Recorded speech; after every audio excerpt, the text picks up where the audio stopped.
Product animation is one of those things that looks incredibly hard from the outside. You see these smooth cinematic ads for watches, perfumes, speakers, and it feels like it's only possible to make these with a studio or an expensive software. But in reality, it's not. And this course is about doing exactly that.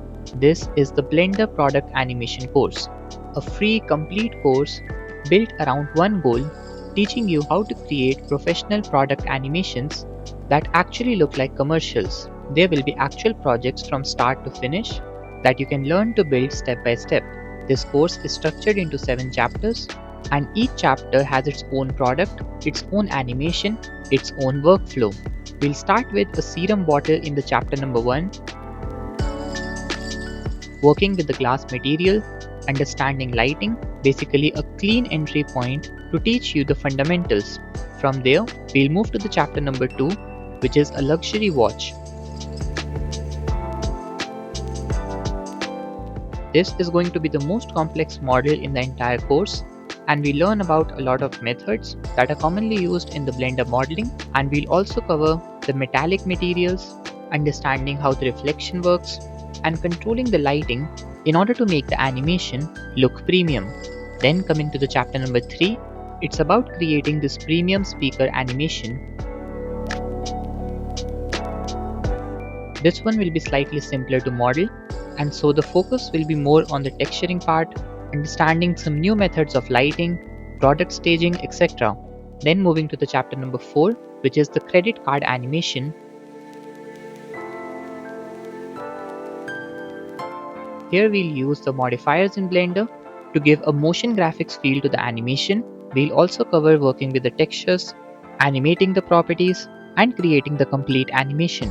Then moving to the chapter number 5, which is this biscuit animation. Here we'll understand to use a different method to model the biscuit, which is to use the displacement in the shader nodes, and then we'll get into some fluid simulations to create a simple animation of the chocolate syrup falling on the Oreo biscuits. Then moving to the chapter number 6, which is the perfume bottle. This one will cover modeling the body of the perfume bottle, creating a spray-like effect with the particle systems, and some camera animation for the final rendering. Then the chapter number 7 wraps everything up with this water bottle animation.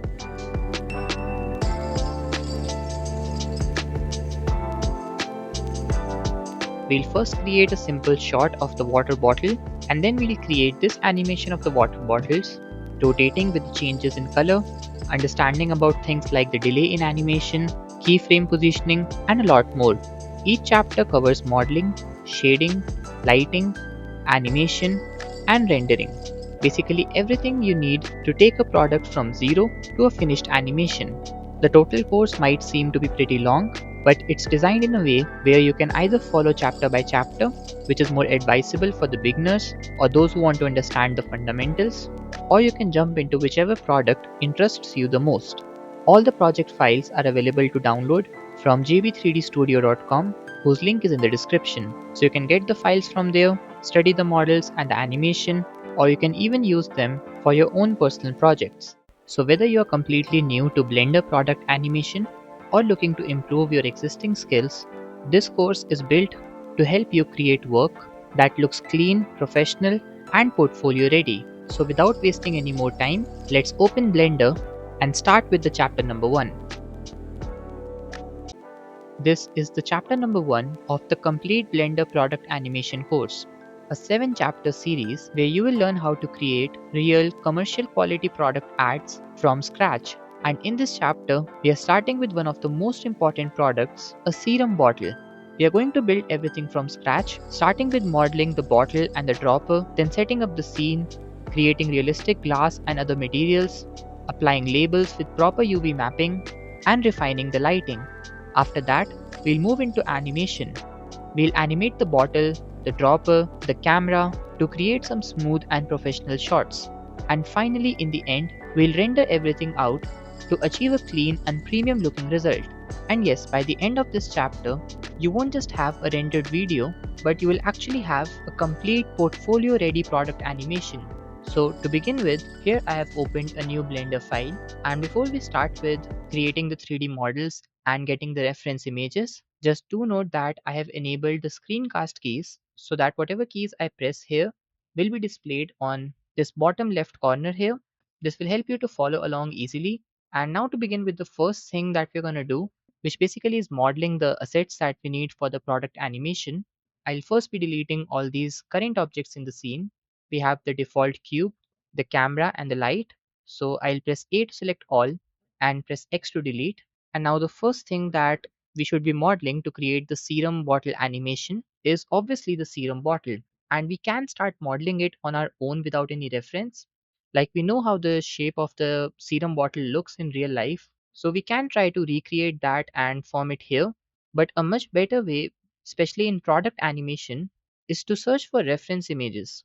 Like over here, I've opened Pinterest.com and I've searched for serum bottle references, and all these are the results that I'm getting. Some of them are simple images, some are videos. So all these can act as a reference to both the shape of the bottle that we are trying to create and also the animations that we will be creating later on. But currently, let's focus only on the images here so that we can get to know the size and the proportion of the bottle that we are creating.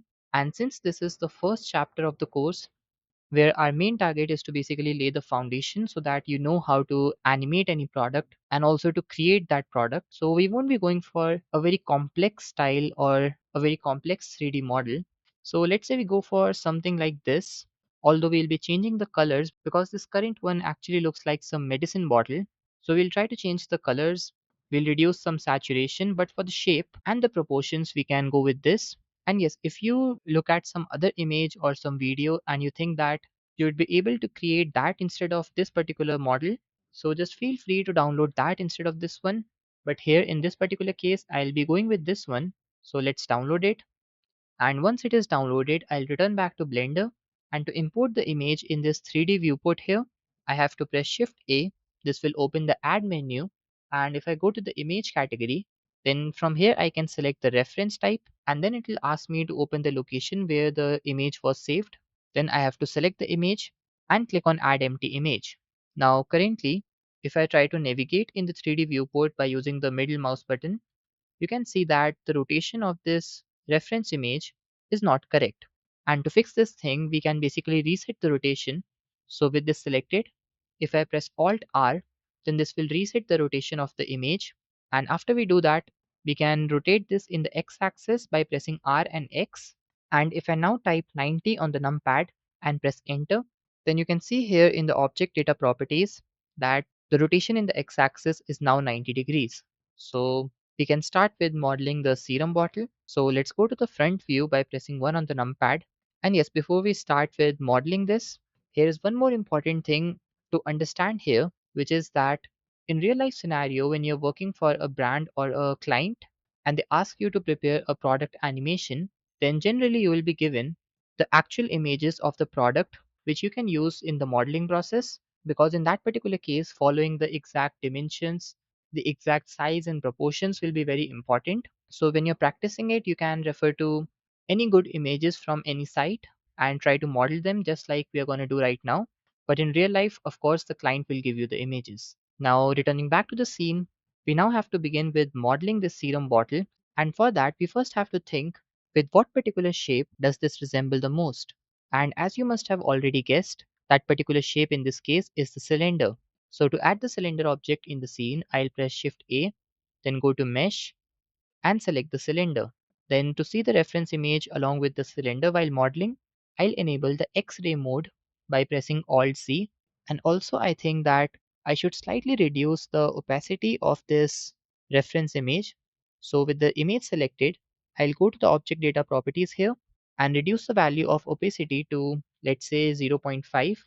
And yes, do ensure to check this box so that the value which is here actually gets applied to the image. Now I'll select the cylinder, then I'll go to the edit mode by pressing tab. And first of all, I'll scale this down so that we'll be able to match the width of the cylinder with that of the serum bottle. And currently, if I zoom in here, you will notice that some part of the body of serum bottle in the image is going outside the cylinder that we have. Now, the reason why it's happening is pretty simple. the image that we have is not perfectly symmetrical. So to fix this, the solution also is very simple. You just need to select the image by left clicking here, and then I can slightly push it in the x-axis like this. We have to do this in a way that we are able to match the cylinder's width or the radius with that of the bottle. So you need to do it accurately like this. And if you want to go with even precise measurements, you can go to the object data properties here and try to change this location in the X value. But for now, I think that we can go with these. I'll select the cylinder again and I'll slightly scale this up by pressing S. Then let's press S and Z to scale this up in the Z axis. And I'll then push it down in the Z axis. So I'll keep this in a way that the base of the cylinder touches the base of the bottle that we have in the image. So let's push it down slightly like this. And after this, let's go back to the edit mode, and we'll now be defining this area that we have on the bottom, basically this bottom region of the bottle. So let's go to the edit mode. I'll deselect everything, and then I'll be selecting this entire vertex loop on the bottom. So with the Alt key hold it, I'll left click here, or else what you can also do is you can press 3 for the face selection mode and then select this face over here. And after this, let's go back to the front view so that we can see the bottle front. And I'll now press Ctrl B to apply some bevel like this and then left click. But currently it's not perfect, so we need to adjust the bevel settings. So I'll go to the bevel menu here on the bottom left corner, and then in the number of segments I'll increase this to, let's say, 4, and in the width let's keep this to 0.215 because that's accurately matching the image. Other than this, let's go to this top part of the bottle where we basically have the neck of the bottle. So I'll press 2 for the edge selection mode, then I'll hold Alt and left click here to select this edge loop. Then after this, I'll push it slightly down in the Z axis like this. Let's say till over here. I'm basically trying to match the height level to somewhere around the bottleneck so that we can then scale this region down and then extrude it up. So now I'll add a loop cut here so that when I later extrude the top part, we won't lose the geometry that is till this point over here. So I'll press Ctrl R to add a loop cut and place this over here. And now I'll select this vertex loop, press S to scale it down like this. Now to create this curved part that is over here in the image that you can see, I'll be adding two loop cuts here. So press Ctrl R, and by using the scroll wheel, I can set the number of segments or the loop cuts. So I'll be using two loop cuts here. So left click and then right click to cancel movement. Then I'll press S to scale these together like this. And this will give us a nice shape of a cylindrical surface with a curved top. So after this, what I'll do is I'll be selecting this edge loop on the top, and I'll press E to extrude it in the Z axis like this and scale this down. Let's also enable the X-ray mode again. Now let's do the same thing one more time, and we are almost ready with the base mesh of the bottle. To give this an even better appearance, I'll right click to apply shade smooth. And another thing that I can do to give this some more geometry and some more detail is to use the subdivision surface modifier. So I can use the shortcut which is to press Ctrl 2, and this will add the subdivision surface modifier in the modify properties with the levels viewport set to 2. If you want, you can set this to 1, but currently I think that 2 will work better. Now you might think that why are you getting these weird shading issues on this top face, and the reason is that on the top we have an n-gon. So for those of you who don't know, n-gon is a very common term in topology, and for those of you who don't even know what topology is, it basically means the arrangement of vertices to form a mesh in very simple words. And the term n-gon means any face of your mesh which is made up of more than 4 vertices. Like here, if I press 1 for the vertex selection mode, you can see this top face has so many vertices, which of course are greater than 4. So this face is an n-gon. And to have a smooth topology, it is always suggested to go with the quad faces, which is the faces made up of 4 vertices. This ensures that you get a proper and clean structure, which then allows you to use any modifier like bevel or subdivision, and you won't get any shading issues or artifacts like we have here. So just keep this issue in mind that if you're using an n-gon anywhere, you will see issues if you use the subdivision surface modifier. So to correct it, one way can be to delete this existing face and fill it with the grid fill. Another way can be to press Ctrl B for the bevel tool and basically bevel this area or the face. But for now, I won't be doing any of these because we still have to define the geometry on the top. So if needed, we'll do that in the end once we have all the structure of the bottle ready. But yes, if I go to this bottom part, you will notice that this face is basically inset inwards. So even if I go back to the object mode, you won't be able to notice much shading issues here, even though this face is an n-gon. But yes, if you change the angle and try to zoom in, you will notice some slight lines or basically the shading issues. But yes, for general use, you can go with this because it's not going to affect your final render. Like from this angle, if you take a close look at it, you will be able to notice these slight gray or black colored lines on this bottom face. But again, it's not impacting the model very much, so we won't be changing anything here. So let's go back to the front view and getting back to the part where we were modeling the neck of the serum bottle. I'll be selecting this vertex loop again on the top, and now I'll extrude this up one more time till we have this region covered, basically just below the cap of the serum bottle. And now I have to select all the faces in this face loop here so that I can then extrude them to form this part of the serum bottle on which the cap rests. So for this, press 3 for the face select mode, then hold the Alt key to select this face loop. Basically left click here on any of these edges and this will select the face loop for you. Then I'll press Alt E and this will give me the extrude menu, and from this I'll select the extrude faces along normals. This will allow me to extrude the faces along the respective normals of the faces that are selected, and I'll keep it to this much. But currently you will notice that we are not getting the perfect results. Like if I enable the X-ray mode, you can see that the one in the image looks very hard and rigid, but the one which is here looks rounded, curved, and kind of too much smooth.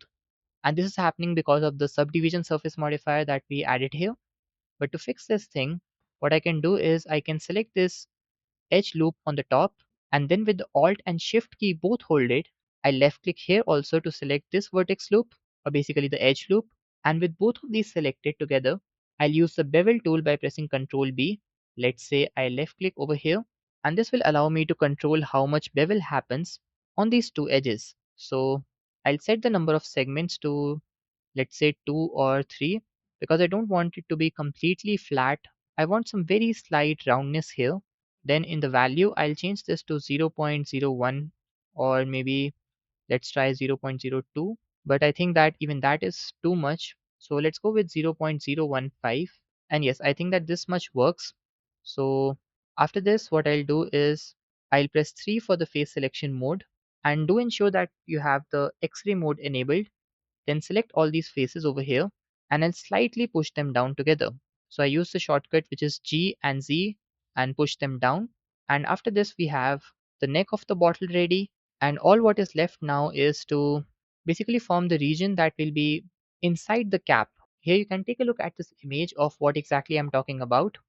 We have to create this structure for the top part of the bottle, and for this I've selected this face here which is scaled down right now. And with this selected, if I press E to extrude, and let's say I keep it till here, then as I told you before, we'll be seeing this issue on the top face because of using the subdivision surface modifier on an n-gon. So to fix this, I'll do the same thing that I did before, which is to press Ctrl B to apply some bevel and left click. Let's control the width, and I'll change this to 0.05. Or else what I can also do is I can undo this and I can delete this face by pressing X and selecting delete faces. Because obviously the top part of the bottle has to be empty, so we don't need to have any face here. And this will also solve our problem of having an n-gon face on the top. So we are good with this. And the next thing that I'm going to do is to create this pattern that you can see here. And to create such a pattern, we basically have to extrude some edges here. But currently we do not have any edges to select. So what I'll do is I'll add some loop cuts here by pressing Ctrl R. Then I'll use the scroll wheel to increase the number of cuts to, let's say, 4 or 5. Then left click and right click to cancel the movement. Then I'll slightly rotate these by pressing R like this. And now I have to extrude these inwards, but currently these are edges and not faces. So we cannot extrude the edges inwards because it will give us some weird results. And to convert these selected edges into faces, we basically have to use the bevel tool. What the bevel tool does is that it will basically create these faces around the selected edges. Like if I press Ctrl B again and then move the cursor away, then you will notice these faces forming. And the number of these faces can be controlled by using the number of segments in the bevel. Like I can set this to 1 if I want it to be very simple. Then in the width, I can change this to, let's say, 0.02, or maybe let's go with 0.015. And then with these faces selected, I can extrude them in to create the required effect. So if I press Alt E and select extrude the faces along normals, and then if I slightly take the cursor down, then left click, and the offset, I'll change this to, let's say, minus 0.035, then this is how it looks. Maybe I think we should go with something even lesser in terms of absolute value. So I'll change this to 0.02 in the negative, and this much looks perfect. So let's go back to the object mode to take a look at it. And this is how the shape and the structure of the bottle is now looking. If you want, feel free to make any changes anywhere. Like you can just select any loop cut and push it down by pressing G twice, or you can scale any region up or down like this. And other than this, you can even apply the bevel tool anywhere. Like if you want, you can select these edges also over here and push them down if you feel like it's too much sharp. So all these things are completely optional for you. You can change the way how your model looks by changing any of these. But for now, I think that the basic structure looks completely perfect and we can go with this model. So the next thing that I'm going to do now is to start with modeling the dropper. And for this, I'll press Alt C to turn on the X-ray mode again. And now we again have to decide that which particular object we should select whose shape will resemble to the structure that we have to make. And if I take a look at this cap that we have to make, we can notice that it is somewhat cylindrical in shape. So just like we did for the bottle, let's now add the cylinder in the scene. So press Shift A, then go to Mesh and select the cylinder. Let's scale it down by pressing S, then go to the object mode, or maybe let's first push it above in the Z axis, and let's say I place it over here. Then I'll go to the edit mode, and with the edge selection mode enabled, I'll be selecting the edges on the top. Let's push them down in the Z axis. And after this, I now have to create this top part of the dropper. And for this, I'll be changing the view so that I can see the top part. And I now have to apply some inset effect on this face because you can see that this structure starts somewhere over here. So we'll have a circular disc-like structure around it on the top face. To see it visually, I'll press I to insert a face here. Then let's go to the front view. Press E to extrude it up in the Z axis, let's say over here, and press S to scale this down. Let's say I scale it down like this. Then I'll select all the edges over here and slightly push them above like this. And to make this part slightly rounded, like currently you can see that it's completely flat and it's not giving us a nice shape of a bottle cap that we need. So I'll be selecting this edge loop, and with the Alt and Shift key holded, let's also select this one. Then press Ctrl B to apply some bevel. And in the number of segments, I'll change this to 3, or maybe let's go with 2. And in the width, I'll change this to 0.1. Let's go to the front view also. And yes, I think that this much should work fine for us. Then what I'll do is I'll be adding a loop cut over here. Then press G twice to push it down. Press S to scale it down like this. And I'm basically trying to create the overall basic shape of the top part of the dropper or the cap. So I have added another loop cut over here, and let's scale this up. It might not match properly with the reference image, but we can fix it very easily by applying the subdivision surface modifier. So press Ctrl 2 while being in the object mode to add the subdivision surface modifier. And let's also right click to apply shade smooth. Then go back to the edit mode. Let's press Ctrl R to add a loop cut here, and let's scale this down slightly. Then go to the front view and press Alt Z to turn on the X-ray mode. I'll now be selecting both of these edge loops, which are basically connecting the two parts of the bottle cap together. Then after this, I'll go to the front view with the X-ray mode enabled, and I'll slightly scale this down in such a way that it matches the reference image that we are using.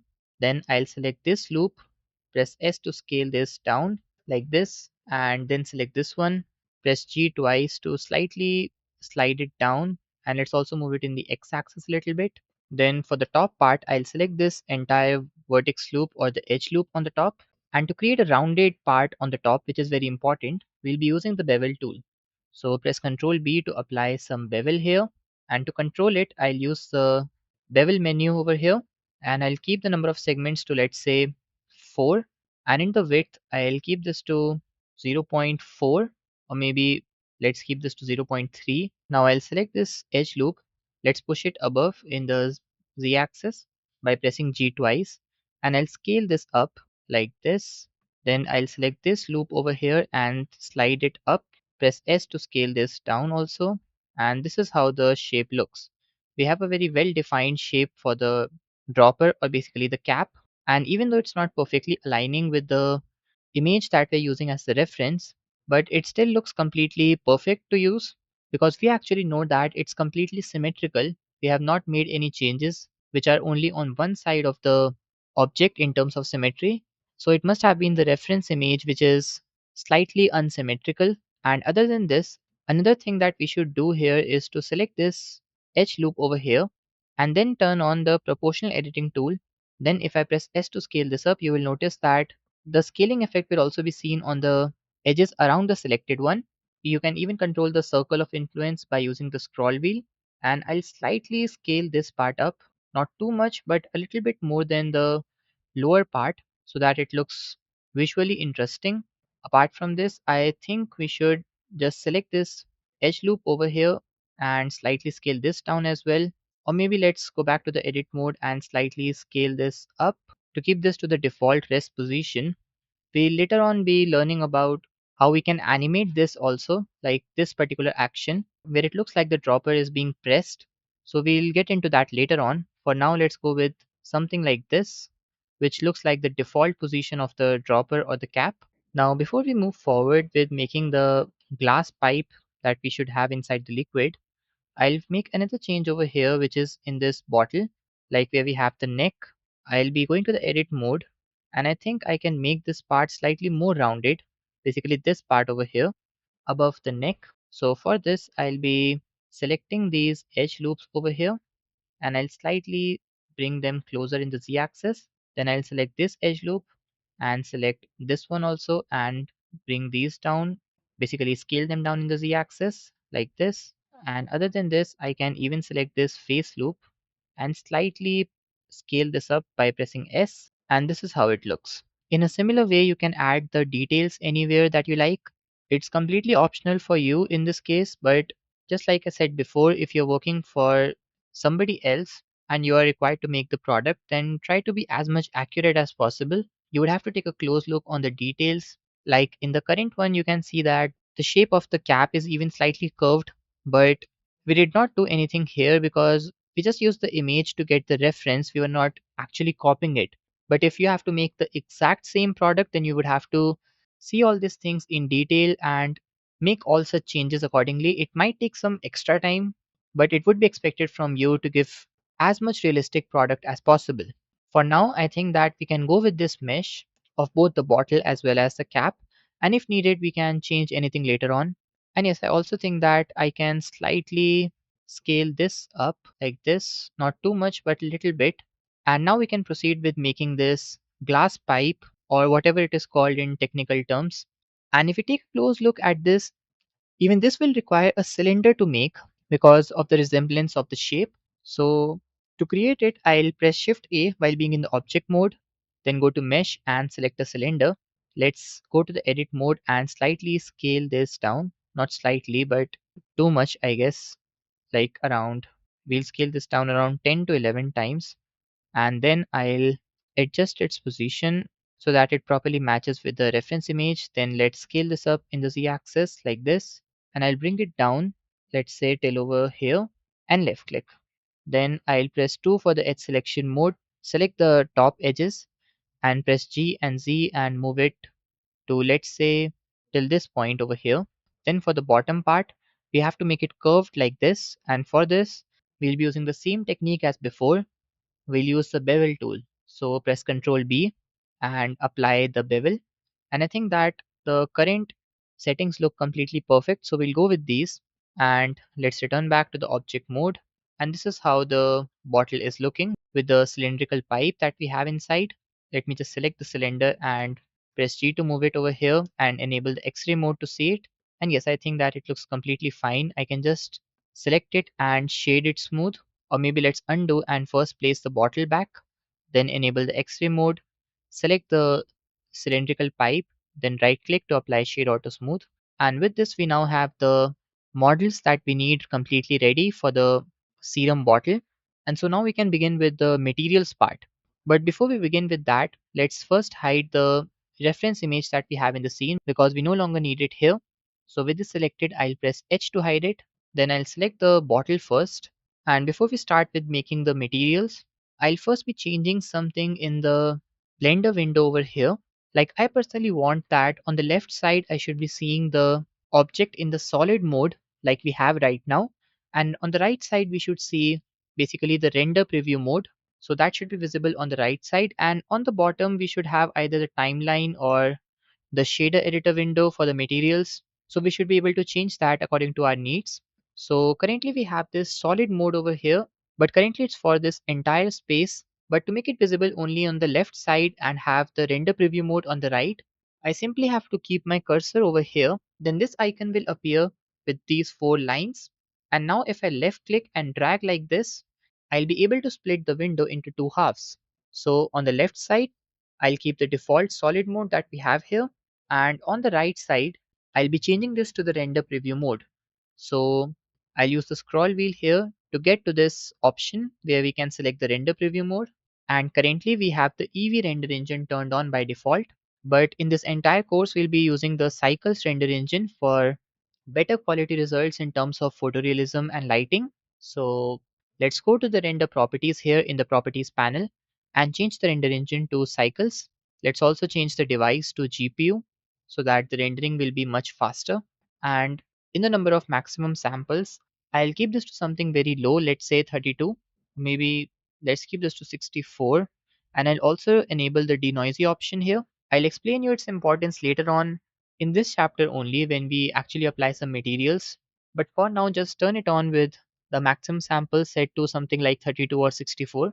And currently we are not able to see anything here because we don't have any light in the scene. Like if I go to the world properties here, you can see that we have the gray color in the color settings. And if I increase this brightness, the world's color will turn to white. But I don't really want that. In fact, I'll even reduce the strength down to 0 so that we don't have any environment lighting. And whatever lighting we create will be completely from the light objects that we'll use. So let's say I add a sunlight here. So I press Shift A, then go to light and select the sunlight. Then we'll begin to notice some changes here. Now, a lot of people don't know this, but sunlight's position in Blender does not change anything in your scene. Like for any other light, let's say you add the point light or the area light, if you change its position, you will notice the changes being visible in terms of lighting and shadows in the final render version. But this is not the case with the sunlight. Like if I move it in the x-axis, you won't notice anything happening. In fact, even if I move it in the z-axis up and down, you will notice that nothing happens. The result is the same as before. And this is because sunlight in Blender is basically a special type of light object that emits parallel rays of light from a far away external source, which is basically at an infinite distance away from the object or basically this entire scene that we create. And it is ideal for simulating the real life lighting. But yes, this does not mean that you cannot change anything in the sunlight because we can rotate it and that will create the changes. Let's say I go to the selection mode again, and with the sunlight selected, I press R to rotate this. Then you will notice that we begin to see some changes in the shadows and the way the light is being reflected on the object. So for our case, I'll be changing the rotation in the y-axis to let's say 30 or 40 degrees in the y-axis, or let's say I change this to 45. Then I'll go to the object data properties and in the strength, let's say I keep this to 2, and then this is how the object appears.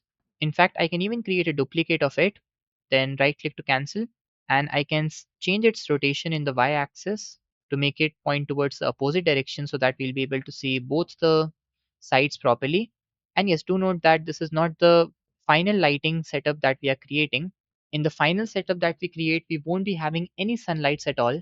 This thing that we're doing here is just for testing how the materials will look when we apply them. So this is only for the testing purpose. This won't be the final lighting setup of the scene. So coming back to the scene, I rotated this both in the X and Y axis. You can see that the X axis rotation is at somewhere between 80 and 90. So let's go with this. I'll now select this body of the bottle, and for this one we have to create a glass like material. So to work on the shader nodes to create the required material, I'll change this window to the shader editor.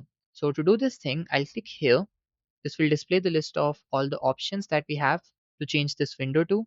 And let's select the shader editor from here. Then click on the new button to create a new material. And I'll change the name of this material to glass. And after this, I'll zoom in and we have the default principal BSDF node, which is giving this white colored material, and it is attached to the material output. Now to create the material that looks like glass, a very simple method can be to just go to the transmission settings here and increase this to 1. You will notice that you now have a transparent glass-like object, basically glass-like material, but it won't really look like a realistic glass because its roughness is not correct. Currently, it is having very high roughness value, which is giving it a blurry look. But if I reduce it down to 0, you will notice that we now have a completely transparent object. But yes, even in real life, we don't usually see that the glass object is completely smooth and does not have any roughness at all. So this is not the case. And therefore, we should keep this to something like zero point 0.2 or zero point 0.1, something very low but not exactly 0. In fact, I also think that while we are applying the materials, we should also set up a base below it so that we can see how the reflections and the shadows are working. So for this, I'll be selecting these objects. I'll deselect the lamp here by holding Control key and left clicking to deselect it like this. Then I'll go to the front view, then press G and Z and move these above, let's say over here. And now I'll be adding a plane below this. So press Shift A to open the add menu, then select mesh and add a plane. Let's scale this up by pressing S, and I'll scale this up, let's say 20 times. Then go back to the object mode. And this is how the shadows are looking, and I think I should even scale this up further like this. And you can even take a look at the way the glass appears. I think we should reduce the roughness value to zero point 0.1. Now you might be thinking that how exactly do you know what value should you add in roughness or any other parameter? And the answer to this is you have to test different types of materials. Like you would have to test different roughness values and see how the material changes. If you set up a very high roughness value, then as I told you before, it won't be smooth at all and it will give us a result that won't look like a glass material at all. But as you begin to bring down the roughness value, you will begin to notice that the bottle slowly starts to appear more like glass, and the lower you keep it, the higher will be the smoothness and more natural will be the appearance of the glass. So for now, I have kept the roughness value to something very low like 0.05, and it's giving me a nice result right now. So I'll go with this. But for the base color, I don't really want it to be completely white or basically completely transparent. So I want a slight yellow tint over it, something like this. So let's go with this color. And apart from this, we should also create some different material for this ring-like structure here on the top of the neck. In the reference image, if I unhide it and select it, then click on the forward slash button to keep the focus only on the reference image, you can see that it is black colored and has a shiny smooth surface. So to create such a thing here, I'll select the bottle again. Let's also hide the reference image. And with the bottle selected, I'll go to the material properties and create a new material by clicking on the plus icon. Then click on the new button to create a new material. And I'll change this material's name to, let's say, black shiny material. Then to select the faces on which we want this new material to be applied, I'll go to the edit mode, and I currently have this face loop selected over here. So I'll press 3 for the face selection mode. And now instead of selecting the face loops one by one, what I'm going to do is I'll use the shortcut which we can use to increase selection, and it is to hold down Control and press the plus key. This will increase the selection, and let's change the angle to take a look at how many faces are selected. And I think that these many face loops are completely accurate. So we'll apply the black shiny material to these. and return back to the object mode. Now to actually create the material that we want, we have to go to the base color and reduce the brightness with this brightness slider to change this to the black color, and then to give it some shiny appearance, I'll go to the roughness value and reduce it down to, let's say, zero point 0.1, or maybe let's reduce it further to 0.05. And now you notice that we have some color coming out of the selected faces. Like if I go to the edit mode, you can see that all these are the selected faces, but we still have some extra black color over here around this ring. And again, this thing is happening because of the lack of geometry. So we can solve this thing by adding a loop cut here and pushing it up. So if I press Ctrl R to add a loop cut and push it up, then you will notice that the extra black color is no longer visible. Like if I push it down, just like it was before, you will again get these black areas on the top. But if I push them down, we get the perfect results. So let's keep it over here. Similarly, I'll hide the dropper for now, or the cap, and then I'll change the angle, go to the edit mode of the bottle and press Ctrl R to add a loop cut here like this. Let's change the angle to see the top, and now it looks completely perfect. Moving ahead, let's now give some transparent material to the dropper pipe. So with this selected, let's go to the shader editor and create a new material, and I'll change this to pipe glass and press enter, and we'll keep it something very simple. We don't want it to be highly detailed. Like I will just reduce the roughness value to, let's say, 0.05, just like before, or maybe let's keep this zero point 0.1. You can take a look at it from this angle, like how it looks. We have some shine here.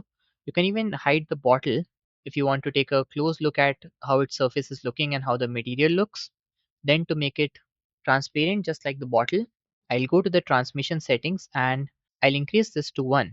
If you want, you can go with something like zero point 0.9 or 0.95, but I'm going for a completely transparent look with the transmission set to 1.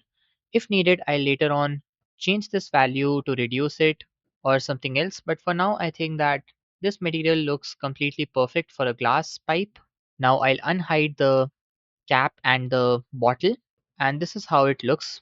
Let's change the angle like this. Now you might notice that even though this glass pipe was very thin in geometry, but it appears to be very thick, and this is happening because we have a glass object here. And if you have studied some science, then you must be knowing that the glass basically refracts the light, and that value of refraction is controlled with the help of this IOR value, which is index of refraction in the principal BSDF. By default, it is set to 1.5, which is kind of ideal for glass. Now, in this particular case, we have both the objects as glass, which means that there will be too much refraction going on, which will make the pipe look a little bit thick as compared to its original geometry. And this thing is actually physically correct, because if you take a look at this image where this pencil is inside the beaker of water and it appears to be broken, and this is exactly the same principle, which is the refraction of light. And in simple words, it basically means the bending of light rays as they pass from one medium to another, which in the case of beaker example is the medium of air to the medium of water. So the light rays bend and it makes it appear like the pencil is broken. A similar thing happens in Blender also.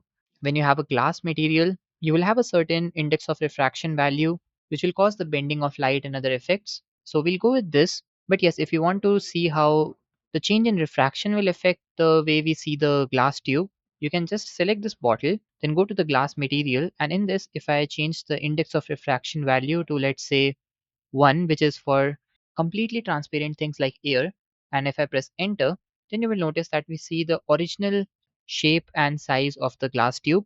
But because of that, the bottle no longer looks like glass. Currently, it looks completely transparent with the material, which is because of the base color. But since it is not bending any light, so we do not see it as a glass material. So I'll keep the index of refraction value to something like 1.4 or 1.5. And after this, the next thing that we're going to do is to create some material for this cap or this part on the top. So for this, I'll select this object. And I also think that I should disable the overlays in render preview window so that we see only the object with the lighting and the materials and not the 3D viewport and what is selected or not. So I clicked on this icon to disable the overlays. And with this cap selected now, I'll give it some golden metal look just like we had in the original reference image. And to create the gold metal that we need, I'll go to the shader editor, create a new material, and first of all, I'll increase the metallic value to, let's say, zero point 0.9, or maybe let's change this to 1. Currently it is being applied to the entire cap, including this top part, but we'll change that later on when we have to create a new material for this part. So now I'll go to the roughness value and bring this down to, let's say, zero point 0.2 or maybe 0.15, so that it looks smooth and shiny.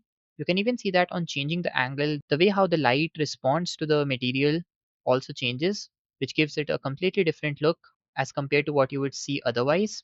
And for now, I think that the metallic value and the roughness value look almost perfect. We can give it some yellow color from here, but a much better way is to use the color ramp node. See, if we use the color property in the base color, we'll get a very flat and simple yellow or gold-like color.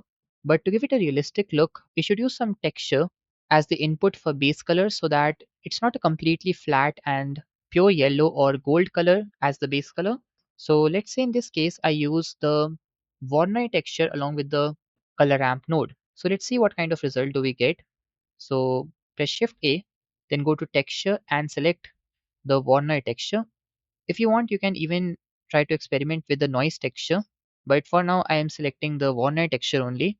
Then for the color ramp, which will be used to control the way how colors blend into each other and the way they appear on the surface of the object. So to add the color ramp here, press Shift A, then go to color and select the color ramp. Let's place this over here. And currently it has these two pointers. One of them is black and one of them is white. We'll see how they function in a little while. But before that, I'll take the color socket here and connect it to the factor. If you want, you can even take the distance socket and connect it to the factor. It won't really create any difference.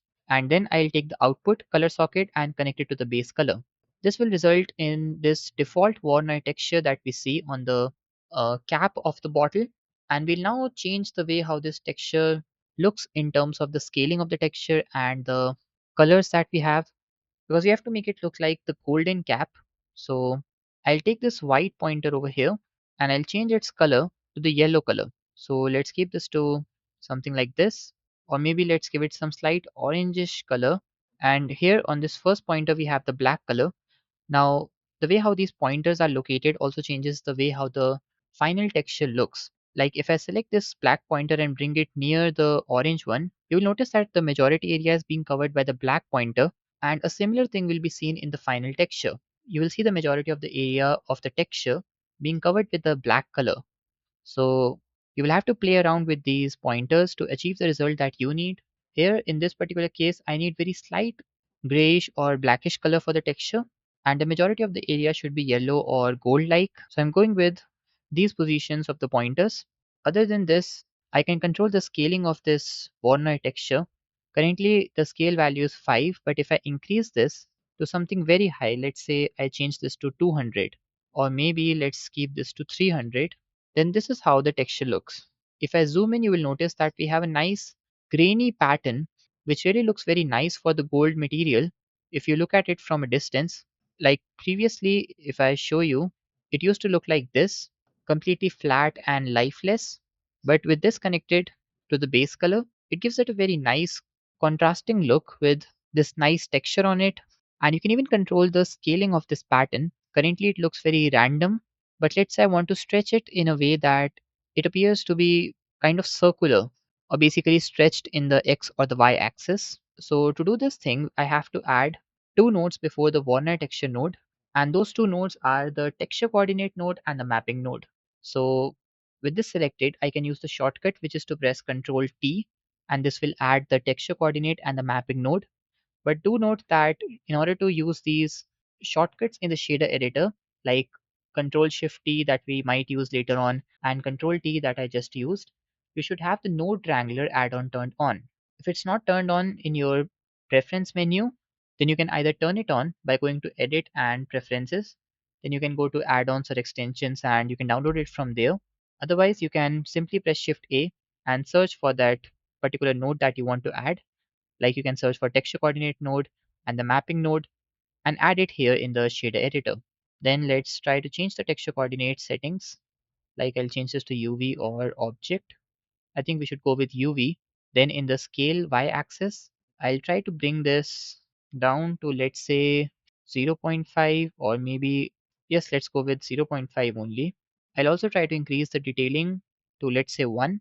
And other than this, I think we should also try to make some changes in the roughness value. Currently, the entire material is having the same roughness, which is 0.15, but we can even create a variable roughness, like on some areas it will be low, on some areas it will be high, and this usually gives us a very realistic appearance in the texture or the material that we are creating. So to do this thing, let's say I add the noise texture node. So I press Shift A, then go to texture and select the noise texture. Let's place this over here. And let's say I take the factor and connect it to roughness. We'll notice some changes here because of the noise texture attached to the roughness. And if I now try to change the scale value, you will notice that we have different types of roughness on different parts of the object or the material. To explain it to you in a much better way, I'll hold on Control Shift and left click on the noise texture node to connect it directly to the material output. And this will give us this noise texture map with the black and the white color, basically the grayish color that you can see here. And this is exactly the way how the roughness value is also changing. Like in the regions where we have the black color, we'll have lower roughness because we are using the noise texture to control the roughness. So in areas where we have the black or gray, we'll have lower roughness value like something close to 0 or anything below 0.5. And in areas where we have the lighter shade or basically white, we'll have the value which is somewhere close to 1. Now, if I go to the scale value and let's say I decrease this to 3, or maybe let's keep this to 4, or maybe I think we should go with something lower like 1.5, so that we have a very slight black color or the gray color on it, and majorly it will be white. So let's see how it looks. I'll use the BSTF socket and connect it to the surface. No, I think that we should keep the scale value to something high, like 4, and then maybe we should add some math node to do the rest of the work. So I'll press Shift A, then go to Utilities, and in Math, I'll choose the math node. Let's place it over here, and I'll change this to the divide operation. And in the value, let's keep this to something like 2 or 2.5. And now it looks better. We have a somewhat realistic looking glass metal for the cap. Also, before we move forward, I'll just go to the front view here, and then in the material properties, I'll create a new material. Then press Alt C to turn on the X-ray mode, and I'll be selecting all the faces over here, and then click on the Assign button so that we can later on assign the black color material to this part. Now let's come back to the gold metal here, and this is how it looks. I even think that I should turn on this normalize option, and yes, it actually looks better with this. If you want, you can try to change the scale value, or you can even control the scaling in individual axis if you want something else. But for now, I think that we can go with this. Now to create the material for this top part, which will be somewhat like a rubber. So for this, I first have to add a loop cut here so that the materials are applied properly on the selected faces. So let's turn off the X-ray mode, press Ctrl R here and add a loop cut. Let's push it down like this. Then for the black colored material, let's go to the object mode, select this, create a new material, and change this base color to black. Then in the roughness value, I'll bring this slightly down to 0.4 or 0.3. Maybe let's keep this to 0.3 only so that we get this nice shiny appearance or smooth appearance basically. And currently this also looks very flat and simple, which we definitely don't want. So just like we did with the gold metal, let's try to add some texture to this, both in the base color as well as the roughness. So for this, let's add the Warner texture node. So press Shift A, then go to texture and select the Warner texture. Let's place this over here. Press Ctrl T, and in the texture coordinate, I'll use the object socket for now. We'll change it later if we want. And then I'll take the distance socket and connect it to the base color. Now this is how the default Warner texture looks. We'll change the scale value. Let's say I keep this to 20. But to actually see how the colors will look, let's add the color ramp node here. So press Shift A, then go to color and select color ramp. Let's place this over here. Then in the black pointer, I'll shift it to somewhere over here so that majorly we see the black color only and very small particle like things of white color on this texture. Like I'll take this even further close to the white color so that it looks something like this. And this will give it a realistic look when we add the proper lighting in the scene. Like see, if we remove this from here, then this is how the default material looks without any contrast. But with the one texture, this is how it looks. And it'll look even better when we add some randomness or some noise texture to the roughness. Like if I just press Shift A here, and in the texture, I'll select the noise texture. Then let's also add the math node. So I'll go to utilities and select the math node here. Let's place this over here and change the operation to divide. Then take the factor and place it over here and connect the value socket to roughness. Right now the scale value is very less and the divide value in the other parameter is also very less. So we'll adjust these. Let's say I keep this to 20 and then I'll increase this to see how the results look. Let's say I keep this to 2.4 or 2.3 and let's also reduce the scale value slightly. Then this is how it looks. If you take a close look at it, you will notice these reflections of light that are appearing to be much more realistic as compared to before. Like if I remove this roughness parameter from here, then this was how the default roughness was giving us the results. Like even if I reduce it, this is how it looked. But with the noise texture added to roughness, we get a more realistic appearance in the texture that we are creating. Because just like in real world, if you take a look at any object around you, its metallic strength or its roughness strength cannot be uniform throughout its structure. Like on some areas, it will be higher. Some areas there will be more shine or less roughness. On some areas there will be less shine and more roughness. So the roughness cannot be uniform throughout. And this is why we added the noise texture to it to create this variable result. In fact, I think that in the Warner texture here, we can try to increase this value to something like 100 or maybe 80 to get some even more white particles, because if I zoom out and this is how it will look, we don't want the white colored particles to be so big in size like they were before. We just want them to give a nice contrasting look on the material. So I guess this looks completely perfect. And the next thing that I'm going to do now is to create some liquid material inside the bottle. Currently the bottle is completely empty. We don't have anything inside it. So we'll create a fake liquid inside the bottle. We don't really have to work on any fluid simulations as of now because we're not gonna pour this liquid into something else or any splashes happening. We won't be having all that here. We have to keep it very simple. So what I'm gonna do is I'll be going to the edit mode of this bottle. Then let's say I add some loop cuts here first of all.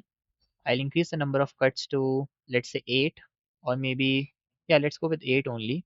Then I'll press 3 for the face selection mode, press Alt Z to turn on the X-ray mode, and I'll be selecting all the faces from here till here, let's say. So I want the liquid to be covering this much area inside the bottle. So I'll press Shift D to create a duplicate of this region, or basically these faces. Then I'll slightly scale these down by pressing S. Now this thing that we created will be used as the fluid, but to work on it, I first have to convert it into a separate object. Right now, it's a part of the same bottle that we have in the object mode. Like you can see, if I select the bottle, both the bottle and the liquid get selected. But I need to convert it into a separate object. So with all those faces selected, I'll press P, then the separate menu will open and I'll select separate by selection.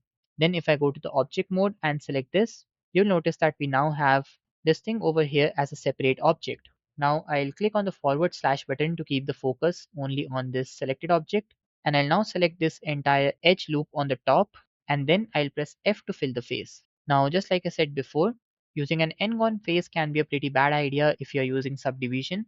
And you can see that in the modify properties, we have the subdivision added and we'll need it for this object. So I'll undo this for now and I'll fill this by using the grid fill technique. So press Ctrl F to open the face menu for that and select the grid fill.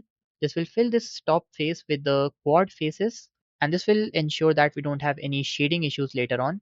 Now let's press the forward slash button again to return back to the object mode.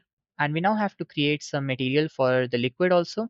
So for this, I'll go to the material properties and click on this minus icon to remove the glass and the shiny material, which was the black colored material for this ring-like structure. Then to create a new material, click on the new button. And by default, we get this principal BSDF node, but I'll change its name to liquid And in this one, I'll change the base color to something like the light orange color.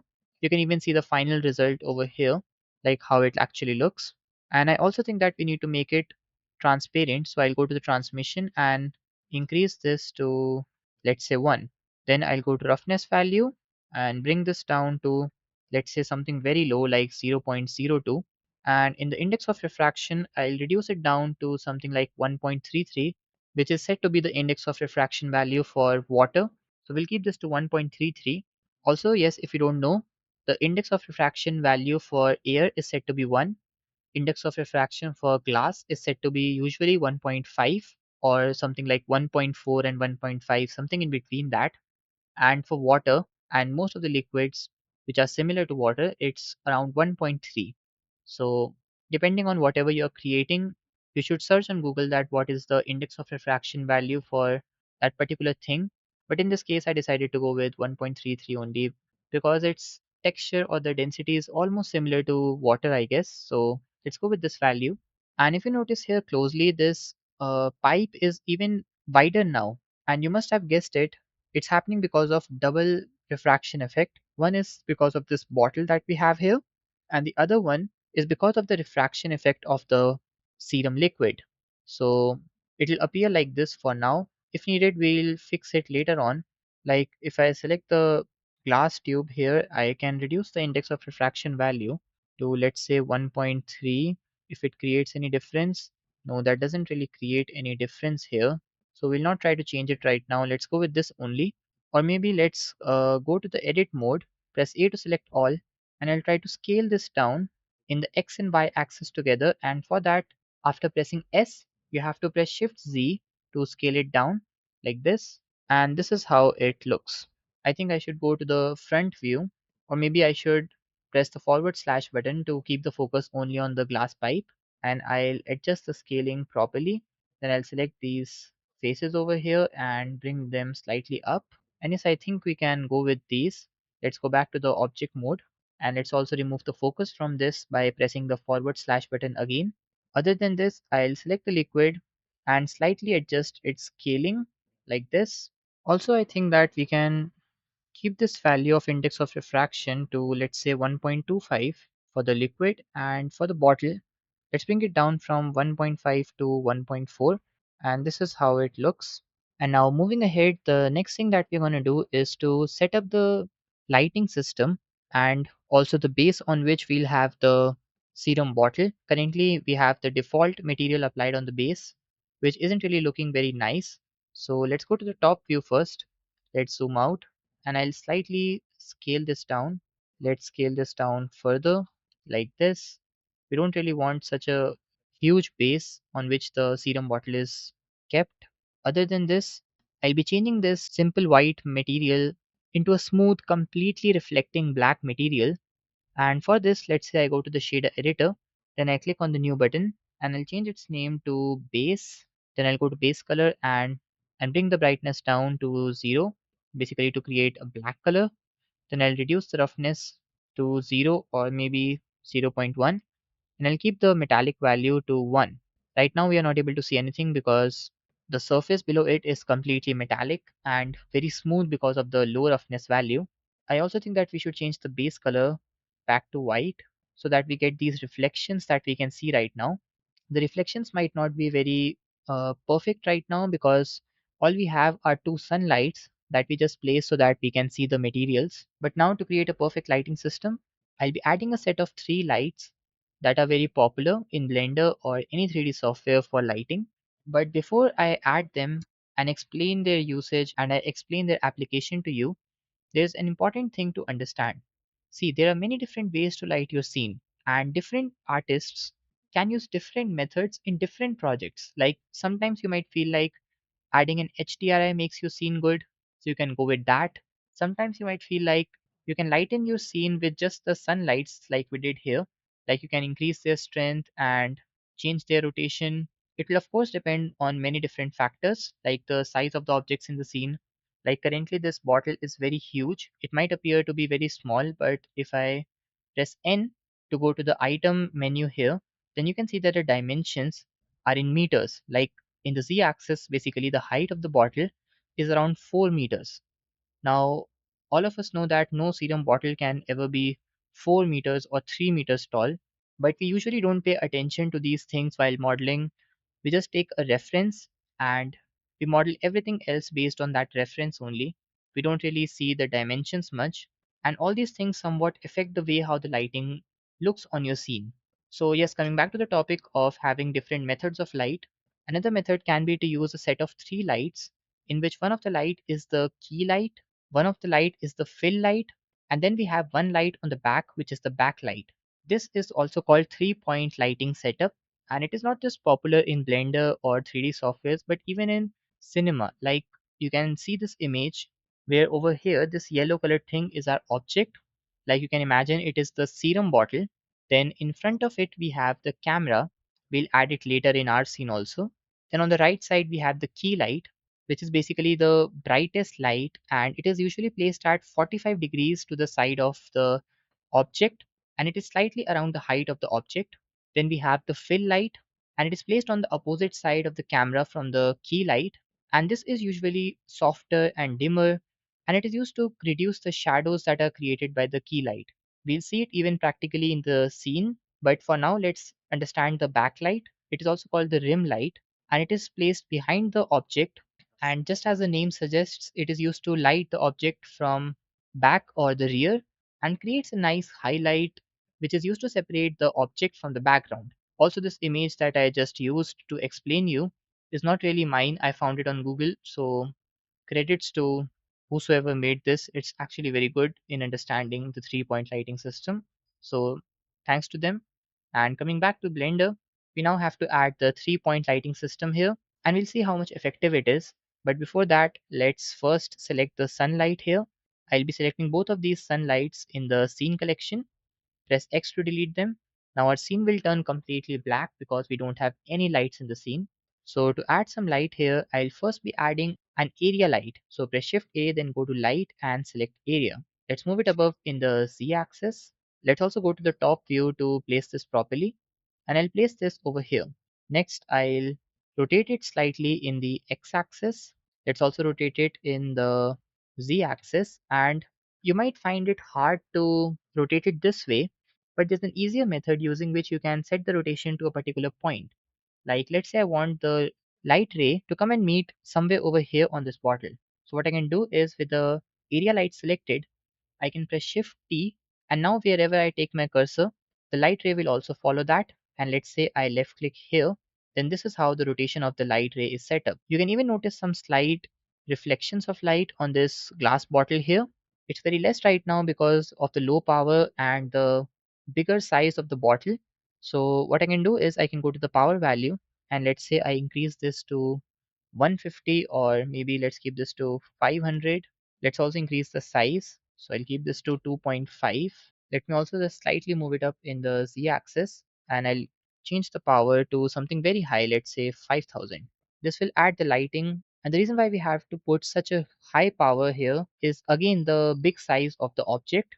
We are having the object's dimension set in meters. So the power of the light has to be high enough so that it can actually lighten up the scene and the object specifically. In a similar way, let's add a fill light over here. This one was the key light, and you can even increase its power further. Let's say I keep this to 20,000. So this is how it will look. We have a nice lighting in the scene. So let's go to the top view, press Shift D to create a duplicate and move it in the X axis over here. Then just like before, press Shift T, and let's say I keep this to somewhere over here. Now the brightness is a bit too high. I'll reduce it to, let's say, 4000 in this case. Currently it's interacting with the plane below the bottle, and since it is completely smooth, so we are seeing so much reflection here. We can fix it later on, but for now let's go on to add the backlight also. So press 7 on the numpad to go to the top view. Press Shift D to add the light over here. Then change the angle. Press Shift T to keep the rotation of the light to something like this. Then, to ensure that we don't see these reflections of light on the plane below the bottle, what we're going to do is we're going to use a setting known as the light linking. It allows us to remove the effect of lighting on any object. So what I'll do is I'll go to the search menu here and type light linking. And then in the object data properties, we see that in the shading menu, we have light linking. So I'll click on the plus icon, and with this light selected over here, I'll select this plane and see that the name of the plane is plane. So I'll select the area light again. Then in the scene collection, I'll go to the place where we have the plane, then left click and drag it and add it to the linking collection. Then if I turn off this checkbox, we'll see that the effect of lighting is no more visible on this plane object. In a similar way, I'll now be selecting this one, then go to light linking and create a new collection for the light linking.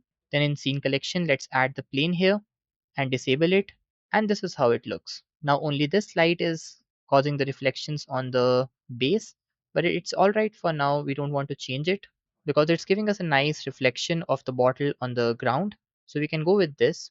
Now as I explained to you before, there are so many different methods of lighting up the scene, like this was just one of them. And some of you might think that this method isn't really much interesting, like you have to set up the key lights, rotate the lights. There should be something like which lightens up the entire scene at once. So for those of you who think like that, you can use an HDRI and see how the way the results change. Or else what we can also do is we can create a plane on the back and we can give some emission material to it, and we can then use it to lighten up the scene. So to see how it will work, I think we should first reduce the power here to something very low, like let's say 500. Then for this one also, let's go with something even lower, like 150. Similarly for this one, let's go with 150, so that we only have a little bit of lighting in the scene, not too much. It will be useful for these contrasting shadows or the reflections that you can see, not the shadows, just the reflections, I mean. So we'll keep these lights as it is, but we'll reduce their power. Now for the main source of light, let's add a plane here. So I'll go to the top view, or maybe I should go to the front view instead. Press Shift A, then go to Mesh and add a plane. Let's go to the edit mode, press RX and type 90 to rotate it in the x-axis by 90 degrees. Then scale it up by pressing S, let's say this much, and let's also scale it up in the x-axis. Push it back in the y-axis, let's say over here, like this. And now to give it some emission material, I'll simply create a new material here. Then I'll select the principal BSDF node and I'll delete it for now because we don't need such a complex setup for a simple emission material. So press Shift A, then go to shader and select emission. Let's select it from here and place it over here. Now I'll connect the emission to surface, and the moment I do that, we notice a nice emission light coming from back. Now if I zoom in here, you can notice that we have these nice reflections here, which are basically because of this 3-point lighting system that we just created. Like if I just select the three lights and press H to hide them, then all such reflections will go away and we have a kind of bad looking result. So let's undo this so that we can have all these lighting, and this is how the scene looks. Now I'll select this emission plane on the back and I'll increase its strength to let's say 1.3, but I don't want it to emit the default white color.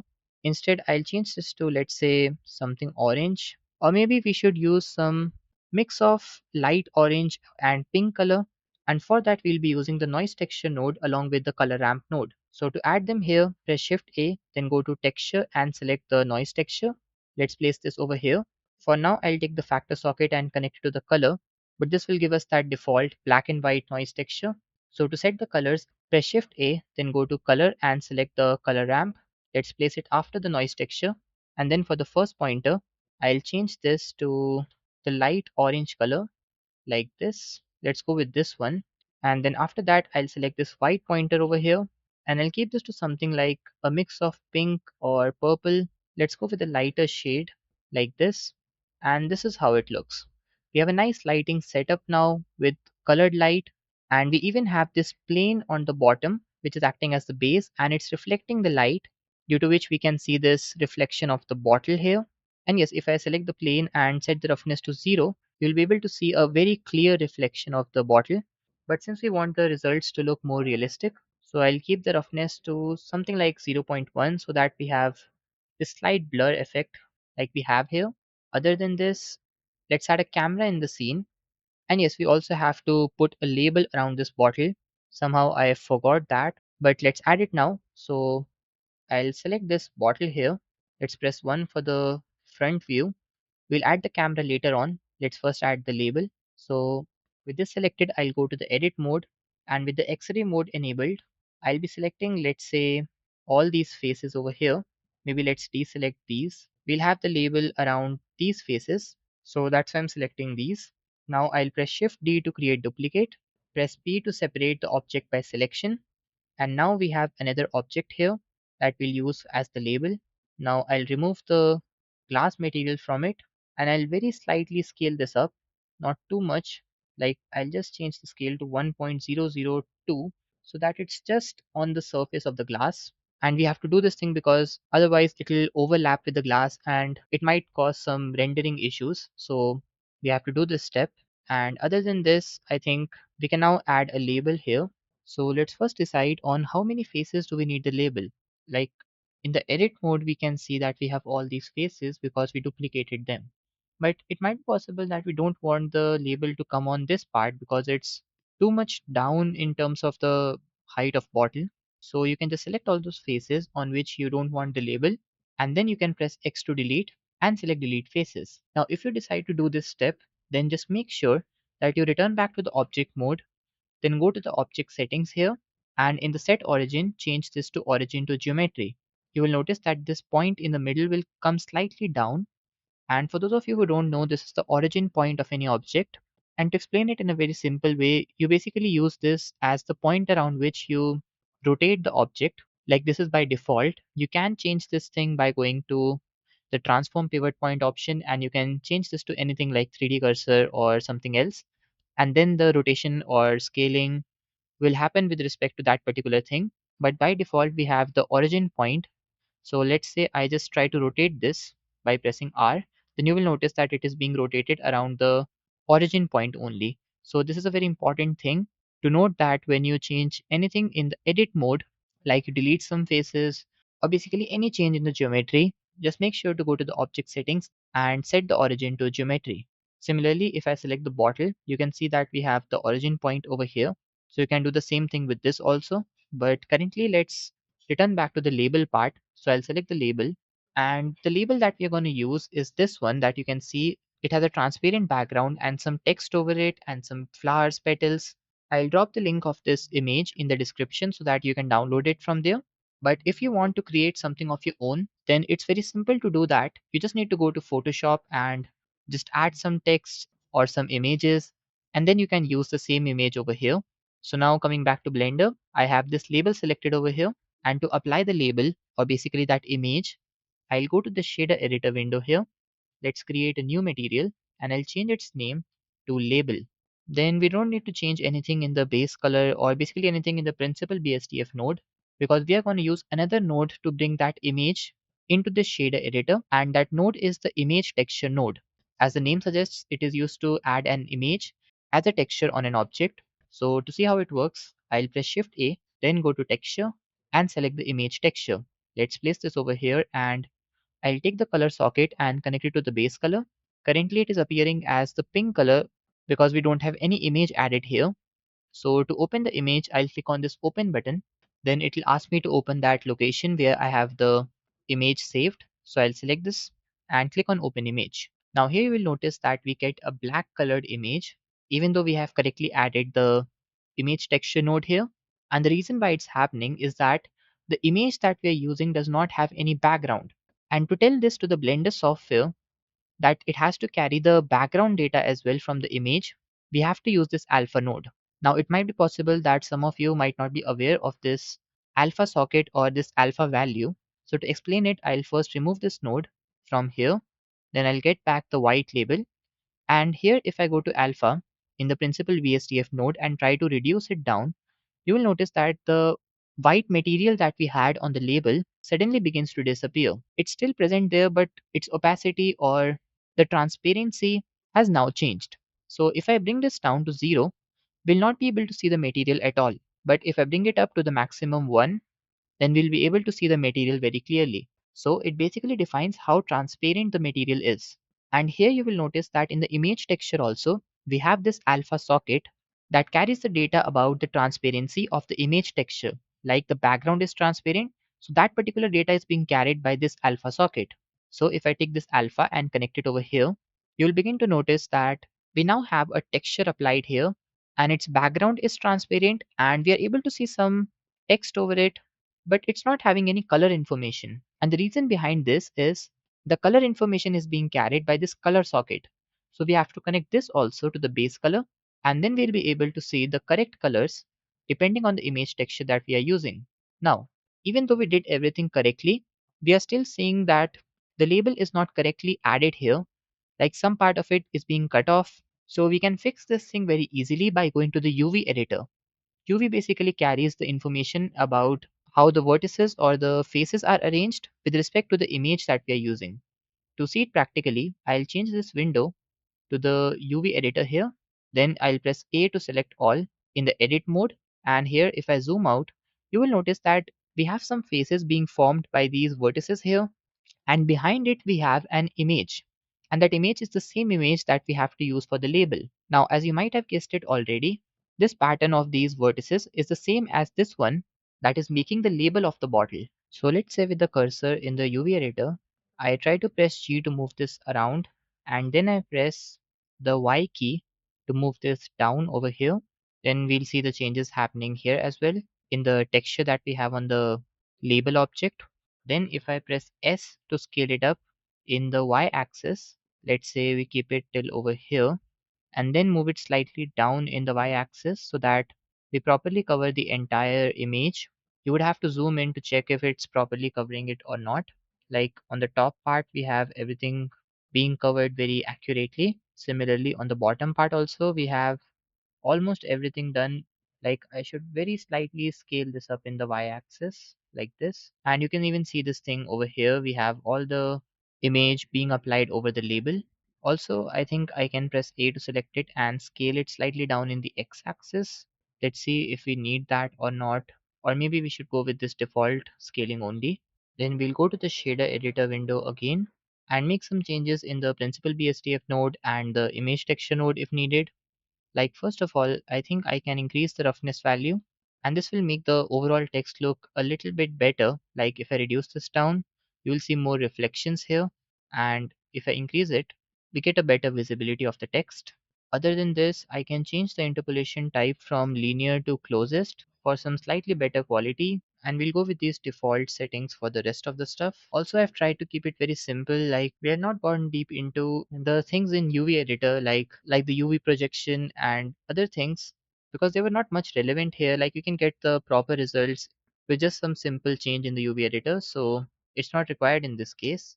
And other than this, if you want, you can rotate this in the z-axis like this. If you want to rotate the label, you can do that. Now currently if I look at the scene, I think that the amount of pink color is a bit too much. So what I'll do is I'll be selecting this background plane which is emitting the light here. Then I'll go to this color ramp node with the orange pointer, and I'll slightly shift it to the right. Basically, I'll increase its area so that we have more of the orange color and a little bit of pink color somewhere. And this will give us a nice overall look. Other than this, I'll be selecting this plane over here on which we have the serum bottle placed. Then I'll go to the edit mode, press 2 for the edge selection mode. I'll be selecting these two edges and press E to extrude them up in the z-axis. This will help with some better reflections, like the light that is coming from these area lights that we have added and this plane at the back. These will reflect better if we have these walls that are surrounding the serum bottle. So we'll go with this. Let's zoom in to see the bottle properly. And now the next thing that I think we should be doing is to give some noise or some randomness to the roughness of this glass. Like currently it's looking very much smooth, and in real life, as I told you before, there's no such surface that has a uniform roughness throughout. Like on some areas there will be some high roughness, on some areas there will be some high smoothness or basically low roughness. So to create such a result here, I think we should add a noise texture node to the roughness. So in the shader editor, press Shift A, then go to texture and select the noise texture. Let's place this over here. Then I'll take this and connect it to the base color. But now to control the noise texture, I'll first go to the scale value and try to reduce this down to, let's say, 3. You'll also notice some slight black patches on the glass, which is simply because of the noise texture. So I'll keep this to 3 for now. Then I'll press Shift A again and go to color and select the color ramp. This will help us to control how much black and white area we need. Currently, I have connected it to the base color so that we can see how the noise texture will affect our roughness.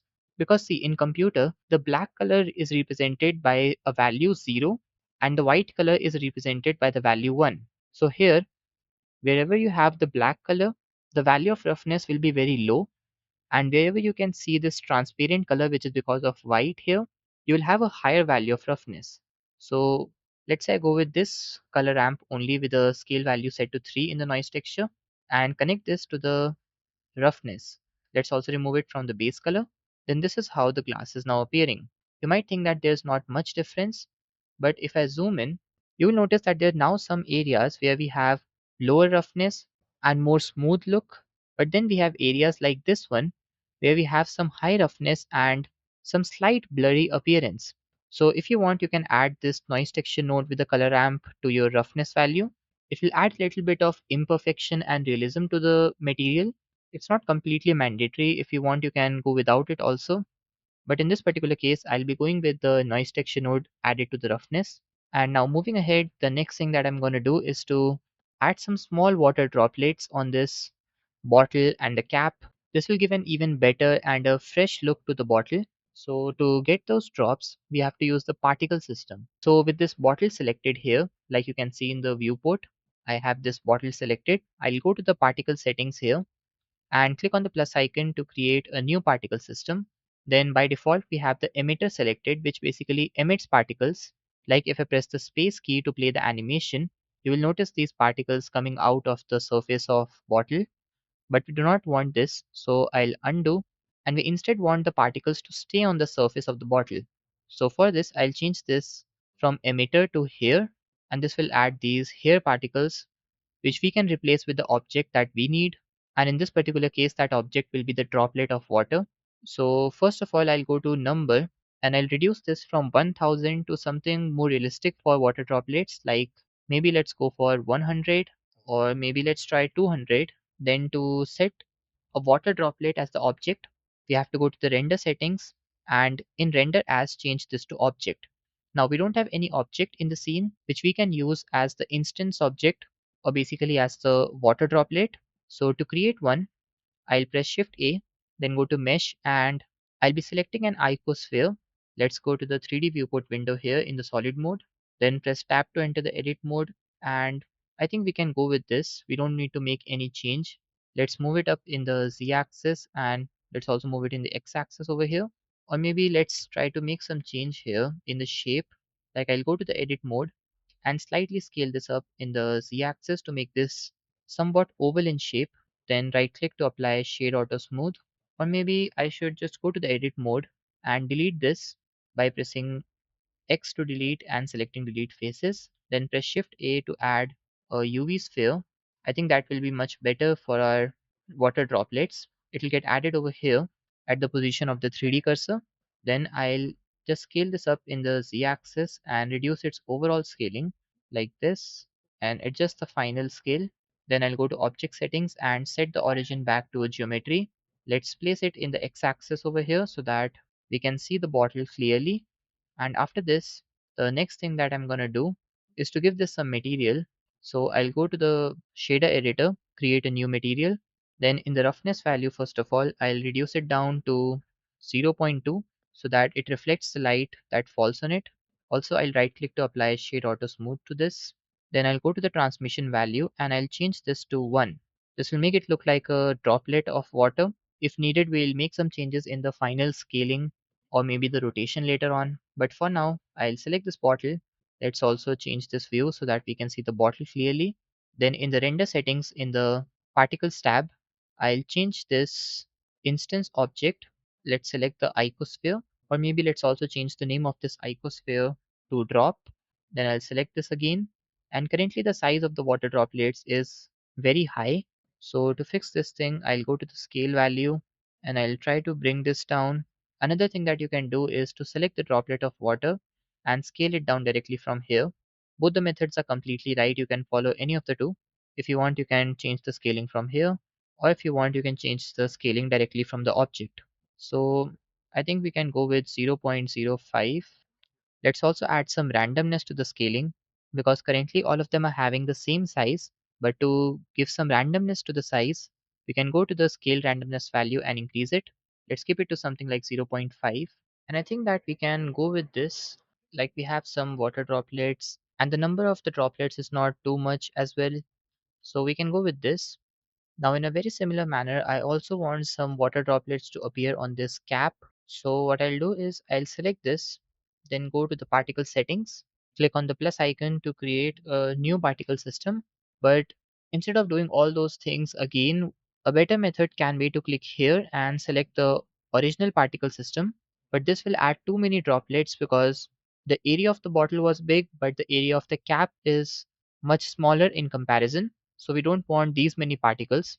But if I try to reduce them, the number of particles will reduce on both the bottle as well as the cap. So we need to create a duplicate of this system for this cap, and then we can do the changes that we need.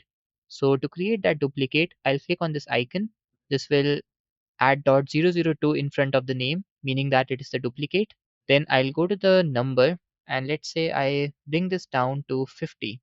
This will reduce the number of particles only on the cap of the bottle. And I think that even 50 is too much. Like we should go for something even less, like 25 or 24. And yes, this should work fine. You can change this value to anything that you like. Just try to play around with the value both in the bottle as well as the cap. If you want more water particles or the water droplets, then go for a higher number here. And yes, if I try to move this by pressing G, and let's say I place it over here for now. I'll undo this later, but just wanted to show you something that even on this part of the bottle where we have the cap, we do have the water droplets because it's a part of this complete object on which we have the particle system. So it's giving this a very nice look. So we'll keep this and I'll undo, and this is how the bottle looks in the scene. Now let's say I want to render this shot, like just this image, not the complete animation because we have not yet created it. So let's say I want to render this. So I'll go to the render menu here and select render image, but this will give us this error that there's no camera in the scene. So we need to add a camera so that we can render the image and also the animation later on. So to add the camera here, press Shift A, then in the search menu, select the camera. It will get added at the position of the 3D cursor. Like if I press 0 on the numpad, then it will give us this weird view that we do not want. And to set this particular view as the camera view, I'll simply keep my cursor over here in this window where I have the render preview mode. And since I need this particular view, so I'll use the shortcut, which is to hold Ctrl, Alt, and 0 on the numpad. And this will make the camera move and rotate in such a way that we see this view as the camera view. Now, if I click on this lock icon and then try to scroll out, then we can easily change how the camera view captures the scene. Also, I'll do one more thing. I'll go to the output properties here and I'll turn on render region. This will hide all the region which is outside the camera view. And then I'll ensure that I have the camera selected here, and I'll move this slightly down by pressing G and Z and moving it down. Also, to make sure that we have the serum bottle exactly at the center, I can keep my cursor over here somewhere in the middle and I'll notice this cross icon which is representing the center of the camera. Or else what you can also do is you can first turn off the lock camera to view. Then you can go to the object data properties here, and in the viewport display you will have composition guides, and from here you can turn on anything like thirds. We're not able to see it here right now because we have disabled the overlays. So let me press 0 on the numpad here for the camera view to see it in the solid mode, which is because we have turned on the thirds. And maybe a lot of you might not know what thirds mean or what it represents. So it basically means dividing this part into a 3 by 3 grid like this. And there's a famous principle called the rule of thirds in design, which is a technique in which you divide any image into a 3 by 3 grid. And for that, you use two horizontal and two vertical lines, just like we have in this camera view. And then you place the key subjects or the key elements, like we have the serum bottle in this case, at the intersections or along these lines, and it creates a more balanced and engaging image. Like in this case also, I can move this in the x-axis like this, and then let's say I want any text over here. And in that particular case, it will give a very nice impression that we have the serum bottle on the right side and nice text over here. Or maybe you can have some other background image or something and the serum bottle on the right side. So this is how the rule of thirds work. For now, I'll just undo this because what I'm going to do is to convert this into a portrait mode instead of landscape. And in that particular case, I'll need this serum bottle to be in the middle and not on the right side. So to change the resolution of camera so that we can change this into a portrait mode, I'll go to the output properties again. And in the resolution x-axis, you can see we have 1920 pixels and in Y we have 1080 pixels. So if I reverse this, that is I make this 1080 and the y-axis 1920, then I'll get this portrait mode display instead of the default landscape one. And then I can just turn on this lock icon to enable the lock camera to view. And if I zoom in here, then this is how the serum bottle will look in the frame. Let's shift the camera slightly in the x-axis like this. Then I'll move it slightly up in the z-axis. And let's also go to the object data properties here and I'll slightly change its y-axis location and the x-axis so that we can basically zoom into it. You can also zoom in using a scroll wheel. Other than this, I'll move it slightly down again, something like this. And I think that this is a perfect frame for the serum bottle. We are able to see it in a very clear way. Another thing that I would like to change here is to rotate this label. We are not able to see the name of the serum bottle, which is Radiance Serum. So I'll rotate this in the z-axis like this and left click. Let's rotate it something like this. And after this, we can now begin with animating everything. Currently, all we have is this static shot, which yes, you can even render by going to render menu here and selecting render image. This will start the rendering process that you can see here. And currently the number of sample count is very high. So we can fix it by going to the render properties. So let's cancel this. And now we are back in the scene. I'll go to the render properties here and in the sampling I'll go to render and change the number of maximum samples to let's say 512. If you want you can even lower this further because it will decrease the render time. So you can keep something like 200 or 300 because in the end you will have the denoisy turned on and this will remove the grainy texture or the noise from your render. So you can keep this to anything like 200, 300. I'm keeping this to 512 just for some little extra quality. But yes, this will take some more time. Now if you want you can render this, but I think we should begin with the animation part now. So first of all, I'll change this window from the shader editor to the timeline editor. So click here and change this to the timeline. This will give us this timeline where we have all these numbers and we are going to make a 24 FPS animation, meaning 24 frames per second. And I am planning to keep it around 10 seconds long, meaning that it will be a total of 240 frames. We can change it later if we want, but for now I'll change this to 240. This ending value basically controls where the animation will end and the starting value will control the beginning frame of the animation. So currently we don't have anything animated in the scene, but let's say initially I want that there should be no lights in the scene and they should turn on one by one. Like if I just select this plane at the back, which is giving us all this emission, then I'll go to the material properties here and in the strength of emission, I'll change this to 0. So initially I want complete darkness, something like this, but even after reducing the emission, we have all these lights here that are giving us the light. So what I'm going to do is I'll undo this first of all and I'll go to somewhere around the frame number 60, let's say. Until this, I want complete darkness in the scene or let's say very little light. So what I'll do is I'll change this to 0. Then I'll insert a keyframe by clicking here. And yes, normally when you add a keyframe, it gets displayed in the timeline editor. But since this is the property of a node in the shader editor, so we cannot see it right now. And now let's say I take this pointer to frame number 72 and then I keep this to 1.3, which was the old value, and then I add another keyframe here. And now if I take the pointer here, you will notice that we have complete darkness for the first few frames, and then only when you reach the frame number 60 the emission strength will increase and the scene will light up. So we want something like this. And I even think that we should remove the keyframes or the animation from the emission strength for now because we'll need it later on. Like first I want all the lights in the scene to be off initially, then one of them turns on, then the other one, and then in the end, once all the three lights are turned on, then we'll have the animation of the background plane emitting the light. So let's see how we can do this. First of all, I'll remove the keyframes from the strength value here. So with the plane selected at the back, I'll right click here and clear the keyframes. This will remove the animation. Now I'll remember that this strength value is 1.3. We will use this later on. For now, I'll change this to 0. Then initially at the frame number 1, I'll have all the lights disabled.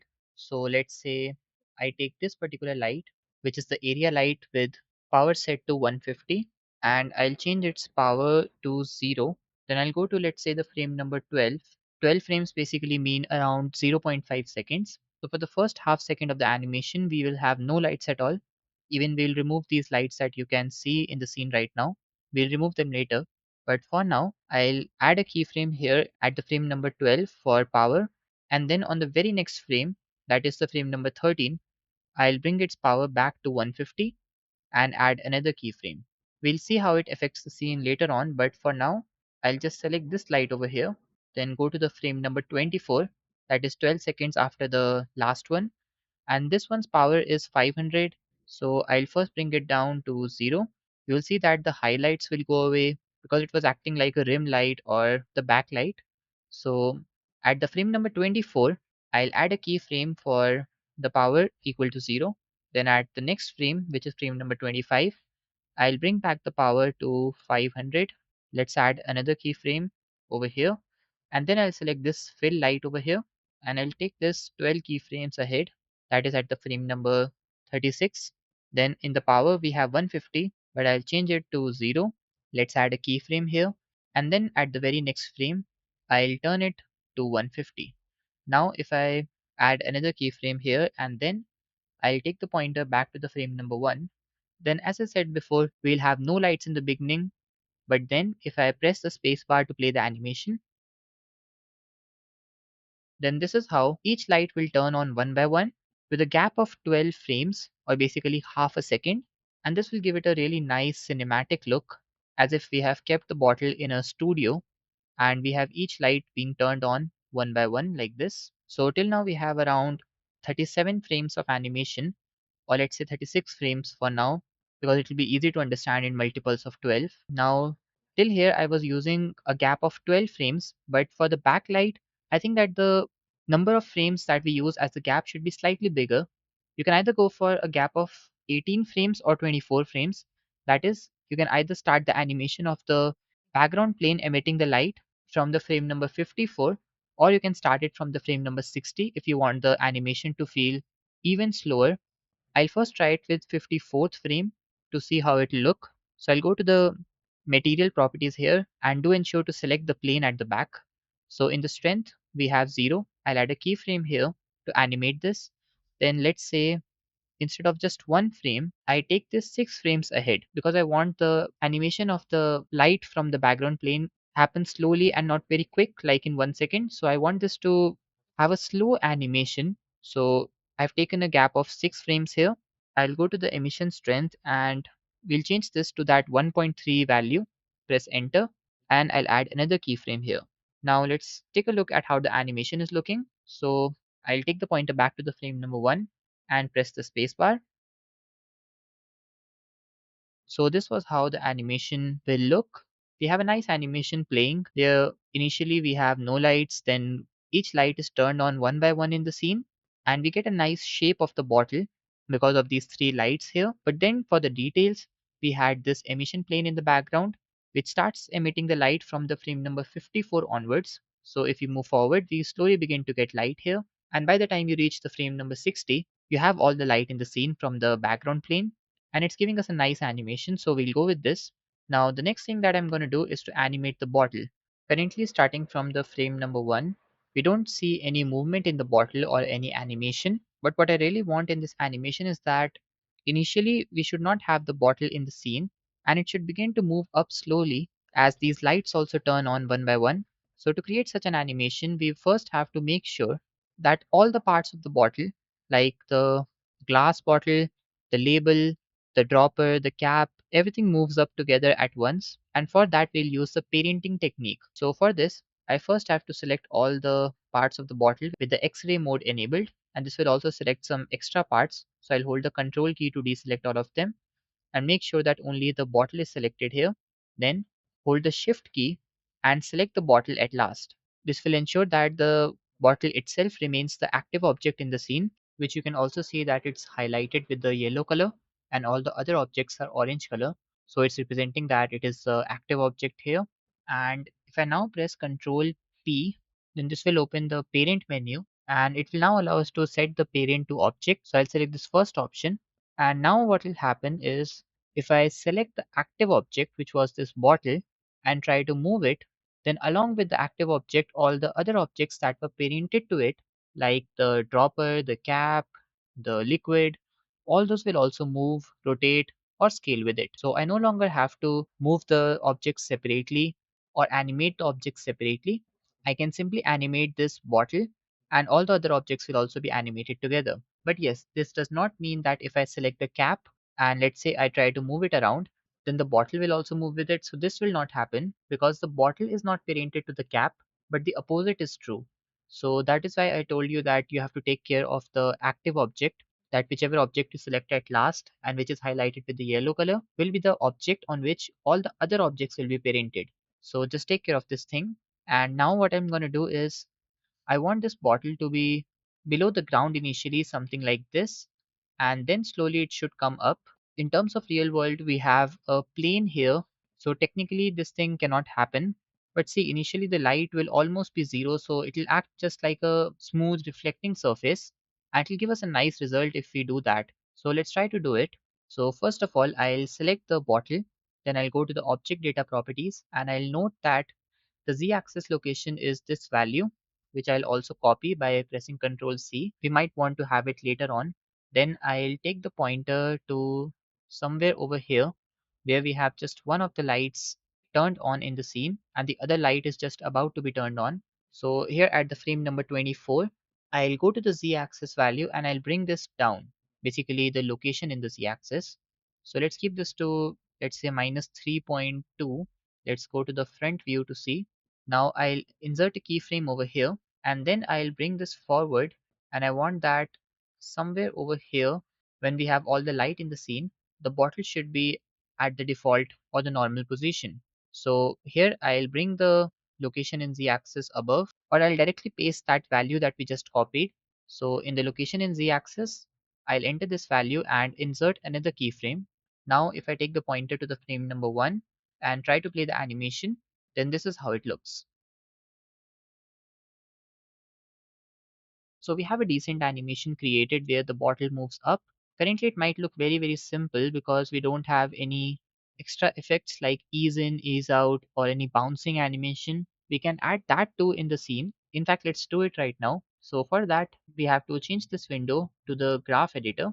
So I'll select this from here. Then with the bottle selected, I'll click here. This will show me that the Z location is animated. So I'll select it by left clicking here. And now in this graph editor, if I press the period key on the numpad, then this will take me to the graph. And now you will have to use the control key and the middle mouse to zoom in and zoom out like this. You have to do it in such a way that you can easily see this graph here. So just hold on control key and the middle mouse key and move the mouse around. So this is the graph that we have for the animation that we created, but currently it's very linear. Like you can see that we have a very simple animation of it moving up and down. But let's say I now select this handle, which is basically the left handle of this keyframe at the frame number 60. And I also select this particular handle, which is the right handle of the keyframe at frame 24. And let's say I scale these in the x-axis like this in such a way that they come close to one another. Let's say in the resize menu, I change this to -1. Then what this will mean is that the slope of the graph has now changed, meaning that initially we have a longer period of time with a little movement as compared to before. Like if I undo, then very quickly the graph went up like this, but now the graph stays on a lower position for a longer period of frames and then it quickly moves up and the same thing of slowing down happens in the end. To see this visually, I'll take the pointer over here and press the spacebar. And this time you must have noticed that the speed of the bottle suddenly increases in the middle. You can see this thing one more time. Initially the speed was low, but then the speed increased and then it again became slow. This change will be much more visible if you have a longer animation So you can test it out yourself for understanding. But for now, we'll move forward, and instead of having just a very simple animation of the bottle moving up, let's try to add some bounce in the end. In fact, it won't even be a bounce, but just a single back effect where the bottle first moves up and then comes down again. So to create such an effect, I simply have to select the first keyframe where this animation starts. Then if I right click, I can go to the interpolation mode, and you can also get this menu directly by pressing T, which is the shortcut to open this interpolation menu. And in this you will find the dynamic effects. Here if I select back, then you will notice that the graph changes. Basically, everything that we did before will disappear, and we now have a new animation created where in the starting, the bottle moves up like this. Then instead of just stopping here, it moves up for a little while and then it comes down, giving us a very nice animation. So I'll keep this animation as the final one for this bottle in the scene. And now I think that we can move ahead to the next part of animation, which is we'll try to animate this cap and the glass pipe that we have. So I basically think we can go for a zoom in animation where this cap will rotate in the z-axis, then it will open, and we'll be able to see the dropper completely. So to create such an animation, we need to take care of a lot of things so that it looks flawless. So first of all, I need to make sure that when I move this cap, this glass pipe also moves along with it. So for that, I'll first select it, then with the shift key hold it, I'll select the cap, and then we'll use the same parenting technique as before. So press Ctrl P, then set parent to object. And now if I select the cap and try to move it around, then this pipe will also move along with it. And yes, I don't really know that what exactly is the name of this pipe. So if there's some specific name that is given to it, you can correct me in the comments because I'm not aware of that. So I'll be calling it the glass pipe only. So coming back to the animation part, let's go to the frame number 60 where our previous animation got completed. Basically, the part of the animation got completed. And here I want that the cap should start rotating in the z-axis, something like this, and then it should open. So to create such an animation with the bottle selected, I'll go to the object data properties here, and in the rotation in z-axis, I'll insert a keyframe. Then I want the rotation animation to be somewhat longer. Let's say for the next 60 frames, I want it to keep rotating. So at the frame number 120, I want this to complete two full rotations in the z-axis, meaning that a total of 720 degrees. So I'll go to rotation in z-axis and type 720. Let's add another keyframe here and let's play this to take a look at it. So I'll press the spacebar. And I think that the rotation animation looks nice, but again it's completely robotic and lifeless because we have a very simple graph right now. But what we can do is we can select these two handles, and let's say I scale these down in the x-axis like this, and then in the scale x value here I'll change this to -1. Then let's see what kind of animation do we get.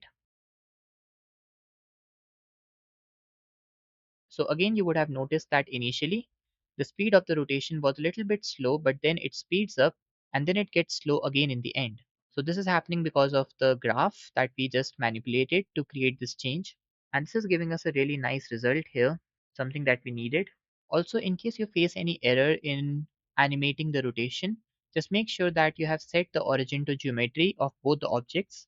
You can check this thing by going to Object, Set Origin to Geometry. This will confirm the origin point is at correct location. So once we are done with this, the next thing that I want in this scene to happen is that the cap and the glass pipe should move up so that we can show the dropper. And for this, I'll take the pointer to somewhere over frame number 72, a few frames after the second animation starts basically. Then since I need to move up, so I'll go to the location in z-axis and insert a keyframe here. Then I want the animation to be somewhere around the frame number 100 or 104. And here I want this to move up, let's say over here. I think this much should work fine. So I'll insert a keyframe here. And to see the graph properly, I'll click here in the object transform. I'll hide the Z rotation graph for now and select the Z location. Then click the period key on the numpad to focus on this graph that we have. And here I'll do the same thing. I'll select both of these handles and scale them down in the x-axis. And in the value, I'll type -1. Let's take a look at how the animation looks overall.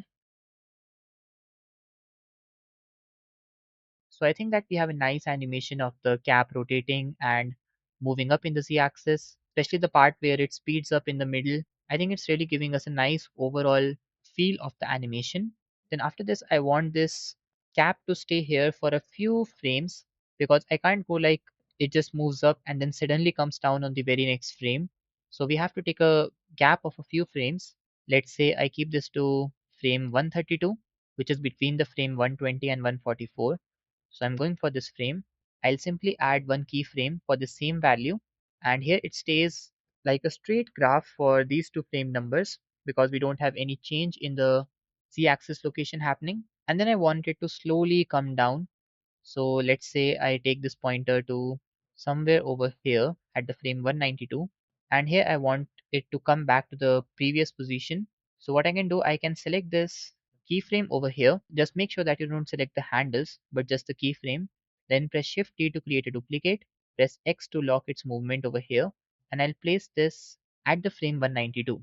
If you think that this is a complex thing to do, then you can simply copy paste this z-axis location value and insert a keyframe here. That will do the same thing. Now I'll select these two handles.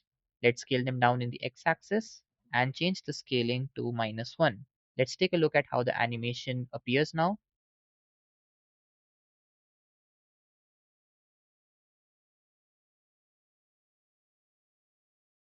I think it's really looking very nice, but we can add a few more things like when the cap is going down, it should start the rotation again. So for this, I'll go to Z rotation.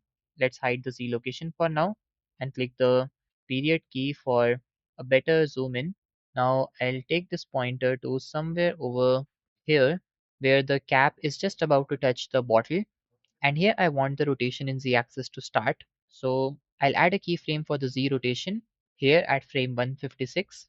And then I'll move forward to somewhere over here.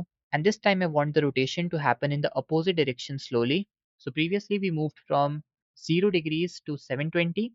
But this time let's go from 720 to let's say 360. Let's see how much fast or slow it is. But yes, again, I'll select these two handles and scale them down to create a nice effect and also set the scale X value to -1. So let's play the animation one more time.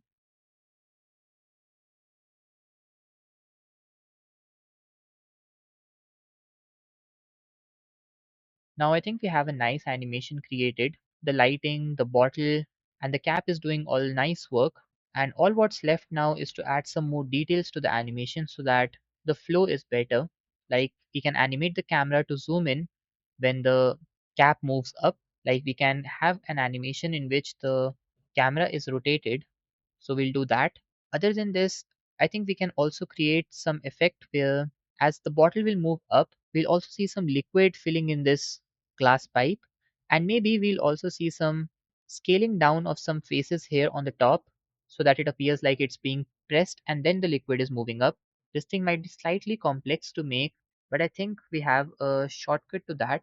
So what I can do is I can just press Shift D to create a duplicate of this glass pipe.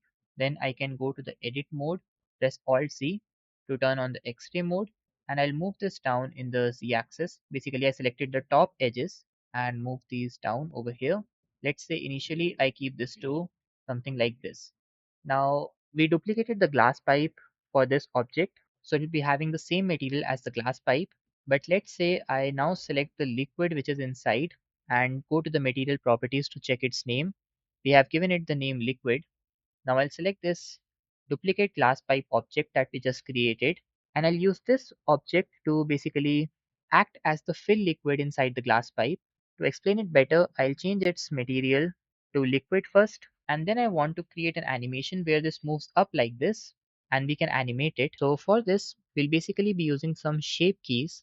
So to see how it works, let's go back to the object mode first, and then in the object data properties, here we have the shape keys option. So first of all, I'll click on the plus icon and this will give us the basis shape key, which is simply to store the default state of the object that is without any changes. But then if I click on the plus icon, then this will create a new key. And to explain why exactly we did this, I'll first go to the edit mode. And now with these edges selected on the top, let's say I move this up till over here. Now, if I go back to the object mode and then in the shape keys I try to change this value, you will notice that I'm able to control how much liquid is being filled inside the glass pipe. In very simple words, the shape keys help you to deform the object using the edit mode, and you can use it to create some amazing animations like the one that we can create now with the liquid filling up. So let's say I take the pointer to frame number 96, and here I want the value to be 0. That is just this much liquid should be inside it. And then I'll take this a few frames ahead, let's say at frame 132, and here I want the value to be 1. So I'll insert another keyframe here, and let's zoom in to see the graph properly. And we can even do the same thing with these handles also. I can change their scaling to give this a nice look in animation. And then what I'll do is, as it begins to move downwards, I'll bring this value down to 0 in the shape keys so that the liquid gets back to the default lesser quantity in the glass pipe. So I want that for the next 24 frames, that is till frame 156, we have this much height only in the glass pipe. So I'll animate this property by adding a keyframe here. And then let's say for the next 24 frames, that is frame 180 where the cap basically closes. So here I want the value to turn 0 again, and I'll add a keyframe. Let's select the two handles and scale them down as usual, and I'll set the scaling in x-axis to -1. Other than this, what I can also do is I can slightly saturate the color of the liquid inside the pipe. I'll try to make it slightly different from the lighter color that it has right now, because see, the way the color looks inside this bottle and the way it looks inside this pipe will be slightly different. So what I'll do is, with this selected, I'll go to the material properties and create a duplicate of this liquid material. And now in the base color, I will slightly increase the saturation so that I get something like this. If you want, you can completely skip this step. It's only because I feel like there should be slightly higher saturation, so I'm doing this. And now what I'll do is I'll animate this black part of the cap that we have. I want to show it like as if it's being pressed when the liquid moves up.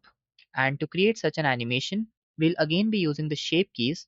So what I'll do is I'll go to the edit mode, and let's say I select this edge loop and press S. Then this will create this scaling down effect that you can see on this right side over here. So it's creating a nice stretched in or a pressed effect. So we need this, and I'll go to the object mode. Then I'll go to the object data properties here and create a default basis shape key, and then create a new key for the animation that we want to create. Then in the edit mode, I'll scale this down, let's say like this, and return back to the object mode. Then in the value, if I try to change this, you will be able to see the change happening in the render viewport. So initially, let's zoom out of the graph first. Yes, initially at the frame 96, I want this to be, let's say 0, because here we can see that the cap and the glass pipe are just moving out. So I can insert a keyframe here for the value 0. And then let's say I move a few frames ahead and I change this value to 1. Let's take a look at how it appears. So I'll press the space bar to play the animation. Now moving ahead, I think I should go to this key value here and just take a look at it by zooming out. Then I'll select the two handles and scale them down in the x-axis and change this to -1 so that the animation will be slightly better like this. All we have to do now is to animate the camera, because without the camera animation, we just have the bottle and the cap doing everything. But to make the animation look more dynamic, we should animate the camera also. So I'll select this camera over here. And before we animate it, let's first check what exactly do we need to animate. Like I want the camera to move up, capture this particular part of the bottle, basically the cap and the glass pipe. And I also want it to slightly be rotated in the x-axis. So I want it to change its location in the z-axis, maybe also in the y-axis, something like this. And I also want it to be rotated in the y-axis, I think. Yeah, something like this. We'll have to make some final adjustments, like in the y-axis, something like this. So to keep it short, we have to make the changes in y and z-axis locations and the rotation in y-axis. So we'll insert keyframes only for these values. But before that, let me just undo everything and bring the camera back to the previous position. Then I'll round this value off to 0. Then I'll take the pointer to, let's say over here where the cap is just about to move up. So I'll take this to frame 78, let's say. Then I'll insert the keyframes in the y-axis location, the z-axis location, and the rotation in y-axis. Now I'll move this a few keyframes ahead, and here I want the y-axis location to be something like this. I should also move this slightly up in the z-axis, and I want the rotation to be something like 15 degrees, I think. Let's zoom in even more. So I'll use the lock camera to view here to zoom in. Then I'll slightly adjust the value in the y and z axis till I get the perfect result that I need. And let's say over here I want to insert the keyframes. Let's play the animation to see how it appears. Here I think that we might have made some change in the x-axis location, so I'll adjust it like this, and let's play the animation one more time. But this will mean that we have to make some changes again. I'll go to the y-axis location and make the required changes. Then I'll right click and replace single keyframe for the y-axis location, and do the same with the z-axis location also. We need to add a keyframe for the x-axis location also, so that the animation can appear in a much better way. Like I want the bottle to be centered in the middle like this, and for that I'll have to make the changes in the x-axis location also. So I'll do that. Now I'll add the three keyframes here, and I think I might have messed up with the keyframes. I'll go to the timeline editor and I'll shift this, and I had to place these keyframes at the frame 97, and I placed them at 96. So I'll simply delete this existing keyframe and move this by pressing G. Let's take a look at the animation again. I think that we forgot to change the rotation. So in the y-axis rotation, let's keep this to 15 and insert the keyframe. This will give us a nice camera animation here. Other than this, I'll go back to the graph editor and I'll do the same thing of selecting the drivers and scaling them down in the x-axis so that we can get an even smoother animation. For that, I'll click here, and first of all, I'll hide all the other graphs here and only unhide the Y location. Then click the period key on the Windows, then click the period key on the numpad, select the two handles and scale them in the x-axis like this. Then repeat the same procedure for the other three. And once all of this is done, I'll go back to the frame number one and play the overall animation one more time to check if everything is aligned perfectly or not. So I'll press the space bar.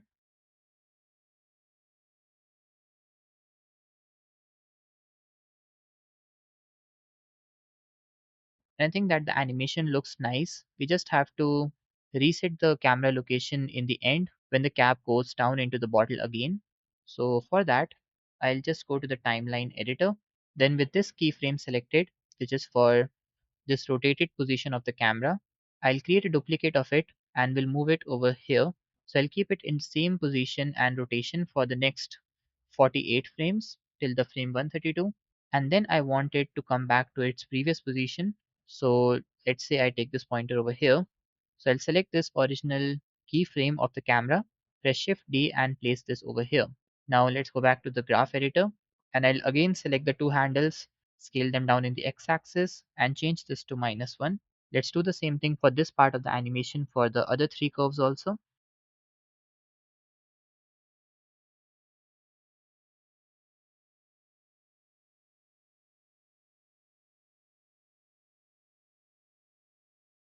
Here I think that we forgot to make one more change, which is that when the dropper or this cap is pressed on the top, it should come back to the default resting position in the end also. So that part is missing, I guess. So I'll select this value, which is controlling the shape key over here. And we had the animation till around frame 120. Then I wanted it to stay like this for the next 20 or 25 frames. So I'll insert another keyframe here. Then I'll move this ahead by around 20 more frames, and I'll bring this down to 0 and insert another keyframe. Then as usual, I'll select the two handles and scale them down in the x-axis and change this to -1. And with this, I now think that the animation is now completely ready. So we can even render this animation now. And for this, I'll go to the render properties. Let's keep the resolution same as we see in the viewport. Even the frame rate will be set to 24 FPS so that we can have a 10-second long animation because we have 240 frames. Then you can select the path in the output path here. Like by clicking on this folder icon, you can select at which particular folder you want to save the animation sequence.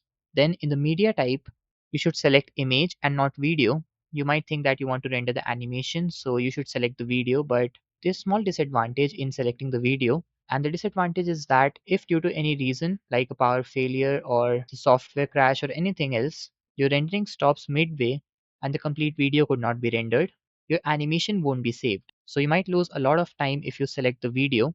So instead, I will advise you to go for image.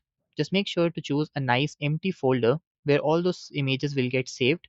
And then you can maybe import those images in a video editing software like let's say DaVinci Resolve or Premiere Pro, and you can then convert it into a video. So I'll advise you to go for the image media type here. Other than this, I can just go to the render properties and I'll keep the same render settings of 512 samples and denoisy turned on. Just make sure to turn on the use GPU so that you can get faster results. And other than this, in the light paths, you can make some changes, but what I'll advise you now is just try to render it, and if it actually takes up a lot of time, then reduce these values. Otherwise, you can go with these existing values only. Like you can keep the total count to 6 instead of 12. Similarly, you can reduce the diffuse to 2 instead of 4, the glossy to 2 instead of 4, transmission to 6 instead of 12. You can basically half these values. But yes, do these things only if you notice longer render times and you need to make it quick. Otherwise, you're good to go with the default values. Then in the color management, I'll keep the display as sRGB and view as AGX default. But in the look, I'll change this to medium high contrast or maybe base contrast. You can select any of the two. In the medium high contrast, you will notice that the colors are a bit more saturated because it needs to give a higher contrast. But I think that the default one looked much better for a cosmetic product. So we'll go with the base contrast. And I don't really think that there's anything else that we should be changing here. So we'll go with this. And to render the video, you can just go to the render menu here and select render animation. This will open this window where the entire animation will get rendered frame by frame. Initially, the render speed will be much faster because we have literally nothing in the scene that is getting the light bounces or anything else. We have a complete dark beginning in the render. So this thing will be faster. For now, I'll just press the escape key to cancel it because I'll be rendering it in a little while. And finally, I have completed the rendering of the complete animation, and this is how it looks.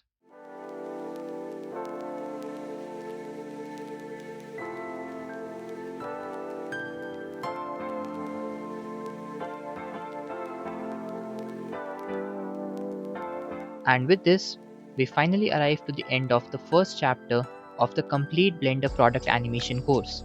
I hope you learned something new in this video because our target was to cover the basics or the foundation of product animation in Blender, like modeling a product, understanding how to apply materials depending on the lighting and the rest of the setup in the scene, then understanding how you can animate your scene, how much gap you should create while animating different things together.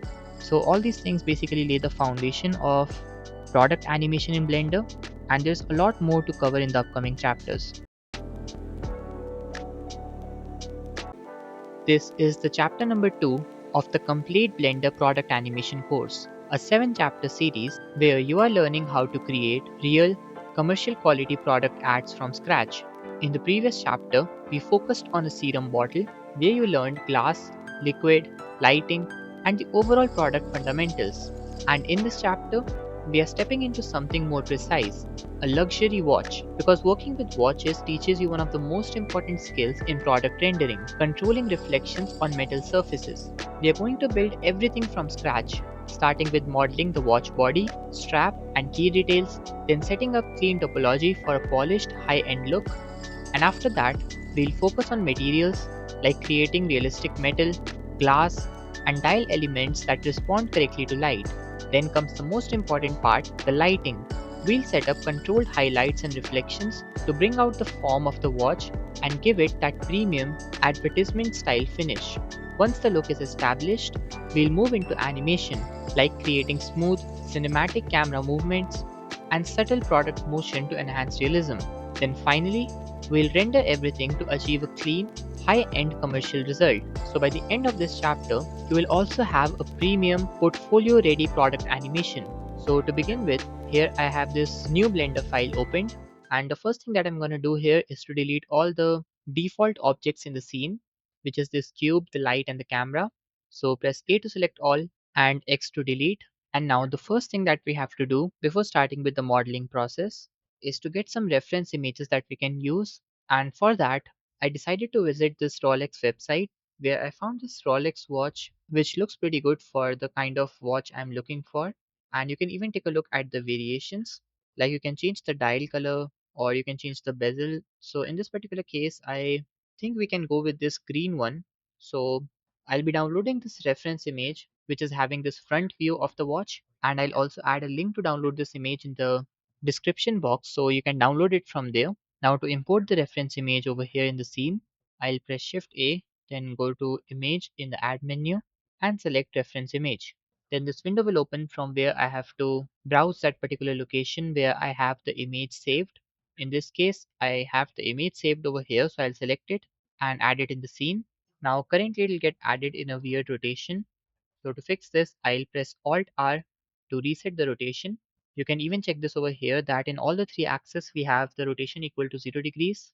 And now I'll go to the front view, then rotate this image in the x-axis by 90 degrees. And this will give me a nice reference image that I can use to model the watch. Now just like I told you in the last chapter, in this one also we'll try to use this image only as a reference and not as a complete copy of the watch model that we'll make. We'll try to add as many details as possible like the dial of the watch, the logo, this cutout in the glass, these small details. But if needed, we'll try to make some changes in the model also. But for now, to keep the thing simple, we'll begin with modeling the case of the watch.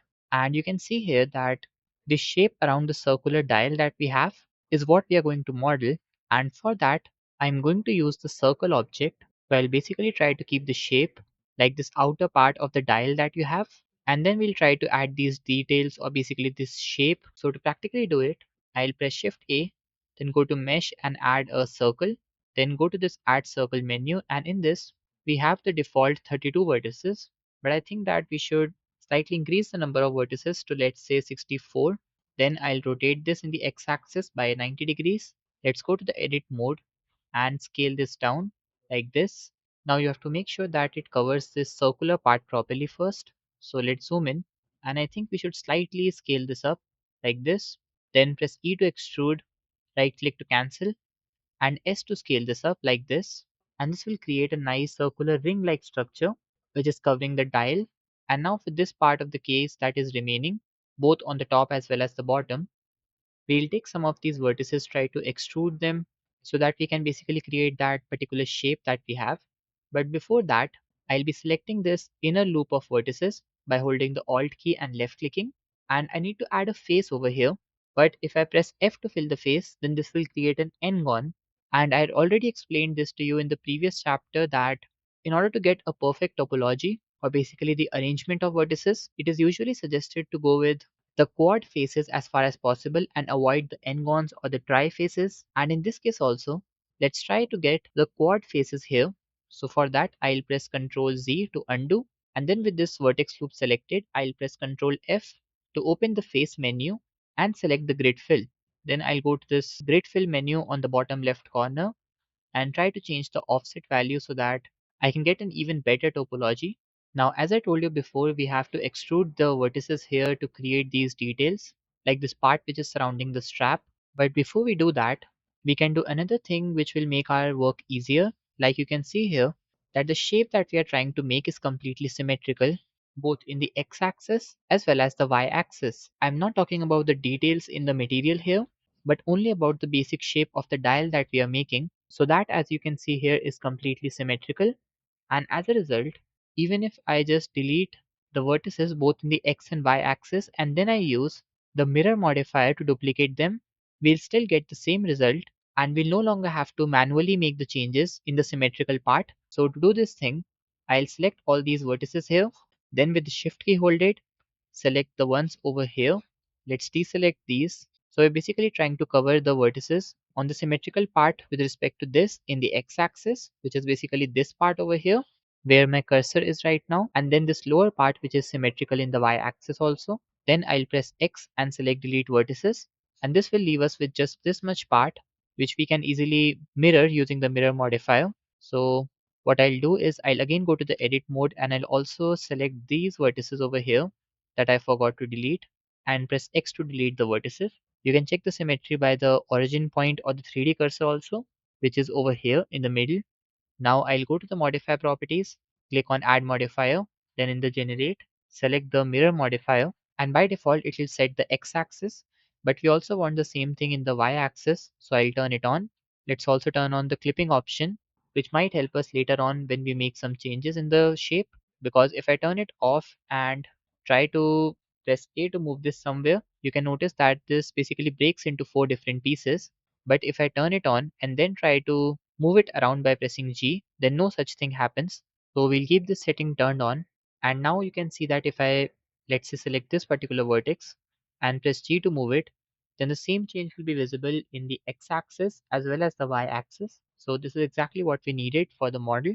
And now the thing that I'm going to do is I'll basically extrude the vertices that I have over here, which is basically this vertex loop, in order to form this shape over here. So for this, let's say I select this particular vertex, and I think I should slightly slide it by pressing G twice and shift it over here so that it properly aligns. And then I'll press E to extrude this, let's say till over here, and left click.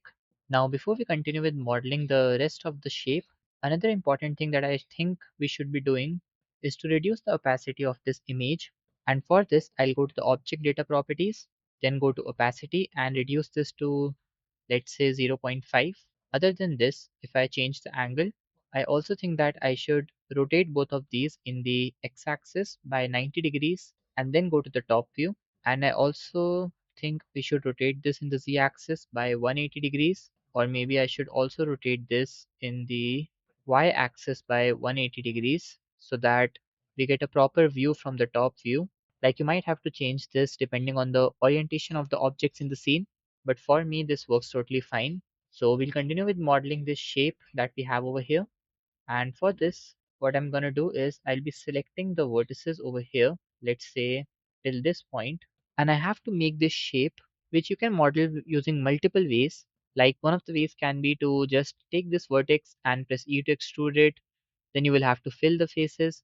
But what I'm going to do is something much simpler. I'll keep these vertices selected, then press E to extrude them like this in the x-axis. And now I'll cut the region that I want using the knife tool. So to use the knife tool, I'll press K.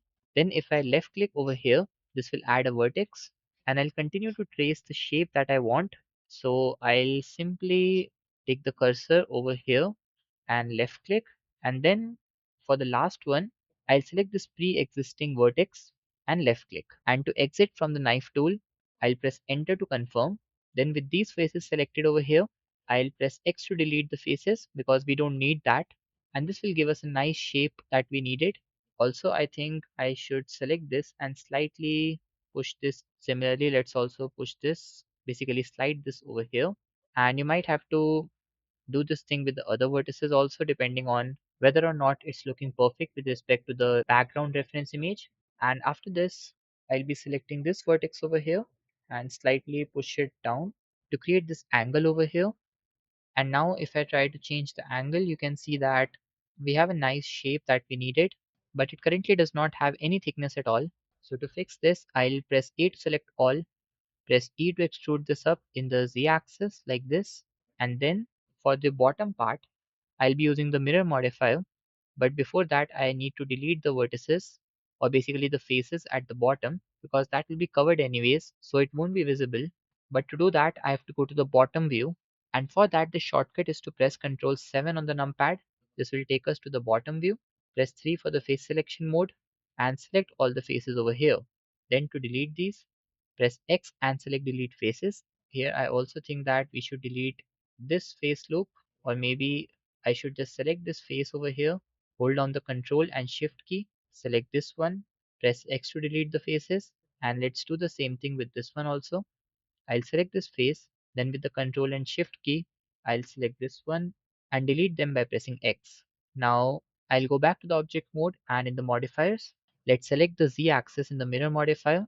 That will basically give us the complete model of the case. Now to add some details, I'll go to the edit mode and I'll be selecting this edge over here, and I basically want to make this shape a little bit rounded or curved. So to add this detail, I'll be using the bevel tool. So I'll press Ctrl B to apply the bevel, and I'll set the number of segments to, let's say, 4, or maybe let's go with 5. Then left click, and I'll change the width to 0.1, or maybe let's slightly increase this to 0.125, like this. And I think this looks completely fine for the watch model. Now these values here might be different for you, like you might want to set the number of segments to something low, like 4 or maybe 3, and even the width here you can set it to anything that you like. Basically play around with these values, and depending on the type of result that you want, you would have to set these values accordingly. So take a look at the reference image if you want to, but currently I think that these values are giving me a nice result, so we'll go with this. Now if I take a close look over here and try to change the angle, you can see that we have some duplicate vertices over here which are causing this formation of the face, which is this selected one. And you might think that it is not a major problem, but if I just go to the object mode and then add the subdivision surface modifier to it by using the shortcut Control 1, then you can see that this is the result that we get. We are getting this issue in the geometry, which is because of this face that is over here. And to fix this thing, what I'm going to do is I'll go to the vertex selection mode by pressing 1, and then I'll be selecting this vertex, and then with the shift key hold it, select this one which is adjacent to it, then press M, and this will open the merge menu, and from this I'll select merge at first. What this does is that it merges the two vertices based on the one that you selected first. So on merging them together, their final position is the one which we selected first. You can even select merge at last if you want the position of the last selected vertex, or if you want them to be merged at the center, you can select merge at center. But in this case, I decided to choose the merge at first option. Now in a similar way, I'll go over here, turn on the X-ray mode by pressing Alt C, and then select the two vertices here, press M, and select merge at first. Now let's zoom out, and you will notice that most of the issue that we had because of the geometry is now gone, but it's still not looking completely perfect. Like we can see some issues over here which are basically because of these faces over here, and you can see that this one is a tri face, and as I explained you before, in terms of topology, we usually prefer to keep only the quad faces, that is the faces that are made up of four vertices. So that is why we are getting this problem here, but we can easily solve this by adding some holding edges to the geometry. We'll see how we can do that later on, but before that, I also noticed that there's some issue over here, which is because of some duplicate vertices over here also. If I just select this and try to press G to move it, you can notice that we have one more vertex below it which is causing this issue in the geometry of the object. So what I'll do is I'll select both of them by using the selection tool like this, press M to merge at center, or even better than this, I think I can press A to select all of these, press M, and one of the options in merge is merge by distance. What this does is it basically merges all the vertices which are within this distance of 0.0001 meters, and this is a very small distance if you compare it to the size of the object we are dealing with. So in most of the cases, any two vertices which are kind of overlapping or very close to each other will be merged into a single vertex if you use this option. So now if I select this vertex and try to press G to move around, you will observe that we no longer have any duplicate vertices. Apart from this, another issue that we have here is that this particular face is an n-gon, so we can easily fix this thing by adding some vertices on this particular edge, and then we can connect them to the vertices over here. So to do this thing, with the cursor over this edge, I'll press Ctrl R, and you can see that we get a yellow point over here. Now if I use the scroll wheel to increase the number of cuts to 4, then left click and right click to cancel the movement, then we'll get these 4 vertices here that we can use to connect to these vertices. Now to make a quad face here, I need to fill a face between these 4 vertices. So first of all, I'll select this existing face and press X to delete only faces, then press 1 for the vertex selection mode. Let's select the 4 vertices over here and press F to fill the face. Then I'll select these 4, press F, and continue the same thing for the remaining vertices. Now what I'm going to do is I'll select this particular edge here and try to make the geometry smooth by sliding it by pressing G twice and placing this over here. Similarly, let's do the same with the other ones also. I'll slightly slide them backwards so that we get a smoother geometry. And other than this, I'll go back to the object mode, right click to apply shade auto smooth, And then I'll go to the modify properties and let's also use some bevel modifier. I'll place this above the subdivision and the mirror. Let's increase the number of segments to 2 and this will give us a very nice and clean structure.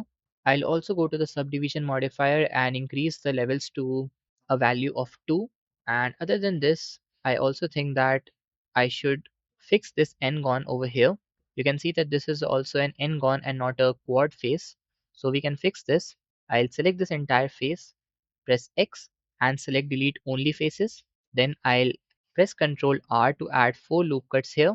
Then simply select the 4 vertices here, press F to fill the face. And instead of selecting them one by one, what I can do is I can press 2 for the edge selection mode, select this edge and press F like this to fill the faces automatically, and this will give me a nice clean topology for the case of the watch. You can check if there is any error anywhere, like in terms of geometry or topology or maybe any duplicate vertices anywhere in the edit mode.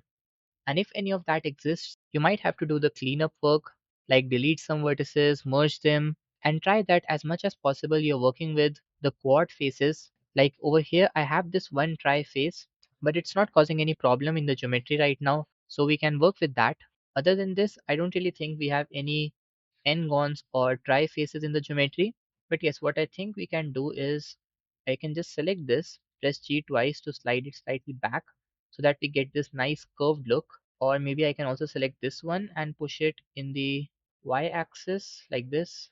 Now to move ahead in modeling process, I think I need the reference image back. So instead of adding it in the scene right now, what I'll do is I'll create a new window here by taking my cursor over this edge and left clicking like I just did. Then click over here to change this window to the image editor and click here to select the reference image that we have. So in this, we have modeled this case, and the next thing that I'm going to model is this outer dial. And for this, I'll go to the edit mode, press 2 for the edge selection mode and select this edge loop. Let's select this completely like this. Press Shift D to create a duplicate, right click to cancel. And now I want to convert this duplicate into a separate object. So for this, I'll press P for the separate menu and select separate by selection. Then go back to the object mode, select the circular ring that we just duplicated and separate it into a new object. Then go to the edit mode, press A to select all. To give this some thickness, I'll press E to extrude, right click to cancel, press S to scale this down.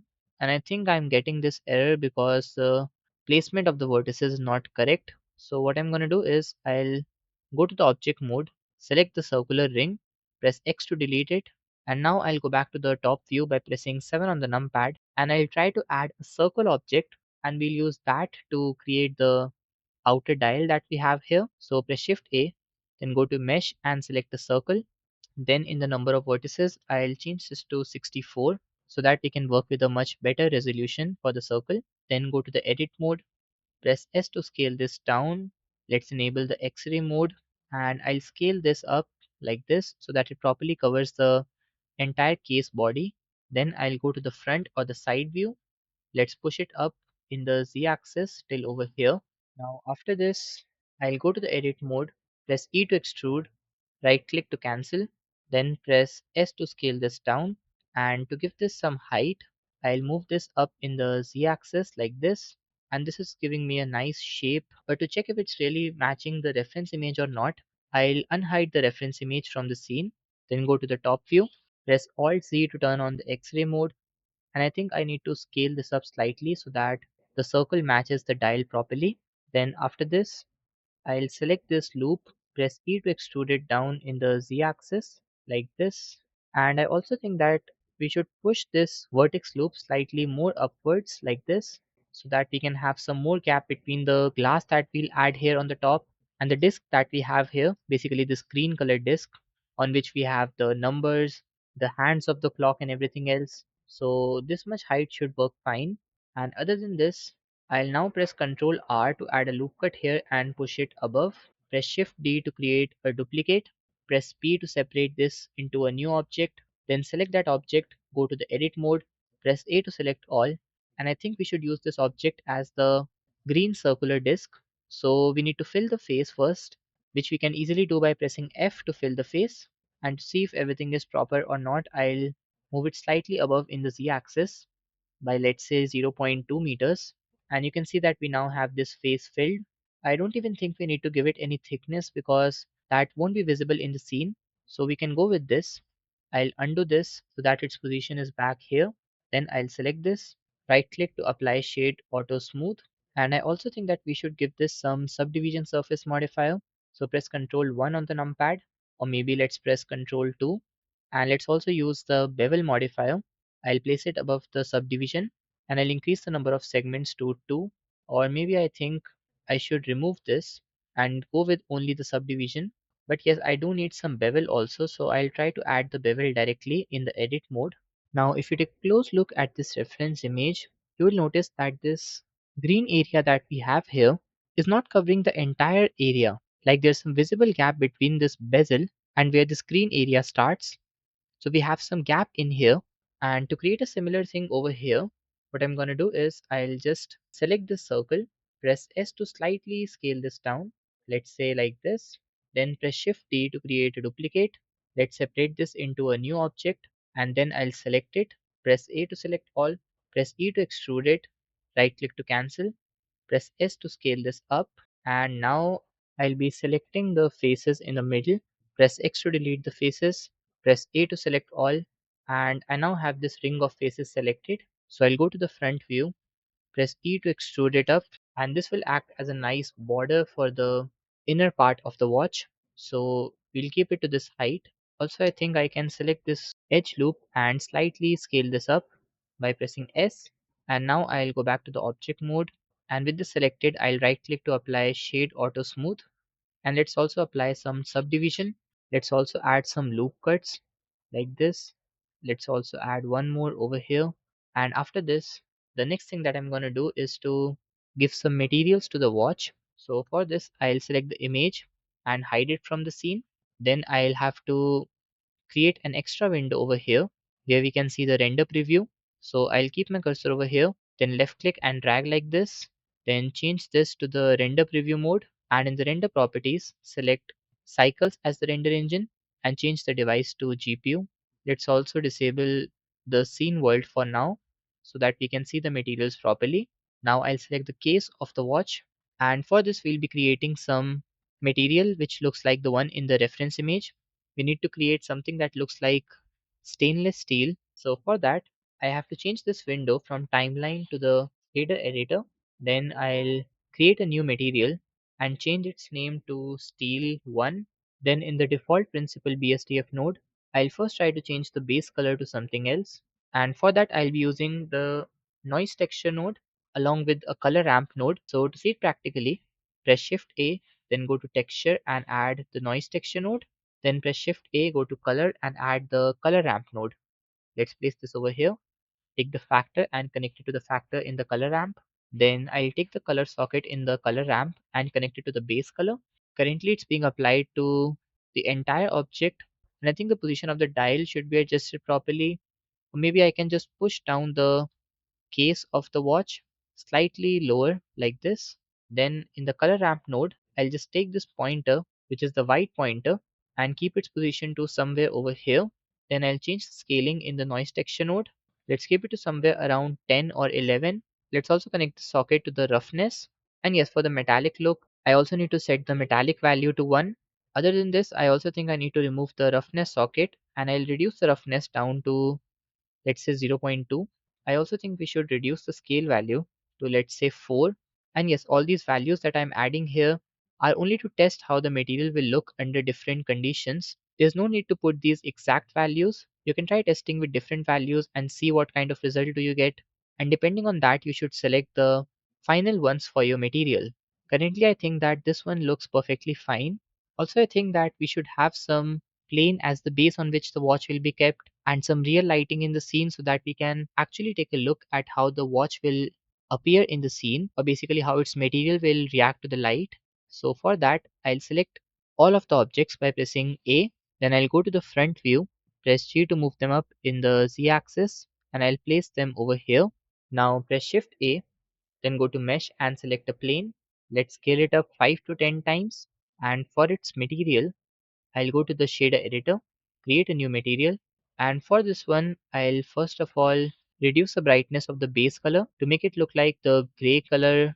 I'm not changing this to complete black for now. I'll keep this to the gray color like this. Then in the metallic, I'll change this to 1. This will help us to see some reflection of the watch like you can see over here.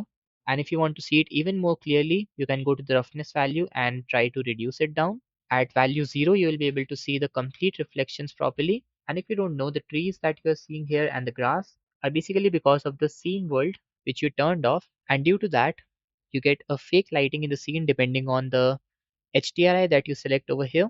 By default, you have this one selected, and as a result you get the trees and the nature being visible in the reflections. So we'll fix that later on when we work with the lighting, but for now I think we should keep the roughness value to zero point 0.2 so that we can see the reflections but not very clearly. Other than this, if I now take a look at the stainless steel of the case of watch, I think it's giving us a nice look. Like from the top, it's having a nice shiny appearance like a metal, and from the sides it's having a nice gray color that we need. We might have to adjust the scaling later on in the noise texture node, but for now I think that we can work with this. In a similar way, I'll select this bezel now, and then I'll go to the material and select steel 1. But I don't really want it to be the exact same steel material that we used for the case. I want to add some slight modifications in this. So what I'll do is I'll click on this button to create a duplicate of this. Then whatever changes I make here will only be applied to this bezel object and not the case. So first of all, I adjusted the position of this white pointer because in this I want more white to appear. So I shifted it over here near the black pointer. And other than this, I don't really think we need to change the scale value in the noise texture. Maybe we should change this roughness value to 0.25. Maybe let's reduce it down back to the old value because I don't think we need to make any changes here as well. It's giving us a nice appearance of the stainless steel. After this, I'll select this circular ring that we created, and in this I first think we should add a loop cut here for the bottom part, or maybe we should just push it slightly downwards in the z-axis. Now for the material, I'll create a new material for this, and in this I'll just go to the metallic value and increase this to 1 and bring down the roughness to 0. And currently I won't be making any other changes in this because I think that the kind of material that we apply to this object will actually depend on this green colored material that we'll be creating, because some of its reflections will be visible on this circular ring that we have here. So we'll deal with that later on. For now, I'll select this circular part in the middle, and for this we have to create this green material. And if you take a close look at this, it's not really completely green. Like you can see that it has a radial pattern which is creating these white streaks or whatever you can call them. It basically gives it a nice circular or a radial look, and to create this in Blender, we basically have to use a mix of the noise texture node along with the gradient texture node.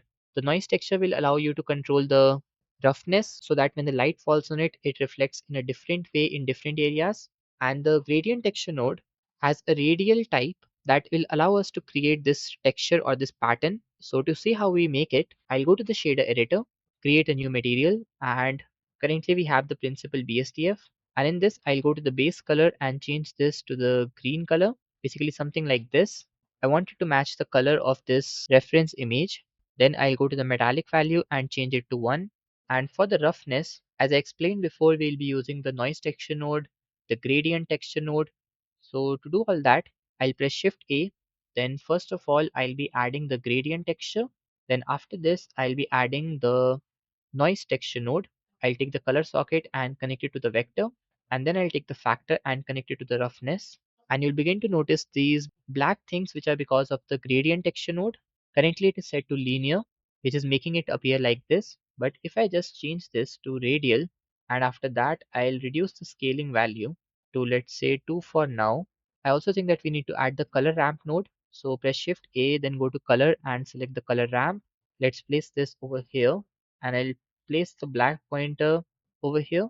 Like you can see that this black pointer is basically controlling this darker region of the material, which is controlling the roughness. So if I just shift it close to the white one, you will notice that the roughness of the material will reduce and it begins to reflect a lot of light on it. And the concept behind this is that the black color is represented by the number 0, and white color, which is this white pointer, represents the number 1. So this means that When the black pointer is covering the majority of the area, the roughness will be close to zero, meaning that if I remove this and reduce the roughness to zero, we get a more reflecting surface. But if majority of the area is having a roughness of more than zero point 0.5 or basically close to 1, the roughness will increase and as a result, the reflections that it creates will reduce. So it's a very simple concept. This color ramp is controlling the area where you have low and high roughness. So if I connect it back, then I need some reflection but not too high. And for the majority of the area, I need a lesser reflecting surface. So I'll go with something very simple like this. And I also think that we need to control the rotation of the gradient texture because currently I'm not able to see the kind of texture that I wanted to, something like this, like you can see in the reference image. So for this, I'll select the gradient texture, press Ctrl T. This will add the texture coordinate and the mapping node. And what I'm going to do is I'll just try to change the value in the X location and the Y location. Or maybe we should first change the rotation in the Z axis. So I tried different values and I think somewhere around minus 215 degrees gives us a nice radial look that we need. And other than this, try to change the location in the x-axis. Like I think I should keep this to 0.68 or maybe let's try 0.69. This will basically change the location of the point from where the texture spreads. And for the location in y-axis, I think I should go with 0.11. Then you can take a look at it from different angles to see if any changes are required anywhere or not. These values can be different in your case depending on the orientation and the location rotation scaling which is applied. So you can try different values and achieve at the perfect result. But currently I think that this one can work for our case. So we'll go with this. Other than this, I also think that we can now work on the lighting part so that whatever changes we make here will be visible in a much better way, because if we have realistic lighting it will be better to see the object's materials. So currently, as I explained to you before, we are not really seeing the real lighting of the scene but rather a fake HDRI setup that we created with this scene world turned off and this HDRI selected. But in reality, if I turn on the scene world, then this is how our scene is looking. It's completely dark because there are no lights. And even this slight lighting that you can see is basically the result of this background strength parameter in the world properties. We have this gray color by default. And let's say I reduce this strength down to 0, then we do not have any light at all in the scene. It's completely dark. We are not able to see any reflections, any mesh, nothing is visible in the scene. And so we can now work with the actual lighting. And yes, I'll be making the changes in the mesh, like adding the lights or the planes in this part of the workspace. And you'll be able to see the results on this part. So to start with the lighting, I want you to remember that in the previous chapter, which was the first chapter, we created a very basic setup where we created this very simple 3-point lighting system. And the majority of the light was coming from behind, basically due to an emission plane. And it was a pretty good lighting system for objects where you need a lot of light in the scene, like cosmetic products, or let's say you're creating a visualization for a keyboard or anything like that, which requires a nice lighting setup, basically a bright lighting setup. But in this case, we are working on animating this watch, and for that, we don't really want a very bright lighting setup. We need something more cinematic, more dark, because it is a luxury product. And you must have seen in advertisements that in case of luxury products, the animation usually starts from a dark scene and then it shows some part of the light, which then shows the reflection with the materials of the object because it gives it a very nice contrasting and a cinematic look. So we need to create a similar thing or an effect over here. And yes, this is the part where you have to make the efforts, like to make better animations in terms of cinematic quality and to understand where what kind of animations or lighting should you have. You should try to observe as much animations as possible, as much animated advertisements as possible, because only then you'll be able to correlate different animations that you watch and understand that okay, this thing is happening because this lighting setup was used, or let's say this particular transition was added because it changes the cinematic feel of the shot. So these things will come to you when you actually observe the advertisements and animations a lot. But even if you are at a very beginner stage right now, I don't really think it would be a problem for you to understand that for luxury items, it is usually suggested to go with a dark cinematic lighting setup. So coming back to the scene, we have to add some lighting here. And this time we are going to use a different method of lighting than before. In this one, we'll be basically adding a plane above the object, which is the main focus of the animation. Basically, we'll add two particular planes. One will be the emission plane, which will be on the top, and then below it, we'll add a textured plane, which will allow some light to pass through it, and it will kind of block some part of lights, and it will create a nice cinematic look that we want to achieve. So to practically see this happening, I'll press Shift A, go to Mesh and add a plane. Let's say I scale this up 5 times, or maybe I should just double this.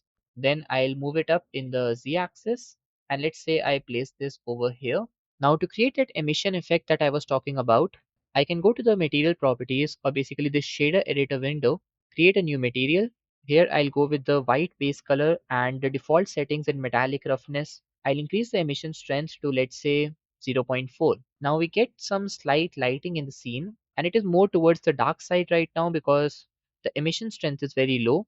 If you want, you can increase this, but I don't really want that. I want to keep it to something low like 0.4 or 0.5. And now what I will do is I'll duplicate this plane by pressing Shift D. Let's move it down in the Z axis, let's say over here.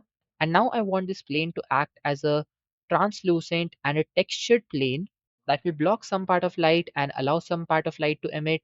So to create such a thing here, I'll first remove this existing material. And currently, if you notice, we again lost all the lighting from the scene. And the reason for that is very simple. This plane was acting as the emission plane, but since we added a plane below it, so it is now blocking all the light. And let's say I press GY to move this, then this is how you're able to see the light again.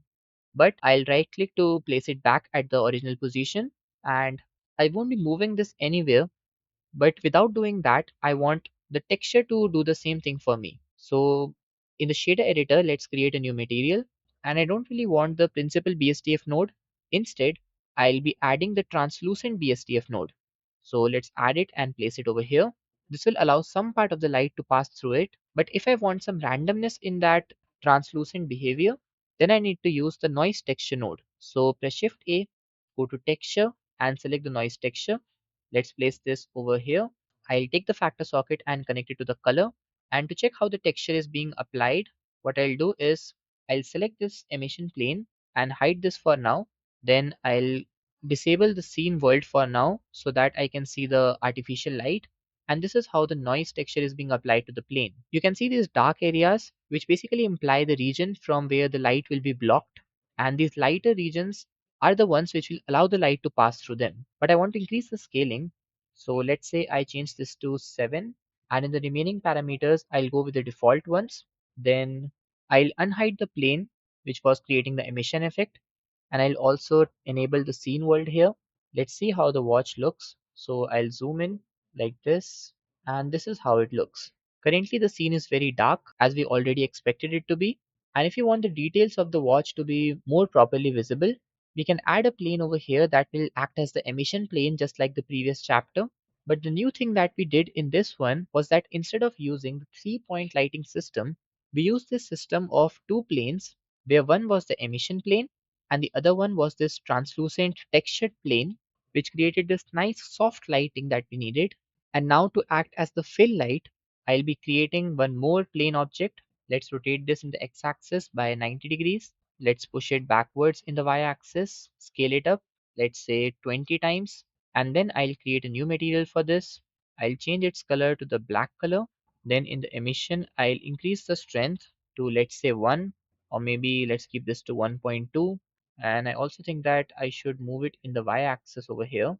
Let's also scale this down like this. And this is how the watch looks.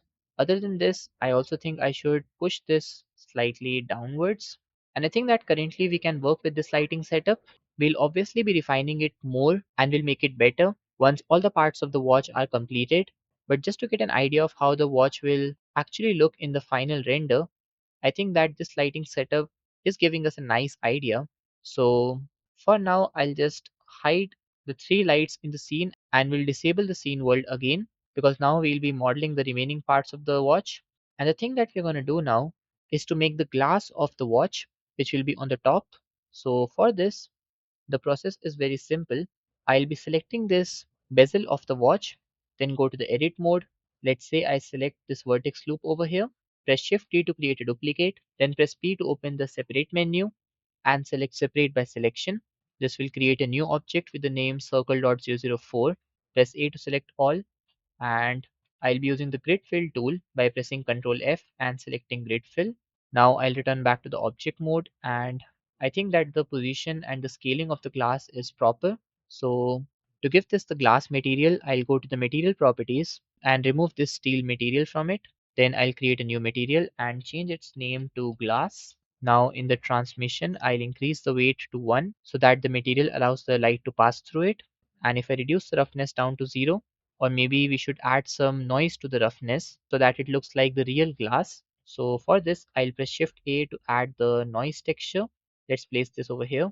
Then press Shift A to add the color ramp node so that we can control how the noise is being added to the texture. Now I'll take the factor and connect it here, and take the color and connect it to the roughness. Now let's adjust the position of these pointers. And yes, you can see the changes in a much better way by connecting the color socket in the color ramp node directly to the surface socket in the material output. Again, these black areas are the ones which are representing the zero value, which will go into the roughness, meaning that over here the surface will be completely smooth and reflecting. And these white areas or the gray ones are representing the value which is closer to 1, meaning that these areas will be more rough and less reflecting. So you can adjust the position of the pointers in the color ramp, and other than this you can go to the scale value in the noise texture and try to adjust it. I'll also increase the detailing to the maximum 15. Then in the roughness I'll reduce this to 0. Then I'll take the BSDF socket and connect it back here, and I think that it will give us a nice glass material to work with. But I think that because of using the noise texture, we are getting very large patches in terms of the roughness, which are not really looking very nice. Like if I turn off the scene world and unhide the planes, then it's giving us a very bad look, I think. So to fix this, I'll first change the scale back to 5. And I think we should use the texture coordinate and the vector mapping node. So I'll press Ctrl T with the noise texture node selected. Then I'll take the object and connect it to vector. And now we'll be using these scale values so that I can control the scaling of this texture like this. In the y-axis, I'll try to increase this to, let's say, 10. And then in the scale value of the noise texture, I'll bring this down because I don't want so many roughness patches here. I just want a very slight variation in the roughness. So I think I can go with the value of 1, or maybe I can keep this to 0.8 just to get a very slight noise texture pattern in the roughness. I will try to check it from different angles that how it looks. Let's also try to change the value of scale Y. Let's keep this to 11.5, and I think that this can work for our case. So let's go with this. Apart from this, the next thing that we are going to do is to add some more details to the watch. I've hidden the glass for now because we need to add the details here. We'll unhide it later on once we are done with that. So first of all, if I take a look at this watch, a very important thing that I can notice here is these numbers, these rectangular shapes, the logo, the hands of the clock, this date over here, and the cutout that we have to create for it. And at the bottom, we also have this written Swiss made. So we have to make all this. So to begin with that, the very first thing that we'll begin with are these lines that you can see in between these numbers. So modeling these is a very easy thing, to be honest. Like we just need to add a plain object, then we'll scale it down, and then we can use the array modifier to add these in the circular path. So to do this, I'll first go to the top view by pressing 7 on the numpad, press Shift A, go to mesh and add a plane. Let's scale this down by pressing S and turn on the X-ray mode by pressing Alt Z. Let's scale this down in the x-axis, and let's scale this down further like this. I also think that we need to unhide the reference image so that we can make its size very accurate. I'll press G and Z, then I'll move it up in the y-axis and place this over here. Let's scale this down further, and let's also scale this in the x-axis slightly. Let's place this over here. Now I'll go back to the object mode, and I'll go to the object menu, set origin to geometry, or maybe I should set the origin to 3D cursor for now, so that if I try to rotate it like this, it will be easy for us to use the array modifier. Now to create the duplicates by using the array modifier, I'll go to the modify properties, click on add modifier. Now you can see that there are two types of array modifiers. The second one is the array legacy, and this one was the older version of the array modifier, which was slightly different, and it is the outdated version, so we'll not use this. We have some new features like in the form of a line, circle, curve. We also have the randomize option here. So it's very easy to work with this array modifier. And in this particular case, we'll be going for a circle. Then in the count, we have three, and here you can see that we have these three duplicates created. But instead, I want this to be increased to, let's say, 60, because we have 60 seconds in total. And I think that it's perfectly matching the reference image also, like you can see over here. So we can go with this. Now the issue is that we don't want these planes to appear on top of these numbers like 60, 55. So this means that we have to delete these parts or the sections. But currently, if I go to the edit mode, you will notice that we only have this single object of the array and not all of them, because we have not yet applied this modifier. We have only added it yet and not applied. So I'll press Ctrl A or click here to apply the modifier. And now if I go to the edit mode, you can see that I can individually select any of these. But before I do that, I also think that I should push it above in the Z axis so that it appears above this green circular disk. So press G and Z and move it above over here. I'll keep its position just above the disk like this. Then I'll go to the top view, press Alt Z, and I also think I'll be selecting this, and let's press 3 for the face selection mode. Select this face loop and increase the selection by using Control and plus on the numpad. And what I'll do is I'll scale this down to bring this closer like this so that it properly surrounds this loop of sticks like you can see in the reference image. It's almost adjacent to this circular loop, so we'll keep it like this. And I also think that I should maybe remove the subdivision modifier and take a look at it from a different angle. Maybe let's also try to turn on the scene world and unhide the three planes that we use for lighting. And this is how it looks. You can notice these reflections that are being visible in this circular ring, which is happening because we have set the metallic value to 1 and roughness to 0. If you want these to be slightly blur, you can slightly increase the roughness value to, let's say, 0.2, and these will appear slightly blur as compared to before. You can even try to change the metallic value, but I think that this one looks perfect, so we'll go with this. Other than this, you can even make the base color slightly grayish if you want, and this is how it looks. You can see that it is not exactly the same as the reference image, because just like I said in the beginning, we are only using this image as a reference in order to get the shape, the size and proportions correct, and not really copying everything from it. So coming back to the scene, I'll again hide the plane objects from the scene which were used for the lighting, and I'll then disable the scene world. And now coming back to this loop of planes, I'll go back to the top view, and we have to now delete the ones that are placed on these numbers. We'll replace them with the numbers later on, but first of all we have to select all of them. So with the shift key holded, let's select each of these. Now over here we have the Swiss made written and the logo. So we need to remove the three of these so that we can write it later on with the logo. Then I'll select this one and continue doing the same.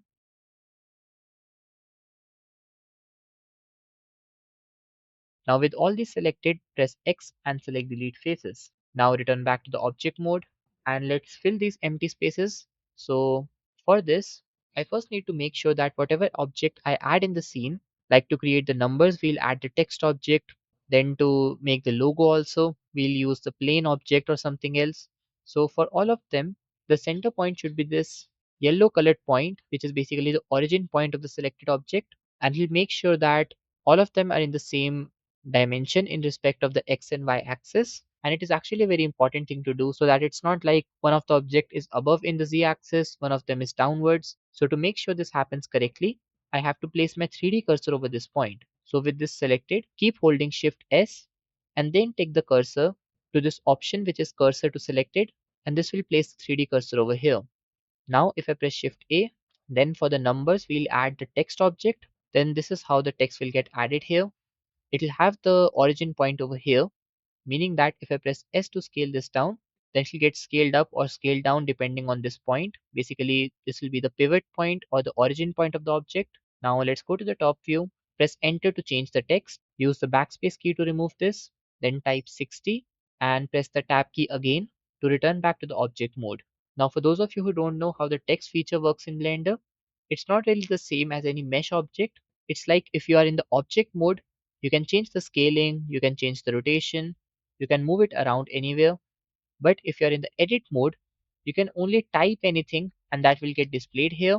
You cannot scale it up and down. Like if you try to press S to scale it, nothing will happen. It will just simply place S over here that we certainly do not want if we want to scale it. So I'll backspace this. So just keep this thing in mind that mesh and text objects work differently in Blender. And now I think I should scale it down further.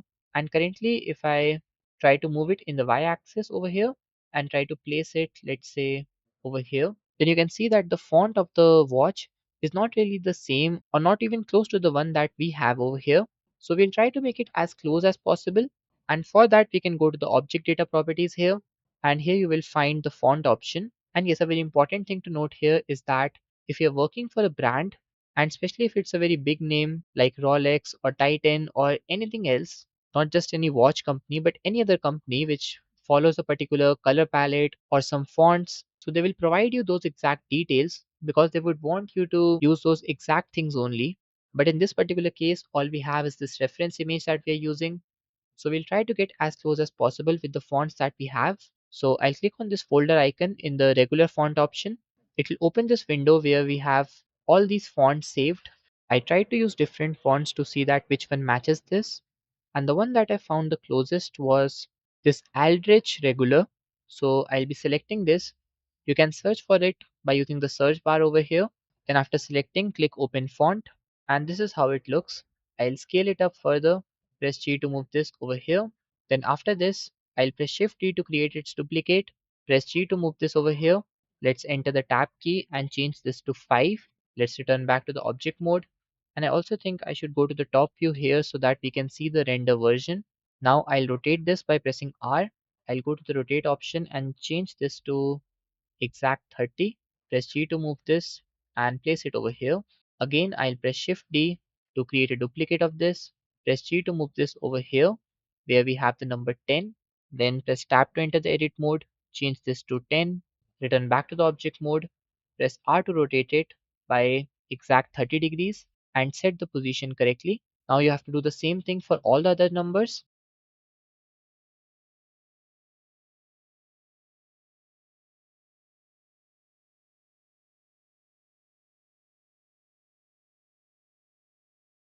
Now here we have to add Swiss made and the logo. So we leave this for now. And since we are leaving this part, so when you create the duplicate for 35, do ensure that the rotation is 60 and not 30. So let's continue with adding the numbers.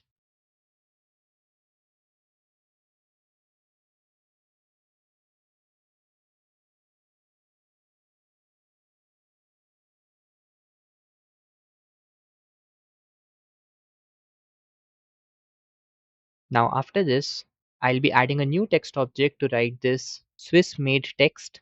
So for this, press Shift A, then go to text. Let's remove this by pressing backspace and type Swiss, then return back to the object mode. Press S to scale this down and we'll place this over here by pressing G and placing this over here. Then we'll adjust the size and the rotation depending on the reference image that we have in the background. Then I'll press Shift T to duplicate, press G to move this over here. Let's change this text by going to the edit mode and typing made instead of Swiss. Then press R to rotate it and adjust its position and the scaling. Also, I think that we should change the font of this text to the ones that we used for these numbers so that it will somewhat match with the reference image. And yes, another thing that you can notice here is that the text appears as if it's following the path of a curve. So if you want to be very accurate, then in that case, after you change the font, you can convert this text into mesh by simply right clicking and convert to, and you can select the mesh from here, and then you can track or set the path of this mesh to a circle or a curve. But to keep the thing simple for now, I'll be going with this only without any curve tracking method.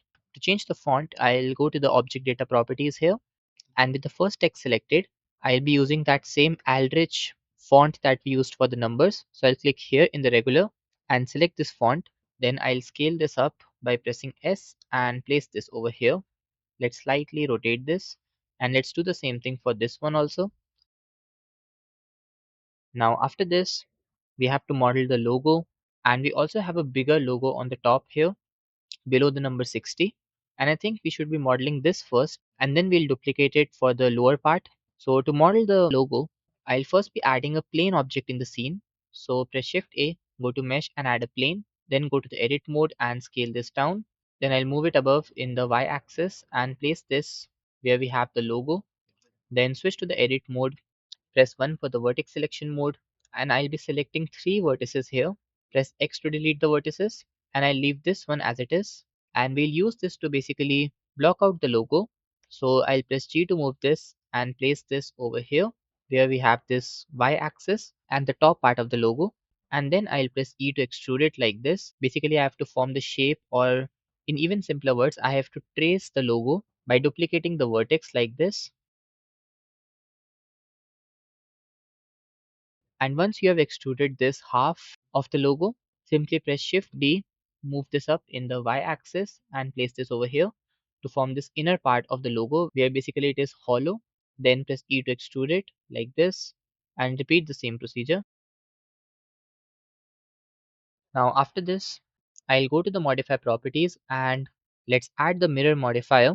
So I'll select it from the list, then go to the edit mode, press A to select all and slightly push it in the X axis. But yes, before that, I think we should enable clipping and then press GX to move it like this so that there won't be any empty spaces. Or I think what I should do is I should select the vertices on this Y axis line and move these in the X axis by pressing G and X so that they clip properly.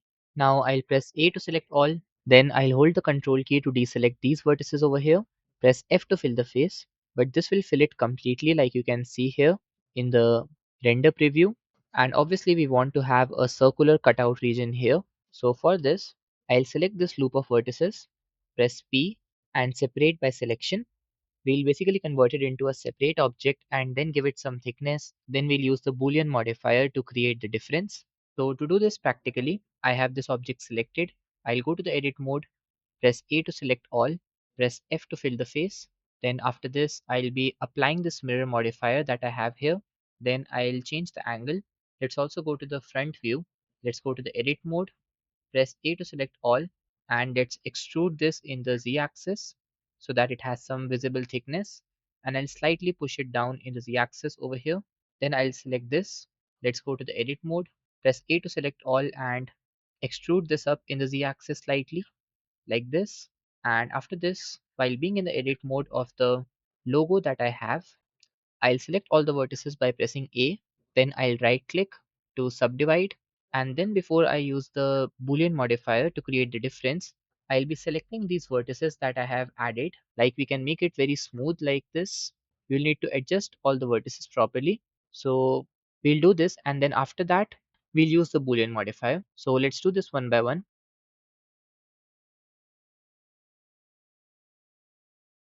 Our main target is to make this as smooth as possible in terms of the geometry. Like you can see the result over here. Like if I turn on the render preview mode, this one looks somewhat circular, and we want to do the same thing for the other ones also. So we are doing this step here, and after this I think it looks more or less ready in terms of the geometry. The only thing that I need to fix here is this bottom part. We can make this more smooth as compared to the current version. So I'll fix the position of some of these vertices to make this look better. And then I'll go to the modify properties, click on add modifier, then in generate, select Boolean, and I can select this object which I want to cut out, and its name is plane.006. So in the Boolean modifier, I'll type the object's name, which is plane.006, and select it. Then I'll hide this plane.006 from the scene. And here we can see that we have a cutout. But to make this smooth, what I'll do is I'll unhide the plane or that object basically. Then go to the edit mode, or maybe I will press Ctrl 1 to apply subdivision modifier. Then right click to apply shade smooth. Let's change the angle to see how it looks. And I think that we should increase the levels viewport to a value of 2 so that it looks more circular and smooth like we want. Then I'll hide it again from the scene, and this is how the logo looks. If you want, you can make it exactly like this one, like you would have to make some changes in this geometry, but I feel like we can go with this one, so I'll keep it as it is. Other than this, I'll create its duplicate to place over here. Like you can see the reference image. We have a small logo over here also. But before I duplicate that, you can also notice that this mesh around the empty part that we created does not really look very smooth and nice. And this is happening because if I unhide the plain.006 object, you can see that because of adding subdivision, its geometry is not really very nice. We can easily notice these shading issues in it, and to solve these, we'll be using the bevel modifier. So in the modifier, I'll go to add modifier and in the generate, select bevel. Then I'll place it above subdivision, and in the number of segments, I'll increase this to 2. Now let's hide this again, and I think that it looks better than before, and so we can go with this one. Now I'll go to the top view, press Shift D to create a duplicate, and I'll move this down in the y-axis over here. Let's scale this down by pressing S and move this over here.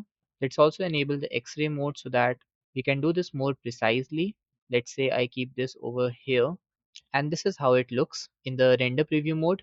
We have all the numbers, the logo, and even this text swiss made with the logo here.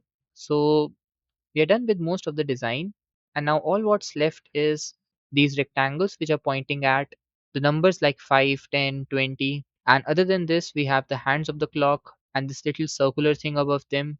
So first of all, let's begin with these rectangular objects. And for this, I'll be adding a plane object in the scene. So press Shift A, go to Mesh and add a plane. Let's scale this down by pressing S, then go to the edit mode. I'll scale this in the x-axis like this, and let's also enable the X-ray mode so that I can make the changes properly depending on the reference image. Then I'll place this over here. Let's zoom in properly. Press R to rotate it and adjust it so that it properly matches the reference image.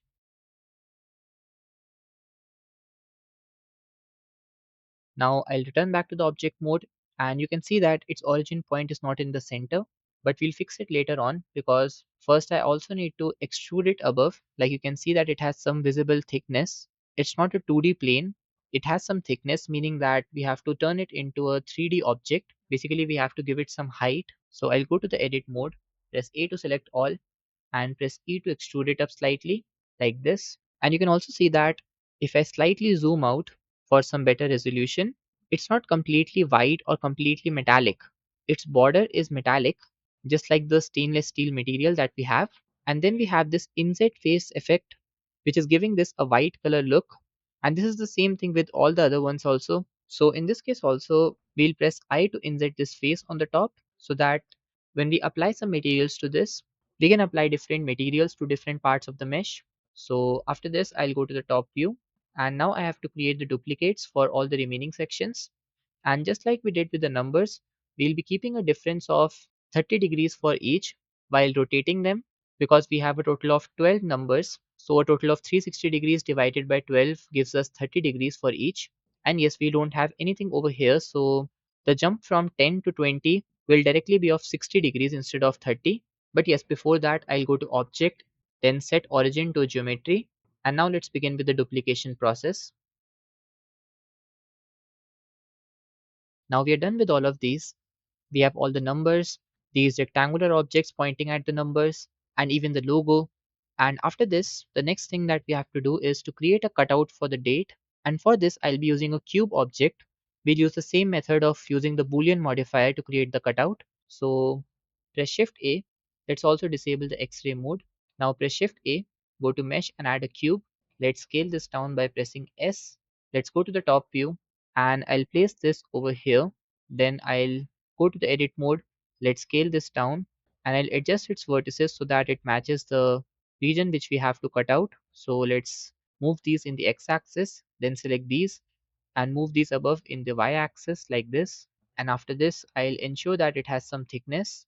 Then I'll select the circular disc, go to the modify properties, click on add modifier, and in generate, I'll go to Boolean. Then I have to select this object, which is the cube, and then I'll check its name, which is cube. Then in the Boolean modifier, I'll be typing cube and press enter. Then if I hide the cube from the scene, then here we have the region cut out. And yes, to ensure that whatever thing you hide in the scene by either pressing H to hide or using this I button, you also hide it in the final render by clicking this camera icon. Similarly, I have this circle.004, which I guess is the glass. I have hidden it only temporarily, so I won't be hiding it in the viewport version. But other than this, I have this plane, basically these three planes for the lighting, and I don't think that there's anything else that I need to unhide or change its visibility in the final render. After this, I'll be adding a new text object for the date. So press Shift A and add the text. Let's go to the top view, then go to the edit mode. Let's remove all this and type 28. Let's scale this down like this, and I'll place this over here. Then for the font, I'll go to the object data properties and I'll change this first to the Aldrich regular to see how it looks. And I don't think it's working for this. We need it to be something simpler. So I'll click here to open the fonts and I'll search for this particular font and add it. Then I'll scale this up. Now again, it's not matching the one in the reference image, but I think it's totally fine because we are only using the image as a reference and not as an exact copy of what we are making. So we can go with this. The only thing is that I think there should be some more space between 2 and 8. And for this, I'll scroll down in the object data properties and here we have the character spacing. So I'll try to increase it slightly. I think we should keep this to 1.2 or maybe let's try 1.25 and now it looks better. Apart from this, I'll change its material. So I'll go to the material properties, create a new material and change its color to the black color. If you want, you can even scale this down in the y-axis. If you want to scale it down like this, so you can do that. And I also think I should reduce the roughness down to 0. It won't really create a lot of difference. Or maybe I should increase this because the black color is being visible in a much better way. So I'll go with the roughness value set to 1. And I can even set the metallic value to 1, which will go well with the contrast. Like most of the parts are white colored. Even the stainless steel is giving us a very bright look. So we should try to give it as dark as possible. So let's go with this. And then for these rectangles, I'll be using the same base material that we used for this bezel of the watch. So we have this material steel 1.001 and so I'll apply it to these objects. So I've selected this one. Let's go to the material properties, click here and type steel 1.001. Let's apply it and we can't really see much difference right now. I'll check the reason later on when I disable the scene world and work with the actual lighting. Or else I can also go to the color ramp and check if the material is reacting or not. And yes, the material is properly reacting. So maybe it must be because of the lighting. Now to apply the same material for the other ones, I'll be selecting each of these one by one with the shift key holded. Then select this one at last. And I think I should also select this logo over here. Then select this one at last again. Press Ctrl L and select link materials. This will apply the same materials to all the objects. And after this, I'll click here and enable the scene world. Then I'll go to the outliner and enable the three plane objects in the scene. Let's change the angle to see how it looks. And I think that the watch is having a nice look. Obviously, we need to change a lot of things like, first of all, I think we should be selecting all these plane objects and pushing them down because currently their height is a bit too much. So I'll select all of these. Then press G and Z and push them slightly down so that they're just above the circular disc and a little bit of their thickness is being visible, but it should not be too much. Also, in the scene collection, I'll unhide the glass. We can take a look at how the watch will actually look with the glass. We might have to change the roughness settings in the glass so that we can see it more clearly. But other than that, almost everything else looks completely perfect. The only thing is that I'll be selecting this white color thing behind the date. Let's slightly move it up to see what it is. Okay, so it is the case and that is why it is appearing as the steel material. So what I'll do is I'll go to the edit mode and I'll be selecting all these faces over here. So let's select all of these on the top. With the shift key hold it, I'll select the other ones also. I think I should select only these faces on the top so that the rest of it has the steel material. So I'll select these. And yes, this is having the mirror modifier, which you can check in the modify properties over here. So whatever changes I do here will also get applied on this side and this side. So I'll select all of these and then I'll be adding a new material which will be completely white in color so that the black color of the date looks better with the white and black contrast. So I've selected all the faces. Then I'll go to the material properties, create a new material slot. Let's create a new material. And in this, before I begin to change anything, I'll click on the assign button And I think that it's already looking better. But what I can do is I can set the roughness value to 1 and even the metallic value to 1, or maybe I should reduce the metallic to 0 like this, and now it looks better. I can even go to the base color to increase this to the maximum brightness like this. Now after all this, I'll be selecting this inner circular loop which is being surrounded by this outer bezel, and with this selected, I'll go to the edit mode, press Ctrl R to add a loop cut here, and I want to add a new material to these selected faces, basically the same one that we used for the white background behind the date. I just want to test how the contrast will look when it is added with this default steel material that you can see here. So to test it, I've selected these faces, then I'll go to the material properties.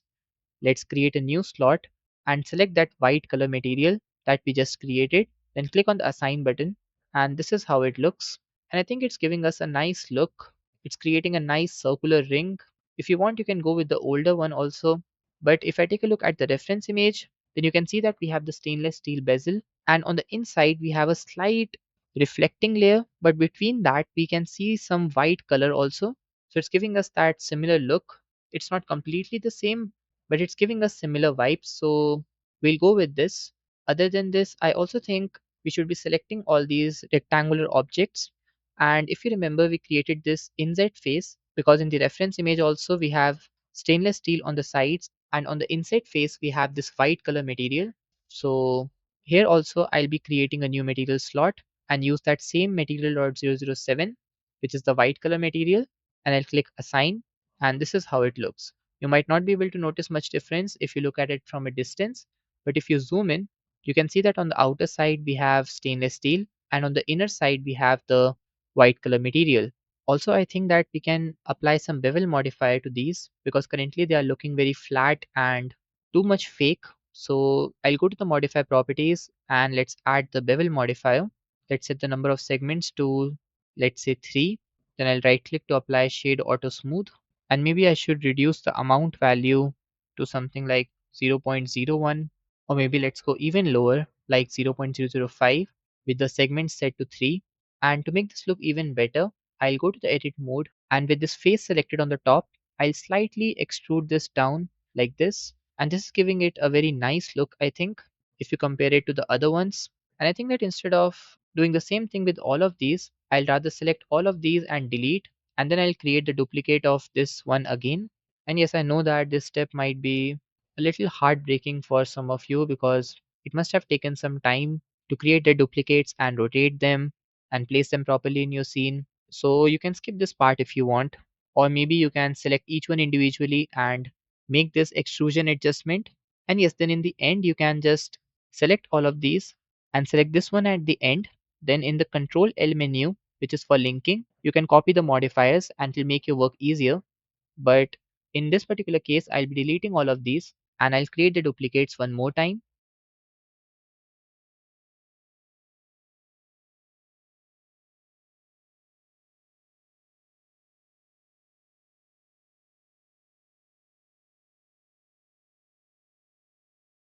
And with this, we are done with the part of duplicating all these and adding the details. After this, the next thing is to apply the same white material to the logo and these numbers and these lines that we have in between them so that they bring in a nice contrast and they don't look very dull. So for this, I'll go to material properties with the logo selected, and I can see that I have applied the steel material. So I think that we can go with this one also.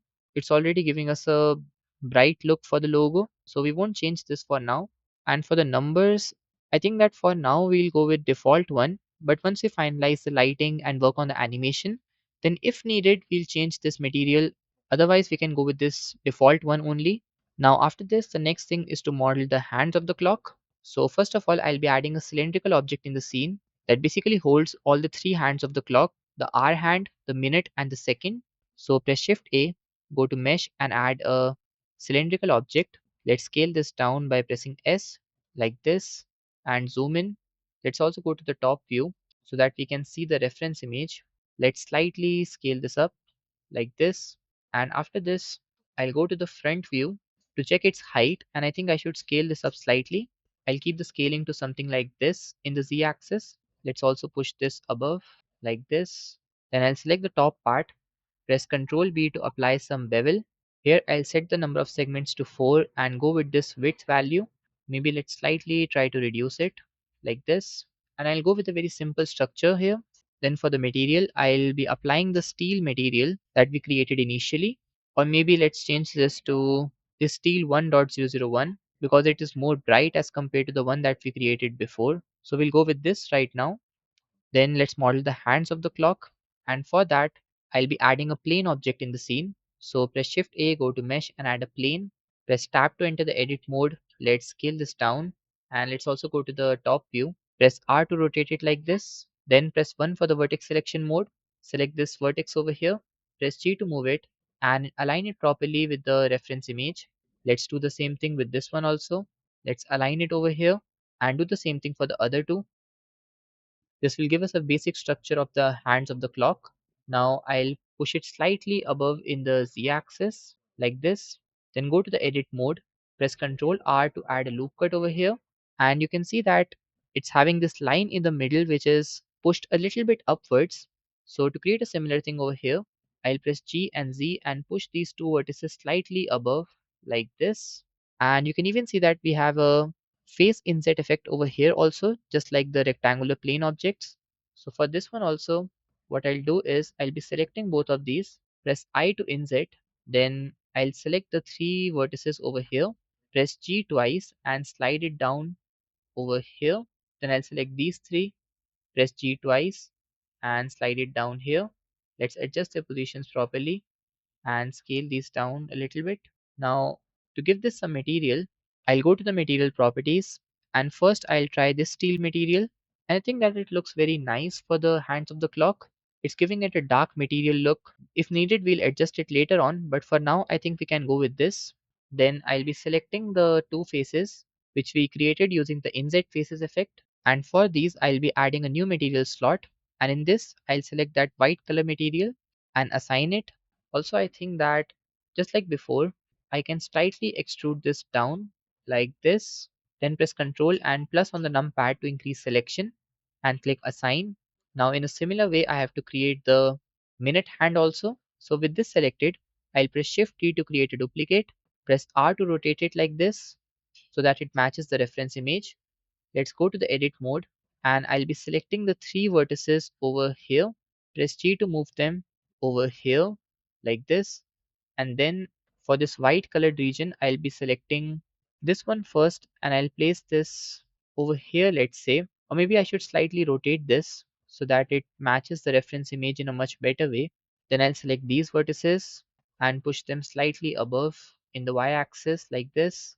Let's do the same with these also. And this is how it looks.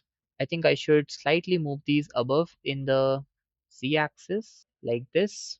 And I think that in this steel 1 material, I can go to the color ramp node and slightly adjust its position, basically its white pointer, so that it doesn't really look very dark because it's giving it unrealistic look. So I'll adjust its position. And now this is how the watch model is looking. We have the case ready, we have the bezel ready, even this green disc-like structure, the hands of the clock, except the second's hand. We'll model it in the next few seconds. We also have the numbers, the text, the logo, and even this glass of the watch ready. Of course, you have to make it perfect, but we'll do that later on. But more or less, I think we can begin with the straps of the watch. So for that, I'll first select the case of the watch. Then after this, what I'll do is I'll change the angle so that I can see this part. Then press 3 for the face select mode. Select these faces over here. Press E to extrude them to close this region like this. Or maybe what I should do is to undo this and instead press I to insert this part. Then turn off the boundary settings here. Press E to extrude this like this, and if it does not get closed like this, you can press E again. Then this will basically close the open region around the case of the watch that we need. And then here we can begin with modeling the strap of the watch. And if you take a look at this strap, it is basically the metal strap. And in watches, you mainly have two kinds of straps, as you must be knowing. One of them is made up of leather and the other one is made up of metal, just like this one.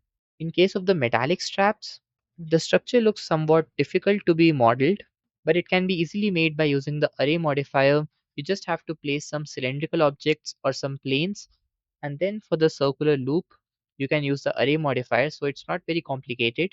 And in case of leather strap, it's a very simple thing to model. Like you just have to add a plain object and make it shape like the strap, and then you just have to apply the leather material to it or the texture if you have it.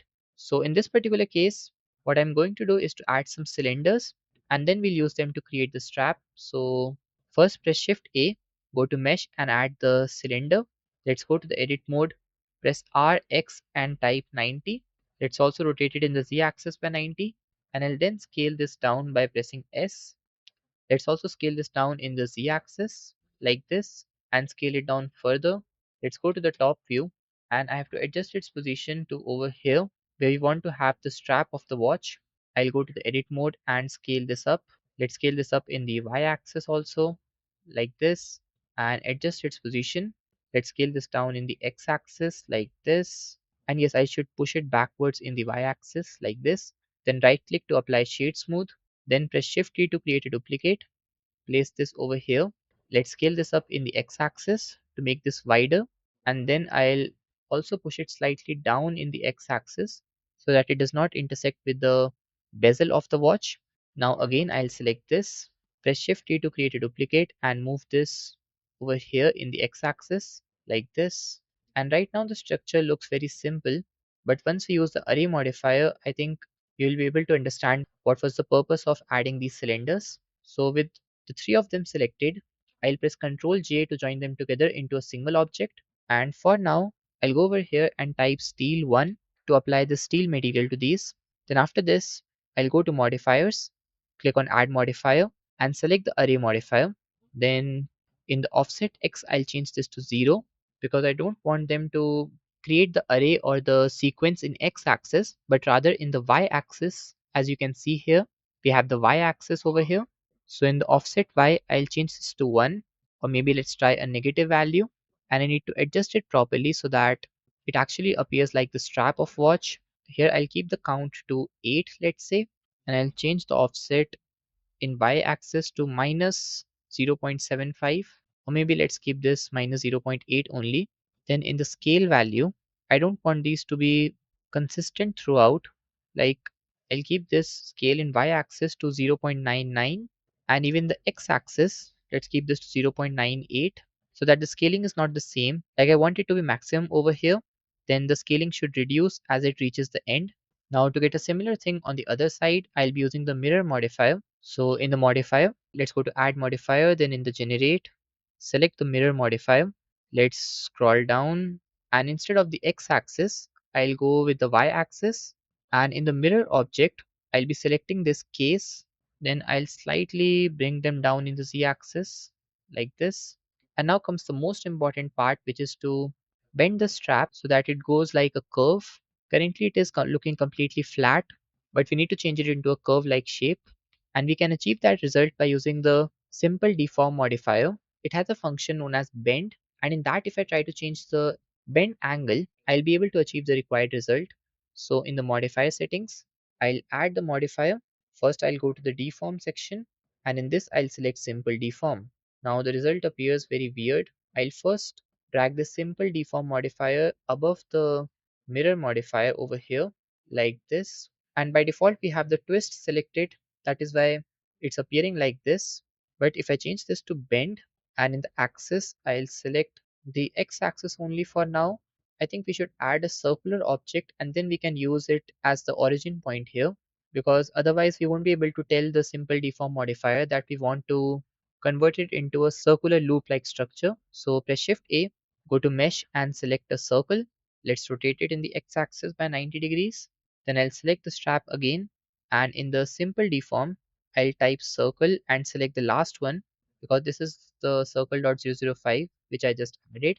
And you can see that we can begin to see some changes in the strap just like the ones that we wanted, but it is in the opposite direction right now. So if I change the angle to something negative, then we can achieve the required result. So I think I can keep this value to something like minus 140. Then I'll go to the circle and try to scale this down in the z-axis because I don't want it to be completely circular, but something like this. But I think I should move them above in the z-axis again. And now this looks better. Other than this, I think I should move this slightly in the y-axis. Like what you should do is you should try to see the final result as you make the changes in the solid mode, because that's how you will be able to make the final adjustments in the model. Like there will be very small things that you would have to tweak, like rotation values, the positions, and these will be different in my case and yours. So you would have to do this thing yourself. Like here, I think I should push this slightly backwards like this, and this is how the strap of the watch is looking. We might have to change its scaling, rotation, or other things later on, but for now I think we can go with this. Like it's actually giving it a very nice realistic look if you compare it to the reference image. We have a different material over here, but again we can adjust that thing when we work with the lighting and animation part, so you don't need to worry about that right now. The only thing that you have to compare is the modeling part, and I also think that we can make that even better.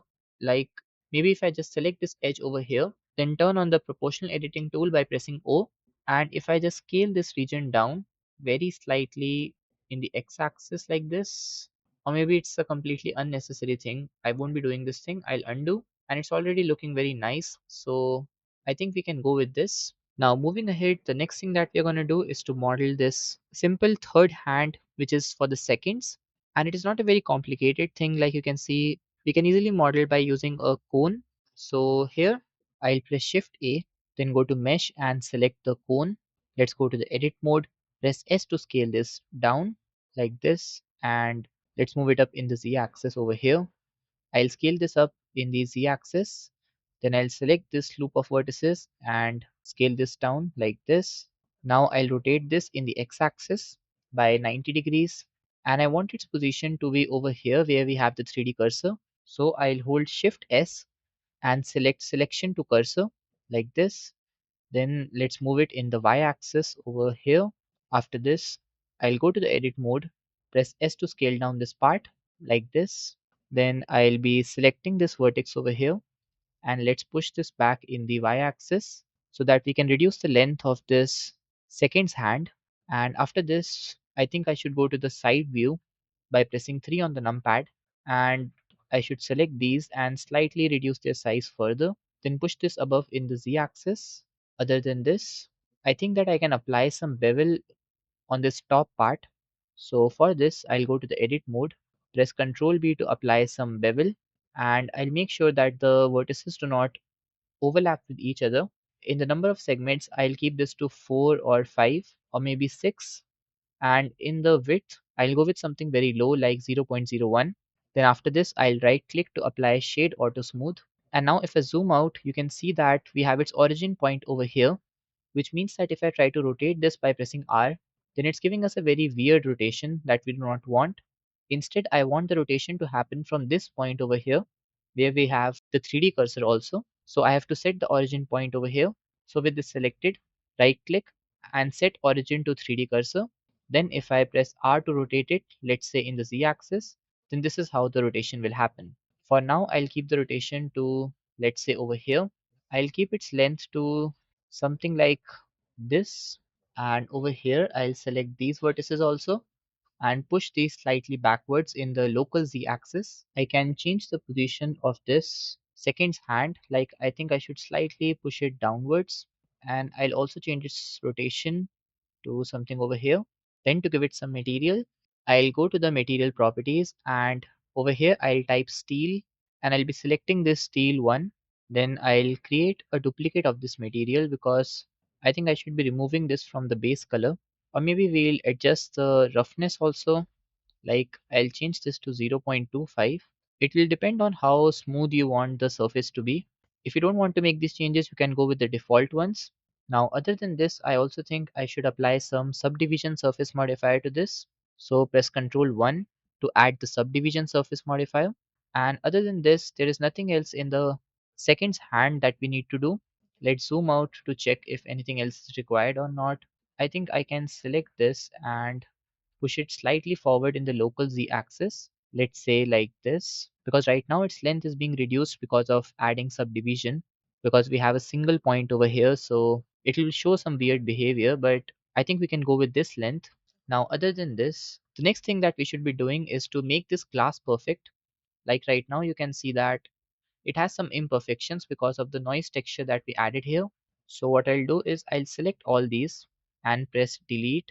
Then to remove this blurry effect from the glass, I'll go to the index of refraction value, which is IOR, and change this from 1.5 to let's say 1.2. And just with this single change, you can see how clearly we can see through the glass now. After this, I'll hide this for now. And if you remember, we added this Boolean modifier to this green circular disk. So to avoid any issues when we later on rotate something or make any changes, I'll be applying this modifier. So click here and select apply. Now if I press R to rotate it like this, you can see that the effect of Boolean modifier will still stay here. Now I'll again unhide the glass. And if you take a look at the reference image that we have here, you will notice that we also have another glass or a cutout like thing around this part where we have the date. And to create a similar thing over here, I'll be using a cube object and I'll try to cut out a shape like this. Then we'll convert it into a separate glass object. So to see how we'll do it, what I'll do is I'll be selecting the cube, which is this one, and we'll try to make it shape similar to this one in the reference image, like it's curved around the sides. So to make a similar thing over here, I'll first move it slightly above in the z-axis, then go to the top view. Let's also switch to the edit mode, and I'll be adding, let's say, 5 loop cuts over here. Then scale these up in the x-axis like this, then select these, scale these up in the x-axis as well, and then at last I'll select these and scale these in the x-axis. Then press A to select all. Let's slightly increase this in the y-axis like this, and also let's scale it up in the x-axis. Then I'll press Ctrl A to apply the scaling because I made the changes in the object mode. And whenever you make any changes in scaling or rotation in the object mode, it is usually suggested to apply the changes by pressing Ctrl A and selecting them. But yes, this thing is only applicable if you make those changes in the object mode. If you do it in the edit mode, then there's nothing to worry about. It won't create any problem. So coming back to the scene, I'll be adding the subdivision surface modifier to this to make this more smooth and curved. So press Ctrl 1, or maybe let's press Ctrl 2 to set the levels viewport to a value of 2. And let's also use the bevel modifier. I'll place it above subdivision. Then in the number of segments, I'll keep this to a value of 2. And in the amount, I'll try something like 0.01. Now after this, I'll select this glass, go to the edit mode. And currently, as you can see, it does not have any thickness, which doesn't really look very nice. So to give it some thickness, I'll press E to extrude this and S to slightly scale this up. After giving some thickness to the glass, we'll use the Boolean modifier to remove this part. So with the glass selected, I'll go to the modify properties, click on add modifier, then in generate, select the Boolean, and in the object, I'll select this cube. This will create this cutout region which you can see in the solid mode. Now if I select this and press H to hide, then we can see that we have created this cutout in the glass. I'll unhide this for now, and I'll go to the edit mode, and I think I need to make some changes here. Like I'll very slightly scale this part down and maybe make some changes in the x-axis scaling to make this look a little bit more smooth. What you can also do is you can right click and select smooth vertices to make these smooth, and then you might have to adjust the scaling also. But this thing can work if you want more rounded or smooth edges. Then right click to apply shade or to smooth again. And I even think that we can maybe scale this down in the z-axis, and then we can use this only as the second glass object that we needed here. So I'll be scaling this down in the z-axis. Let's go to the side view and I'll push it down like this. And then to give it the glass material, I'll go to the material properties. Let's also move it slightly above. Now coming back here, I'll select this and click on glass, but I don't really want it to be exactly the same as the original glass material that we have here. I want it to have a slightly higher value of index of refraction. So I'll change this value to let's say 1.5, or maybe I should first duplicate this by clicking here, or you can also click over here and then change this value to 1.5 so that the changes will get applied only on this part. And this is how the glass look. To see how it will actually look in the final lighting, I think we should make the final changes in the lighting. Currently in the scene, we have this plane object on the top, which is emitting some white light, then this noise texture pattern, then we have this white plane at the back. But I think that it's not really giving us a very realistic lighting. Like, it does look like a nice simple lighting setup, but to make it look more cinematic, we can add some light of that particular color that represents luxury. Like, you must be knowing that different types of colors represent different moods and different emotions. Like the yellow color represents happiness, the red color represents something bold. Similarly, we have colors like purple color, which represents luxury. And since this is a luxury watch, I think we can add some purple color lighting to the scene. So what I'll do is I'll select this plane on the top, on which we currently have a very simple white color in the emission settings. But I think I'll increase the strength to zero point 0.6 instead of zero point 0.4. And what I can also do is I can change this color to something like the purple color. Let's keep this to over here, and let's also increase the brightness. And this is giving us a nice light purple color on the watch. Other than this, I think I'll be selecting this plane, and for now I'll remove this, and instead of this I'll be adding a new plane object in the scene. Let's move it in the y-axis over here. Let's scale this up, let's say 10 times. Then I'll move it up in the z-axis and rotate it in the x-axis like this. Let's say I keep the rotation to 30 or 35. Also, let's go to the side view and I'll change this to wireframe display. And I think I should move this forward in the y-axis and also move it above in the z-axis over here. And other than this, let's now give it some material. Basically, I want to give it some emission lighting so that it emits light from the front. And then we'll see what we have to do with this back plane. Maybe we'll make it something reflecting so that the light reflects and falls on the watch. Basically, the best way to get the perfect lighting for your setup is to try different types of lights or different types of lighting setups. Try to change their positions, the rotation, the colors, the strength. Basically, by trial and error method, you can get the perfect lighting for your scene. For now, with this plane selected, I'll go to the shader editor. Let's create a new material. And in this, I'll go to emission. And with the white color in the emission color, I'll change the emission strength to, let's say, 7.5. This will add some white light in the scene that we'll need. And other than this, I'll be selecting this, or maybe first I should select this plane at the bottom. And currently it's looking very dull because all it has is this gray color material which has a low roughness and a high metallic value. But to give it some color, I'll go over here and change this to something like red but with some darkness. So we'll go with this. And for this plane at the back, I'll connect it again to the surface.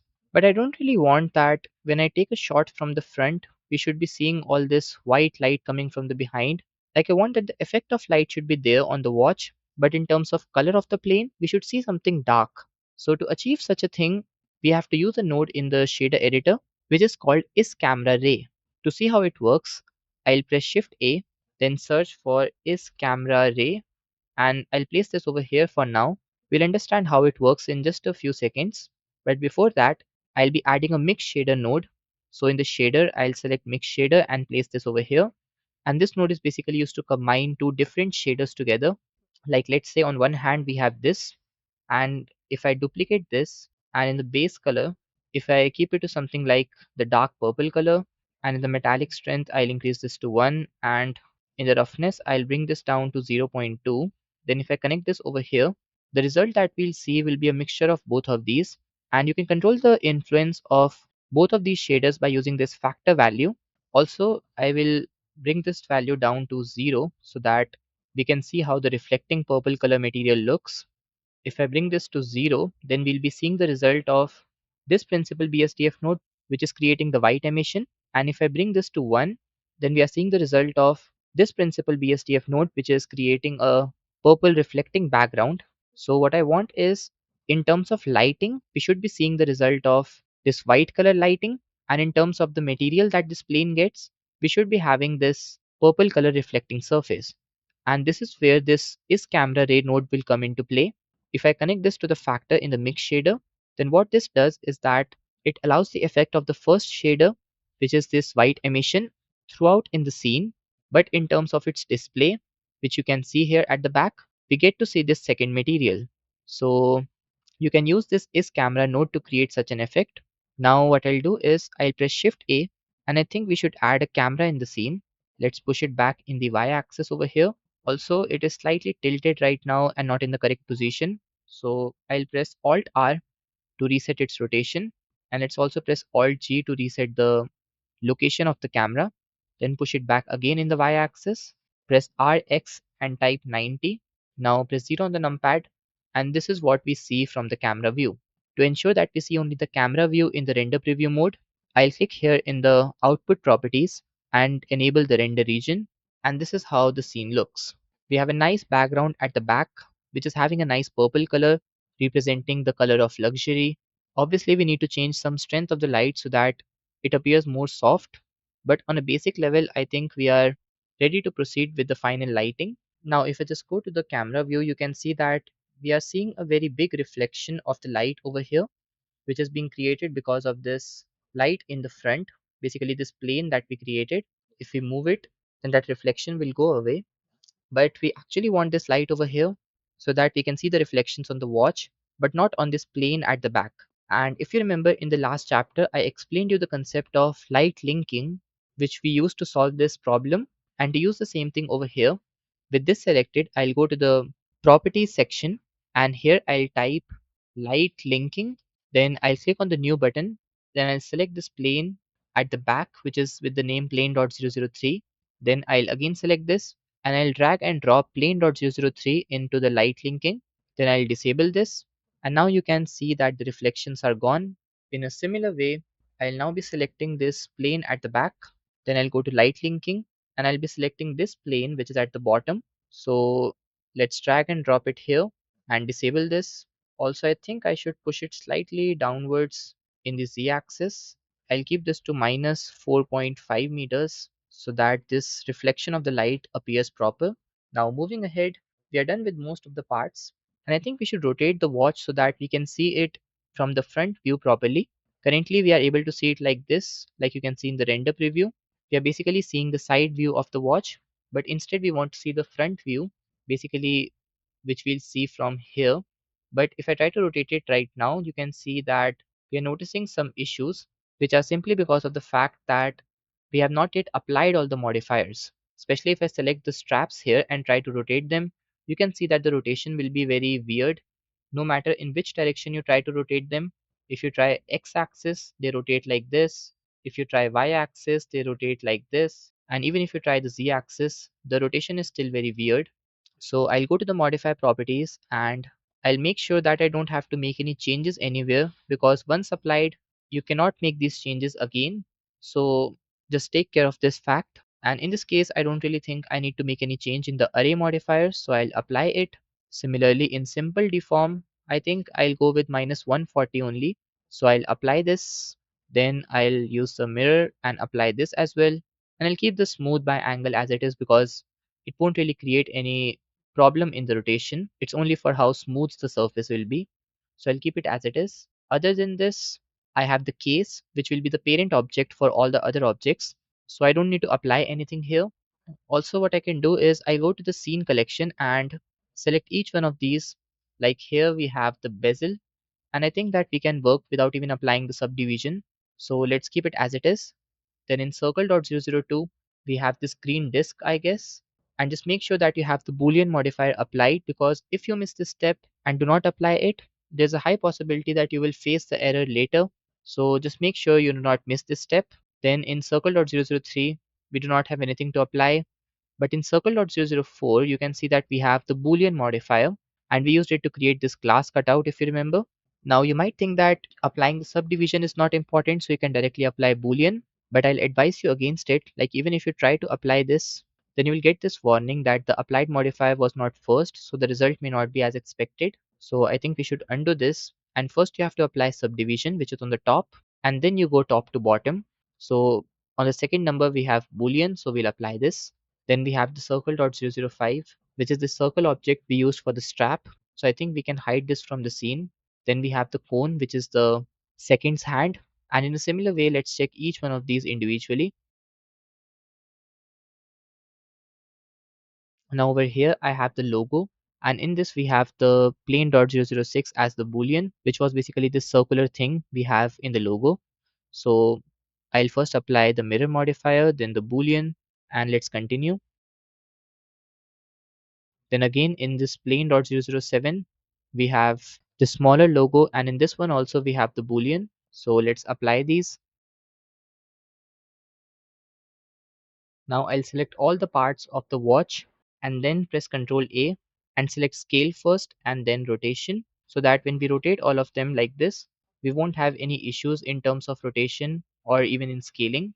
But what I want is that instead of selecting all of them and rotating them at once, we make one of these objects as the parent object, and the rotation will then depend on that particular object. So ensure that you have selected all these parts of the watch first, which you can do by pressing A and then deselecting all these planes which are for the light and the camera.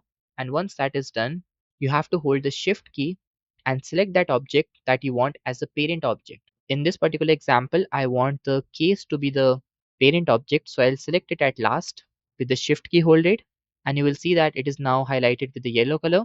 Then I'll press Ctrl P and set parent to object. Now if I select the case, press R to rotate it in the x-axis by, let's say, 90 degrees, then this is how the rotated watch looks. Now I'll select the camera and push this back in the y-axis, and let's also move it slightly above in the z-axis so that it properly covers the entire watch model. And other than this, I'll go to the render properties, and in the viewport settings in the sampling, I'll turn on denoisy so that we do not get that grainy look on the render. We'll use the same method of adding the text objects and placing them depending on the reference image. So first of all, I'll unhide the reference image. I'll select it. Let's rotate it in the x-axis by 90 degrees. Let's also go to the front view to set its position properly. I'll push it slightly in the z-axis like this. Let's also increase its opacity, and I think that we can work with this. So let's now press Shift A, go to text, and here I'll rotate this in the x-axis by 90 degrees. Then go to the edit mode. Let's remove all this, and let's also enable the X-ray mode first. Then I'll type Rolex for this part of the text in the watch. Then I'll scale this down by pressing S, and I think we should move this slightly forward in the y-axis so that we can see it in the render preview here. Then I'll again go to the front view. Let's scale this down. Let's also hide this camera from the scene for now. Then I'll select the text. Let's place this over here. And for its font, it is set to the default right now, but I'll change this by clicking here, and I'll search for this Garamond font. I'll select this bold one and click on open font. Then I'll press S to scale this up like this, then push it in the x-axis over here, slightly scale this down, and let's increase the scaling in the x-axis like this so that it somewhat matches the background reference image. Then I'll create its duplicate, move this down over here. Let's remove all this, and I'll type this text over here on the second line. Now let's return back to the object mode. Press S to scale this down slightly, and I'll move this in the x-axis over here.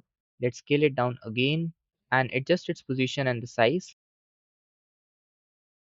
Now let's do the same for the lower text. So I'll select the Rolex text and duplicate it. Place this over here. Let's change the text. Now I'll adjust its scaling and the position. And I also think that instead of the current font, let's try to change it to something else. Like I think we can go with this Aldrich regular font. It's not the exact same that we need, but it's somewhat close. So we'll go with this. Also, you can see that its origin point is located over here. But to keep it in the center, I'll right click, set origin to geometry. And let's do the same thing with the other ones also. Now moving ahead, let's write this lower text which is superlative chronometer officially certified. And for this, I've selected this middle text over here. Press Shift D to create a duplicate and move this down. And for its font, I'll select this one. I think we can go with this, or you can select the default font also.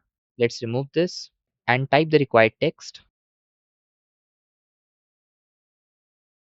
Now I'll scale this down by pressing S, and let's also push it slightly downwards over here. Then create its duplicate and place this over here. Let's change the text to officially certified. Now let's place this over here and scale this slightly down in the z-axis like this. Let's do the same thing with this one also. I'll slightly scale this down in the z-axis.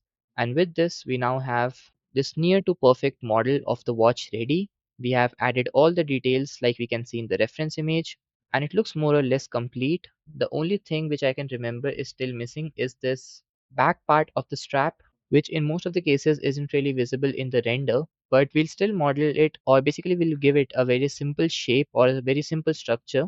We'll simply add two cylinders here which will act as the rods, and we'll connect a plane object with some curve, and it'll act as the lock or basically the back part of the strap. So for this, I'll select this, then I'll hold the shift key and right click here to keep the 3D cursor over here.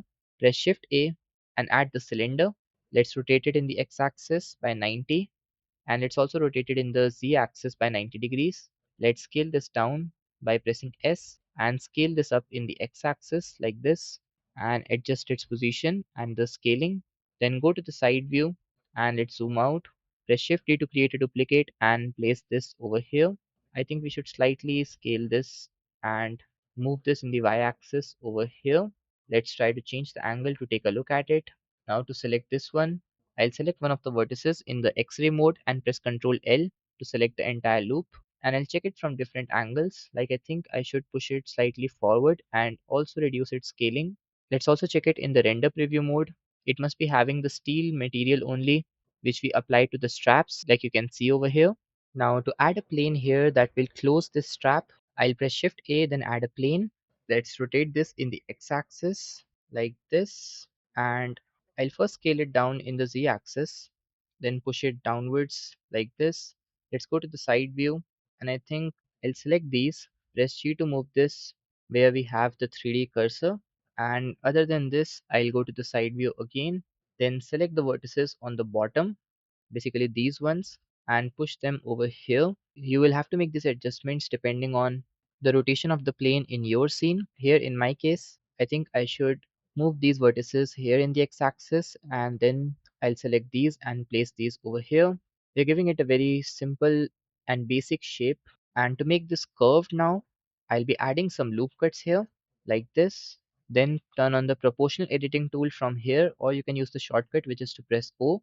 Then I'll select this one in the middle, press G and use the scroll wheel, and press Y to move this in the Y axis. And since we have enabled the proportional editing tool, so the effect of movement will also be visible on the surrounding or the neighboring edges like this. So feel free to adjust these. And apart from this, what I'll do is I'll keep my cursor over here and press L. This will select this plane, and I'll press P to separate it into a new object. Then while being in the object mode, I'll select it, go to object and set the origin to geometry. Then I'll right click to apply shade auto smooth. The reason for separating this was that if I directly apply the shade auto smooth to the entire strap, then in the render you can see that we will lose some of the details that we had in the strap. The effect might not be visible very much right now, but it does affect the noise texture that we apply to the material or the details if we have them. So just for that, I made it into a new object and shaded it smooth. Then if you want, you can give it some thickness. You can go to the edit mode, press E to extrude it like this. Then another thing that you can do is you can apply some bevel modifier to this. All these things are completely optional because this is something that you can even skip if you want. Like I think it won't be visible in the final render anyways. Let's also apply some subdivision to this, and I think we'll finalize this here. And now after this, let's go to the front view, or basically the camera view, in both the solid mode as well as the render preview mode. And now all what's left is this crown that we have here. Like you can see in the reference image, we have a crown here. And before I model this, I think I should first select all the objects in the scene and parent them to the case of the watch. So I'll select all of these, then I'll deselect the plane, and let's ensure that we have not selected anything unnecessary in the scene. I have to select only the parts that are belonging to the watch, and then at last I'll select the case, then press Ctrl P and set parent to object. We are noticing some error here, which might be because of the rotation or the scaling issues. So what I'll do is I'll press Ctrl A and apply scale first. And because of doing this, we have these texts that are losing their positions. So I'll undo this.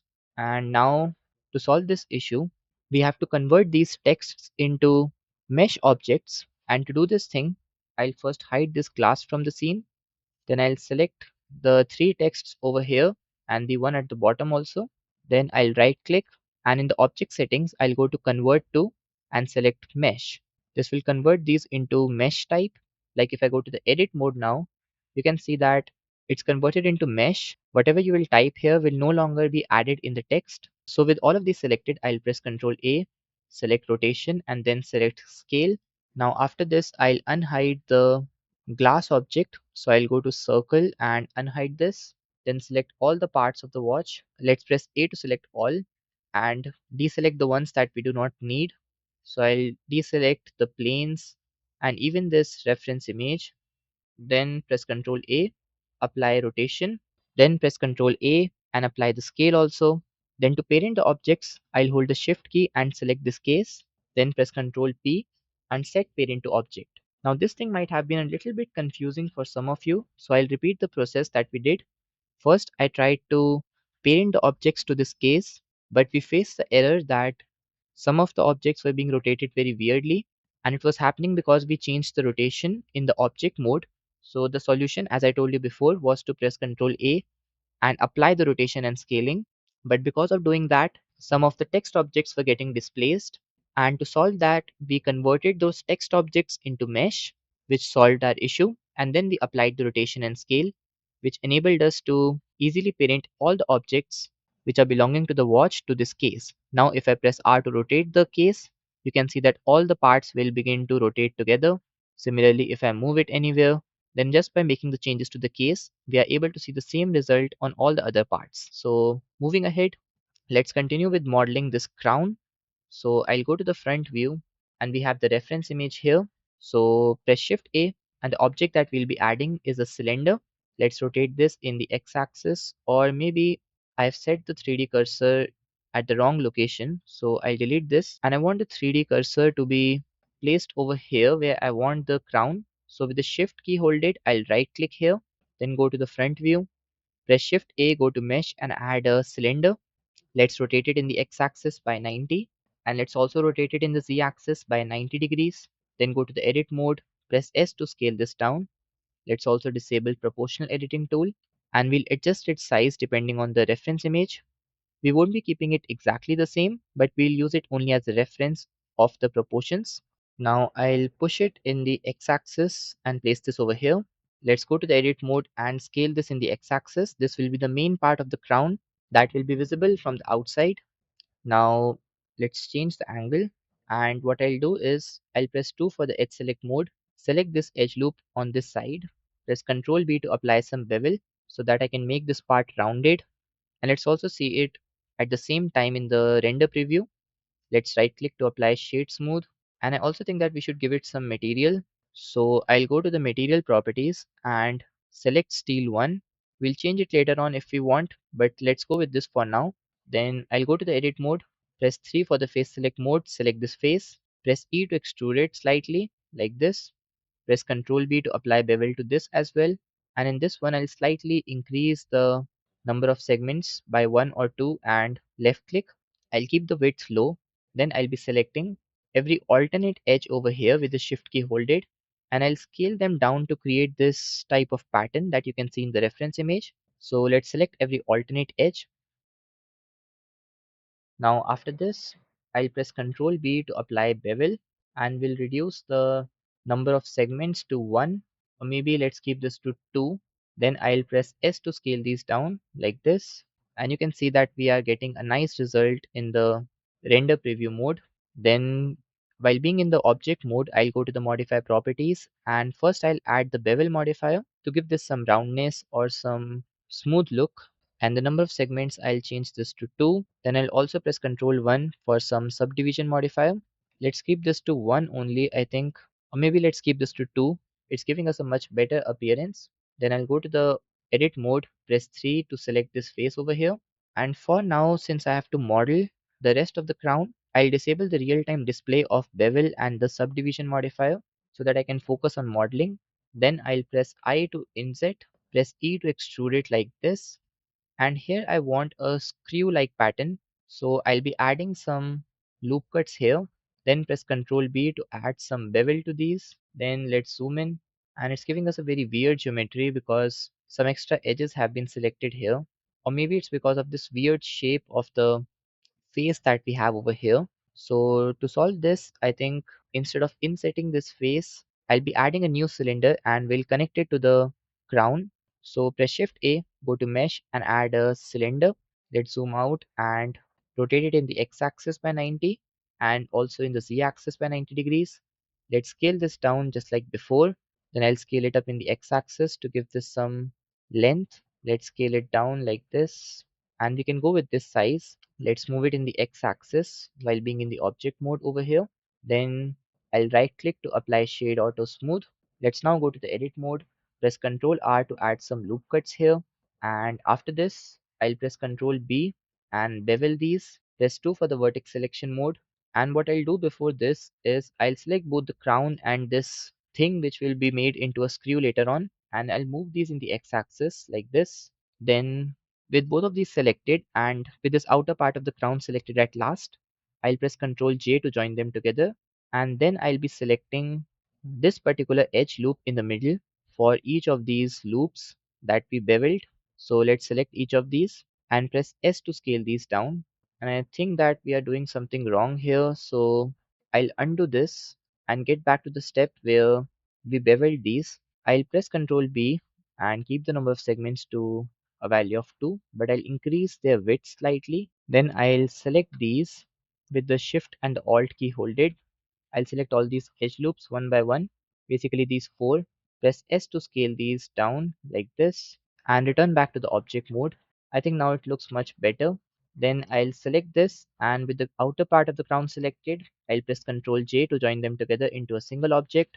Then I'll go to the edit mode, press A to select all, and in the materials, I'll be removing this empty slot and I'll assign this steel material to all of these, and this will give us a nice crown that we can use. And other than this, I think I should select this and slightly bevel this to give this a smoother and round appearance. And now it looks perfect. Obviously, it's not the same as the reference image, but as I said before, it's only for reference and we are not exactly copying it. If you want to copy it, it's also not a very complicated thing. Like you just have to select this part of the crown by pressing the L key with the cursor over here. Then you can maybe scale this up in the Z axis. Then you can adjust its scaling in the X axis and you'll get the result that you need. But in this case, I'll go with this. After this, I'll move this in the X axis over here. And I also think that I should create an empty space in the case of the watch in which the crown goes. Currently, it's passing through the mesh, which isn't really very ideal. So with this selected, I'll go to the modify properties, click on add modifier, then in the generate, select boolean, and let's scroll down. Then in the object, select the crown. And now if I press Alt C, you can see that we have this empty area here. If you want, you can apply all these modifiers to finalize the boolean. So let's apply the boolean also. Now if I select this crown and move it, then this is how the empty space is looking in the case. Let's undo this to place it back over here. And with this, we are finally done with the entire modeling of the luxury watch. And all what's left is making some minor adjustments in the material to make it even more perfect. And of course, the animation part. So first of all, let's create a simple animation with the camera. So for this, I'll unhide the camera. So currently it's placed over here, but let's say I push it in the y-axis to this point, and then I want the animation to go like the camera basically moves back like this and gives us this shot. It is a very simple animation where we only have to move the camera backwards in the y-axis. So this can be one of the shots that we can create for the animation. And yes, in total, I'm thinking of creating 3 shots. The first one will be this, where we zoom out of the watch like this. Then for the other one, we'll have a close-up animation of this crown. Basically, we'll move it like this in the x-axis and then it'll go inside. So I want one of the shots to be like this. And for the third shot, we'll try to create a rotating animation of the watch. Like maybe we'll rotate the watch, something like this. And we'll do that in the end. And yes, while doing this, I also noticed that the crown is not parented to the case. So let's undo, then select the crown, then with the shift key hold it, select the case, press Ctrl P and set the parent to object. Now coming to the first animation, I'll change this window from the shader editor to the timeline editor. So click here and change this to the timeline. And by default, we have a total of 250 frames here. So what I'll do is I'll be creating the first animation for a total of 120 frames. So with this selected here, I'll press I to fix the position of the final frame. Or maybe I should push this over here at the frame 96 so that the animation will be shorter and we'll have some extra frames in the end. Then initially at the frame number 1, I want this to be placed over here in the y-axis, basically the region where we see this black part because of the case of the watch. So I'll press I to insert a keyframe here. Then I'll press the space bar to play the animation. Now I think that around the frame number 36 you can see this part of the light which is being reflected on the glass and it doesn't really look very nice. I think we can fix this thing by selecting this plane, and at the frame 96 I want it to be over here, but before that I should move it slightly above, let's say over here. Press I to insert a keyframe, and now let's play the animation like this. It will basically come down as we zoom out, and then it will spread the light evenly and we won't notice such reflections on the glass. Previously we had a very close view of the glass, so the reflections were being visible, but for that part we have now shifted this plane above which was emitting the light, so the problem is now gone and we have a nice animation of the camera being zoomed out. So currently we have a very simple basic animation with no ease in or ease out effect, and as I explained to you in the previous chapter, in order to make the animations feel a little bit smoother, it is suggested to go to the graph editor and make some changes in the graph. Like in this particular case, we only changed the y-axis location. So I'll change this window first to the graph editor, and then with the camera selected, I'll go to camera action, and then in object transform, I'll be hiding all these except the y location. Then click on the period key in the numpad to keep the focus only on this graph.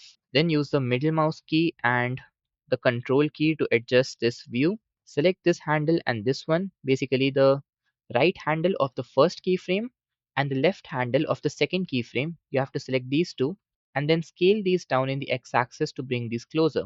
In the resize menu, I'll change this to -1. I've already explained the reason for doing this in the previous chapter in which we created the serum bottle animation. But yes, I'll again explain it for you. Previously, without this effect, you can see that the animation is very simple and somewhat linear. Like if I play this, the camera simply moves backward and there is no slow or fast effect. But if I scale this down in the x-axis and change this again to -1 and now play the animation, then you will notice that there's some gain of speed in this area where we have this type of slope. This effect will be much more visible if I scale this down in the x-axis further. I'll change this x value to, let's say, 2. And now let's play the animation again. And this time the change must have been visible in a much better way, especially in the object mode over here. You can take a look at it again. In the middle part, the speed of the camera was a little bit higher as compared to the ends, and this was the purpose of changing the position of these handles. And with this, we have now completed the first animation for our scene. And now to create the other two animations, there are many ways, like you can either create a duplicate of this file and do the changes in that file, or else you can go over here where you have the option to add a new scene, and then you can go to full copy to create a copy of this scene with all the objects and the lighting and everything else, and then you can switch the scene from here. You will get the list of all the duplicated or all the scenes basically in this list, but I won't be doing that either, and I'll be opting for a very simple method, which is to keep everything in the same scene but work with different cameras. Like by default, we usually work with only one camera, and so whenever you press 0 on the numpad, you enter into the camera view and you can escape the camera view. So the things are very simple, but if you add an extra camera in the scene, then you have to tell the software that which camera will be the active camera, like which of the camera has to be used for rendering. For example, if I press Shift A and add a camera in the scene, then you have to tell Blender whether it has to use this camera over here or this one. Because if you press 0 on the numpad, then this will take you into the camera view of this previous camera, and it is happening because it is the active camera. To explain this in a much better way, I'll go to the scene properties here, and here you can see that we have this camera option, which allows you to select that which camera will be the active one. Like if I select camera.001, then the view will change to the second camera view. And you can notice that if I try to move it around, you can see the changes happening in the camera view as well. So you can select the required camera from here.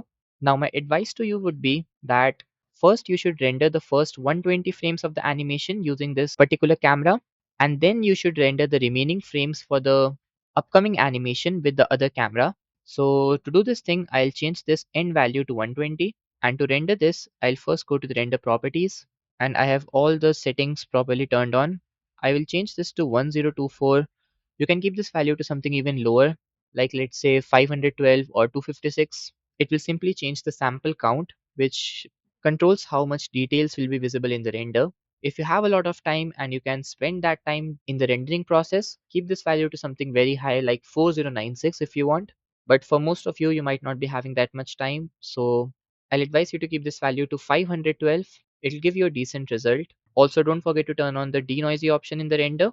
And more importantly, enable the use GPU option. Otherwise, you will be spending a lot of time because this feature will be using the CPU, which will be a lot slower as compared to the GPU. So do ensure to turn this on. And other than this, I think there is nothing else that we have to change anywhere.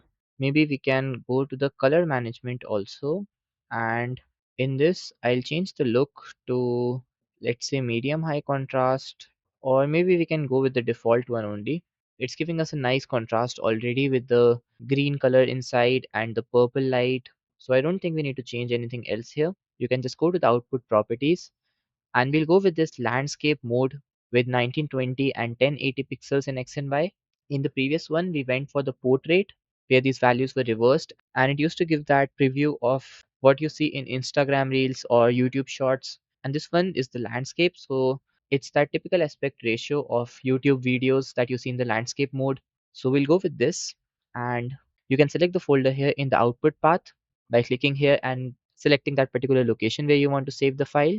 Then in the media type, I advise you to select image.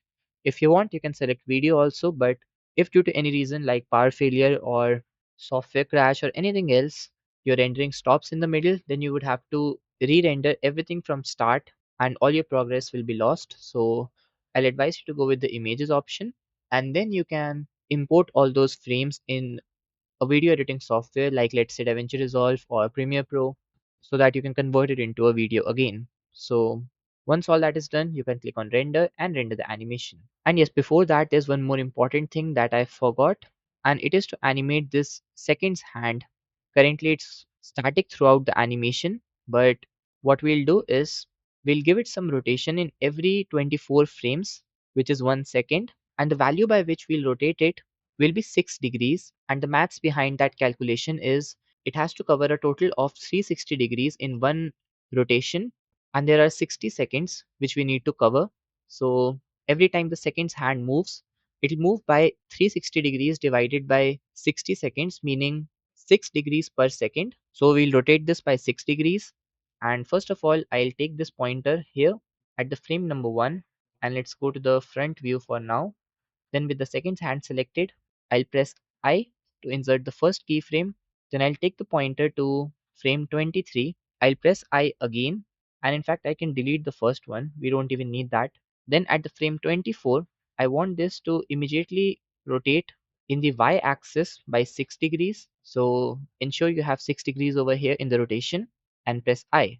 What this will do is throughout the first 23 frames, there will be no movement or change in rotation of the second's hand. Then immediately when it crosses the first second, it will get rotated by 6 degrees. In a similar way, I'll take this now to frame 47, press I to insert a keyframe. Then for the next one, I will rotate this again in the y-axis by 6 degrees and press I to insert the next keyframe. Then I'll take this to frame 71. Basically, I'm taking a gap of 24 frames, and just before the 24th frame of that particular sequence, I insert a keyframe with that old value of rotation. And then for the next one, I rotate this in y-axis by 6 degrees and insert the keyframe. So let's take a look at the animation till now. So it looks pretty nice. And so I'll continue with adding the rotation. And we are done with the animation of the seconds hand.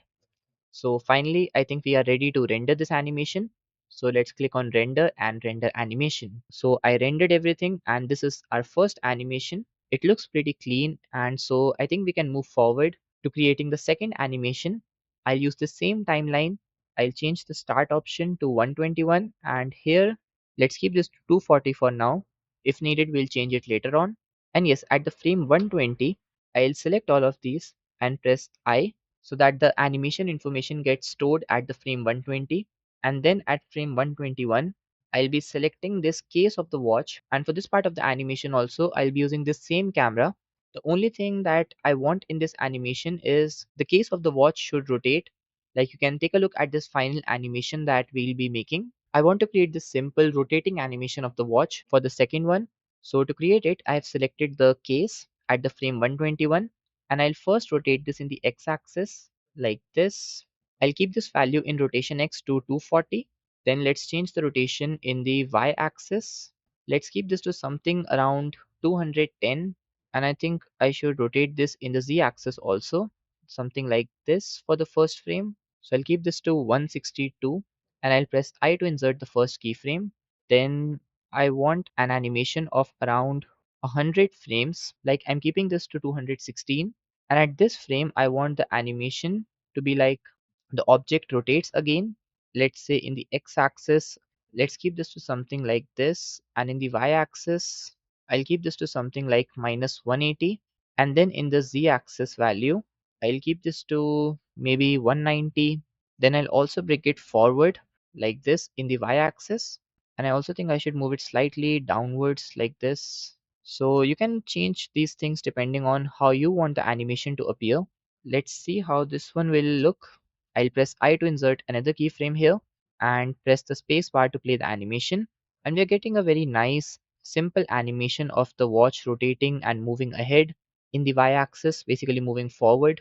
So I think we can go with this. The only thing is that at the frame 216, I think we can bring it even closer and drop it in the z-axis slightly like this. Let's press I again to insert another keyframe, and let's play the animation one more time. And I think the preview is looking perfect. All we need to do now is to work on the graph editor to make the animation look a little bit smoother. And of course, we'll be adding animation to the hands of the clock also, basically the seconds hand. I think I should do it first because the last time I forgot to do it. So I'll enable X-ray mode, and then I'll be selecting this seconds hand. Then I'll go to the frame number 143, press I to insert a keyframe, and then at frame 144, I'll rotate this in the local y-axis by 6 degrees. Then press I to insert a keyframe and do the same procedure for the remaining keyframes also. And with this, we are done with animating the seconds hand of the watch. And now we can go to the graph editor to make the rotation animation and also the animation where we change the position of the watch a little bit smoother. I'll go to the graph editor window and I'll be selecting the case. Then in the circle, I'll go to circle action, and in object transform, I have all these, but the ones that I really need are the Y location and the three rotation values. So first of all, I'll hide all of these except Y location. Then press the period key on the numpad. Let's zoom out so that we can see the graph properly. And after that, I'll be selecting these two handles and scale them down in the x-axis like this and change this to -1. This will make the overall animation look smoother. If you want, you can make it even more smoother by increasing the scaling x value. But for now, I think it will work for our animation. So we'll go with this. Then I'll go for the X rotation and let's view the graph. Let's zoom out and I'll be selecting these two. Let's scale these down in the x-axis and change this value to -1. Then similarly, let's do the same thing with the y and the z-axis rotation. And with this, we are done with the entire animation, including the changes in the graph editor. So I think we are ready to render this animation as well. Just make sure to change the output path if you want to. But if you want, you can go with the same one because the frame numbers are different, so it won't really create any issue for you. So go to render and select the render animation. Now the rendering is done and this is the second animation. that we just clean, let's create one more last animation where we'll have this crown of the watch moving in the x-axis and getting into the case and maybe even rotating. And I think that if you're making a trailer or an actual commercial for a luxury watch, like in this case we have Rolex, so in those cases, maybe the first shot that you show in the ad should be this crown animation only. Like you can show this as removed from the case, then it moves into it and maybe rotates. And only after that, the second's hand actually begin to move, because in almost all of the watches that I have seen, if you slightly pull this out, you can change the time, and when you push it back, the watch again restarts and turns on. So for the first shot, you can create this animation of the crown. Then maybe in the second shot, you can add this rotating animation of the watch. And then in the third one, I will suggest you to add this animation of the zoom out that we created initially. And yes, you might be thinking that how will you know that which shots should be placed first and which ones should be placed in the ending? And the answer to this is really very simple. You just have to try different types of things before you get the perfect results. There can be so many different possibilities of animating this watch and the camera. Like you can try it yourself. You can maybe select this and create a rotating animation of the watch. Even if you restrict the rotation in the z axis, you can create many different types of rotation. Or maybe you can rotate it like in the y axis and then rotate this in the local y axis like this. So you can create a 360-degree rotation or anything else. There are so many possibilities that you can make. You can work with the lighting to create different types of animation, just like we did in the last chapter. So first step is always to think about what kind of animations you can make with the product that you have in front of you. And for that, you can refer to so many websites like Pinterest, or you can go to social media like YouTube or Instagram. You will find so many similar works. You can take inspiration from them, understand why something worked and why the other thing didn't work. Or you can go to the official handles of different brands and try to understand how they animate their product, how they showcase their product, how they visualize it. So, all these are the things that will help you in this journey of product animation. It's not just about creating the animation, it's more about understanding why we are doing something. Like in this case, you can see that because this was a luxury product, so I decided we'll go for some purple lighting. Also, another thing that you can do to make your work even more interesting is you can select this plane over here on the top, which is having this noise texture, and you can go to the shader editor, let's say. Then I can add the vector mapping and the texture coordinate node, and you can even try to change this z-axis location so that the noise texture actually feels alive. Currently it's completely static, so the light will also look static, but maybe you can animate this value. Like you can just press I to animate it. Then you can change this value for the upcoming frames, and you can see the change happening real time in the render preview mode also. So this is another type of animation that you can make. In fact, any of these values can be animated. So there are endless possibilities that you can use in your favor to create any number of animations. It's just that you have to bring your creativity into action. You have to understand what type of animation will look good. Try to experiment with different types of animations. Maybe a lot of times you will observe that your time will be wasted because the thing that you were thinking might not work, but you will get some learning from it, and then you can apply that learning in the next project or the next animation that you create. So all these things are really very important in this journey, and I really hope you learn not just the technical aspects from this course, like modeling, shading, working with lighting, making your models look more realistic, but also how different things come together to make an animation. So now I think we should come back to the animation part, and let's make the third animation. So for that, I'll first of all change the start to 241, and ending, let's keep this to 300, or maybe let's keep this to 330. We'll see how much frames we need later on. I'll keep this to 241, and for the case, I will reset the rotation by pressing Alt R and then rotate it in the x-axis by 90 degrees. Press I to insert a keyframe here, but for the frame 240, I'll select this and duplicate this over here so that the previous animation stays as it is. Now, if you remember, we added this extra camera here for the second type of animation that we want to create. I don't want to make any changes in the initial camera, basically this old one, which we used to create two different animations. So I'll select this camera here, and to make this the active camera, I'll go to the scene properties, and in camera section, I'll select the camera.001. Then I'll move this in the y axis over here, Let's rotate it in the x-axis by 90 degrees. And I want something like this shot only, where I can see this crown. Maybe I should push it slightly downwards like this. And I think for the initial shot, this camera angle is completely perfect. Like I can show this here in the x-axis. Then I'll press I to insert a keyframe. After this, let's say at frame 288. Okay, I forgot to insert a keyframe for this camera.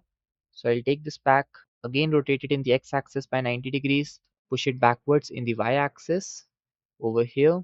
Let's keep the rotation proper like this. And let's also push it slightly in the x-axis over here.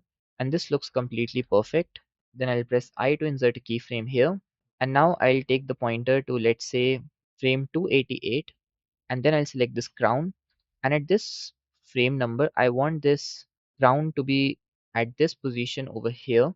So let's push it slightly more inwards like this and press I to insert a keyframe, and we have created a simple animation of it moving in the x-axis. But I also think that we should have a rotating animation, like which starts from here, let's say on the frame 270. I'll press I to insert a keyframe here, and then till the frame 288 I want this to rotate in the x-axis by, let's say, 360 degrees, and press I to insert another keyframe. Let's see how this animation will look. We have a nice rotating animation, but I think it's moving in the wrong direction. So at the frame 288, I'll rotate this in the x-axis by minus 720. It will make the rotation happen in the opposite direction. Then I'll press I again, and let's watch the animation one more time. And this time I think it's perfect. We can go with this. And I think I'll keep the ending frame at 300. I want this animation to be short, or maybe let's keep this to 330 only. What I'll do is, after this frame where the crown goes inside, we can have a zoom out animation of the camera like this. So let's try to create it. Let's say I keep this pointer over here, and with the camera selected, press I. Then I'll take this to 312. Then I'll go to the object data properties, and in the x-axis, I'll change this to 0 to bring this into center, and I'll reduce the location Y value to, let's say, over here. Press I to insert another keyframe, and this is how the animation will look. Again, we can see that because of the front plane, we are getting some reflection of light here. So what I'll do is, just like before, I'll be selecting this plane over here, and I'll copy paste the animation. I'll select these two, press Shift D, and place them over here. Or maybe I've selected the wrong keyframes. I'll select these two and duplicate them, place them over here. Let's scale these down to bring them closer, and this is how the animation will look. I think we can go with this. This is completely perfect for the kind of animation that we wanted to create. The only thing is that we have to animate the hands of the clock again. So I'll select the hand. So I'll take this to frame 263, and if you remember, I told you that this will be the initial shot, that is just before these first shots that we created. So as a result, what I'll try to do is, I'll rotate this in the y-axis to somewhere over here so that we can see it in this shot also.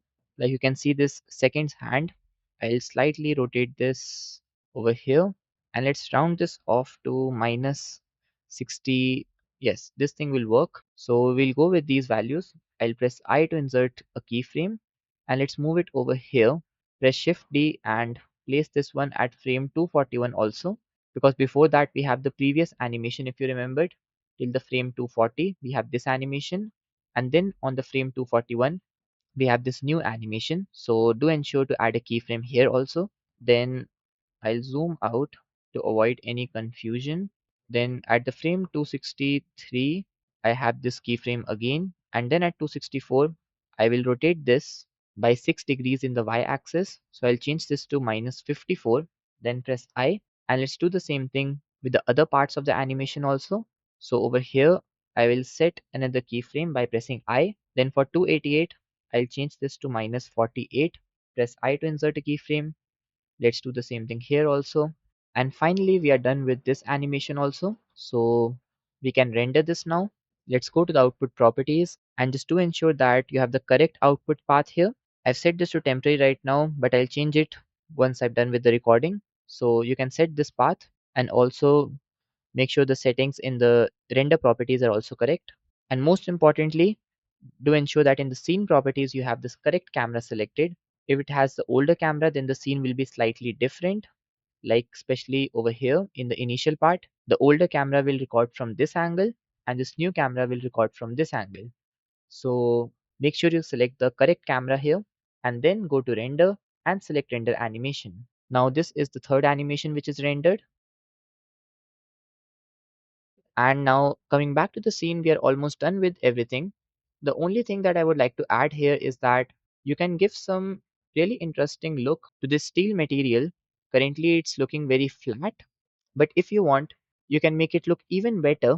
I know I should have explained this before rendering the animation, but you can take a look at it right now, or maybe you can just understand it for the sake of getting some new knowledge. So what you can do is you can add some streaks to the steel material that will make it look more realistic. First of all, I'll set this black pointer in the color ramp to over here and this white pointer to over here. Then with the noise texture selected, I'll press Ctrl T to add the texture coordinate and the mapping node. Then I'll take the object and connect it to vector. I'll increase the scaling to 10 for now, and this will add these weird patches on the steel material because of the noise texture.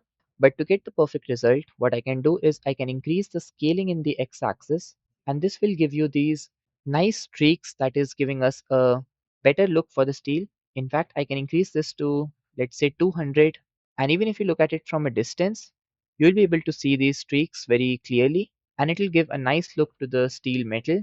So if you want, you can add these two nodes in the steel texture and create this beautiful look for it.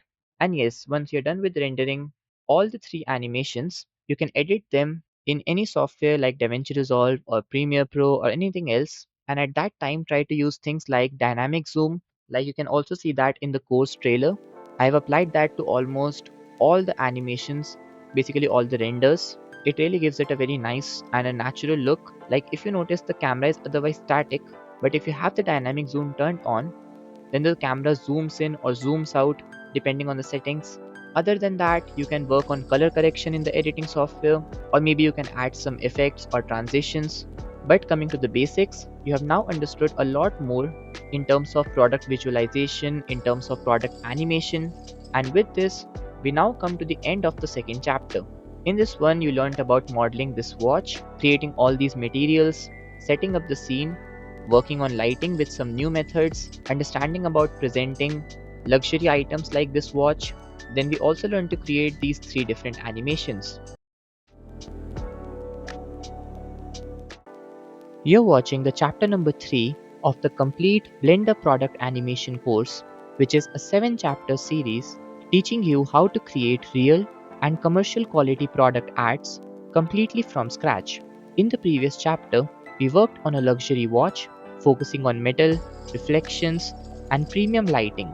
And before that, in the first chapter, we created a serum bottle animation where we covered the basics of product visualization and animation. And now in this chapter, we are moving into a modern commercial product, a premium speaker. This project is all about mastering product form, materials, and controlled lighting for tech products. We are going to build everything from scratch, starting from modeling the speaker body, refining proportions, and adding clean details that will make the model and animation feel high-end. Then we'll move into materials, creating realistic surfaces and subtle finishes that respond correctly to light. After that, we'll work on the lighting part where we'll focus on clean highlights, edge definition, and a modern commercial look.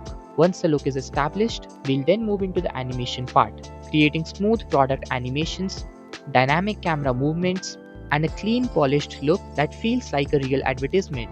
And finally, in the end, we'll render everything to get the final result. So by the end of this chapter, you will have a clean, modern portfolio ready product animation. So to begin with, here I have opened a new Blender file with the default layout, and the first thing that I'm going to do is to select the light and the camera and delete them for now. Then I'll select the cube, and we'll now begin with modeling the speaker body. But yes, before we do that, we need some reference images. And for that, as I already told you in the previous 2 chapters, there are multiple sources that you can refer to, like Pinterest or Google, or you can even go to websites like Amazon. and search for that particular product that you want. Like in this particular case, let's say I want something like this. So I'll just visit this website, look for the other images, and if I want this to be used as the reference image, I'll just download the images and bring them into Blender software. And yes, for this particular chapter, I found this exact model, which looked really nice to model, like in terms of the detailing, and also something that will be interesting to animate. So if I go to the images section, you can see we have the top view. So I'll download this image. We have the front view. Like it's not really the front view, but we can use it as a reference at least. And other than this, we also have the back view, and we also have this image where we can see the dimensions. So I'll be downloading these four images. I'll drop the link in the description. You can also download these reference images if you want. And once we have downloaded the reference images, we need to get them here in the Blender software. So what I'll do is I'll take my cursor over here, then I'll left click and drag it like this to create a new window. I'll change this to the image editor window, and then to open the image, I'll click on this open button. Then this menu will be opened from where I'll select these four reference images that we downloaded and click on open image. This will add the four reference images in the image editor, and you can change between these easily by clicking here to browse the images and selecting any one of the four. Now, first of all, I have opened this image, which is for the dimensions. And in this, you can see that we have the height, which is 15 centimeter, and also the length and breadth, which is 26 centimeter and 16.9 centimeter. So this thing will be useful in order to get the correct dimensions. So with this cube selected, first of all, I'll press N, which will open the side toolbar. And in the item category, I'll go to dimensions. And if you notice here, these values are in meters. But in the reference image, you can see that we have centimeter. So one of the ways can be that you can type like 0.26 meters, or you can type 26 centimeter and it will convert it into meters. But what this will do is it will scale down the object very much.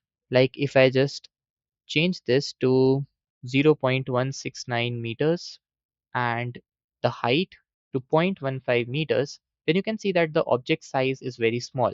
So in order to avoid this issue, I'll just undo this, and instead of dealing with centimeters, we'll use the meters value only. Like we'll just change the units from centimeter to meters, and then we'll use these same values 15, 16.9 and 26. So to make it work, I'll go to dimensions, and in x-axis, let's say I type 26 meters.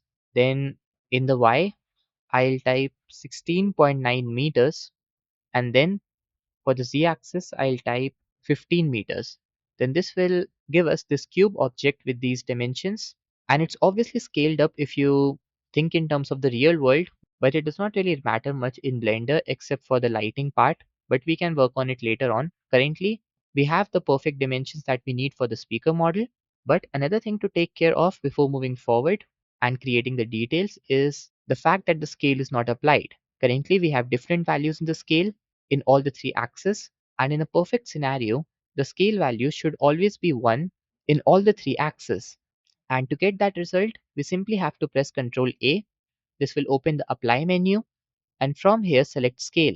This will apply the scale, and now we can proceed forward to make the rest of the changes.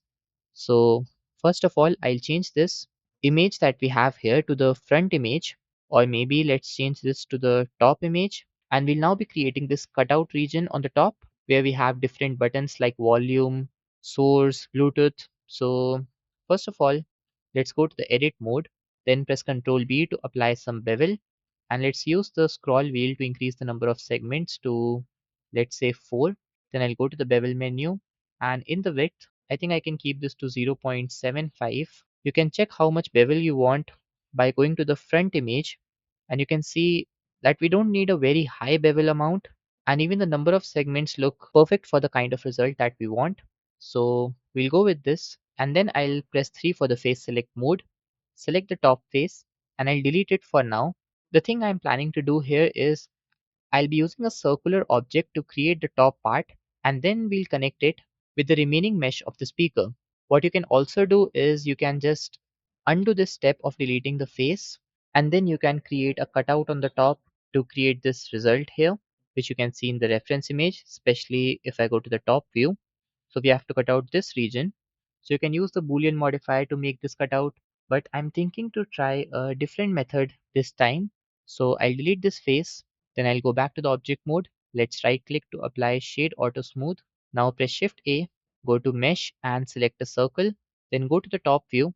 And to create the cutout, I think it will be better if we bring the reference image of the top view here in this 3D viewport. So I'll press shift A, then go to image and select reference. Then open the folder where you saved the reference image and select the top reference image.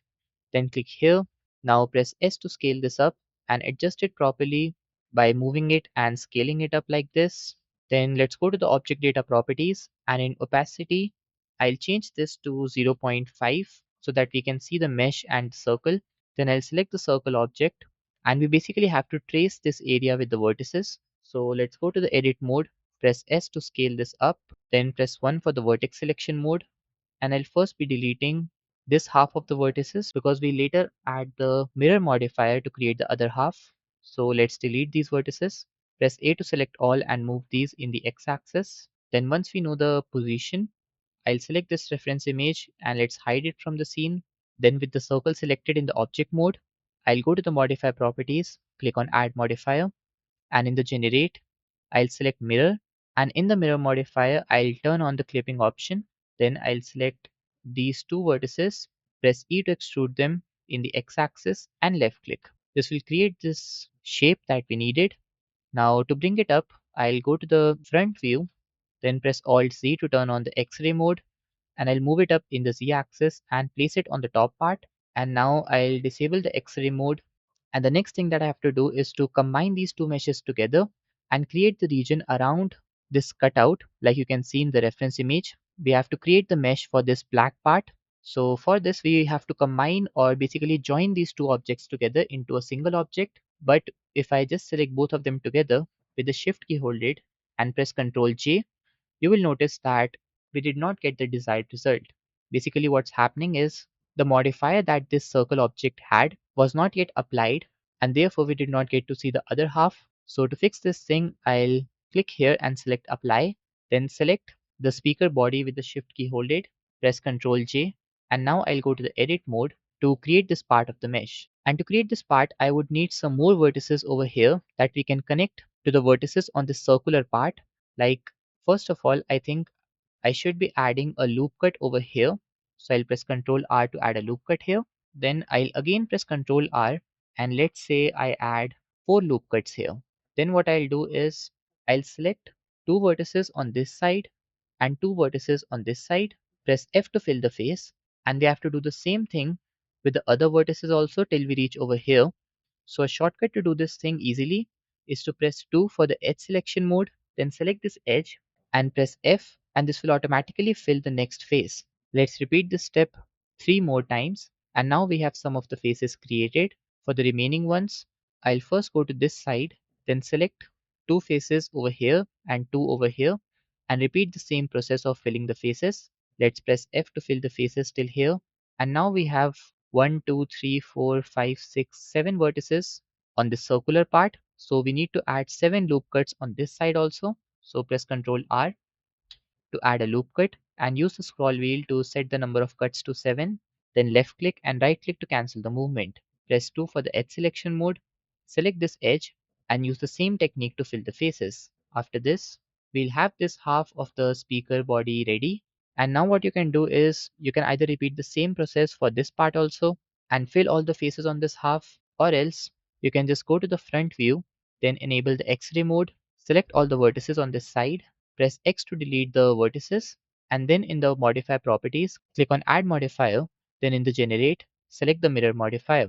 Let's also turn on the clipping option, and this is how the speaker model is now appearing. After this, I think we can go to the modify properties and also add the bevel modifier and the subdivision modifier in order to give this some more geometry and some more details, because currently it looks very simple. So in the modify properties, I'll go to add modifier, then in generate, let's first add the bevel modifier, and in the number of segments, I'll change this to 2. Currently, we might not be able to see much change here, but it will make the mesh better because we are going to add the subdivision modifier also. So in the modifier, I'll go to add modifier, and in generate, select the subdivision surface modifier, and in the levels viewport, I'll keep this to 2, and then I'll go to the edit mode, Let's select this edge loop, press E to extrude this part down. Like you can also see in the front reference image here, it's extruded downwards. So we have to create this area. So I created this extrusion in the downward direction. Let's push it slightly more downwards.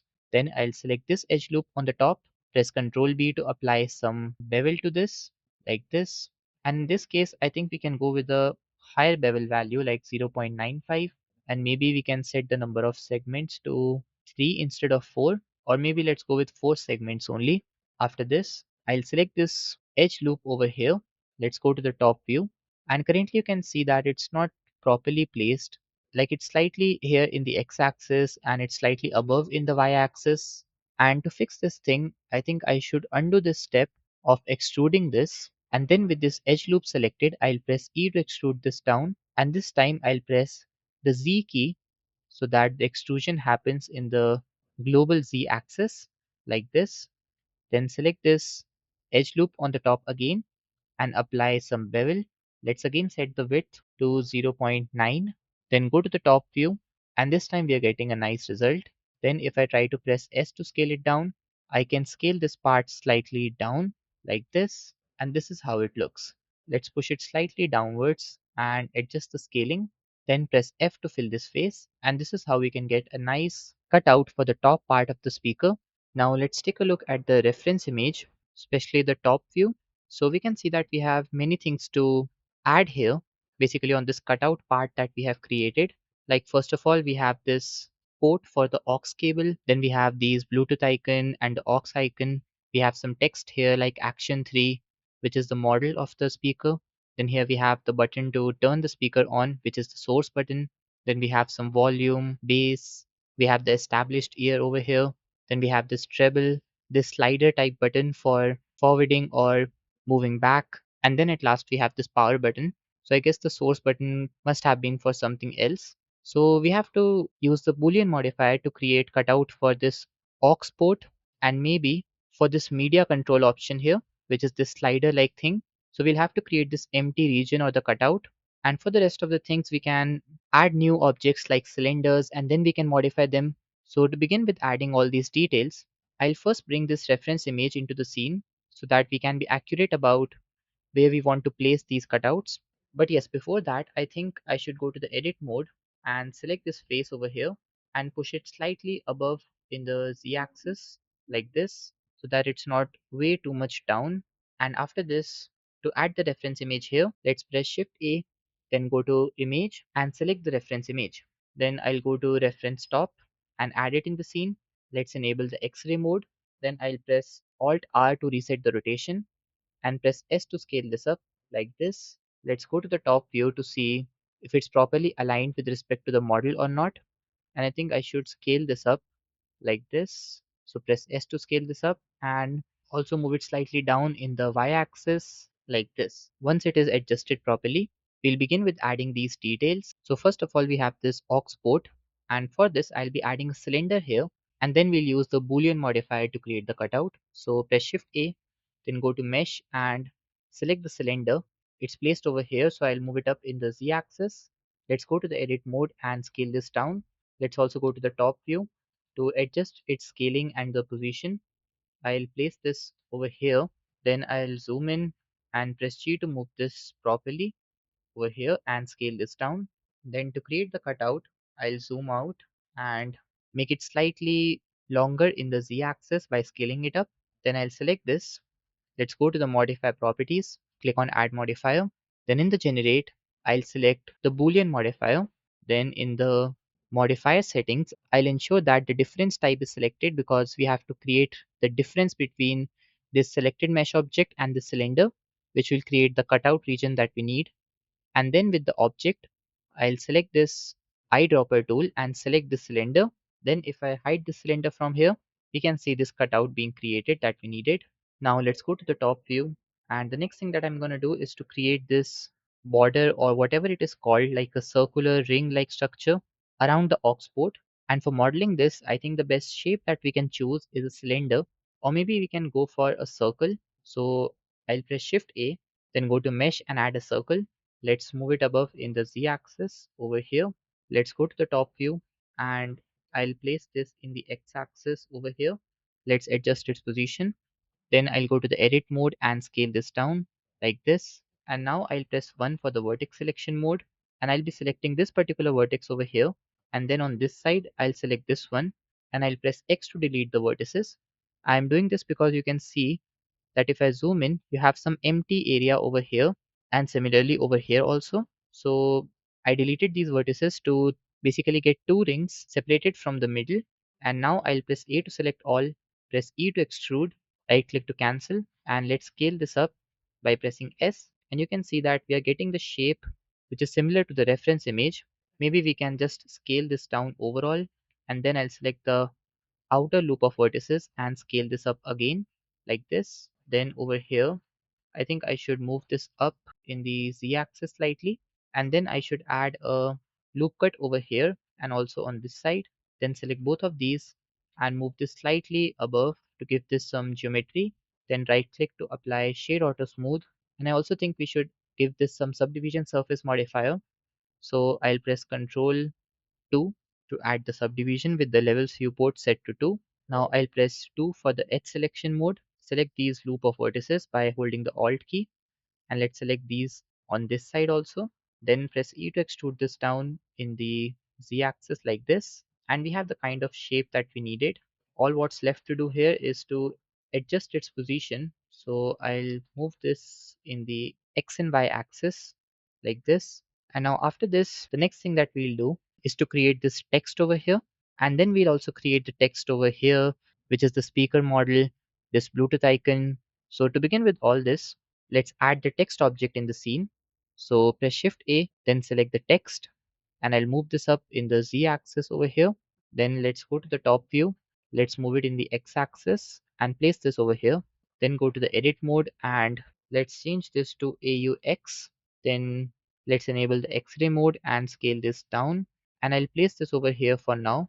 And once you have adjusted the size, you can go to the object data properties. And if you want, you can change the font to something else. You can change this by clicking on the folder icon over here. But for now, I'll go with this one only. I won't be changing the font. And other than this, you can go to the geometry settings, and in the offset, you can try to make the text thin or thick, or maybe you can give this some extrusion. But since this is a very thin text that will only lie on the top part of the speaker, so I will advise you to go with a very low amount of extrusion if you decide to go with it, like 0.02, or in fact, we should go with 0.01. I think it will be best for the kind of result that we need. We don't want it to be coming out of the surface. We just want it more like a sticker or something that is written with an ink on the surface. So we need something like that. And now I'll go to the top view and press Shift D to create a duplicate. And let's place this over here. Let's slightly scale this down. And other than this, let's create this text over here. So I'll create a duplicate again. Let's go to the edit mode, or maybe I should first disable the X-ray mode and then change this text to action, then spacebar and third in Roman numeral. Then I'll go to the edit mode, and I can see that this particular font is very different from the one that we need. So for this one, I think I'll go to font settings and try to change it. Here I've searched for this Roboto font, and in this you can find several variations, but the one that I think we should go for is this condensed light. So I'll select this and open font, and I think that this one is also very different. So I'll click on the folder icon again, and then I'll be selecting this one, which is mono medium. So I'll select this and add it, and I think that it's the closest one that we can get right now. Of course, there will be something better or more accurate than the one that we are using right now. But as I explained in almost all the previous chapters also, if you're working with a brand, they will provide you with the font details, the colors, and everything else that is needed for the professional work that you're doing. But since we are using this reference image only to get an idea of what we are trying to create, we can try to make some variations in terms of fonts or colors or something else, because it's more like a portfolio piece right now. But yes, again, while you're working with a brand, you will get all those details that you need to create the exact same result. Other than this, if you want, you can just search on Google that which exact font is this. That will also give you an accurate result of what exactly is this font. But for now, let's go with this. And right now, I think we are ready to move to the next one, which is this Bluetooth icon. And now there can be two methods of creating this icon or the logo. One of them can be to use a plain object and then use the move tool and other things in the edit mode to move the vertices around and create this type of shape. But a much better thing to do would be to get an SVG file of this icon, and then we can import that in Blender and use it over here. So to get that reference image, simply go to Google and search for Bluetooth SVG logo. Then this one will appear. Then you can download this SVG icon, and to see how we can import it in Blender, I'll return back to the Blender software, and then I'll go to File, then in Import we have this option which is Scalable Vector Graphics or SVG. So I'll select this, and then it will ask you for the location where you have downloaded the file. Like here I have this file, so I'll select this and click on Import SVG. Then to see where it's added, I'll click this object which is in a new collection, which is basically for the SVG that we just imported. Then I'll click on the period key on the numpad to keep the focus on that. Then I'll select all the three and I'll move them up in the Z-axis. Let's zoom out and move it up over here.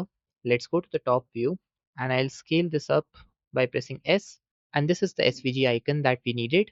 So let's enable the X-ray mode again and place it where we need it, like over here. And then I'll scale this down. I think we should also set the origin to geometry so that we can scale it in a much easier way, like this. Now the issue is that if you take a look at the reference image, we need to have these empty areas in the middle where we have these black faces right now. And other than that, we also need to give this some thickness. Right now, we have very thin lines as you can see. So first of all, I'll select this part of the Bluetooth SVG logo, then select the other two parts. Let's press Ctrl J to join them together into a single object. Then I'll go to Object, Set Origin to Geometry so that we can get this origin point in the middle. And currently it is a curve object. That is why if I go to the edit mode and try to extrude it, then the extrusion will not be like a mesh object, which is exactly what we need.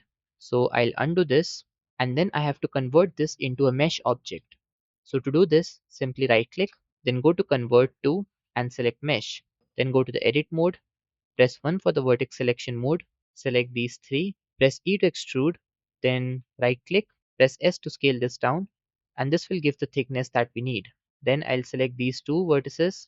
Let's move them in the x-axis over here. And you can even press Alt Z to see the reference image. Let's zoom out to see it in a much better way. And I think it's somewhat matching the kind of result that we need. So we'll go with this. Now coming to this empty part that we need, I'll be selecting this face by pressing 3. Then select this one. Press I to insert the face like this. Press X to delete and select delete faces. Then after this, I'll press 1 for the vertex selection mode and select the three vertices on the top and bottom.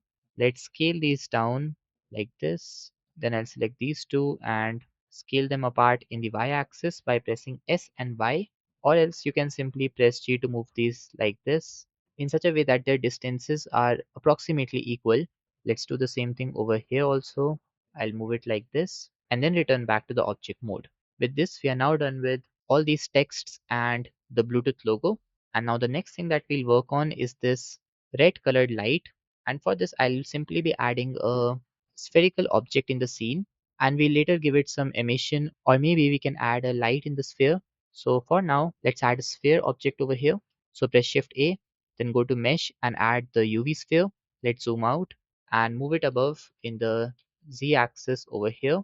Let's scale this down like this and let's go to the top view, and to adjust its position, let's go to the X-ray mode and place this over here.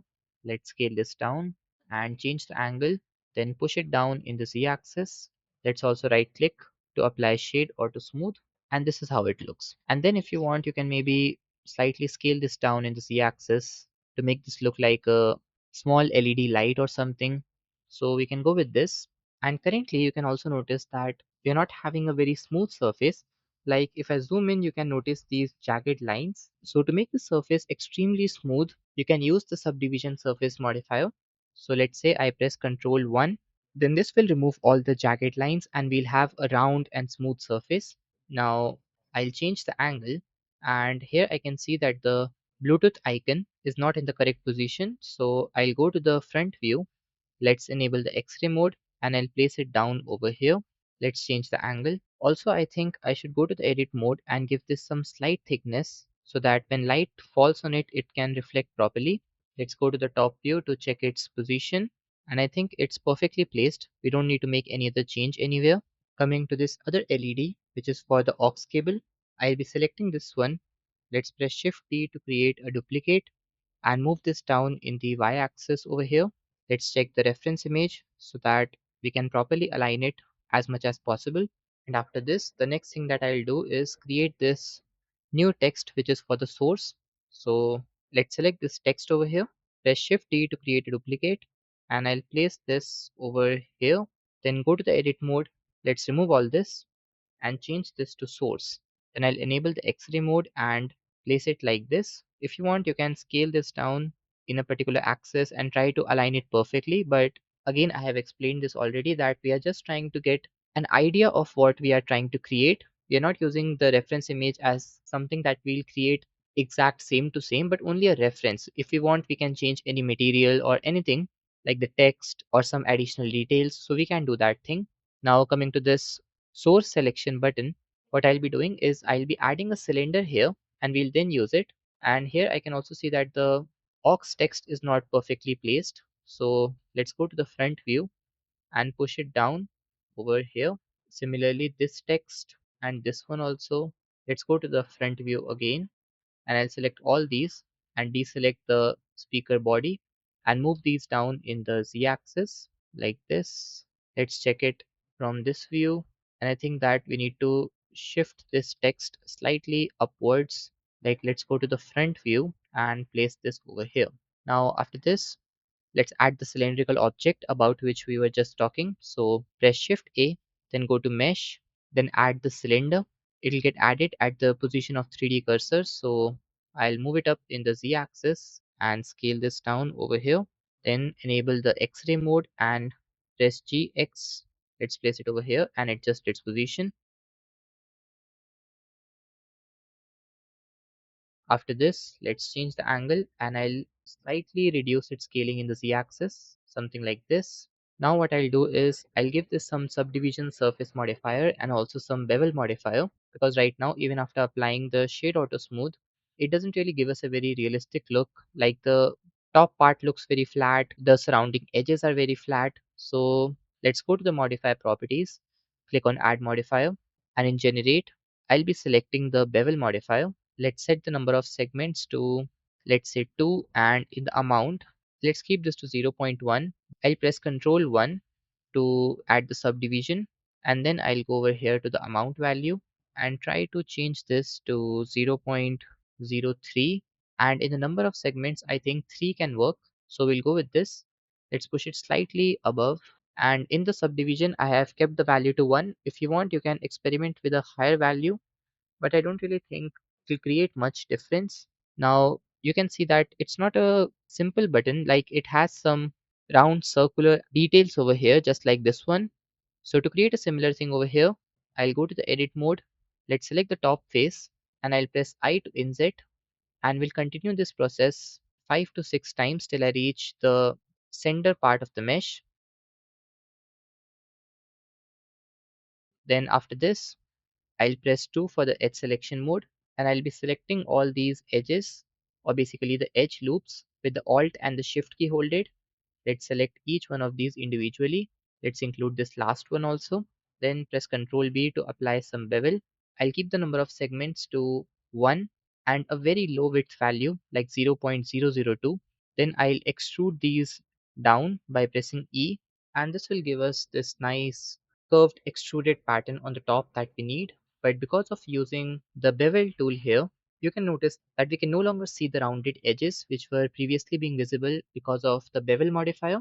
Like even if I try to reduce the number of segments, I won't really get the kind of result that I need. So what I'll do is I'll change this to 2 instead, then go to the edit mode, and I'll be selecting this outer edge loop. And with this selected, I'll press Ctrl B, and I'll keep the number of segments to 2 and make this part round like this, basically curved like this. And just make sure that you have the shade auto smooth applied to this, and this gives it a nice look. So we'll go with this. And yes, these details that we have added will also be useful when we work with the lighting later on. like you will notice that the reflections will be much better and it won't just appear like a flat metal surface. So it's good if you add these details. Again, if you want to go without it and try something of your own, you can do that thing. Like maybe you don't like circular pattern, and in that case, you can just select all these vertices on the top, simply delete them and use the grid fill tool. Then you will get a quad face on the top, and you can use those edges to create something like you can create a horizontal or a vertical pattern instead of circular. So it's totally up to you and your creativity that what kind of result you need. Now, coming back to the part of modeling the rest of the buttons and the details, let's create this volume button here. So let's go to the top view and I'll enable the X-ray mode. And I think that for the base mesh, I can use the same object that I used over here. We'll scale it up and then we'll create this outer part of the volume controller. So to duplicate it, I'll simply press Shift D, then move it in the X-axis and place it over here. Let's scale this up by pressing S and then return back to the object mode. Now you can see here that the amount of circular loops that this one will be having will not be the same as this one. So if you want, you can go to this mesh, you can add some more circular loops and extrude them down just like we did before. But here in this case, I'll be going with this one only. And now to create the rest of the buttons, I'll enable the X-ray mode again and then create a duplicate of this one. Let's place this over here. And then for the third one, let's create one more duplicate and place this over here. Now we have the three controllers here. And after this, I'll be selecting the source text, then press Shift D to create a duplicate and place this over here. I'll be pushing it slightly above in the y-axis. Then go to the edit mode and let's remove this and I'll replace this with volume. Then I'll shift it slightly in the x-axis over here. Then create one more duplicate of this, place it over here and change the text. And I'll do the same thing for this one also.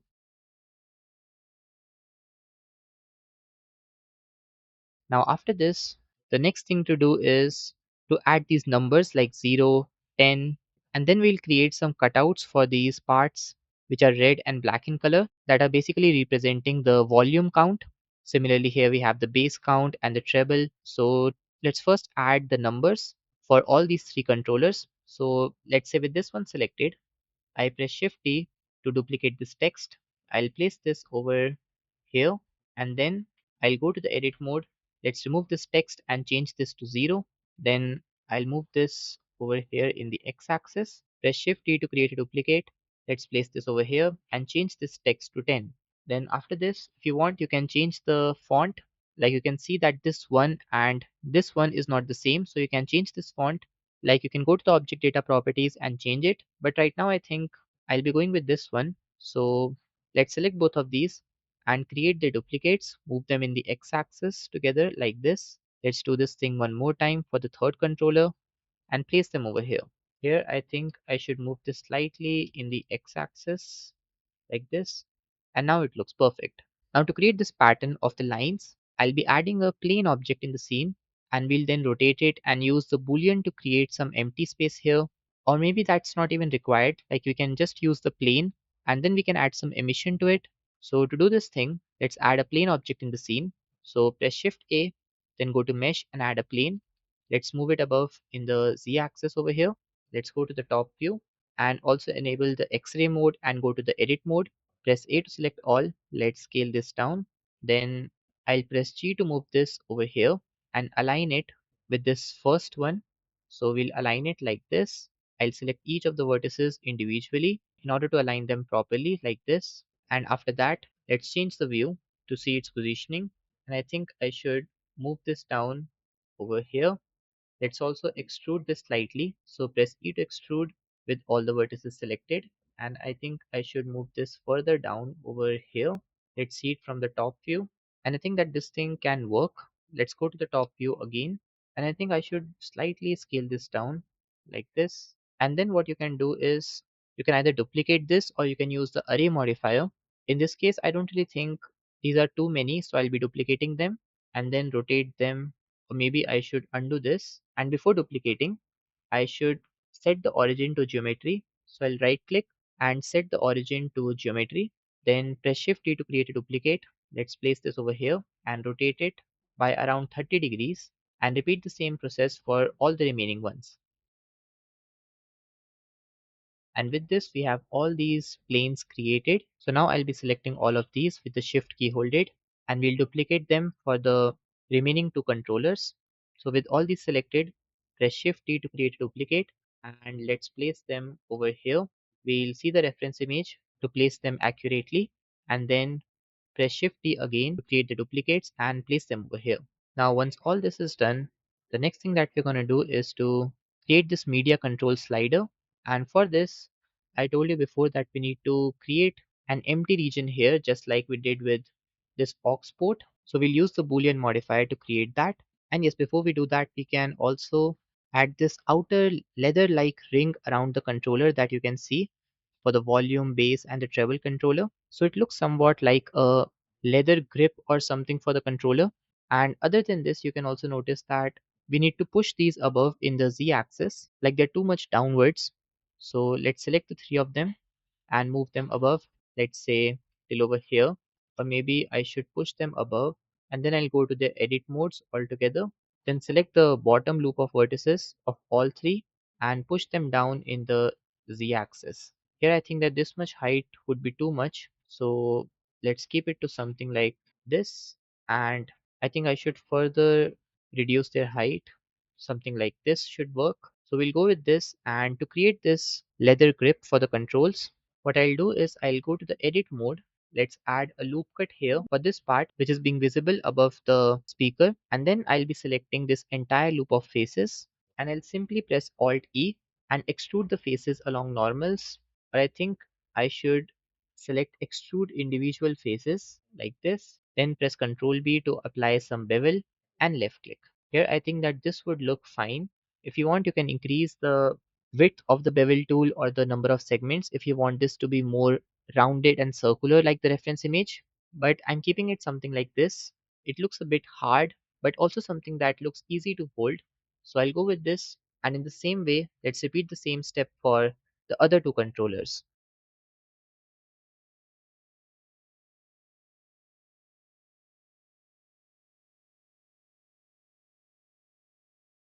Now after this, let's go to the top view to see it. And I think it looks completely perfect. Like of course you can see the reference image. The size of the grip is a bit too much, but I don't really want that for this particular model that I'm making. So we'll go with this. And now coming back to this part, let's create this cutout for this media controller. So what I'll do is I'll be adding a cylinder here, and then we'll modify its shape to make it something like this cutout. So press Shift A, go to Mesh and select the cylinder. Let's move it above in the Z axis and place this over here. Let's place it properly in terms of the Y axis also.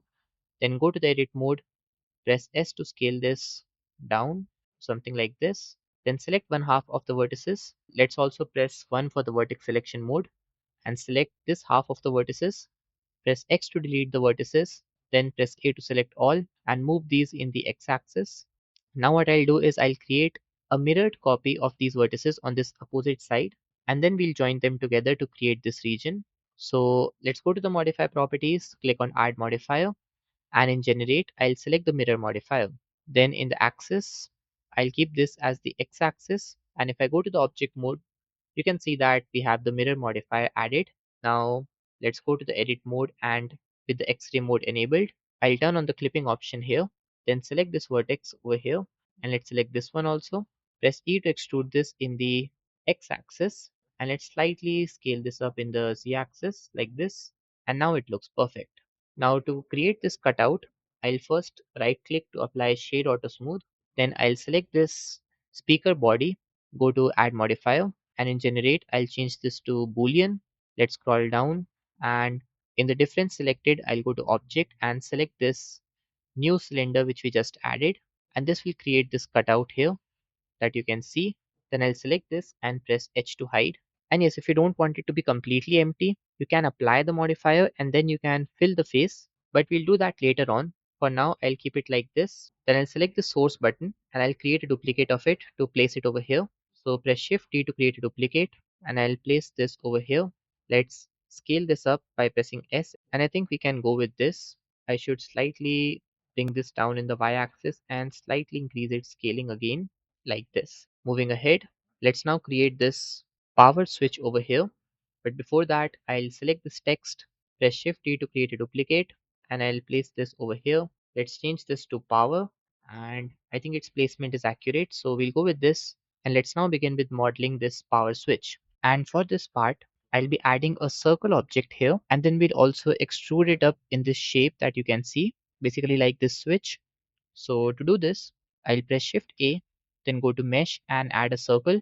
Then I'll change the angle to see where that circle is, and I'll move it up in the Z-axis. And to place it properly, let's first go to the top view and adjust its position in the X-axis like this. We'll take an approximate size. Then I think I should push it slightly above in the y-axis over here. Then let's go to the front view. Now let's zoom in and slightly extrude this down in the z-axis and then push it down to somewhere over here like this. And now let's see it from this view. Let's select all these vertices, press F to fill the face, and now I'll press I to inset. Let's extrude this down, and I'm basically trying to create an effect or an extrusion and beveled effect like this. So let's insert it one more time, press E to extrude. Let's insert one more time and E to extrude it like this. Then press Ctrl 2 for the subdivision in the object mode, and I'll again press I to insert this innermost face. Now of course it won't look really like this because the faces and their proportions is not exact same. You can achieve this result, like you can make this inner circle slightly smaller just like we have here. Then you can adjust the position of the other loops. And a much better way to do this thing would be to go to the top view and enable the X-ray mode so you can see the reference image clearly, and then you can copy that. But for now, I am keeping only a rough estimate of the sizes and proportions because we are not exactly copying it. We are only using it as a reference. So now to model the switch that we have here, which is this cylindrical thing, one of the ways can be that you can add a new object, which will be a cylinder, and then you create this shape. Another one can be to use this circle only, like you extrude it down like this, then you press E to extrude this slightly like this. And let's also add a loop cut over here by pressing Ctrl R and sliding it down like this. Then let's select these top loop of vertices, press I to insert again and create one more extrusion. Let's bevel this top part, then let's add a loop cut here so that the weird stretching effect won't be there. And this is how it looks. If you want, we can add some more loop cuts here, like if you want to make this more smooth or basically more rounded. And then you can maybe rotate it by selecting more vertices. But if you actually take a look at this, you will notice that the lower part is somewhat less cylindrical and this top part of the switch will be more cylindrical. So you can do this thing here as well. Like you can just select all these vertex loops over here, and let's say I scale them down in the X and Y axis together by using the shortcut, which is to press Shift C after S, and then the scaling will be restricted in the X and Y axis. Then to make this taller, I'll select these three and move them up. Then I think I should slide these down like this to keep this rounded again, just like before. Then right click to apply Shade Auto Smooth, and this is how it looks. It has a very simple but a nice shape, and if you want, you can insert this face again to avoid the shading issues. And other than this, you can even add some more loop cuts over here.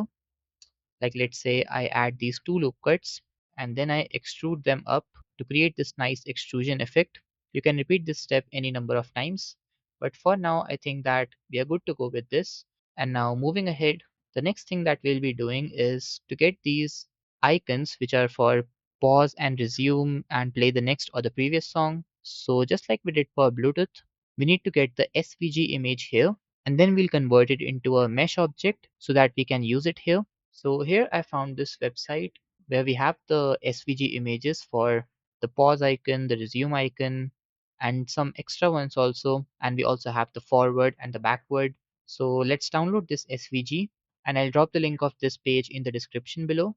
Now we are back in Blender, and to get those SVG images here, I'll go to the file option and then go to import, because we have to import the SVG images, and then you will get this scalable vector graphics option again. So let's click this. Then this will open your file explorer, and we'll select the SVG image, then import SVG, and it will get added in the scene. Like you can see here, we have a new collection named media playback icons, and we have all these curves which are basically the different icons. So to see where they are, I'll select one of them, and then in the 3D viewport, I click on the numpad period key, and we have them over here. You can see that it's highlighted, but I think I need to change the angle to see them. Now I'll select all of them.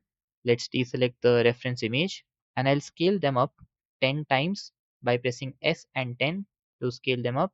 Let's push them above in the Z axis, and now we can see them clearly with respect to the 3D model of the speaker. Now I'll go to the edit mode with all of these selected. And if I take a look at the reference image, you can see that we need the pause and the resume icons. And then we need these two, which are at the extremes, but we don't need this one and this one. So it's totally up to you. If you want, you can keep these and just place them where you need. But if you want to go exactly like this, then you can simply keep your cursor over one of these, press L to select all the linked vertices, or you can simply hold the shift key and select like this. Then press X to delete the vertices. Let's select this. Let's move it in the X axis. Let's say over here. And then I'll select these and move it in the X axis like this. Then if you want, you can bring the pause and the resume icons closer. Like I can select this. Let's press G to move it in the X axis over here. Then I'll select this one. Let's deselect this and place it over here. Then I'll move this over here by pressing G, then go to the front view, and let's fix its position in the Z axis. Let's place them over here, and I think I should move them slightly downwards. Also, you can see that currently these are curve objects, and even their origin point or the active point is not in their correct position, so we need to fix that as well.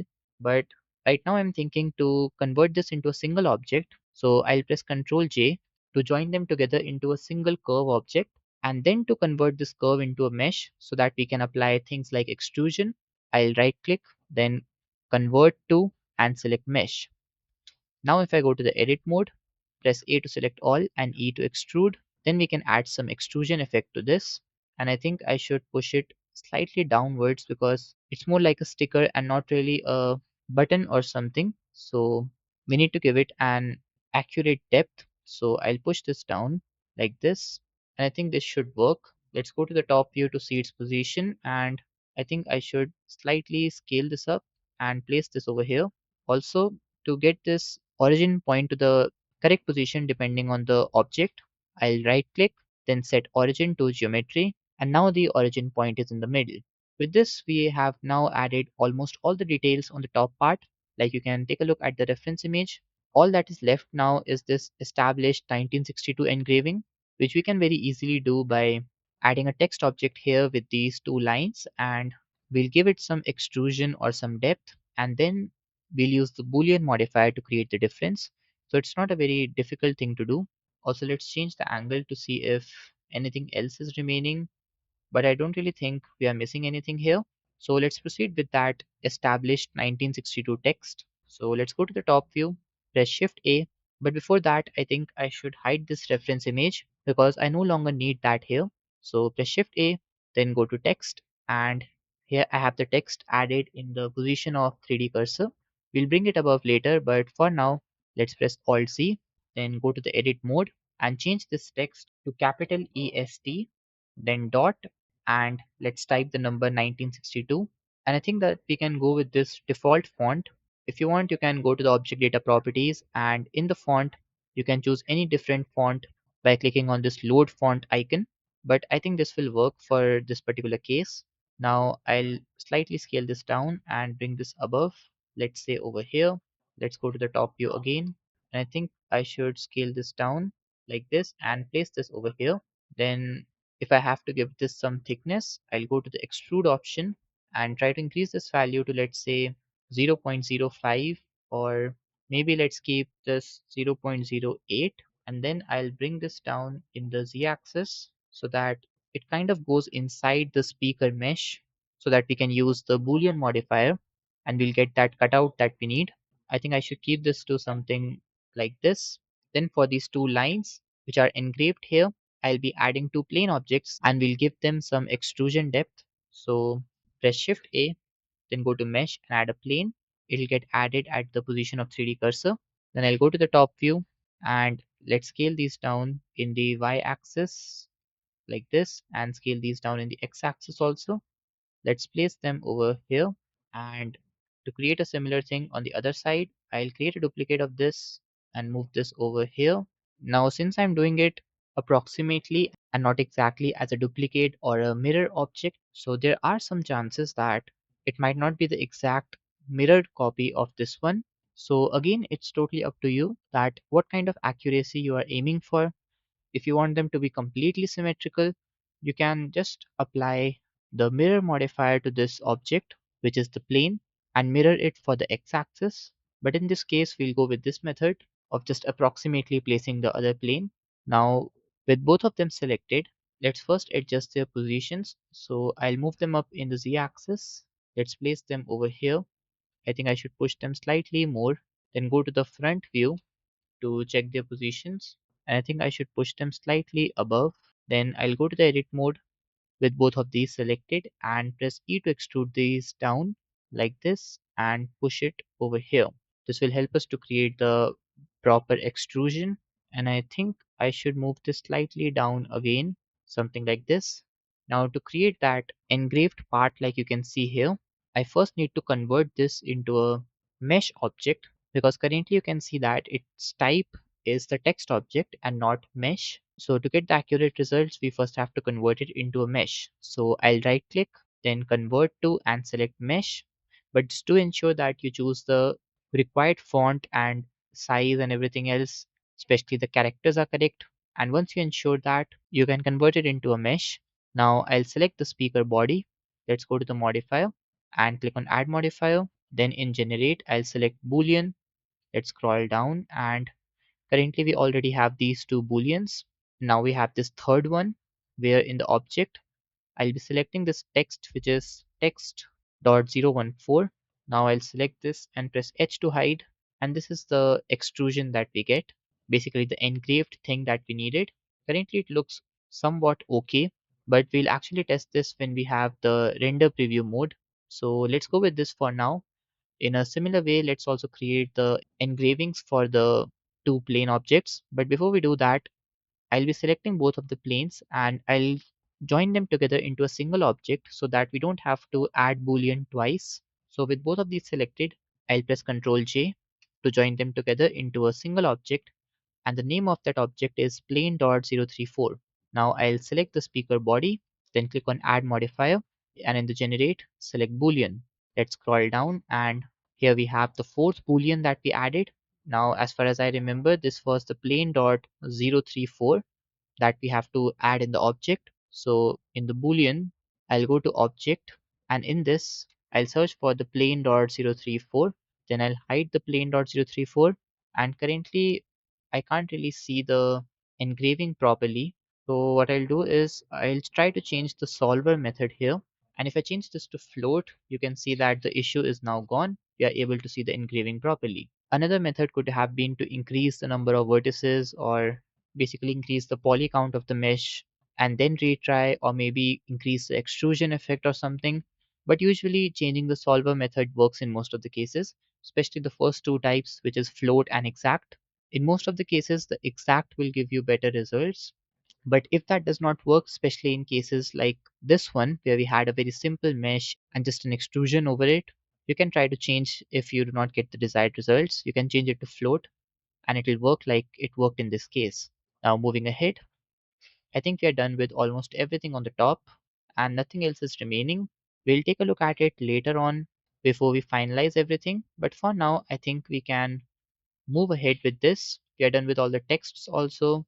We are done with the icon, the buttons, the holes, basically the ports, and also the engraving. Now moving ahead, I'll change this image to the front reference image, or maybe I'll change this to the back part. And here you can see that in the back side, we have a lot of text like you usually have on any electronic device, like the trademark and the copyright instructions, the caution and the hazards, all these trademark logos and icons. And see, if you're working for any brand, they will of course provide you with a proper image that you can use, especially with the background alpha set to 0 so that it actually looks like a sticker.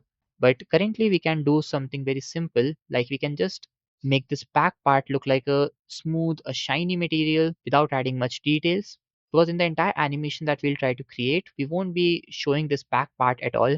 All we'll show is the front, that will be this part, the top, maybe the sides. So we can make the back part very simple in this particular case. So for the back side, I'll go to the edit mode, then press 3 for the face select mode and select these faces at the back. And yes, I'm not selecting all the faces, just the 5 of these.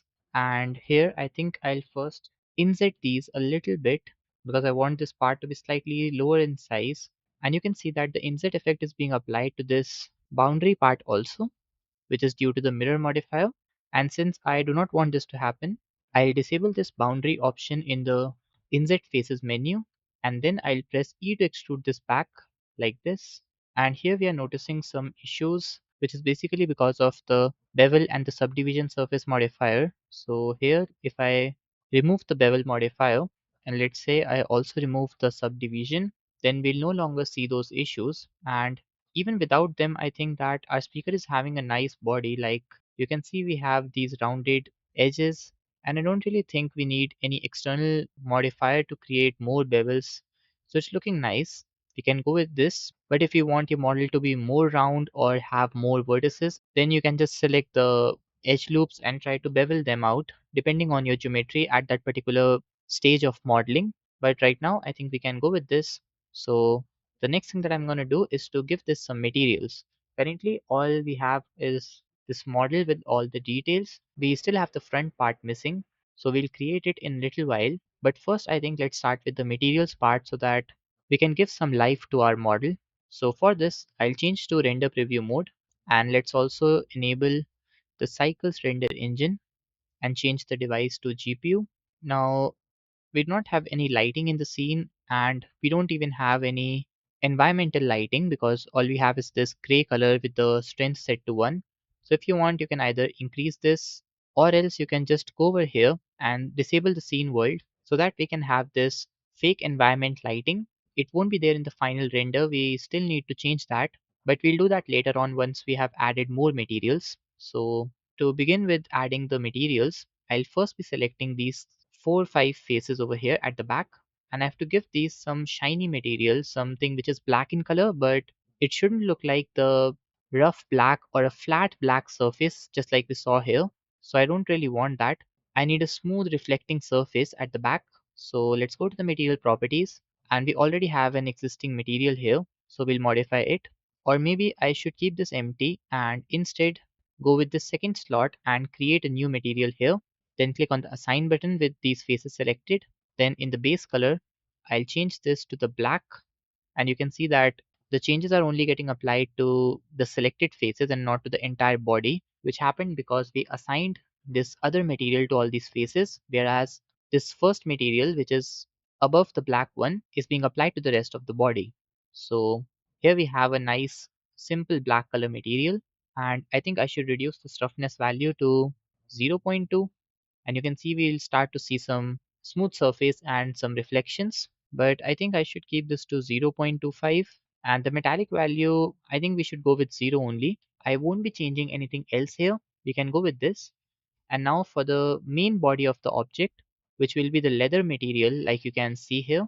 So let's try to create this.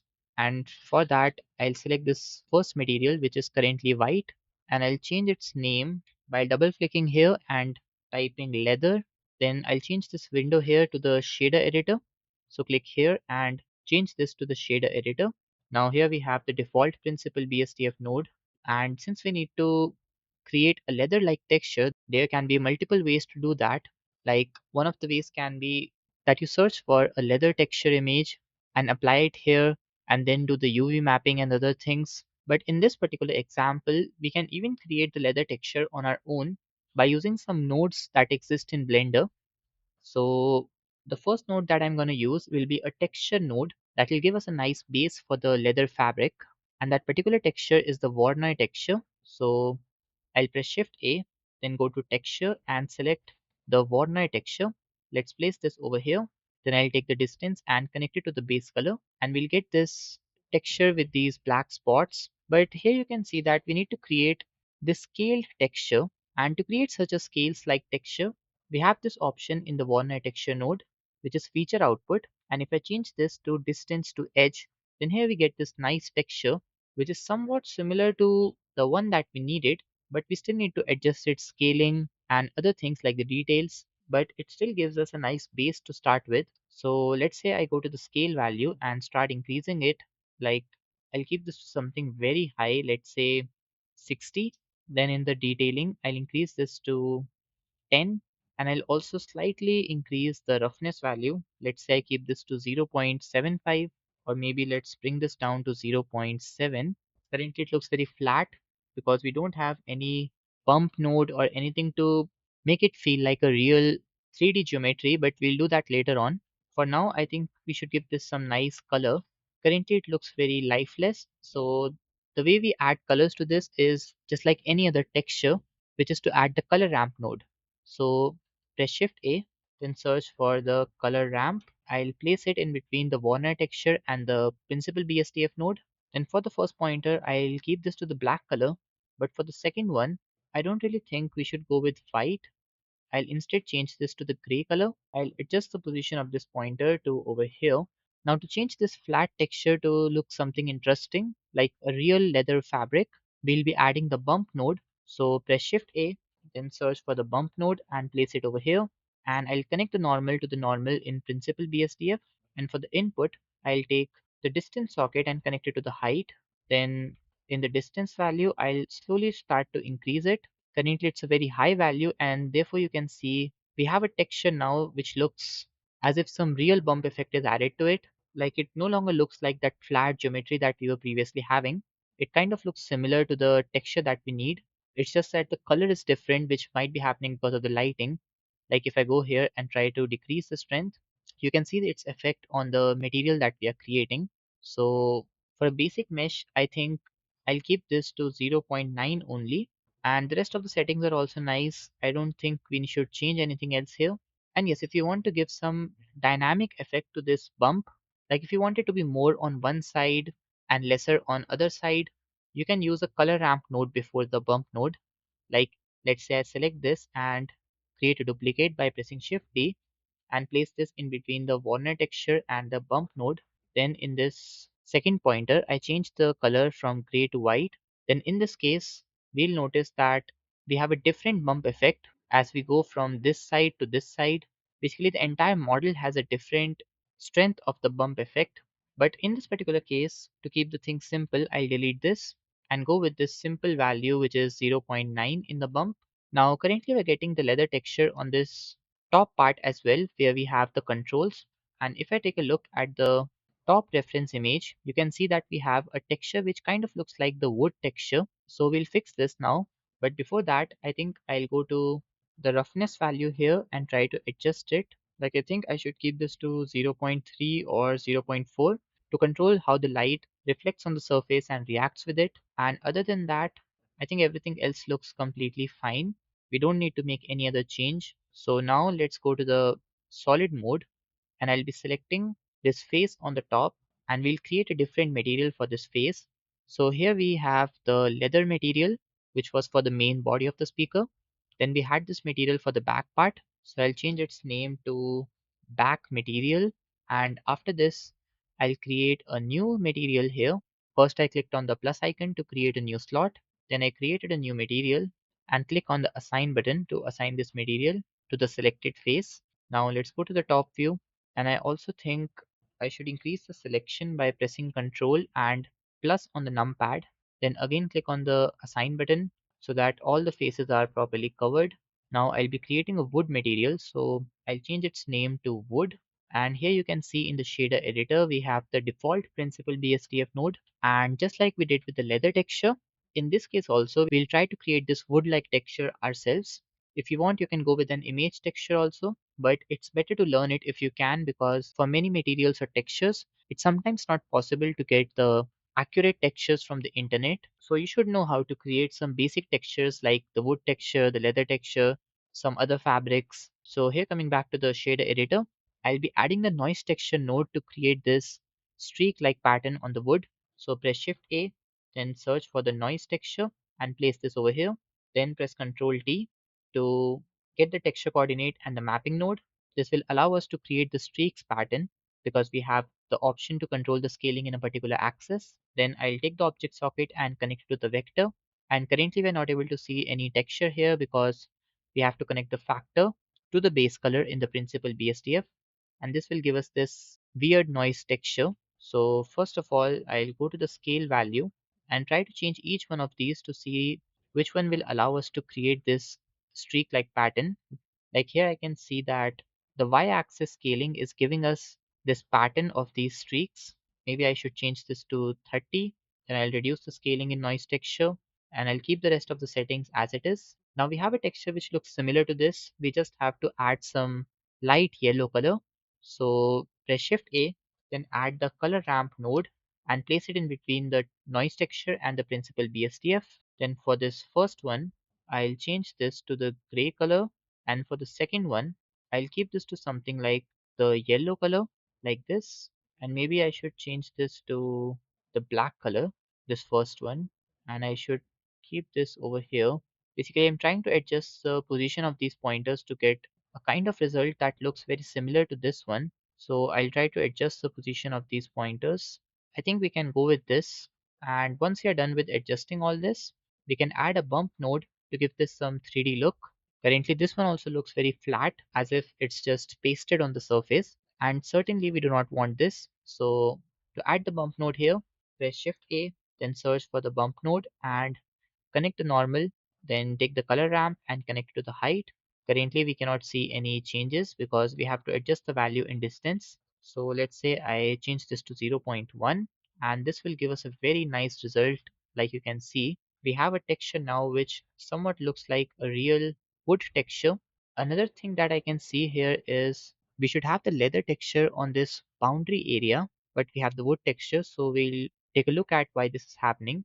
But before that, I think I should go to the color ramp node and try to slightly bring down the amount of black color in this. Like you can see in the reference image, we have more of the yellow or that wood material color and very slight streaks. So if you want to go with that exact pattern that you can see, you can select the black pointer here and try to increase its value, basically the brightness value, to make it look like the gray color.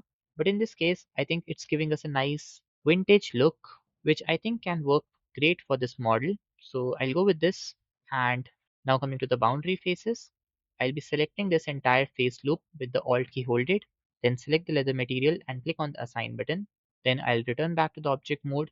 And before we move forward, I think I should apply all the Boolean modifiers that we have. Like one we had for this text that you can see, which should be engraved. Then we had this cylindrical cutout and a few others. So with the speaker body selected, I'll go to the modifiers. And before we apply the modifiers, there's one small thing to understand. We always follow the top to bottom approach in applying modifiers, which means that first you apply the modifier which is on the top, and then you move towards the bottom. If you try to apply a modifier which is not on the top, let's say you select a random modifier and try to apply it, you will get this error message saying that the applied modifier was not the first, so the result may not be as expected. And it can actually give you some errors sometimes, which you certainly do not want. So I'll undo this and we'll apply the modifiers from top and then we'll move to the bottom. So I'll click here and click on apply, and let's do the same thing for the other modifiers also. Now after this, I'll go to the edit mode again and I'll be selecting these faces here. Basically included these faces where we have the engraved text because of applying the Boolean modifier. Then I'll go to the material properties and select the wood material and click on assign. Previously it was appearing black because it had the leather texture, but now it's appearing properly as if it's actually engraved in the wood material. So once we are done with this, the next thing to do is to create the materials for these controls. First of all, we have this aux port and we have this ring-like structure around it. And you can see that it's having a golden metal-like material. And for this, I'll be creating a new material. I'll change its name to, let's say, gold, even though I'm pretty sure it's not gold, but maybe copper or something else. But its color matches the gold color, so I'm keeping its name gold. And I'll go to the base color and let's keep this to something like the yellow color, like this. Then I'll give this some metallic strength And let's also bring down the roughness value to, let's say, 0.25. Maybe let's try to keep this to something like the orange color. And then in the roughness, I'll keep this to 0.2. Other than this, I also think we can give this some anisotropic value, which is 0 by default. But if I increase this to 1, it will give this a better appearance maybe. Right now, I'm keeping the anisotropic rotation to something like 0.3 or 0.2 and the anisotropic value to 1. This will give us this smooth rounded look on the surface. If you want it to look more like the reference image, then the only thing you need to do is to change the base color. Like you can decrease the saturation and make it look more like yellow instead of orange. And then you can maybe try to change the metallic value or the anisotropy. So you can make all those changes depending on what kind of color or material you need. Like you can even increase the brightness of the color from here. That will give it a better look. So all these changes can be made in the principal BSTF node itself. But the most basic ones are the base color, the metallic, and the roughness value. And then you can try to work with the other settings to make it look exactly like you want it to be. And now here you can see that in this inner area where we have the aux port, you're seeing this black leather material, but in reality, it should be a completely flat material with the black color. So to fix this thing, I'll select the speaker body, then I'll select all these faces, like you can just deselect everything, then hold the Alt key and just ensure that you are in the face selection mode. You can press 3 for the face selection mode, and then with the Alt key hold it, select this entire loop of faces, then I can apply this black color material by clicking on assign, and this is how it looks. Now in a similar way, I think we can apply this black color material to these text objects also. But before that, I think I need to place them slightly down because they are not really lying on the surface of the speaker. Like if I try to move them down, you can see there's some distance between these. So I'll be selecting all these texts here. With the shift key holded, I'll select all of them. And then once we have selected all of them, I'll move them down in the z-axis like this and place them over here. Now here you can see that this text aux cable has disappeared. So I'll select it in solid mode and push it slightly upwards again to get it back on the top like this. And once this is done, the next thing will be to apply the black color material to all these texts. So let's say I select this one, and then from here, I'll select the black material, which is nothing but the base color is set as black and it has a low roughness value, and it's actually giving this a nice look. Like we might have to add some extrusion or some more geometry to this to basically make this more bold. But for now, I think we can go with this. So let's select all these texts here on which we want to apply the black material. And then in the end, I'll select the one which is black colored, then press Ctrl L, which will open the link menu and select link materials. This will apply the same material to all the selected objects. And it appears like I should give some extrusion to all these texts because they're appearing very flat and thin right now. So let's say I select this one and then I'll go to the object data properties. And first of all, I'll try to increase the extrusion value so we get some more geometry to work with. And I think that it completely serves the purpose. We don't really have to make it bold anymore because the extrusion effect is doing that work for us. So I'll do the same thing with all of these.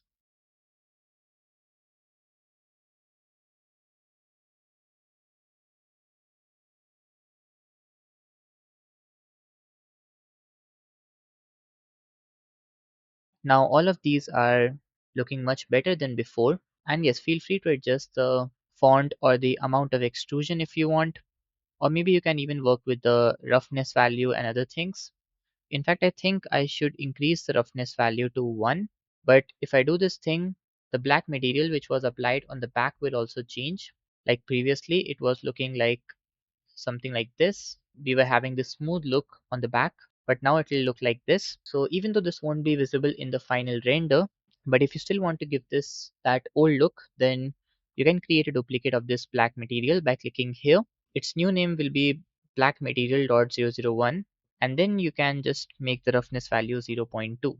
This will ensure that the two black materials are completely different. Like the one on the texts has the roughness value 1, and the other one, which is on the speaker body at the back, is having a roughness value of 0.2.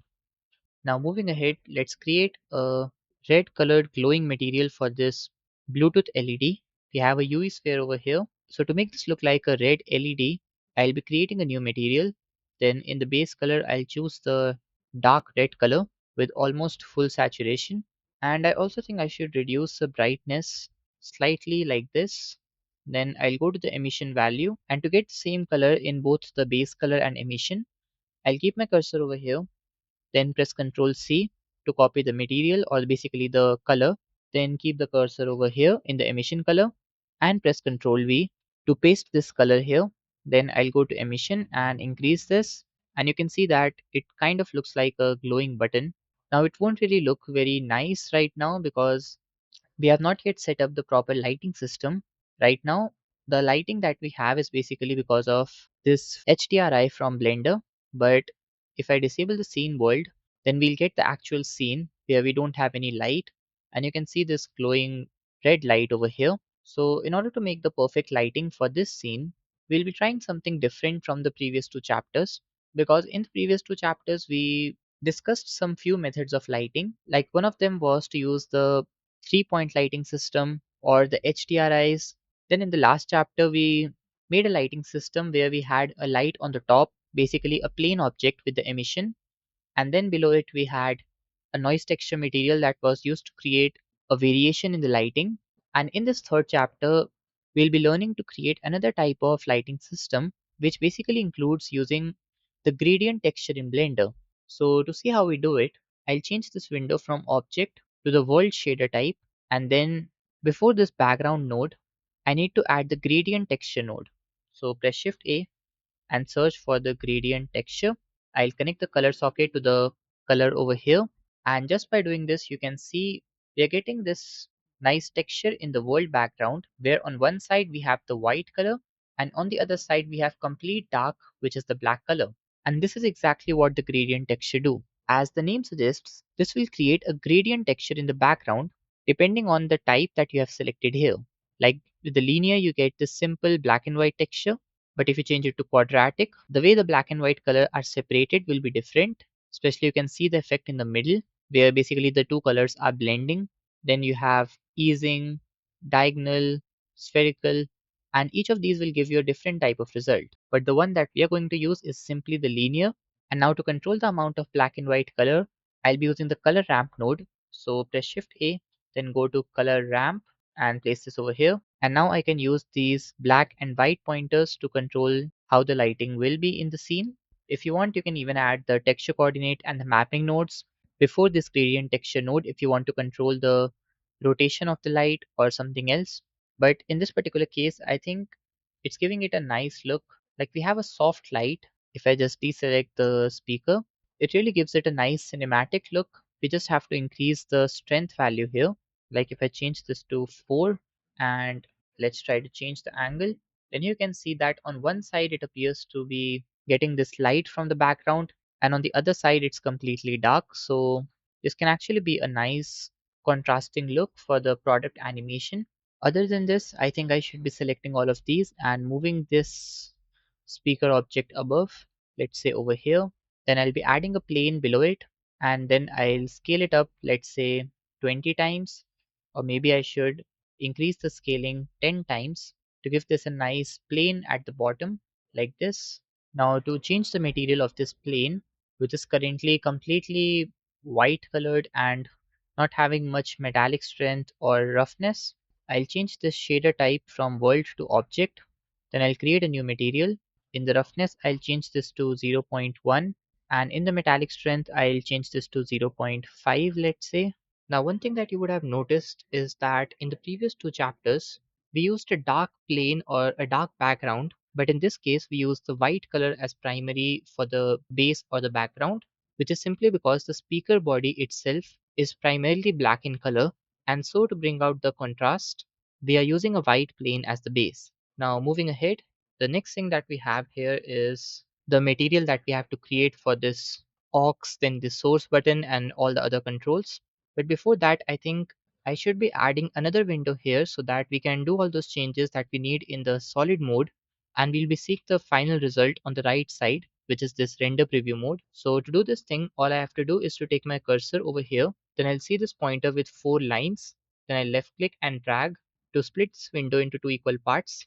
Then over here, I'll disable the overlays by clicking here so that whenever I select anything, it won't be displayed in this render preview mode. So I'll now be selecting this sphere.001, which is for aux, and I have to keep this one black colored, just like we have the text. So I'll be using the same black material for this.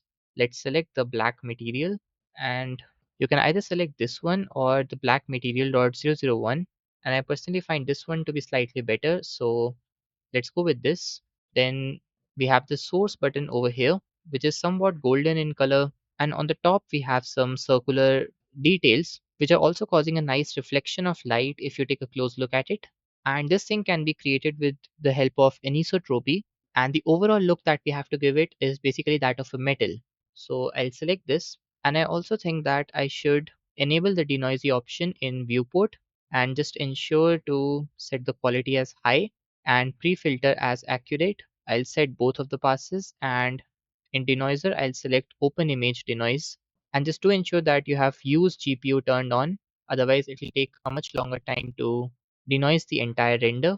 Now I'll select this. Let's create a new material, and for the base color I'll choose something like yellow. Then I'll increase the metallic value, which will make its surface look reflecting. Then in the roughness I'll bring it down to, let's say, 0, or you can try 0.1. And other than this, I think for the outer body of this button, I should be having this material that we created for the aux port. So what I'll do is I'll create a new slot and select that gold material. Then I'll go to the edit mode, press 3 for the face select mode, and select this entire loop of vertices. Then use Ctrl and plus to increase the selection. Let's do this step one more time, and then I'll assign this gold material to these.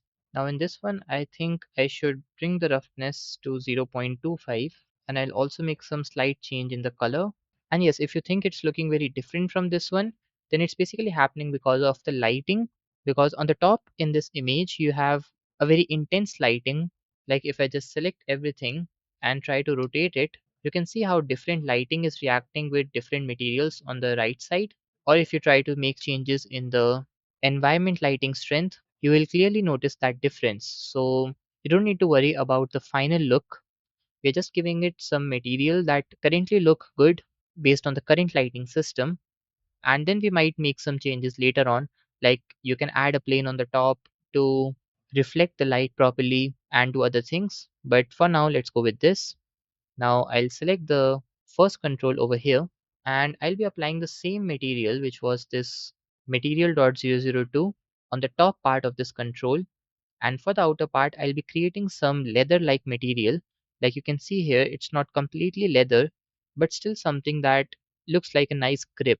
So for the top part, I'll select this, and let's select the material.002. It will give this a nice golden look. But then for the sides, I have all these faces selected. So I'll press Ctrl plus to increase the selection, and I'll create a new slot and click on assign. Then for the material, I'll be selecting the leather material for now, but it's too dark currently and I don't really want that. So I'll be creating a duplicate of this material by clicking here. Let's keep the name leather.001 only. And here in the color ramp node, instead of the black color, I'll slightly increase the brightness and change it to something like the brown color. You can even change the position of these pointers if you want, but I think I'll go with this. It's giving a nice contrasting look. Similarly, let's do the same thing for the other two controls.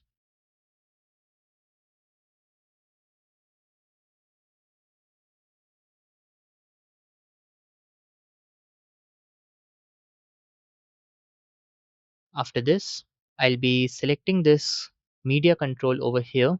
And for this one also, we'll be creating a very similar look to the source control. So first of all, I'll be selecting the gold material. Then I'll go to the edit mode and select this face in the middle. Then press Ctrl and plus to increase the selection so that we can select more of these round circular faces on the top side. And then we'll be applying that material.002. So let's create a new slot, click on assign, and select the material.002. Then let's return back to the object mode. And in the end, I'll be selecting this power control, or basically the switch. And I'll be giving this some very simple material. Like for the base, I'll be using this gold color only. And the reference image, you can see it has the same circular look, just like all the other controls on the top. And on the sides or the boundary, it basically has a grip or a texture, which you can easily create just like the controls. But we wanted to keep this very simple, so we won't be copying this exactly. But instead, I'll be keeping it as it is. I'll just apply the other yellow colored material to this top part. So I'll select this and increase the selection by using the shortcut Ctrl plus, then create a new slot and select material.002, click on assign, and I think maybe I should reverse the applying of the two materials. Like for this one, I'll be selecting gold, then I'll press Ctrl I to inverse the selection, and for this one, I'll be selecting material.002.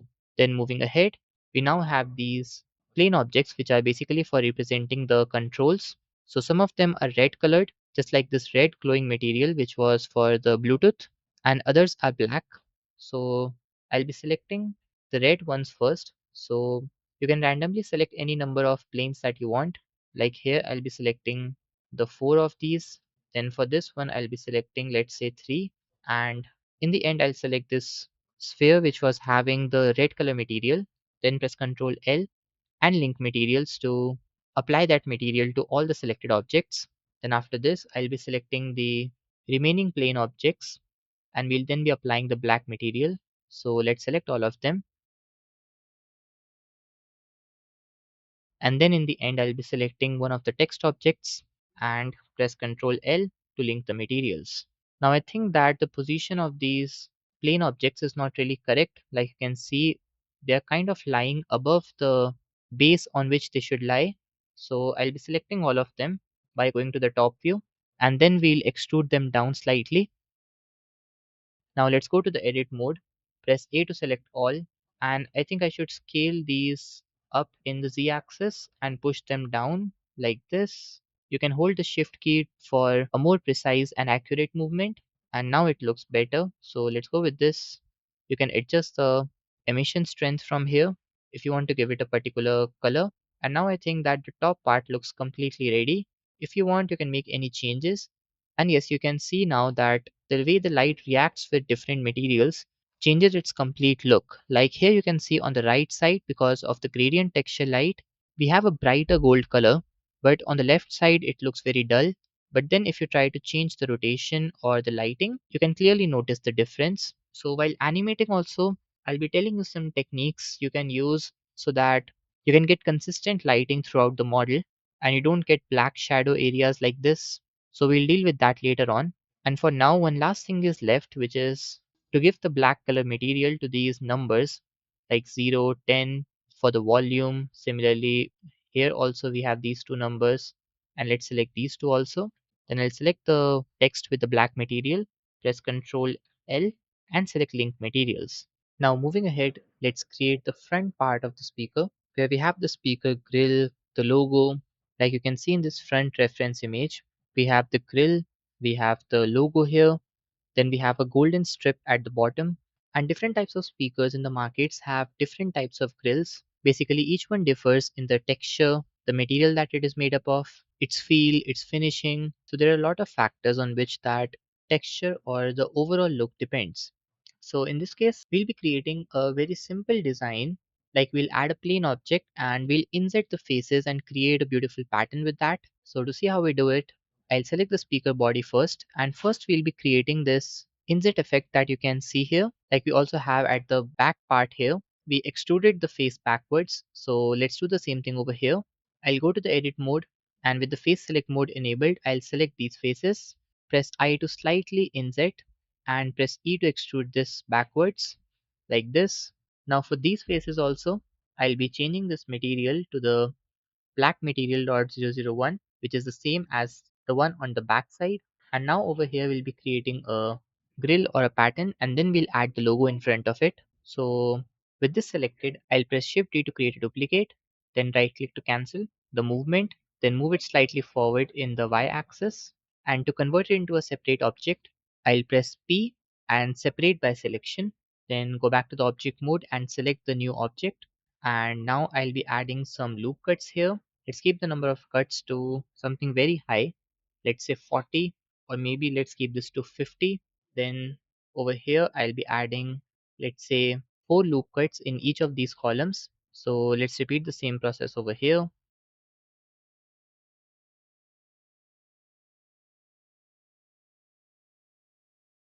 Now, once all the faces are ready, I'll press 3 for the face select mode, select all the faces, then press I to inset, and currently it's insetting all the faces together. So for now, I'll left click, and in this menu that you have on the bottom left corner, you can turn on individual, which will create individual inset faces like this. Then I'll slightly adjust the thickness again, and with all these faces selected, I'll press X to delete the faces. You can see that this is the pattern that we are getting. Just to ensure that you have some light falling on it so that you can see the pattern clearly. And if you think you need to make any changes, you can undo this, then press I again and make whatever change you need in the thickness or anything else and delete the faces again. Or else you can even undo and subdivide it one more time if you want an even dense geometry. Like now, if I press I to insert and then if I delete these faces, then you get a pattern like this. So you have to make the change according to your own needs and what exactly is the kind of pattern or the texture that you need. Then after this, you can return back to the object mode and we can even apply some subdivision and some bevel to this. So let's first go to the modifier properties and then go to generate and select bevel. I'll keep the number of segments to let's say 2, and if you want you can even apply some subdivision to this, but I think it's already looking perfect, so I won't be doing that here. Now once this is done, the next thing will be to create this logo over here. But yes, before we do that, you can even change this black material which is behind this texture or the grill into white color because it will be easier to see. And you can even notice this on the texture here. Like you're not just seeing the black texture but also some white parts. So with the speaker grill selected, I'll press H to hide it for now. Then I'll select the body of the speaker. Then select all these faces here. And let's create a new slot, and in this I'll first select the black material dot 001, then create a duplicate of it and I'll change its color to white, then click on assign. Now I'll unhide the speaker grill and this is how it looks.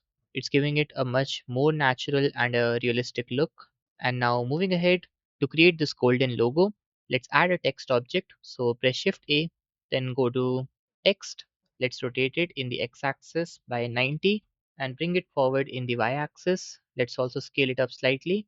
Then go to the front view and I'll place this over here for now. We'll adjust its position later on. But first, let's remove this text and I'll type the name of brand, which is Marshall in this case. If you want, you can change this name to anything else that you need. Like you can add your own brand name or you can add anything random. You can even just type brand. But for now, let's go with this name because it's there in the reference image. Then we need to change the font also because this one is very different from this particular one, which is by default coming in Blender. So we have to change the font by going to the object data properties, and here we have the font option. And yes, if you remember, I told you in almost all the previous chapters that almost every brand has their own fonts, colors, and designs that they use, which make that brand unique in itself. And whenever you work for a brand, they will provide you with all these things. Like they will tell you the font name, or if they have a custom font, they will provide you with that. But in this case, we only have a reference image. So I searched for some fonts that look similar to this one, and I found this particular font that I feel it's the closest. So I'll click on this folder icon and then I'll search for this font name and select this one. Then click on open font and here we get the font that we needed. Let's place this over here in the middle like this. Let's slightly scale this down. Let's also go to the top view to adjust its position. Now I'll give this some extrusion so that it does not look like a simple text plane.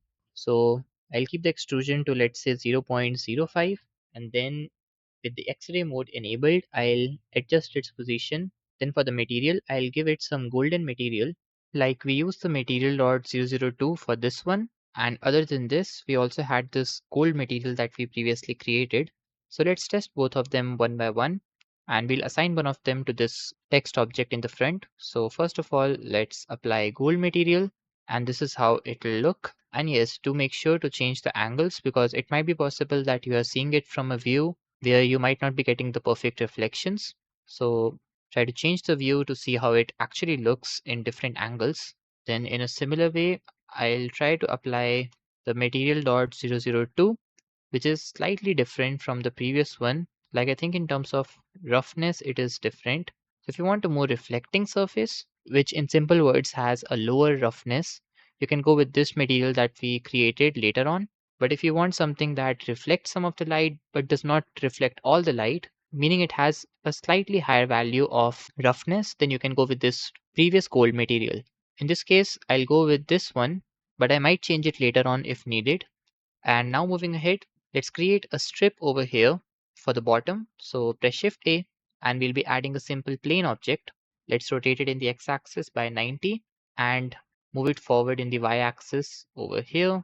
Now I'll go to the front view. Let's push it up in the z-axis and scale this down like this. Let's scale it up in the x-axis so it covers the entire area like this. Now I'll go to the top view and let's go back to the object mode, push it backwards in the y-axis like this. Then to give it some thickness, I'll press A to select all and E to extrude like this. And for the material, you can again select either the gold material, similar to the logo, or else you can select the other one, which was material dot 002 in this case. So I'll go with this, and I think I should push it slightly forward in the y-axis, something like this. And with this, I think the model is almost completely ready. I just need to make the base of the speaker. Like you can see, it has these four legs. And for this, I'll be selecting all of these by pressing A. Let me deselect the plane at the bottom, and I don't have anything else in the scene. So I'll go to the front view and push this slightly upwards in the z-axis. Then I'll be adding a cylinder object in the scene and we'll be making a very simple shape for the bottom. Like I'll be adding a cylinder and give it some bevel. So press Shift A, go to mesh and select the cylinder. It'll get added at the position of 3D cursor like you can see in the render also. I'll place this one over here. Let's zoom in and go to the edit mode. Select the bottom faces by holding the Alt key and left clicking, and just do ensure that you have the edge selection mode enabled. You can confirm it by pressing 2. This will enable the edge selection mode. Then press Ctrl B to apply some bevel, and I'll control the number of segments and the width from here. I also think I should push it slightly above to match the level of the base like this. Let's right click to apply Shade Auto Smooth. And I think this can work for the speaker model. We don't have to make it very complicated. Now let's go to the top view, and instead of making four separate objects for this, I'll just be placing it over here, and we'll be using the mirror modifier to create multiple instances. So here I'll go to the modify properties, then add modifier in the generate. I'll select the mirror modifier. Then in the mirror object, I'll be selecting the speaker body, and by default the x-axis is selected like you can see here, and this will create this mirror object over here. But since we need two more over here, I'll enable the y-axis also, and now we have the four of these. Now currently they are white colored, but let's give them some different material. And in this particular case, I'll be giving them this material that we created for the back of the speaker body. So I'll first select the speaker body, then go to material properties, and its name is black material dot 001. So with the leg selected, I'll go over here and select the black material dot 001, and this is how it looks.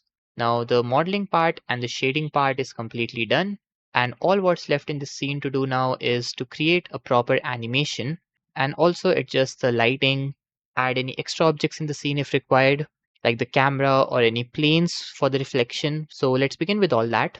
First of all, I'll be adding a camera in the scene. So press Shift A and select the camera. By default, it will get placed over here, basically at the 3D cursor, but I'll push it in the y-axis and here in the z-axis. Over here in this window, I'll enable the camera view by pressing 0 on the numpad. And what I'll also do is enable the render region in output properties so that we only see the region which will be rendered. Now I'll move it above in the z-axis like this. Let's also reset the rotation by pressing Alt R, and I'll rotate it in the x-axis by 90. And I think I should scale up the camera. Let's push it backwards in the y-axis like this. And this is basically a very simple front view of the speaker. Its lighting is not proper like you can see, which is happening because of the gradient texture that we used. all the light is coming from this right side. So it's not really possible for much light to reflect through this part. And this thing can be solved very easily. Like if I just add a plane in front of this, let's say I rotate it in the x-axis and let's scale it up 10 times and I'll push it here in the y-axis. Let's scale it up again. And now you can see the difference. Like without this plane, it was looking like this. The gold material was looking completely flat, and with this plane over here behind the camera but in front of the speaker, the light that is coming from this right side over here is getting reflected first from this plane and then it's falling on this text over here. Like the path of the light is from here, it falls on the plane and then it comes to the text and the gold material. So there's a proper reflection of light going on. And now coming to the animation part, I have changed this window from the shader editor to the timeline, and we'll be creating a total of 240 frames of animation, which will be around 10 seconds. And for the first shot, we'll have the speaker coming down and the camera shaking. Then for the second shot, maybe I can show the top view, like the camera moving from left to right. We'll show all these controls and the switches. And then in the final shot, we can show a close up of the logo of the speaker and then it will zoom out and maybe rotate like this. So these are the three animations that I am thinking to create for the speaker object. And before we start, I would like to repeat one thing that I already told you in the previous two chapters also. And the thing is that there's no right or wrong way to create a product animation. There can be any number of concepts that can work for a product. Like for example, it might be possible that you think of a new concept where initially all we have is the leather body of the speaker, and then all these things like the logo and all these controls come and get integrated into the body. So this can be another concept of animation that you can create, or else you can come up with an animation, let's say, where you animate these controls, like maybe you rotate them and you show the change in lighting here. So this can be another concept that you can work on. And in a similar way, there can be so many different things that you can make in a product animation. And you can get such ideas by watching references like on Pinterest or watching 3D commercials. Now, coming back to the scene, the first thing that we have to do before we start with the animation is to parent all the parts of the speaker body to the cube object that we have, because later on when we animate, we don't really want to create animation for each object separately. So I'll press A to select all, then I'll deselect the camera and the two planes, and just to ensure that the active object, which is highlighted with the yellow color, is the speaker body. You can ensure this by holding the shift key and selecting the speaker body. Now press Ctrl P and set parent to object. Now if I only select the speaker body and try to move it, you can see that all the parts will move along with it, and you can even select any of these individually. So with the speaker body selected, I'll go to the front, or let's say the side view, and I'll move it up in the Z axis, let's say somewhere over here. Then I'll go to the object data properties and I'll insert a keyframe for the Z location. Then I'll create a duplicate of this till the frame number 12. So initially we won't have any movement for the first 12 frames. And then let's say around frame number 54, it will come down over here and we'll insert another keyframe. So currently we have a simple animation of this coming down. Now to create a slight and simple bounce or a shake, what I'll do is I'll be taking this pointer to, let's say, frame number 60, and here I want it to slightly rotate in the y-axis, let's say by 0.75 degrees, or maybe let's keep this to 0.8, and I should also push it slightly above so that this leg of the speaker does not go inside the plane. Then I'll insert a keyframe for this and also for the rotation in y-axis. And now because we added a rotation keyframe, so at the frame 54 also, I'll change this to 0 and add a rotation keyframe in the y-axis so that it rotates slightly like this. Now I'll take this a few frames forward, let's say to frame 64, and this time I want it to go in the negative direction like this, and I'll move it slightly above, and then at the frame number 68, let's say, I want it to return back to the previous position, which was on the frame 54. So I duplicated this keyframe and placed it over here. So now we have this animation where it falls and slightly shakes like this. If you want, you can even create a shake in the camera in a very similar way, like you can select it and create some change in the rotation like this. It's completely optional, but just make sure that you add the keyframes properly. Like you need to tell Blender that from this keyframe onwards, I'm going to change the rotation also and not just the location. Like before that, only the location was changing in the z-axis, but beyond this point, we have the rotation also changing like you can see here on the right side. So you need to add a keyframe for the rotation also. And other than this, there's nothing else to change in the speaker's animation for the first shot. But I think I can create one more effect, which is that initially everything can be completely dark. Let's say I go to the world properties here and bring the strength down to 0. Let's add a keyframe here, or maybe let's remove this keyframe and I'll add the keyframe at the frame 12 instead, so that for the first 12 frames we have complete darkness. And then I'll take this to frame 36 and I'll bring it to 4, and this will create a nice animation where we slowly begin to see the things like this. Now coming to the camera, initially I'll place it above in the z-axis so that it can see the speaker body like this. Then I'll press I to insert a keyframe.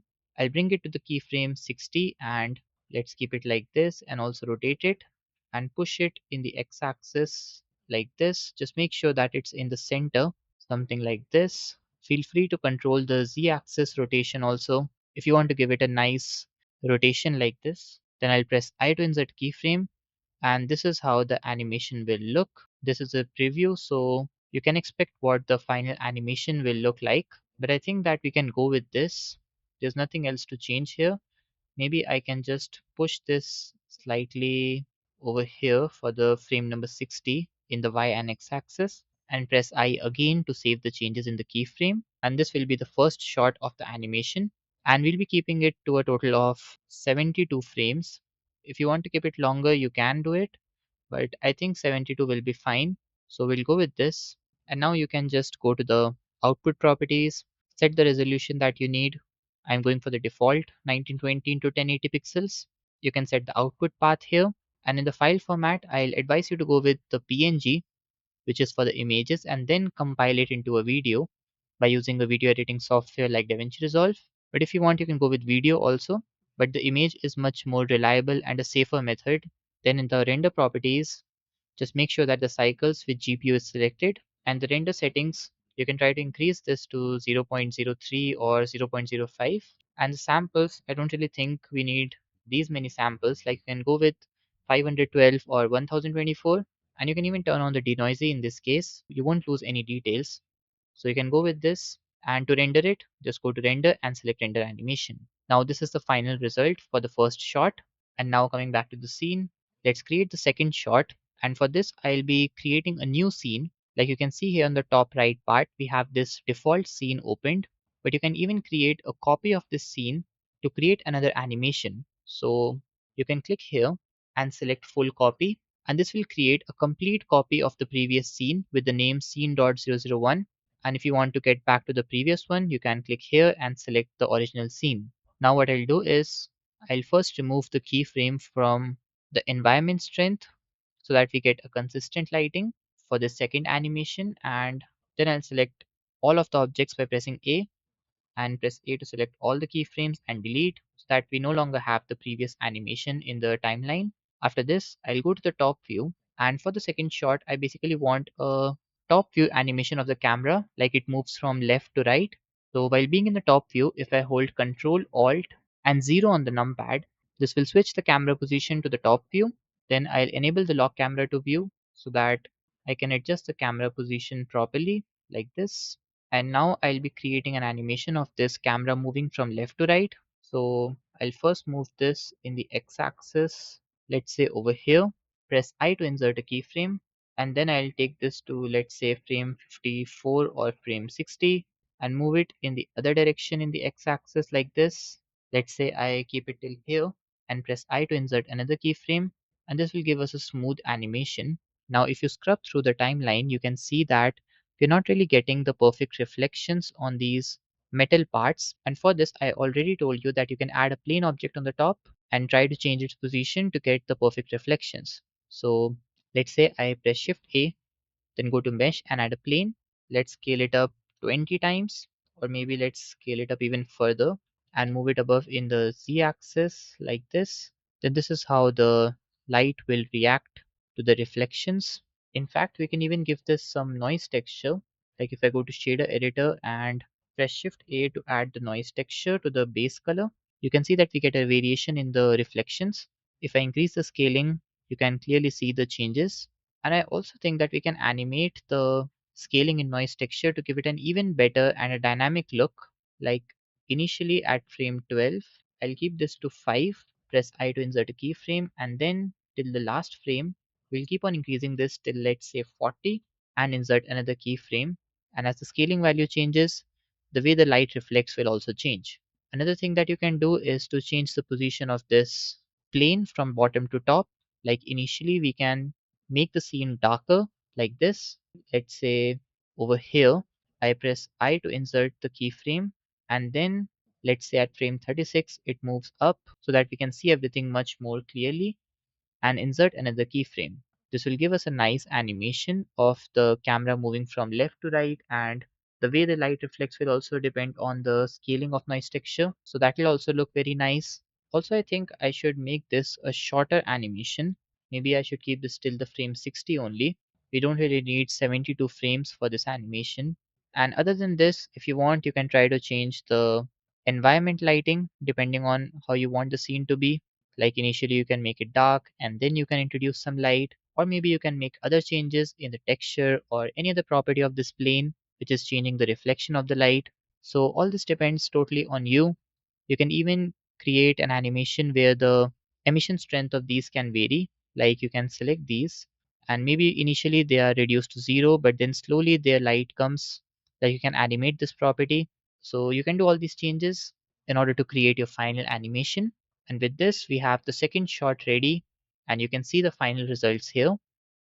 Now moving ahead, let's come to the third and the final animation, which will be a close-up of the logo of speaker, which is this object over here. And then the camera will zoom out and rotate like this. So to create this animation, I'll be creating a duplicate or a copy of this scene. Then I'll press A to select all, and I'll delete all these keyframes from here. Then I'll select the camera, and initially I want the camera to be somewhere over here, zoomed into the logo. So I'll press Control Alt 0 on the numpad to take the camera over here. Then I'll press Alt R to reset the rotation, and let's change the angle to see how the camera is placed. I'll rotate this in the x-axis by 90 degrees, and I'll go to the object data properties, and in the x-axis I'll change this to 0. Let's also push it down in the z-axis and bring it forward in the y-axis so that it's more zoomed into the logo like this. Let's also move it in the x-axis. This can vary depending on the object size and the camera's placement. So just make sure to tweak these settings depending on that. Then I'll take the pointer to frame number 1.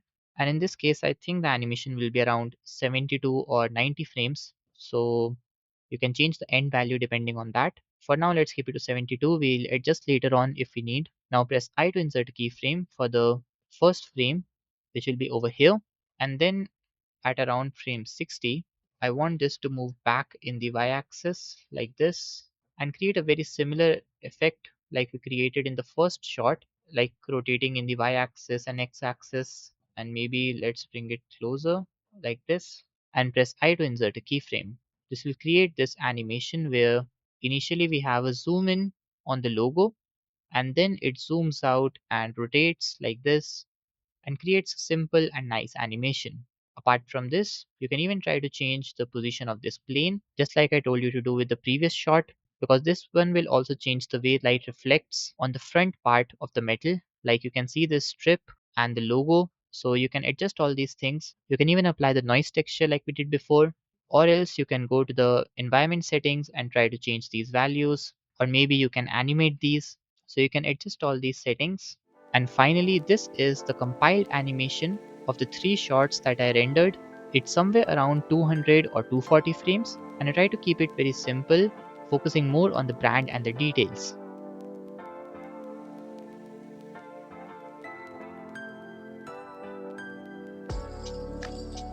And with this, we now arrive to the end of this chapter. In this third chapter, you learn to create an animation of the speaker, some new concepts like how the light reflects depending on the materials and the objects around, a new method of lighting which was using the gradient texture, some new camera shots, object animations, and plenty of new stuffs that you can now use to create your own product animations. This is the fourth chapter of the complete Blender product animation course, which is a 7-chapter series where you are learning to create real commercial quality product ads from scratch. In the previous 3 chapters, we focused on 3 different products, learning about lighting, clean materials, and commercial product presentation. And in this chapter, we are creating a cinematic credit card animation. We are going to build the entire setup from scratch, starting with modeling the card, applying the textures, working with the lighting, and setting up a premium looking scene. Then we'll move into animation in order to create smooth product motion, dynamic camera movement, and making the visuals feel polished and commercial. You will also learn about the array modifier in Blender that we'll use to create the repeating card patterns and the overall animation. So by the end of this chapter, you will have another sleek, modern, and portfolio ready product animation. So to begin with, here I have a new Blender file opened, and the model that we are going to create is a very simple one. Like you can see this credit card, it hardly has any geometry. Like the only thing we need to model this is a simple plain object or a cube if you want some thickness, and then we can apply the textures and work on putting the real details. So here in this scene, I'll be selecting all of these objects and press X to delete. Now press Shift A, go to Mesh and add a plane. We'll be using a plane and then give it some extrusion for the depth. But if you want, you can use a cube object also and try to scale it down. You can use either of the two methods. Now I searched on Google for the correct dimensions of a credit card, and mostly I found these universal measurements, and so we'll be using these for the 3D model of the credit card that we are making. So to change its size depending on the measurements that we want, press N to open this sidebar, and here just make sure that you are in the item menu and then go to dimensions. Then in the X, we'll set this to 3.37 inches. And yes, if you find some other dimensions that you want for your object, and let's say they are in meters or centimeters, then there's nothing to worry about because you can enter any value here.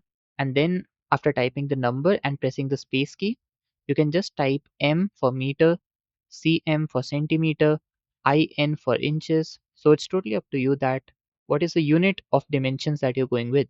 And currently for the z-axis, even if I try to increase it to 0.03 inches, nothing will happen because this is a plane object and currently does not have the geometry that we need in order to have the thickness. So we'll set the thickness in a little while, but right now you can notice that we can hardly see this credit card in the scene. Like it's too scaled down, and in order to avoid this from happening, what I'll do is I'll first press Ctrl A to apply the scaling so that we get a value of 1 in all the 3 axes. Then I'll scale this up, let's say 30 or 40 times, and then I'll again press Ctrl A to apply the scaling. Now this looks like a nice shape for the credit card, and in order to give it some thickness, I'll just go to the edit mode, press E to extrude this slightly, and in the menu over here, I'll go to the z-axis value and keep this to something like 0.01. I want to keep this something very low, so I think I should keep this value to 0.02, or maybe I should try 0.04. Now I'll return back to the object mode and we have a proper shape for the credit card. All what's left to do in this is to apply some texture to this. Now you can do this thing in multiple ways. One of the ways can be to create all the details by using the 3D modeling method, like the number. You can use the text object for that. Then you have the name. Again, you can use the text object. Then you have a chip over here in front, which again you can create using a plain object. Then you have a magnetic strip on the back. So all these things can be modeled, but a much quicker method can be to use an image texture directly, and then we work with the shader nodes in order to create the 3D effect. Now a question might come to your mind, which is that from where exactly will you get these reference images? Now, if you're working for a brand, of course they will provide you with the images that you have to use for the reference. But one important thing that you need to take care of is that it should not have any reflections on it. Like you must be knowing that the credit card is made up of a material which is PVC and it is laminated, and as a result it also reflects the light when it falls on it. But since we control the lighting in Blender ourselves, it is suggested that the image texture that you use should not reflect much light and should be a completely plain and simple image with just the design, the name, and other details. So let's say you are making this project for your portfolio or you just want to practice it. So in that case, you can just go to Google and search for some good credit card reference images, and you can choose the one for yourself which gives you both the front and the back side. Here in this particular example, I'll be using these images, which is basically a dummy credit card just for the sake of creating this animation. And to apply this image as the texture to this object, I'll first change this window, which is currently the timeline editor, into the shader editor. So simply click over here and select the shader editor, then create a new material, and let me also expand this window so you can see the shader nodes properly. And now to add the image here, simply press Shift A, or maybe another thing that I can do is to just select this and press Ctrl T, which will add this image texture node here along with the texture coordinate and the mapping node. But in order to do this thing, just make sure that you have the Node Wrangler add-on enabled. You can just go to Edit and Preferences to confirm that. For now, with this image texture node selected, I'll click Open. It will open this window from where you have to select the image texture and then click on Open Image. Now, in order to see the result, we'll be previewing it in the render preview mode. So I'll be splitting this screen into two parts. I'll take my cursor over here on one of the corners of this 3D viewport, then left click and drag like this to split the window into two parts. Then I'll scroll down and change this to the render preview mode. Let's also change the render engine to cycles and set the device to GPU. Let's also disable the scene lights and the scene world. And currently you are seeing that we are having both the front and the back image texture on the same side, which is happening because I have a single image for both the textures. But yes, even if you use separate images for both the front and the back side, you will still notice that most likely it won't be perfectly placed and you would have to make the changes in the UV editor window.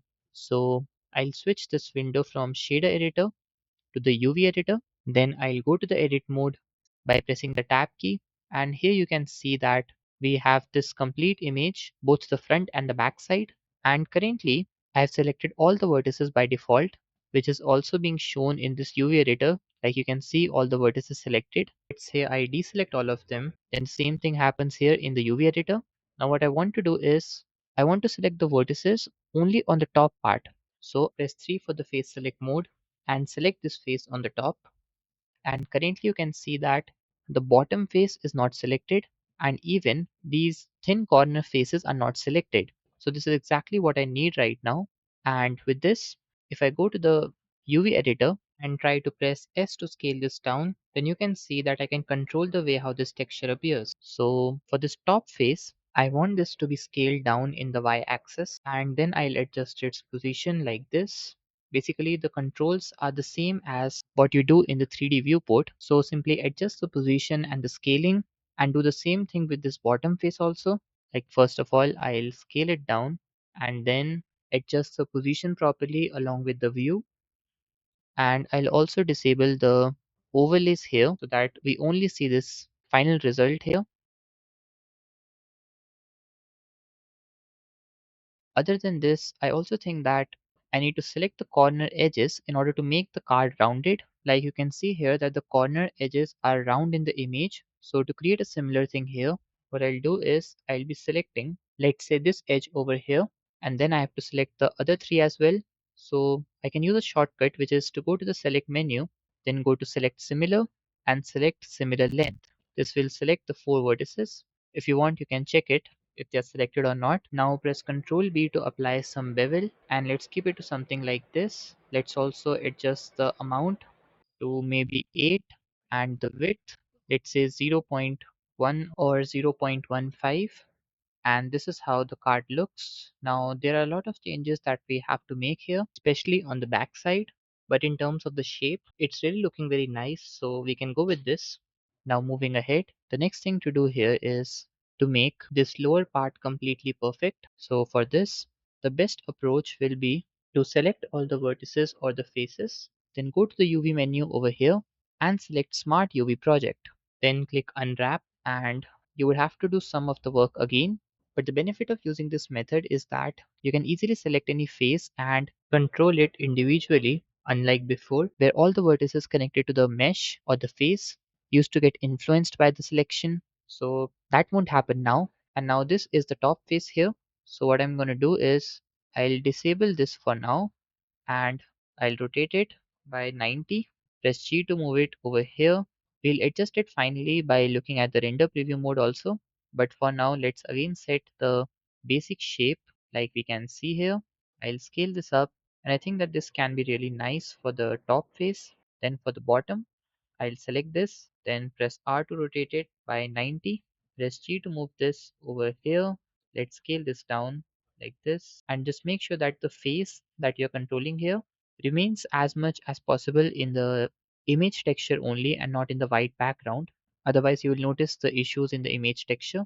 Now I have to select all these corners by holding the Alt key and left clicking here. I was able to select all these corner edges, and they will get selected here in the UV editor. What I'm going to do is I'll simply press S to scale these down and rotate these, and I'll just make sure that they lie in some black area. Let's select these again and place them over here. This will ensure that the corners are not white at all, but kind of black or grayish, so that in case of some close-up shot, there won't be any artifacts or any errors. Now let's take a look at the render preview. So for the top part, I think we can go with this. For the bottom part, this also looks pretty good. We have almost all the parts perfectly visible. Nothing is getting trimmed, so we can absolutely go with this. It looks completely perfect to me. And now the next thing that I'm going to do is to control how it reacts with the light. If you remember, I told you that just try to make sure that the image should not have much light being reflected. Like you can see here, we just have a very basic pattern and not any reflections that you would expect to see on a credit card. Similarly, it's also the same on the back side.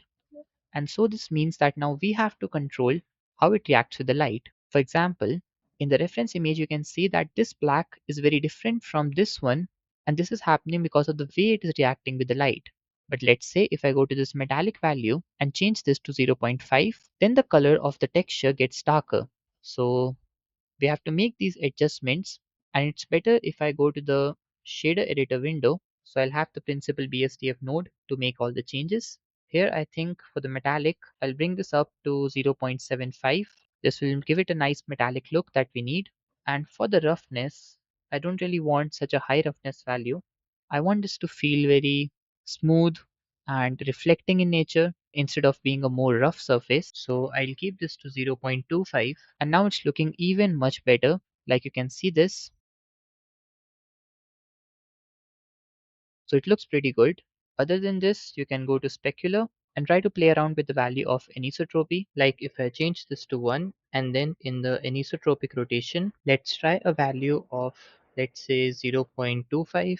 It's completely optional if you want to do this or not, but it'll give a nice look. Like if I try to change this value of anisotropic rotation, you can see how beautifully it reacted with the light. So now I think that the texturing of the credit card is done. And now the next thing that I'm going to do is to give this some bump node in order to make it feel like an actual credit card. Right now it looks as if we have pasted this image on the plain object, but let's say you want some slight extrusion like effect on these numbers or this chip. So for this we have to use the bump node. To bring it here, press Shift A and search for the bump node, take the color socket and connect it to the height, and then take the normal and connect it to the normal in the principal BSTF. Now, if I increase the distance, you can see that the bump effect is too much right now. We don't really need it to be this much high. So I'll bring it down to, let's say, 0.5, and even this I think is too much. Let's go with 0.2, and even this is a bit too high. So I think I'll be going with something even lower, like 0.05 or maybe 0.025. And yes, this looks completely perfect. So I'll go with this. If you want, you can play around with these values in the bump node to make it look even better, but it's good for now. So we'll go with this. Now all what's left in the scene to do is, first of all, the lighting, and the other thing is the animation. So for the lighting part, I'll simply enable the scene lights and the scene world. Then I'll go to the scene properties, and currently we have the gray color in the 3D viewport by default. But what I'll do is I'll be changing this to gradient texture environment. So for this, simply go to the shader editor and change this shader type from object to world. Then before this background node, I'll be connecting a gradient texture node. So press Shift A and search for the gradient texture. Press Ctrl T to connect it to the texture coordinate in the mapping node. And now take the color socket and connect it here. This will give us this gradient texture in the background. Now I'll be adding a color ramp node after the gradient texture so that we can control the black and white color and how it appears in the environment. So press Shift A and type color ramp. Let's add it here. And now I'll take this black pointer and bring this to somewhere around here. Let me also increase the strength value in the background to something like 7 or 8. Now this is the background that we have. We have complete black on one side and the light is coming from the right side here because of the gradient texture node. So for the basic part, I think this is perfect. We can go with this. We'll make the final adjustments later if needed. And right now, I'll go to the material preview mode because I won't be looking at the lighting right now. All I need to do is to create a simple basic animation with this credit card. But yes, before we animate this, I'll suggest you to think of some concepts yourself for this credit card animation. It can be anything related to what you have learned so far in this course, or something that you might have seen in some advertisement, or you can simply go to Pinterest or any website where you can find good references and just search for some credit card animations. Try to take some inspiration and some ideas and think about how you will animate it yourself first, and then I'll tell you the concept that I'm thinking about. So, by now, I'm expecting that you must have come up with some unique animation. It can be anything from a simple rotation, maybe a stack of cards, or simply one card in the beginning and then multiple appearing. So it can be of any kind, but it's good if you thought about it. And here in this particular example, I'm personally thinking to create an animation where we start with a simple front view of this credit card, like you can see in the render preview mode. Then we'll show it being rotated like this and multiple credit cards being appeared. This thing we'll do with the help of the array modifier that you can see here in the modify properties. And then we'll show it being rotated again and all of them collapsing into the first original card. For this part, we'll be animating the count property in the array modifier. Like you can see, it is 14 in the starting where we have these 14 cards. And then we'll animate it to set the count back to 1, meaning that there will be this one card in the end. So to create this animation that you just saw, the first thing that I have to do here is to rotate this card in the x-axis by 90 degrees and also to bring a camera in the scene. So press Shift A and add a camera, then press Alt R to reset the rotation and rotate it in the x-axis by 90 degrees. Let's go to the camera view by pressing 0 on the numpad here. Then I'll type GY and bring it back here. In fact, just doing this thing even reminded me of another animation idea that you can go with, like you can show it zoomed in like this, and then you show a quick zoom out animation of the credit card. You can try this if you want. And currently you can see here that I'm in the material preview mode and not actually in the render preview. And the reason behind this is simply I want a faster preview of whatever I do. Of course, in the end, I'll go to the render preview mode also and make the final adjustments like adding a plane at the back, controlling the reflections that fall on the card, and the other things. So for now, let's stay in the material preview mode only for the basic animation of the card. Now to create the animation, I also want a timeline view here.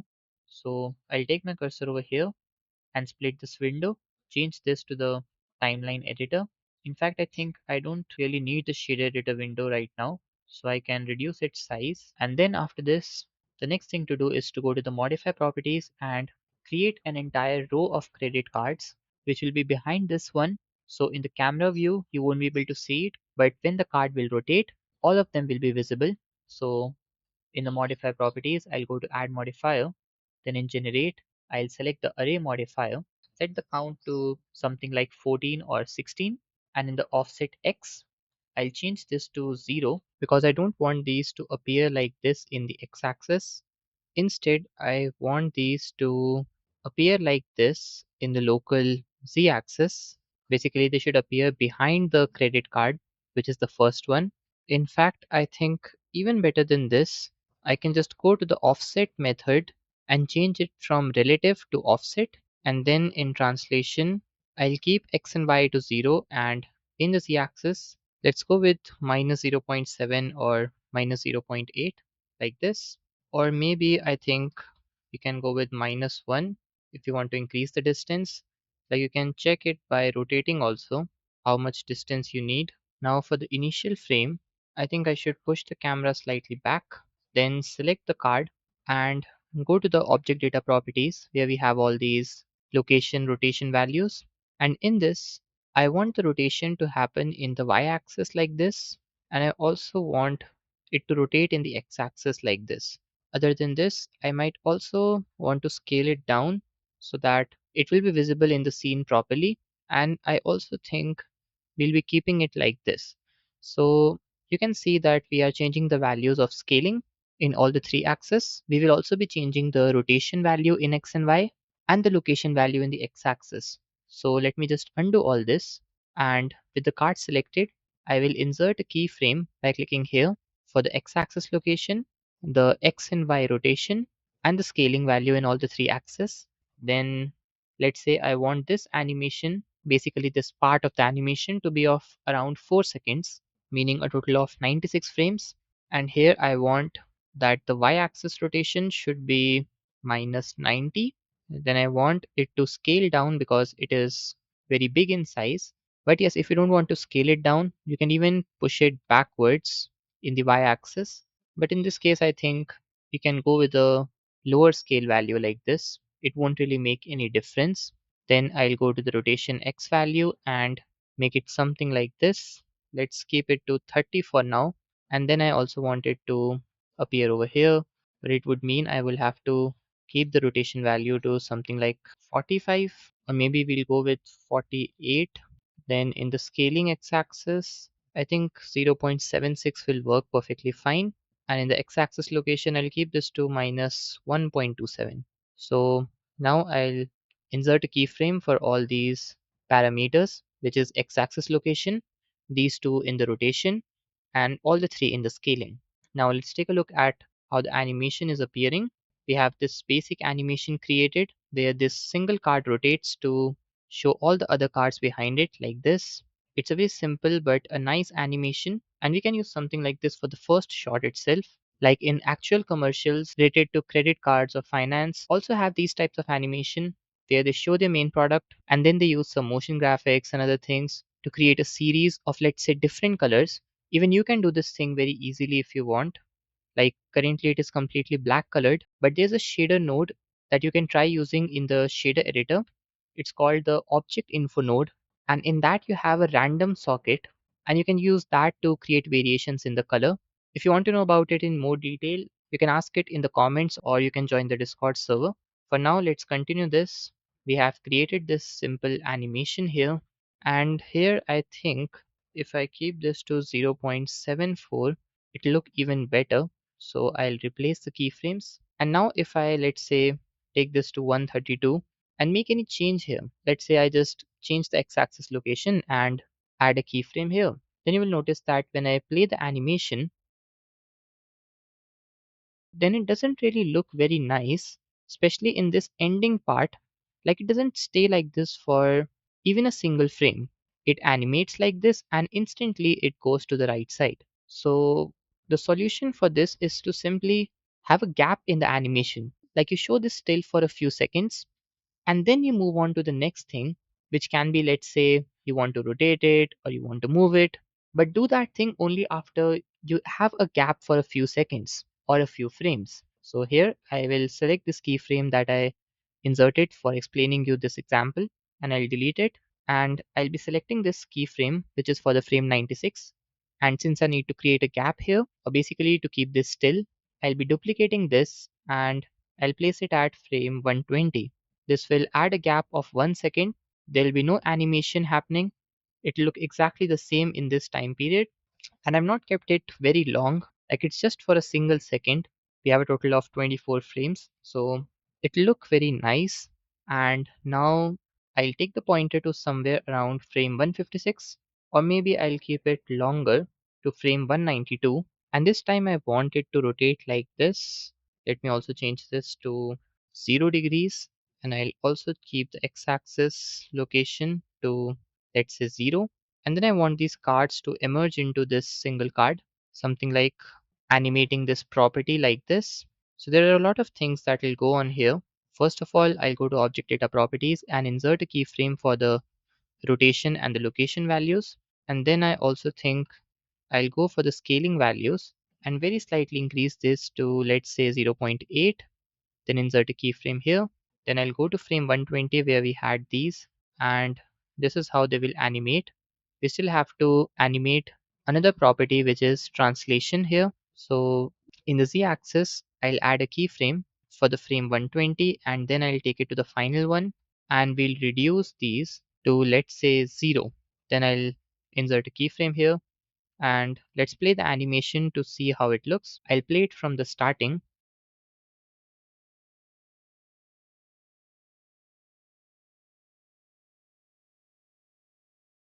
One small thing that we should do here is we should add some gap in the cards somewhere around here. So what I think we can do is I can go to the frame 120 and remove this keyframe. Then I'll go to frame 156, and over here I'll type -1 meters and insert a keyframe here. Now what this will do is we'll have this translation z value of -1 meters till this keyframe, and then we'll have it quickly reducing like this. Previously, we had the animation running from 120 to 192, meaning that if here the value was -1, then by the time it reached the middle, it was already reduced to some lower value like -0.5, which wasn't looking nice in this case. So I delayed this animation of the z-axis translation, and now this looks much better than before. Now again, I think we should be adding a small gap here just for 12 frames, which is half a second. I want it to remain like this for half a second, and then after that, let's say at frame 252, I just increase the number of ending frames to get more frames in the animation. So at frame 252, I want this card to be rotated again like this, just like it was in the beginning of the animation. So I think I can just select this, press Shift D and duplicate it over here. This will make the animation of the card rotating and appearing like this. And I think the overall animation is almost ready. Like all that is left now is to add a plane behind it, work with the final lighting. But before that, I'll just play the animation one more time to see if there is any error somewhere or any issues that I need to fix. So I'll play this.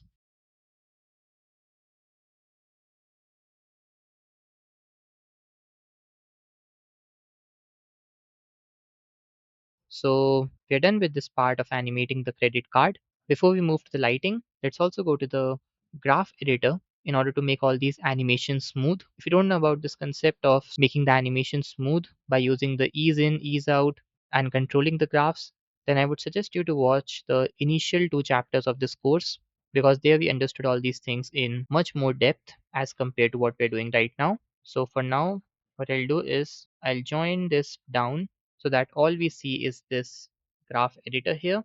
And now we have to take care of all these properties that are animated in the scene.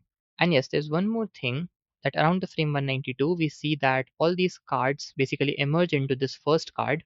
Another way to do the same thing can be that in the end, you don't really make this 0, but something close to 0, and you can animate the count value here. Like you can just reduce this from 14 to 0 if you want, but it worked without that, so I won't be doing that here. Now, with the plane selected, I'll go to the plane action, and in the object transform, we have all these properties that we have animated. First of all, we have X location. So I'll hide all the other ones. And with the X location selected, I'll go to the graph editor and press the numpad period key. Then I'll select this handle and this one, press S, X and scale these down. And then in this menu, I'll set this value to -1. Basically, this is how we make the animation smooth. And we learned about this in the initial chapters of this course. So let's do the same thing over here also, and I'll repeat the same procedure for all the remaining ones.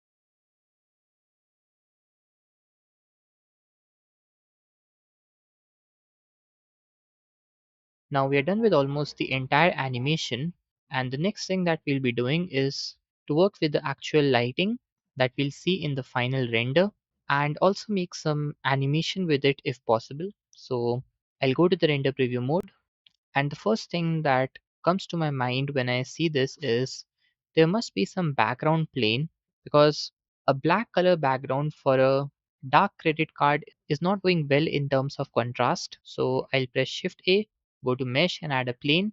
Then I'll just scale this up, let's say 20 times, rotate this in the x-axis by 90 degrees and push it backwards over here. Then to give it some material, I'll go to the material properties and create a new material for this plane. For the base color, I'll choose something like the purple color, but I'll reduce its saturation slightly and go with something like this. Then I'll increase its metallic strength so that we get this nice gradient like look for the background. And for the roughness also, I think I should reduce this to 0.4, or let's try 0.3. Maybe let's go with 0.35, and I think this is looking really nice. Another thing that I'll do is to enable the render region so that we see only the camera view in the render preview mode, and also I'll enable the denoisy option so that the noise won't appear in the render preview. And other than this, I think we can make some changes or basically create some animation in the world lighting settings also. Like here I have the world lighting, and let's say I try to make some changes in the y-axis rotation, then we can see the effect of rotation on the materials and the background. So let's say around frame 48, I add a keyframe for this rotation y value, which is 0 degrees. And then let's say at frame 96, I change this to 90 degrees. Then I'll insert another keyframe, and this thing will make sure that we get a nice lighting on this front part, because previously, if I change this back to 0, then this was appearing very dark, even though the main things were being visible, but it was still lacking the details. But now if I undo, we can actually see everything much more clearly. So I think we can go with this. One last thing that we can do is to go to the color management settings in the render properties and change the look to medium high contrast. And now it looks perfect to render. And yes, before you do that, just make sure that in the output properties, you have the folder selected where you want to save all the frames, which will be rendered. And in the render properties, you can set the maximum samples to 512 or 1024. You can set the noise threshold to 0.03. And this setting is optional. If you want to turn it on, you can do it. It will make the render slightly faster and less noisy. So you can turn it on if you want, and then go to render and select render animation. Now this is the edited and final render with some basic dynamic zooming effects and little bit of lighting and color correction. We now arrive to the end of the fourth chapter of the Blender product animation course. In this one, we created a 3D model of a simple credit card, then we applied some texture to it, gave it a 3D look, and then we worked on the lighting and the background, creating a simple gradient texture background for the environment, and then we created a very simple animation by just changing the locations, the rotation and the scaling, and along with that, we even made use of the array modifier in Blender, and in that we also animated the z-axis translation in order to create this offset animation. This is the chapter number 5 of the complete Blender product animation course, a 7-chapter series where you are learning how to create real commercial quality product ads from scratch. In the previous chapter, we created a cinematic credit card animation focusing on clean motion, design, reflections, and modern commercial presentation. And in this chapter, we are creating this delicious looking biscuit advertisement, and during this project, we'll combine modeling, texture detail, animation, and fluid simulation to create visuals that feel rich and satisfying. We are going to start by modeling the biscuit from scratch, and we'll use the displacement techniques to create the detailed surface patterns. After that, we'll give it some proper materials and set up a basic lighting system in order to see the textures properly. Then we'll move into the part of animation, starting with a simple cinematic camera animation around the biscuit to establish the product shot. And once the base animation is ready, we'll take things further by creating a chocolate syrup fluid simulation flowing over the biscuits to give the ad a more dynamic and premium feel. And finally, we'll render everything to achieve a smooth, commercial quality result. So, by the end of this chapter, you'll have the fifth product animation that you can add to your portfolio. So, to begin with, here I have a new Blender file opened, and first of all, let's delete all the objects in the scene. And now we need to get some reference images of the biscuit that we are creating. Since in this chapter I'm going for an Oreo biscuit, you can find several images that you can use as a reference. And as you can clearly see, its shape is obviously circular. So over here in the 3D viewport, we will also be starting with an object which is circular in shape. So the object that I'll be adding here will be a circle. So press Shift A, then go to Mesh and select the circle. If you want, you can even add cylinder instead of circle because we'll anyways give it some thickness later on. So you can choose either a circle or a cylinder for this.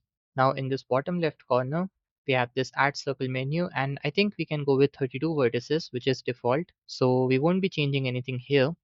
Let's go to the edit mode now. And currently it's a simple 2D object with no 3D mesh because it has no faces but only vertices right now.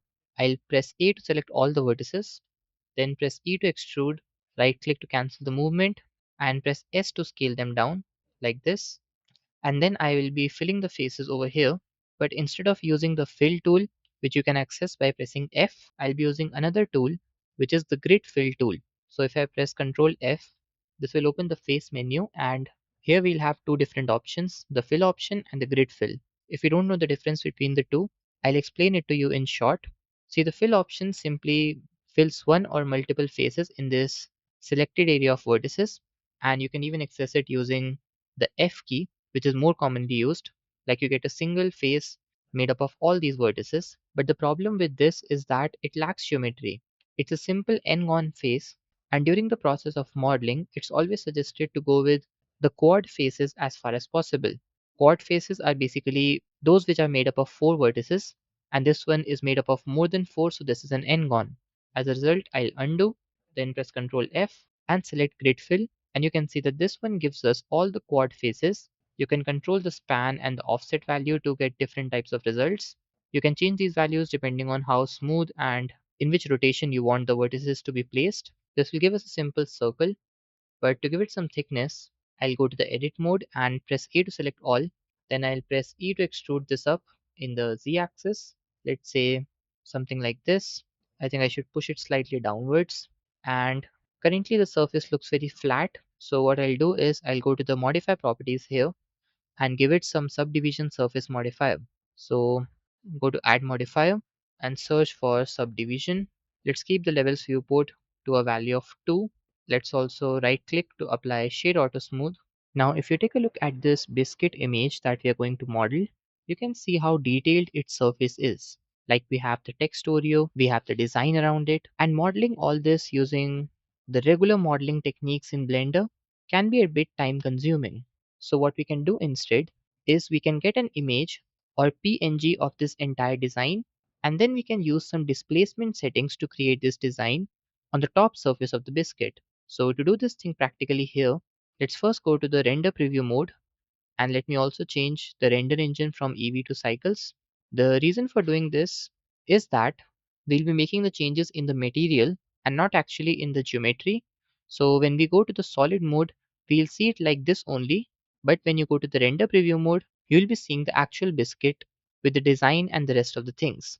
So here I'll disable the scene lights in the scene world also because we'll adjust the lighting later on. Now I'll change this window to the shader editor so that we can work with the materials. Let's create a new material, and by default we get the principal BSDF node and the material output. Now first of all, before we work on the design and the details, let's first give it some base color. If you want to give it a very simple base color, you can just go to this property and select the brown color by reducing the brightness and adjusting this color pointer in the color wheel. But a much better option will be to add a color ramp node here along with some noise so that it actually looks like a real biscuit and not just a stylized biscuit. So press Shift A, then go to noise texture. Let's place this over here and press Ctrl T to add the texture coordinate and the mapping nodes. I'll connect object socket to vector, and now for the color, I'll be adding a color ramp node. So press Shift A, then search for the color ramp node and place it over here. Connect factor to the input in the color ramp node and then take the color socket in the base color. This will give us a black and white noisy texture. You can see that the black and white pointers can be controlled from here and the noise variation can be controlled from the parameters in the noise texture. Now I'll be keeping the scale value to something very high, let's say 100, or maybe I should increase it further to 150. Now for the first one, basically the first pointer in the color ramp node, I'm planning to keep this as the black color. And for the second one, instead of the white color, I'll change it to the brown color by reducing the brightness and keeping the color to something like this. You can adjust the position of these pointers and the colors if you want it to look less darker or if you want some other colors here. But for now, I'll go with this. Now coming to the roughness, I think we should add some variable roughness here instead of a single value in the parameter. And we can add variable roughness to this by using the same technique of adding the noise texture and the color ramp. And yes, as some of you might not know, adding variable roughness to the object's material basically means that the roughness will be different at different points. Currently, the entire surface has a roughness of 0.5, and no matter what change I do here, it will always get applied to the entire surface. But let's say I want different parts of the object surface to have different types of roughness. Like on some areas, I want low roughness, on other areas, I might want some higher roughness. So to control this thing, we can add a color ramp node along with an optional texture. For example, let's say I select these three nodes, press Shift D to create their duplicates, and then I'll add a color ramp node.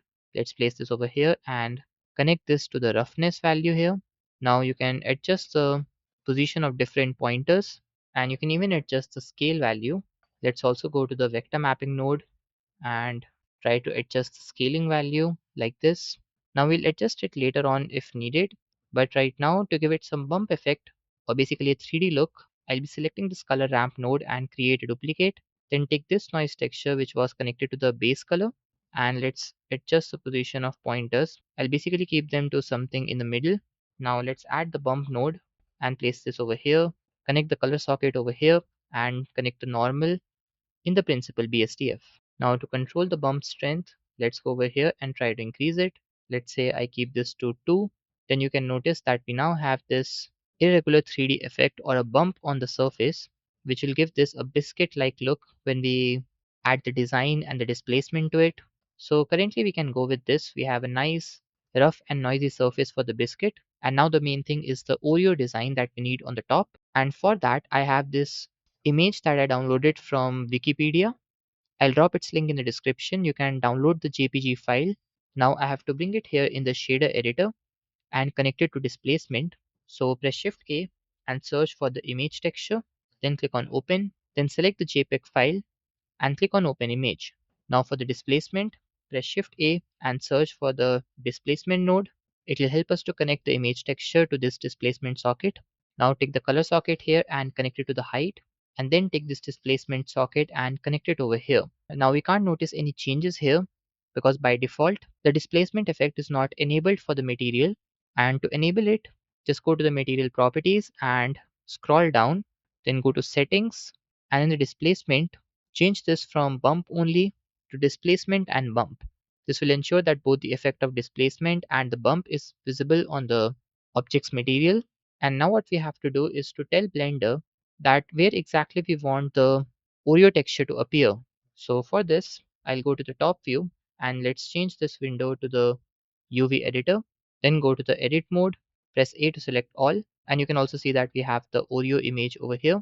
Now go to the UV menu, or you can type U, which is the shortcut to open the UV mapping menu, and then go to project from view. Now we have to adjust this depending on the reference image. So you can use S to scale up and down and G to move around like this. Now after doing this, if I go back to the object mode and try to zoom in, you will notice that we have a very slight design appearing on the surface of the biscuit, but it's still not completely perfect, which is happening because of the lower geometry of the object. To solve this thing, I'll first go to the shader editor and I'll first of all increase the scale to, let's say, 0.05, And then I'll do the main thing, which is to go to the subdivision surface modifier here and increase the levels viewport to a value of 5 or 6. And now you can see this amazing design that we have on the biscuit top. The best part is that we did not model any of this. We simply used this image with the displacement node. Then we worked on the UV mapping, basically placing the vertices so that it matches the reference image or the UV image. And then we set the number of subdivisions to something very high like 5 or 6. So the top part of the Oreo biscuit is completely ready. Let's go to the front view, press G to move this above. Now let's create its duplicate after moving it up, and let's place this over here. Now I'll rotate it in the y-axis by 180 degrees and move this up over here. And at last I need a cream filling in the middle. So I'll just duplicate this. Let's slightly scale this down in the X and Y axis. And for this one, I'll remove this material dot 001 and give it a plain white material for now, something like this. Also, let's slightly scale this up in the Z axis. And I also think I should move this slightly above by around 0.01 meters. And let's do the same thing with this one also. I'll move it down by 0.01 meters. Now I think the only thing I need to do here is to adjust the overall scaling of both the top part of the biscuit and also the filling so that it actually looks like a realistic biscuit model and not just a CGI render. So just make sure to look at from different angles and adjust the scaling and positions accordingly. Now after this, the next thing that we'll do is to create a simple animation of this biscuit. We'll be introducing a camera in the scene and we'll make this animation with it. So to bring the camera here, I'll press Shift A to open the add menu and select the camera. It will get added over here. Let's reset the rotation by pressing Alt R, and in the X axis, I'll change this to 90 and then I'll move it backwards in the Y axis over here. Now to get a proper view of the 3D viewport and also the render preview mode, I'll add a window over here, and for this one I'll set this to the solid mode, and in this one I'll change this to the render preview mode.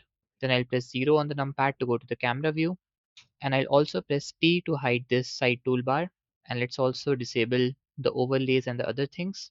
Also, to ensure that we only see the camera render area, I'll go to the output properties and enable render region in the scene settings. Now I'll change this window from shader editor to the timeline editor so that I can add the keyframes for the animation.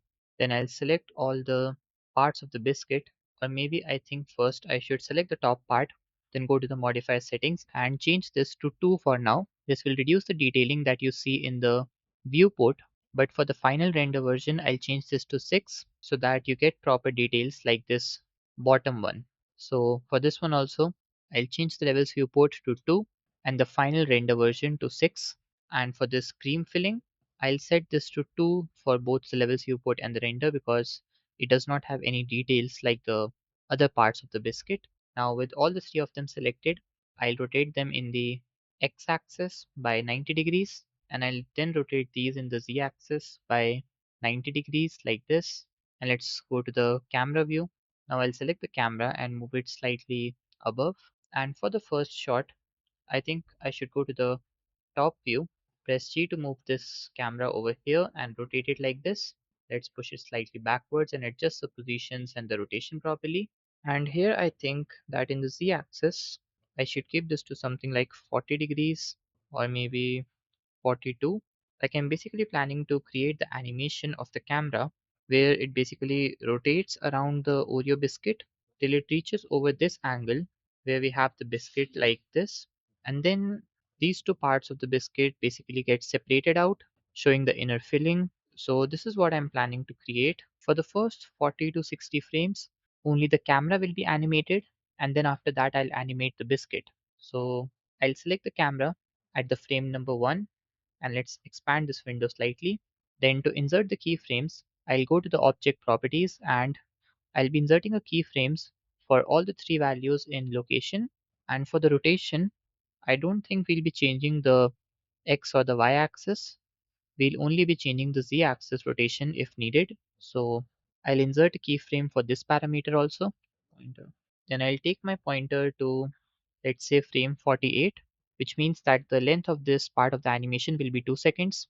And at this one, I'll go to the top view and let's say I place the camera over here, change this Z rotation value to 0 so that we can see the biscuit in the front. I think I should push this back slightly and let's also slightly move it up in the Z axis like this and insert a keyframe for all these parameters. This will give us a simple camera animation like this. You can make it smooth by going to the graph editor, but I'll do that in the end once we have animated the biscuits as well. Now before we begin with animating the biscuit, there is an important concept in animation that you should understand to create better animations, and this concept is delaying the animation. What I mean to say is you don't need to make the animation like on the 48th frame the camera animation ends and on the very next frame you start animating the biscuit. See, you can do that, and we have even done this in some of the projects where it wasn't creating much difference. But if you follow the concept of delaying in animation, you should animate the biscuits a few frames before or after the camera animation ends. Like let's say at the frame 36, I just insert a keyframe for this piece of the biscuit or the shell, and then let's say at the frame 72, which means that the total length of animation of this particular part where the biscuit will move in the x-axis will be around 36 frames, or if I put it in terms of time, then it will be 1.5 seconds if the animation is 24 fps. So at the frame number 72, with this part of the biscuit selected, I'll move this in the x-axis, let's say till here, and here I will insert a keyframe by clicking here for the x-axis location. I won't be inserting other keyframes because I'll be adjusting their values later on, so I'm not sure about what changes I have to make. So let's keep them as it is for now, and I'll be selecting this part of the biscuit now. And for this one, let's go to the frame 36 and press I to insert the first keyframe. Then take the cursor or the pointer to the frame 72 and move this also in the x-axis over here. Then insert another keyframe for the x-axis location. Now the thing is, currently the animation looks very simple. We don't have much movement happening, which is the life of animation. So to add some extra movements, what I can do is I can select this cream part of the biscuit and then take it to the frame 36 where I'll press I to insert the first keyframe, or before that I can see that the scale is not applied, so let's press Ctrl A and apply the scale so that all the three values will be 1. Then press I to insert a keyframe for the frame 36. And then at the frame 72, let's say I slightly rotate this like this. Let's say I keep the z-axis rotation to 72. Other than this, I can even change the y-axis location if needed or z location, but I don't think I should be doing that. So I'll again press I to insert this keyframe. And if you now look at the animation, we have a little more movement happening like you can see. Previously, this cream part of the biscuit was completely stationary and was not having any movement at all. But now since that is also moving in the scene, it basically gives life to the animation. In fact, this thing can also be applied in any type of animation that you're making. Let's say you're making a scene with a house and let's say you have a character in it. So if you only animate the character, it will feel out of the place and not a very good animation. But instead, you can show some other things like a ceiling fan which is rotating, a clock with its hands animated. All these things, as I just said, give life to the animation. And in this case also you just saw that when the cream part of the biscuit was stationary and not having any animation, it wasn't looking very good. Now moving ahead, I want this position of the biscuit and its cream to stay like this for a few frames. So let's say I select the frame 72 for the cream part of the biscuit, then press Shift D and let's say I keep this stationary for 36 frames, and then after this I'll make them return back to the original positions. So first of all, I'll select this biscuit and duplicate this frame, place this over 108. Let's do the same thing with this one also. And then I'll take the cursor to, let's say, frame 132. And at this one, I'll take the first keyframe that we had, which was for the original position, and drop it here at the frame 132. Then I'll select the cream and do the same thing. Then select this one, select the keyframe, press Shift D and place the keyframe at the frame 132. Let's play the animation to see if we are missing anything or not. So I think that the overall animation looks pretty good. The gap is perfect, and even in the ending when the biscuit comes back to the original position, it looks like a smooth animation. The only thing to change here is at the frame 72, I can control its rotation. Like I should slightly change the z-axis rotation like this and insert a keyframe. Let's duplicate this and place it at frame 108 so that it stays like this. And let's do the same thing with this one also. I'll slightly change the z-axis rotation. This thing is completely optional. If you feel like the current version looks better, you can go with that.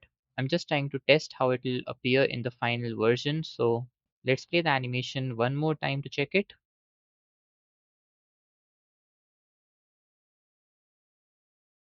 So I think we can move forward with this. And one last thing that we should be doing is at the frame 132, we should show the biscuit rotated like this. So I've rotated it in the Z axis and press I to insert a keyframe. Just make sure that you select all the three objects before applying the keyframe, and this is how it looks. Currently, you will notice that you're not able to see the details, which as I explained before is happening because we have reduced the levels viewport in the subdivision surface modifier. But since the render count is still 6, so when you finally render this, you will get the same result as this one over here. So let me again change it back to 2. And now moving ahead, the next thing that I'm going to do is to give some background. Currently, we have the default gray background, which is due to the world properties here. And I've also disabled the scene lights and the scene world.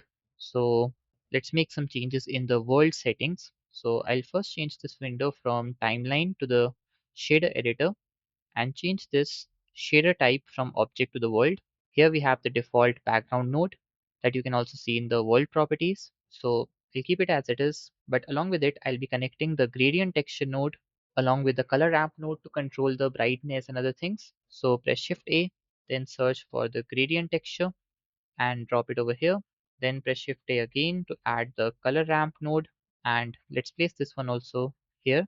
Now take the color socket and connect it here, and for the output also I'll connect it like this. Then this will give us the gradient texture in the background that we needed. Now in the strength, I'll keep this to something like 4 or 5. Also, I think I should increase the levels viewport value to 6 so that I can see how the reflections are working with the surface of the biscuit and also the roughness. Now in the color ramp node, I'll just take this black pointer and adjust it so that I can get a dark background. Then to get some more light on the front part, I'll bring this white pointer closer to the black one, and you can see that we now have a nice cinematic appearance. The black and white light is giving it a nice contrasting look, so we can go with this. Let's go back to the camera view here. But for the background, I think the black color isn't going very well, so I'll be changing this to something blue. In fact, for the Oreo biscuits, you must have noticed that in their color palette, they include the blue color, like their logo is blue, their packet is blue. So we'll try to create that blue color for the background. And for that, let's add a plane in the scene. So press Shift A, then go to Mesh and select a plane. Let's go to the edit mode and rotate it in the x-axis by 90 degrees and scale it up, let's say 20 times. Then I'll push it backwards in the y-axis at some distance from the biscuit so that its shadows or reflections won't be seen. Then with this selected, I'll go to the shader type and change this back to object. Then let's give it some dark blue or purple color material. But before that, I'll set the metallic value to 1. And the reason for doing this is you can see now that the surface of the plane is now interacting with light. Like this side is somewhat darker in comparison to this one, which is very bright. And you can see this in the camera view also. So with all the other settings kept as default, I'll go to the base color and try to make it something like a light shade of blue and purple. You can adjust the saturation value depending on what shade of blue you need. I think it looks somewhat perfect for the kind of feel that we need, but for the roughness value, I think I should bring this down to maybe 0.35 so that we can have some even more contrast. Let me also just go to the render properties and enable denoisy so that we don't get that noisy pattern. And I think we can go with this. Let me also just select this part of the biscuit and set the levels viewport to 6 so that we see the biscuit, especially its boundary properly from this angle. Previously, you can see it was appearing like this, so it was difficult to understand how it will actually look in the final render. So I'll keep it to 6 for now. But if your laptop or PC cannot handle it, then try to reduce this value. So yeah, I think we can go with this. It's appearing very beautiful. Let me just go to the timeline and see how it will look in the animation. Now, another thing that I think we should be doing is we can animate the gradient texture lighting that we have in the scene. It will even reflect in the background plane that we have. So let's say I just go to the shader editor window again and change the shader type to world. Then in the gradient texture node, let's say I press Ctrl T, then this will add the texture coordinate and the mapping nodes.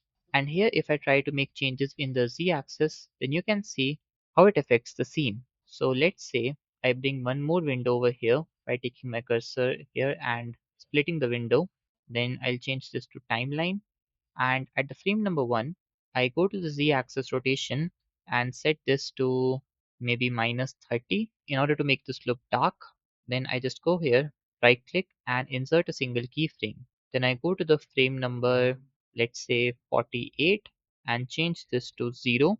Then right click again and insert single keyframe. Then this is how the light will animate. Let me play the animation so that you can see how it appears.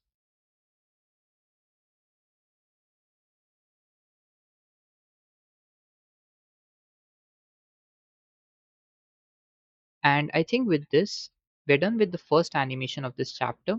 So let's say I keep the ending frame count to 150, then our total length of animation will be around 6 seconds long.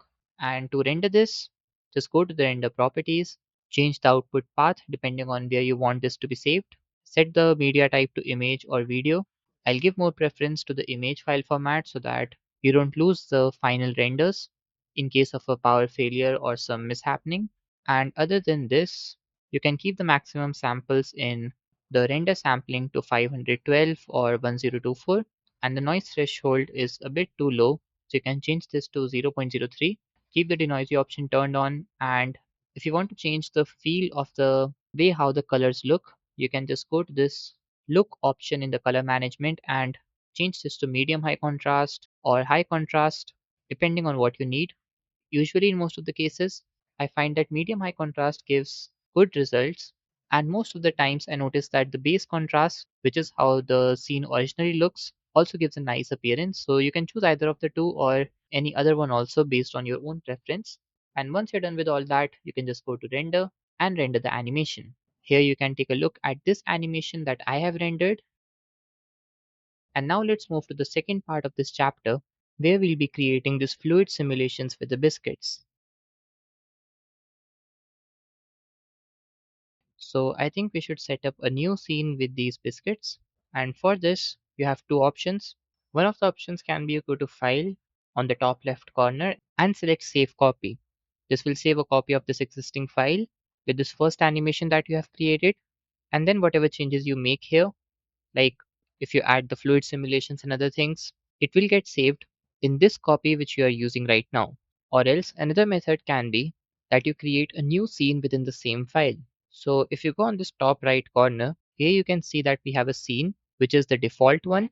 But if you want, you can create a new scene by clicking here, and it will give you multiple options like a new scene which will be completely empty like the default Blender scene with a cube, a camera and a light, or you have copy settings, meaning that the scene will be the same as a new Blender file, but with the same settings as this one. Then you have a linked copy, meaning you can basically link the collections from this current scene into that. But the one that we will be using is this last one, which is full copy. And as the name suggests, if I select this, then it will create a complete copy of the scene. And you can see here, if I click on this icon to open the list of scenes, then now we have two scenes. The first is this original one, and the second scene is the copy of the original one. And now let's say I just move this over here in the scene.001. But if I go to the original scene, then no such changes will take place here. So this thing can be useful if you are working with multiple scenes and you want to create more than one animation, but with the same assets. So let's now start with the animation. First of all, I'll be selecting the three objects which are forming the biscuit, then press Alt R to reset their rotation, and let me also fix their positionings. So let's also select the three of them together one more time and press Alt G, then select this part which is the top of the biscuit and move it up. and then select this one and move it down. Let's go to the front or the side view to see everything properly like this. Now, once this is done, I'll set up the biscuit in the scene. Basically, I want three biscuits. One of them will be over here at the bottom, one of them here in the middle, and one over here. And then from above, we'll have the fluid or the chocolate syrup flowing onto the three of them. So let's say this is the one in the middle. So I'll select the three parts of the biscuit and then go to the front view, press G to move this over here, and I'll slightly rotate this both in the x-axis and also in the z-axis like this. The way you rotate this is completely subjective. If you want, you can rotate this too much, or else you can keep the rotation to a lesser amount. So it's totally up to you. Then for the other one, I'll create a duplicate by pressing Shift D and rotate it like this. It's also adjust its position. And then for the last one, I'll again press Shift D and place this one over here. Press R to rotate this one also. Let's go to the top view to see if they're aligned properly or not. And one more thing that I should be doing is I'll select this, go to the modify properties and change the levels viewport from 6 to 2 so that when I do the fluid simulation, we won't see any lags or any crashes. So I'll set this to 2 for all the parts of the biscuit. Let's select the last one and do the same thing. Now without changing anything in the timeline editor, I'll be selecting all the keyframes and let me also select all the other biscuits. Then press A to select all in the timeline editor. Press X to delete the keyframes. And now I'll take the pointer back to the frame number 1. And currently, I think we have some camera animation still present. So I'll select the camera, press A to select all and delete the keyframes. Then I'll take the pointer to the frame number 1. So initially, I want that the camera should be somewhere over here. I think I should also rotate the biscuit slightly like this. And then I want the camera to move down like this as the chocolate syrup falls down. So for this one, I'll go to the object properties of the camera and add a keyframe for the z-axis location at the frame number 1. Then I will keep the animation to something around 48 or 60 frames. And here I want this to move down like this and insert another keyframe here. So this is how the camera animation will look. And again, as I said before, feel free to adjust the rotation of the biscuits and the location because the way you place them or rotate them will define how the fluid will interact with the biscuit. So this thing is totally up to you. And now to add the fluid simulation in the scene, let's first add a spherical ball from which the fluid will flow. It will act as the flow object. And for those of you who are new to fluid simulations, there are three types of objects in fluid simulation that are important to understand. The first object is the flow, meaning any object, its type does not matter. It can be a cube, it can be a UV sphere, or any other object, and from that, the fluid will flow down. Then the second object is the domain, which is basically the area in which the fluid simulation will take place. And the third type of object is the effector. You can understand it in this way that the fluid which falls down will not interact with any of the objects in the scene unless and until you set that object as an effector. In even simpler words, if an object is given the status of an effector object, then it gets the power of collision with the fluid in the simulation. Now to understand it practically, I'll be adding a UV sphere in the scene. So press Shift A, then go to Mesh and add a UV sphere. Let's scale this down like this and move it over here. Let's go to the top view. I'll keep its size to something like this and I've placed it slightly in the negative x-axis. Now if I go to the physics properties and enable the fluid simulation, then in the type I'll change this to flow because this is the object from which I want the fluid to come out. And in the flow type I'll change this to liquid because this is a liquid simulation.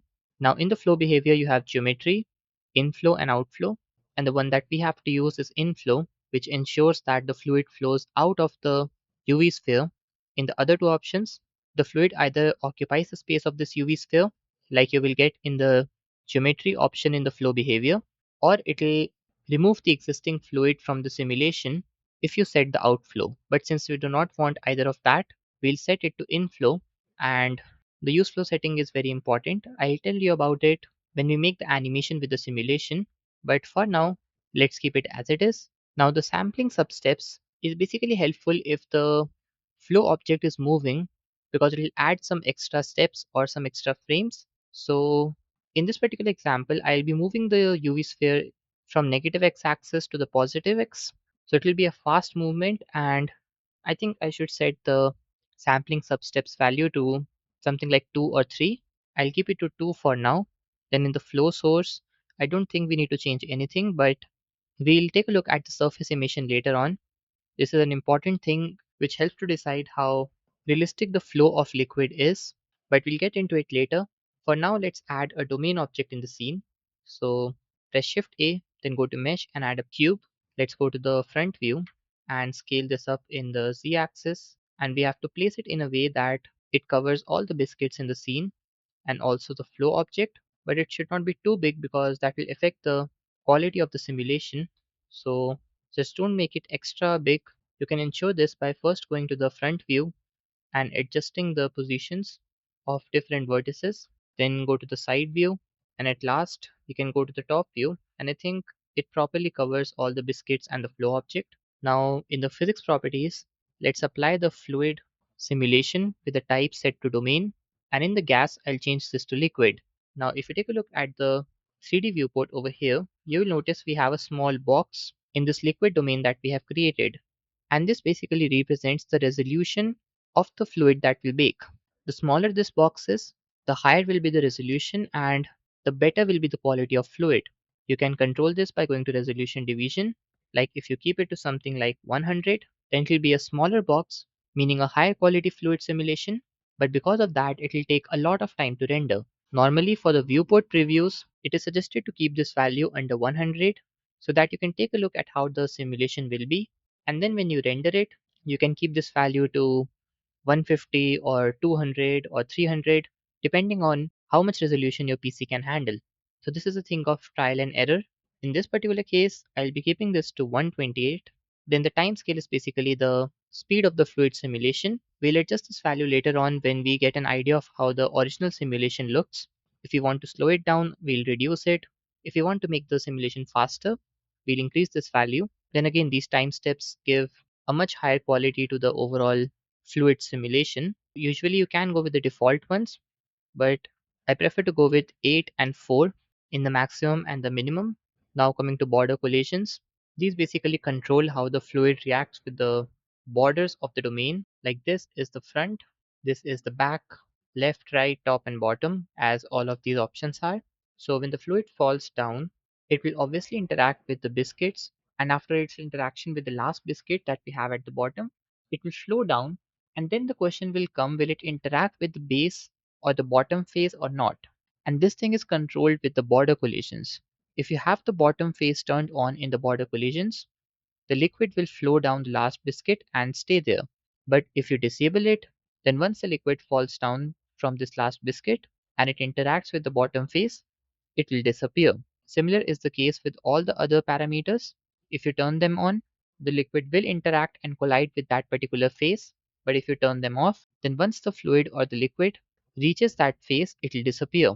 So in this particular case, I don't want the fluid to collide with the domain box. So I've disabled all of these. And after this, I have these properties or the settings for liquid, but usually I don't make any changes here. So I'll go with the default ones. Then I have diffusion, and this thing can be useful if you are making something like a high density liquid, like let's say honey. But in this particular case, the chocolate syrup is something very simple, so we can go with the default things. We don't need to make any changes in the diffusion. Then we have the high viscosity solver, and it basically controls the strength of viscosity. By default, it is kept at 0.05, but for something like a syrup, I think I should reduce this to something like 0.03. We'll see if it works or not later on. Now, the next thing that I have is particles, and this is where you control the stuff like spray particles, bubbles, foam. Like if I keep my cursor over here, you can see that this one is for spray, this one is for foam, and this last one is for the bubbles. In this case, I don't want any of these, so we'll move forward to the next thing, which is mesh. Now before I explain why this setting is here, there is a small concept to understand, which is that the fluid simulation in Blender actually makes use of the particle system. Like actually the fluid that you see is just the flow of many particles, and a mesh is wrapped around those particles. And the settings of that particular mesh can be controlled from this mesh menu. Usually in all the cases, the default values work fine. The only thing that you might sometimes want to change is the uprest factor, but even that works somewhat good with the value of 2 most of the times. But if you want, you can keep this to 3 if your system allows it. But I'm going with 2 because it works good most of the times. Then you have guides, which is not relevant in this case. Similarly, the collection is not relevant.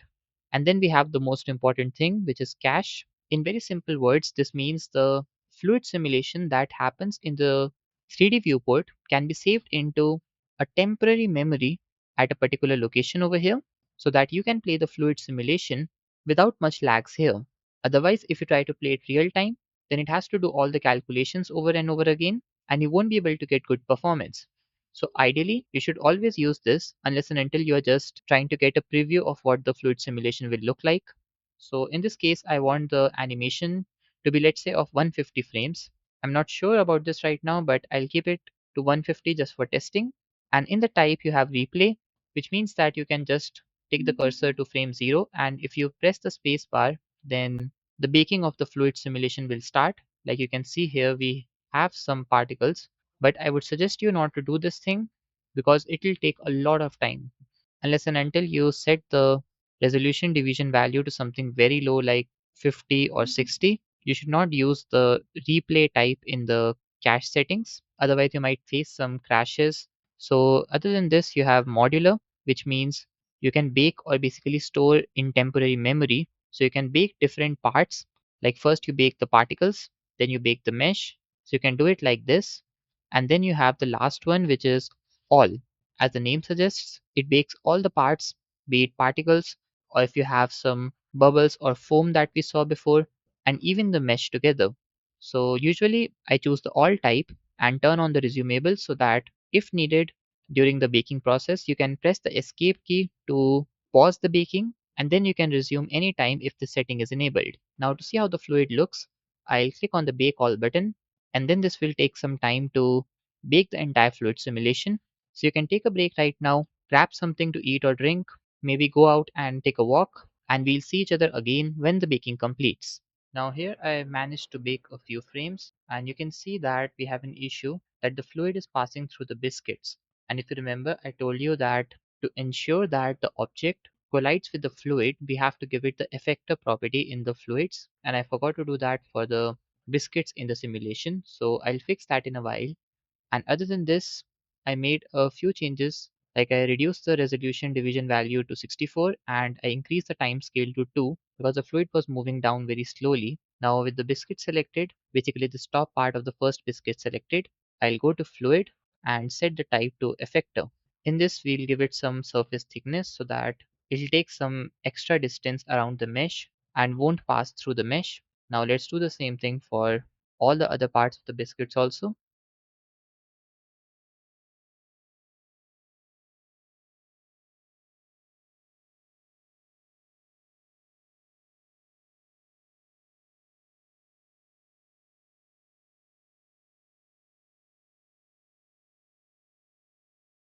Now I have added the effector type to all the biscuits.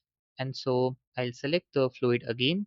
Then in the domain, I'll just scroll down and set the type back to all and bake the simulation one more time.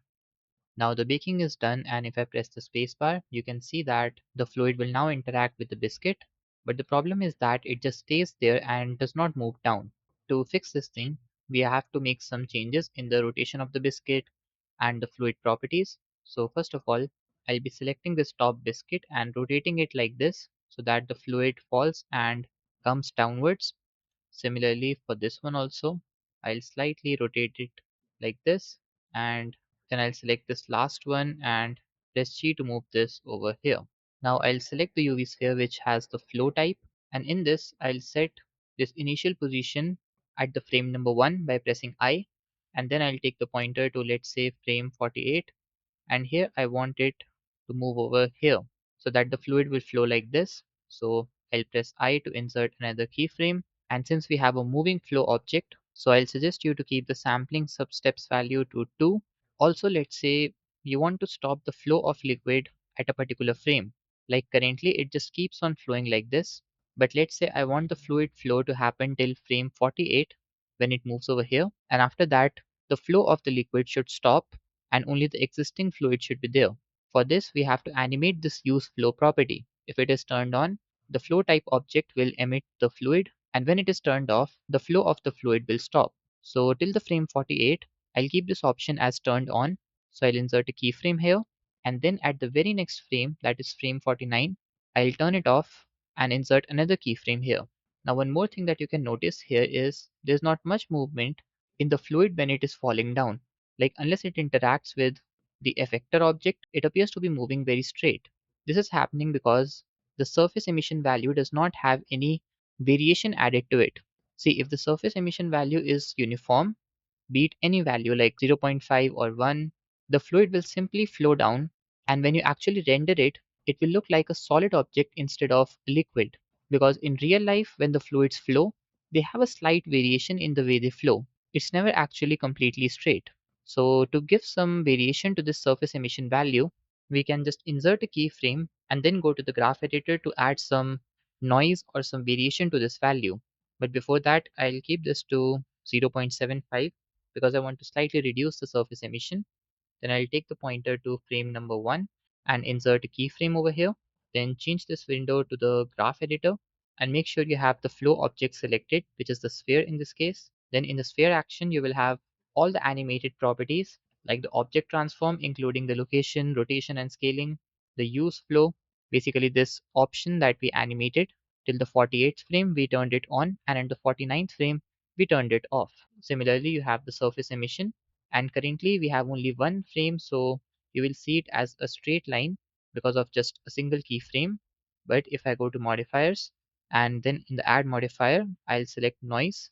This will add some variation or some noise in the surface emission. You can even see this over here that we kept the value at 0.75, but because of adding some noise, it is 0.60125 on the first frame. Then if I use the arrow key to move to the next one, this value again changes.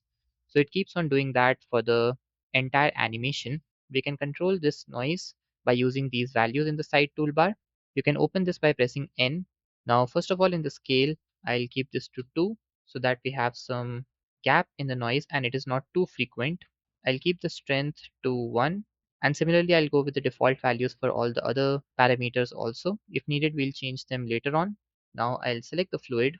Let's remove the existing cache. So I'll free all, then I'll go to the resolution and change it back to 128. In the time scale, I'll reduce it to something like 0.4 or 0.5. You might think that because of doing this, the animation will get slow, but what I'm thinking to do is I'll instead add some extra gravity effect so that the fluid falls down faster. So we'll do that later. But first, let's also change these values to get some more sub-steps. I'll keep these off and I won't be making any changes here as well. So yes, just scroll down and in the field weights, I'll set the gravity to somewhere between 8 and 10. Let's try 10. This will make the gravity effect stronger, which basically pulls down the liquid. So I think we can go with these values. So I'll click on the bake all button and we'll be back once the baking completes.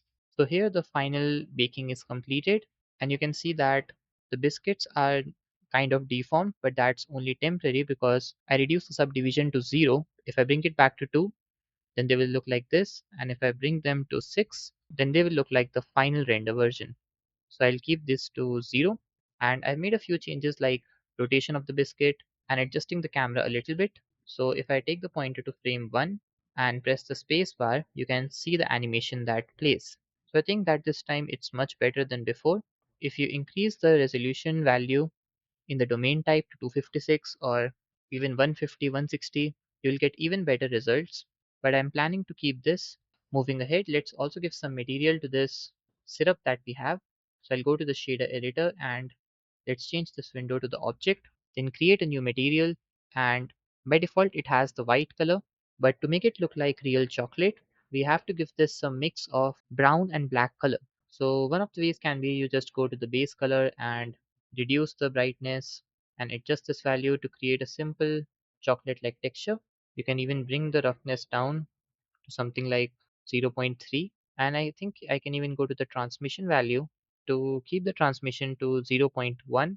because it's a liquid, so we can add a very little transmission to it. But even right now, it looks very unrealistic. So to fix this thing, we can add some noise texture to it and use the color ramp node to control the colors on this chocolate syrup. So press Shift A to add the noise texture. Let's place this over here. Press Ctrl T to get the texture coordinate and the mapping nodes. Then I'll take the object and connect it over here. Now I'll take the factor socket and connect it to the base color. Then for the colors, I'll add the color ramp node. So press Shift A, then search for the color ramp and place this over here. Here for the first pointer, I'll slightly increase the brightness and change this to the dark brown color, and I'll adjust its positioning slightly. And then for the second one, I'll keep this to something which is lighter brown, maybe something like this. And I think that this looks much better than before. Let me play the animation to see it. So you can see how it looks. Here I also think that I can just go to the render properties, and in the look, I'll change this to medium high contrast. So the chocolate looks even darker along with the dark background. Also, one more very important thing is that it might be possible that you get stuck on the part where you have to make the fluid simulation, because it's not really a very easy thing for most of the beginners. In that particular case, if you're having any issue like the fluid is not flowing at all or it's flowing in some random direction, so you can either ask that doubt in the comments below, or you can join the Discord server. I have added the link of that in the description as well. There you can post a picture of whatever issue you are facing and get the best possible solution for that. And for any minor issues, you can check all these physics properties. I can show all these so that you can match them. Like if any of the property is different in your case, then try to bring it as close as possible to these values. In most of the cases, the issue will be either in these basic settings, like the resolution, the timing, and then another important thing that you have is the high viscosity solver. You can try a different value if you're not getting the desired results. And of course, you have the gravity value, which I've set to 10. By default, it is set to 1, but it was resulting in a very slow animation. So I decided to increase this value to increase the weight of the gravity field. And another thing is you can go to the flow object and confirm these settings. Make sure to have a value of 2 to 3 in the sampling substeps in case your fluid is moving from left to right, just like we did here. And also make sure to add some noise to the surface emission so you can get some variable pattern when this flows down, like you can see in this fluid simulation right now. With this, I think that almost everything is completely perfect. Let me just go to render menu and select render image. So I think it's looking pretty good. I close this window for now. Let me also change this window to the timeline editor and try another frame. Let's say this one over here, and click on render again and render image. And here also I'm getting a near to perfect result. For now, let's close this window. And since the entire fluid simulation is now done, we should render this complete animation of 150 frames. So first of all, in the render properties, I'll make sure that the noise threshold is set to 0.03. You can even keep this to something like 0.05 or even 0.01. It won't create much difference unless and until you want it to be completely perfect and free from any type of noise or any blurred parts or something. But in most cases, 0.05 will still work fine. Then the maximum samples can be set to somewhere around 300 or 500. Do ensure to turn on the denoisery option and also turn on the use GPU. Other than this, I'll go to the output properties and keep this as 1920 1080 pixels. I'll set the frame rate to the default 24 fps. If you want to make the animation faster with more frames, you can go with 30 fps, but I'll go with the standard 24 fps for this animation. And you can select the media type as either the image or the video, but as I have always explained in almost all the chapters, you should prefer using the image type so that you don't lose any work that you rendered due to some software crash or any other reason. So I'll advise you to go for the image, and you can also click on this folder icon to select the required output path where you want to save the image sequence or the complete video. And once all that is done, you can just go to render and select render animation. Here you can take a look at this animated video that I rendered with these settings and the scene. I've applied a little bit of dynamic zoom using DaVinci Resolve, and apart from that, feel free to experiment with different positions or rotations of the biscuits or different colors in the background. Maybe you can even do some color grading work. But overall, this brings us to the end of the chapter number 5 of the Blender product animation course. In this chapter, we first created the 3D model of this Oreo biscuit that you can see here. Then we created a very basic camera animation with it. Then we moved forward and created another scene with these three biscuits and this chocolate syrup animation. This is the chapter number 6 of the complete Blender product animation course, a 7 chapter series where you're learning how to create real commercial quality product ads from scratch. In the previous chapter, we created a biscuit advertisement combining detailed modeling, cinematic camera work, and fluid simulations to create a rich food commercial. And in this chapter, we are going to create a clean and elegant perfume bottle animation. The project in this chapter is intentionally simple, but it introduces techniques that are commonly used in perfume related advertisements. We are going to start by modeling the perfume bottle, applying the label, setting up a clean and premium looking scene. Then we'll create the realistic materials and lighting to bring out the glass, reflections, and the overall luxury feel of the product. At the same time, we'll also set up the overall scene and the environment lighting, and once the look is established, we'll move into animation.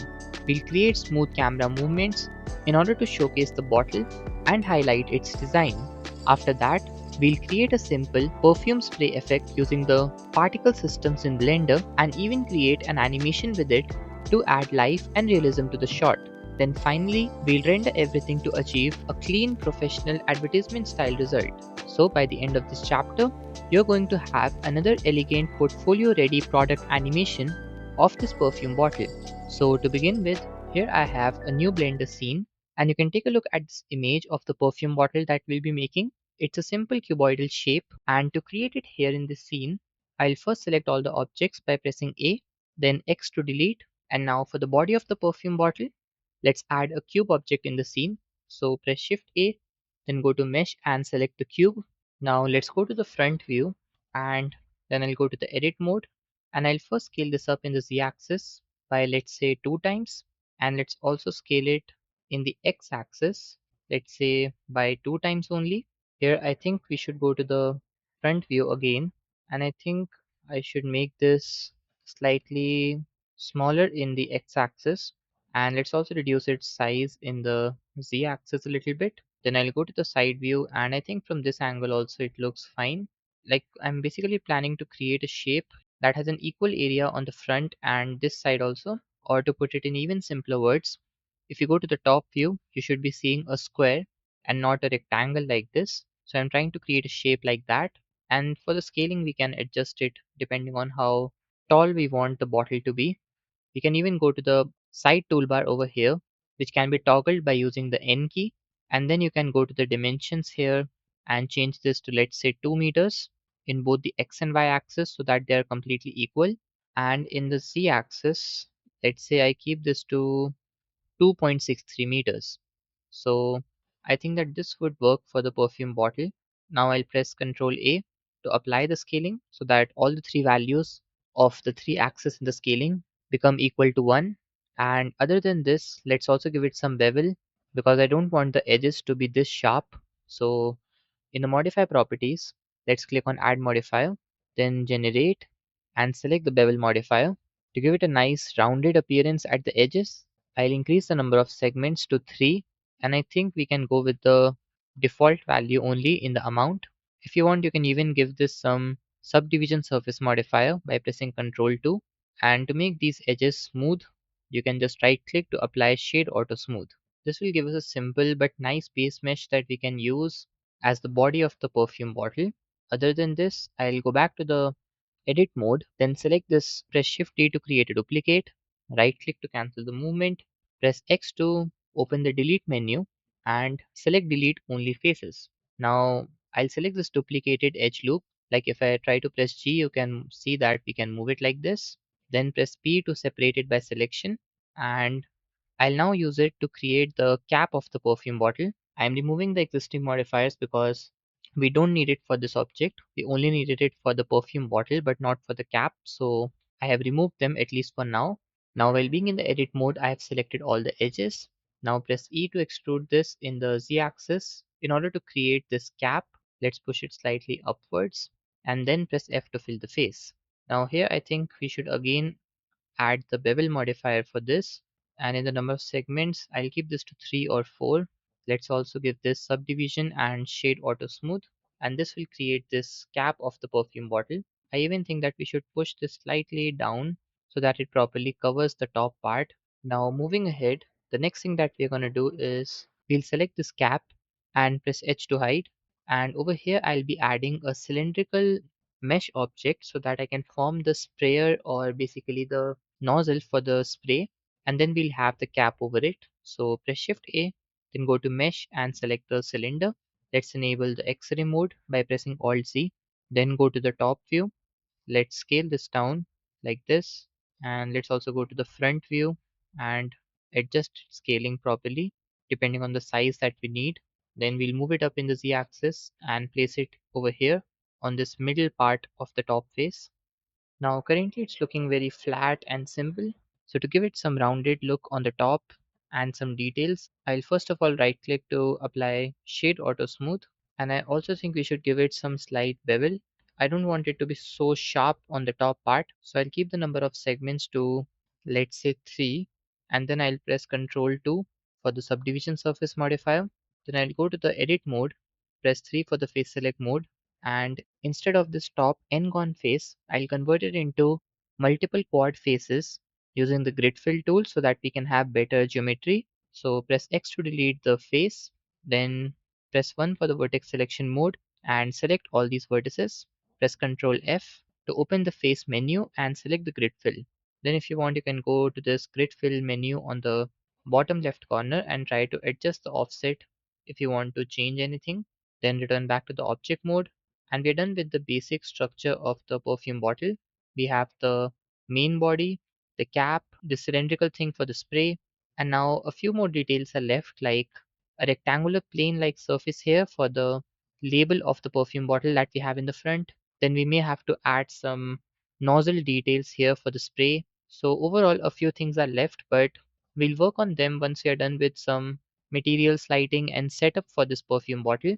So to start with all that, let's first go to the front view, press A to select all, and I'll push it slightly up in the Z axis so that it's placed over here. Then press Shift A, go to Mesh and add a plane object so that we can make this the base on which the perfume bottle will lie. Now I'll split this window into two parts so that on the left side I can see the solid mode, and on the right side I can see the render preview mode with the Cycles render engine. So I'll take my cursor over here, then left click and drag like this. Then here I'll change this to render preview mode, and I'll disable the scene lights and the scene world. Then in the render engine I'll select cycles, and in the device I'll change this to GPU compute. Now since I've disabled the scene lights in the scene world, so we'll not be seeing the original lighting right now, but rather this fake HDRI that you can select from here. We'll add the actual lighting once we are done with creating some basic materials. So to start with the materials part, I'll be selecting this body of the perfume bottle. I'll also enable the denoisy option here, and I'll then change this window to the shader editor so that we can create the materials. For this, click here to change this from the timeline to the shader editor, and let's create a new material. Now the material that we are going to give this is very simple. We want this to be a glass surface, so I can just go to the transmission value in the principal BSDF node and increase this.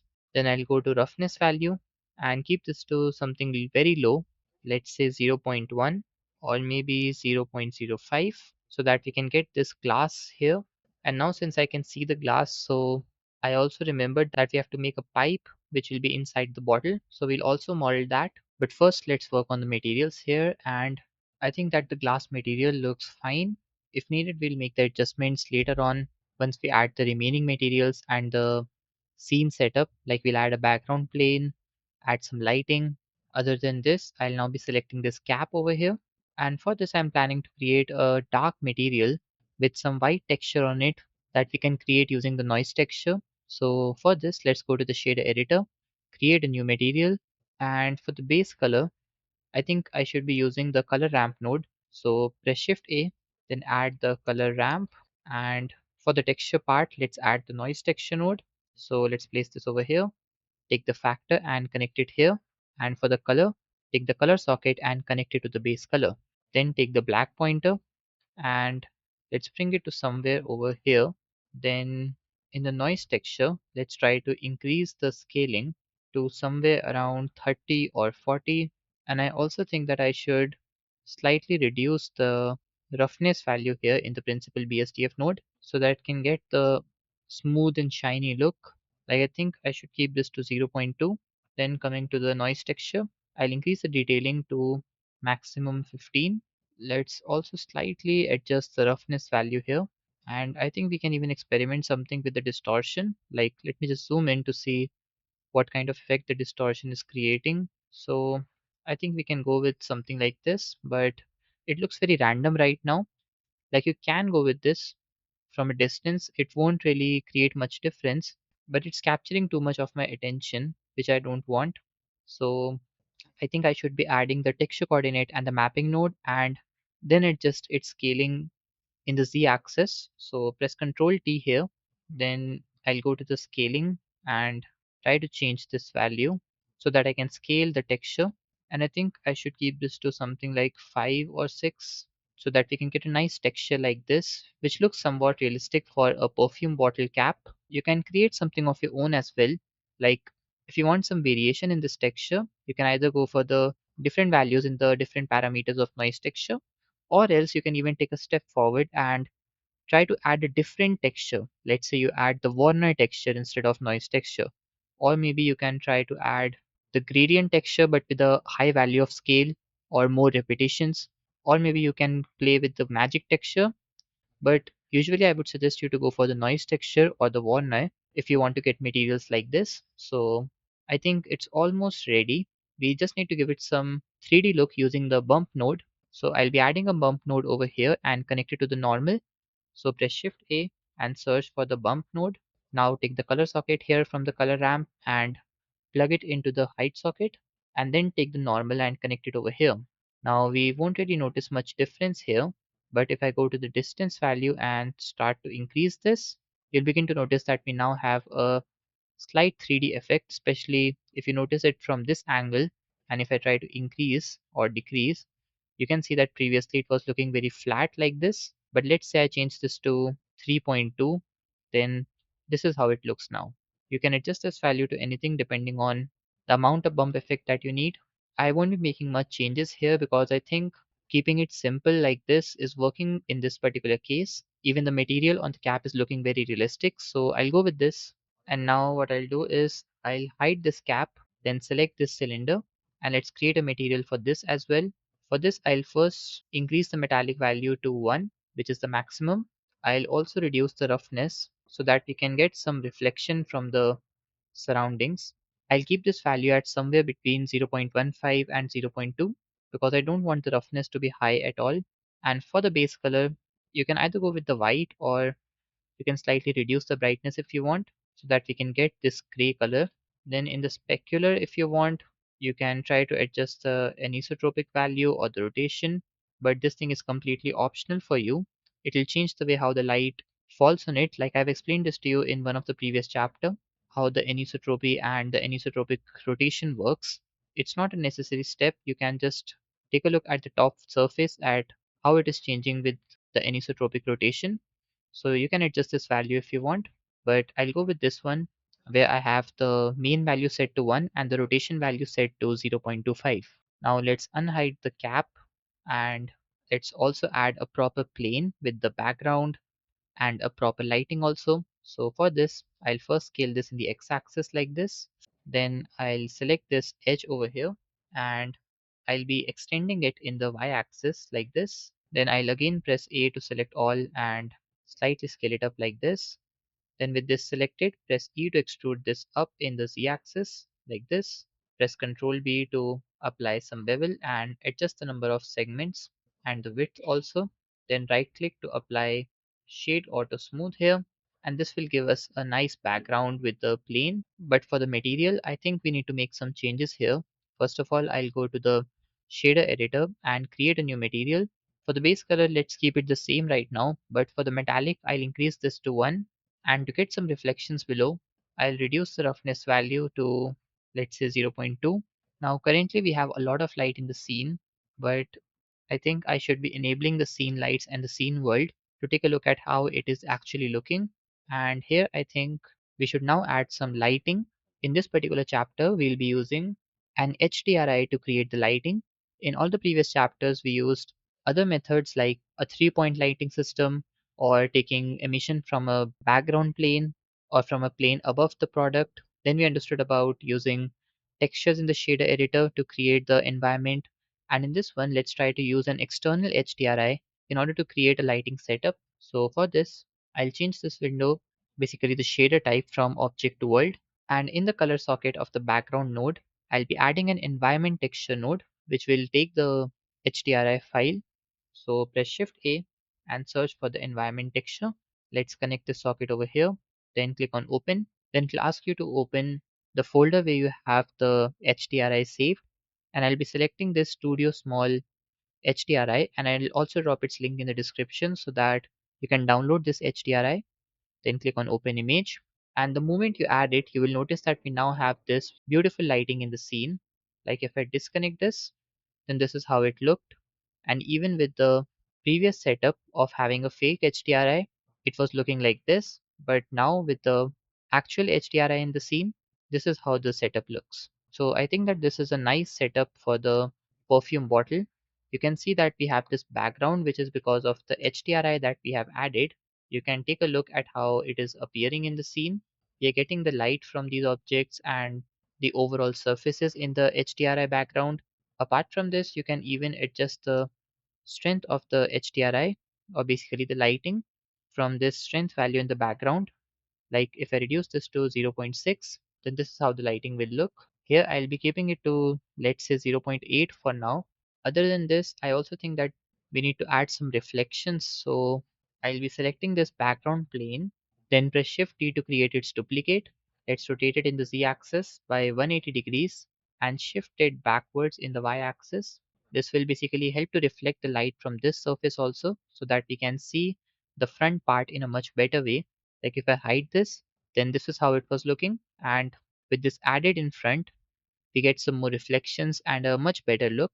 If you want, feel free to make any changes in the environment texture. And if you want, you can even use some other HDRI if you think that it'll look better for your scene. But in this case, I found this one to be simple but still nice for a product with glass body. So I chose this particular HDRI for the scene. And now the next thing that I'm going to do is to add a label on this front part and also to create the glass pipe that will be inside. So for this, with the body of the perfume bottle selected, I'll be going to the edit mode. So press the tab key, then select this face in the front, press Shift D to create a duplicate of this so that we'll apply the label on this. And to convert it into a separate object, press P and select separate by selection. Then go back to the object mode and select the face. Let's remove the existing modifiers from this so that we can get a flat face that we can use for the label. And you can take a look at this image that I'll be using for the image texture of the label. So to bring this image on this plane, I'll first change this to the object shader type, and I'll be removing this existing material and creating a new one. In this, I'll select the principal BSDF node and then press Ctrl T to add the image texture node. Then click open, then select the particular image that you want to add as the image texture and click on open image. You can get this image of the texture from the link that is given in the description. Now here we have the image added, but it's not perfect because we have to make the changes in the UV editing. So I'll first go to the edit mode, press A to select all, and let's change this window from shader editor to the UV editor. And basically this is the label that I want to add in the front, but its UV mapping is not right. So I'll press S to scale this part up and move this down in the y-axis, and I can see that the rotation is also not perfect, so I will rotate it like this by 90 degrees, then scale it down in the x-axis like this and scale it up in the y-axis so that it properly covers the entire label. Let's increase the scaling slightly like this and bring it down. Then you can see that the label is now here, but there's a small issue that on the borders we are noticing the black area instead of being completely transparent. So we can fix this easily by going to the shader editor again and connecting the alpha of the image texture to the alpha in principal BSDF node. This will take care of the transparent regions in the image texture, and other than this, I'll reduce the roughness value down to 0 so that it reflects the light properly. And I think that the label is looking completely perfect. We do not need to make any changes here. So we can move ahead and create the pipe which will be inside the perfume bottle. And for that, I'll be adding a cylinder in the scene, and then we'll use the proportional editing tool to create that curved or a rounded look. So press Shift A, go to Mesh and select the cylinder. Let's scale it down. Let's also go to the top view and enable the X-ray mode so that we can set the scaling perfectly. So I think I'll be setting the scale to something like this. And then to give it some length, I'll scale it up in the Z-axis like this. Let's go to the front view and push it up in the Z-axis over here. Let's also scale this down in the Z-axis and adjust the overall scaling. Then to give it the curved look, or basically to bend the tube, I need to add some extra geometry to this. So for this, press Ctrl R to add some loop cuts here. Let's increase the number of cuts to, let's say, 16, or maybe let's go with 24. Then I'll just be selecting one of the loops over here. Let's say I select this one, and you can focus on it by using the numpad period key so that you can take a close view at the selected edge. And then I'll enable the proportional editing tool here. Press G to move, and let's say I move it like this in the x-axis. Then I'll select the one at the bottom and rotate it, let's say like this.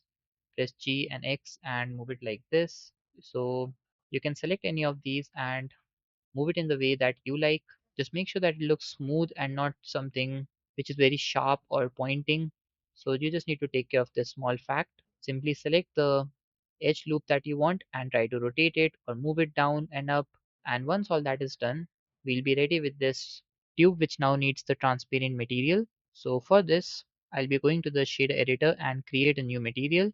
Then in the roughness, I'll reduce it to 0.2, and I'll keep the default base color and the normal settings, but to give it some transparency, I'll go to transmission value and slightly increase it. I won't go for complete one because otherwise it will look like the glass material only. So let's go with something like 0.7 or 0.8 so that it does look transparent but not completely transparent like this. I think we can even rotate this in the z-axis like this if needed. And here I think that almost the entire perfume bottle is now ready, and we can add a camera in the scene and create our first shot, which is simply a camera animation where it will move in the y-axis, basically a zoom out animation. So for this, let's add a camera in the scene. Press Shift A and select the camera. Now with my cursor here in the render preview window, I'll press 0 on the numpad. This will take me to the camera view, and I'll then go to the output properties and enable the render region so that I only see what's visible in the camera view. Then after this, I'll take my cursor over here in this window where we have the solid mode. Then I'll press Alt R with the camera selected. This will reset the rotation of the camera. Then I'll move it in the Y axis over here, and I'll rotate it in the X axis by 90 degrees. Then I'll move it up in the Z axis over here. And now to visually show you the animation that I'm planning to make, it's simply the camera moving like this in the y-axis and revealing the product.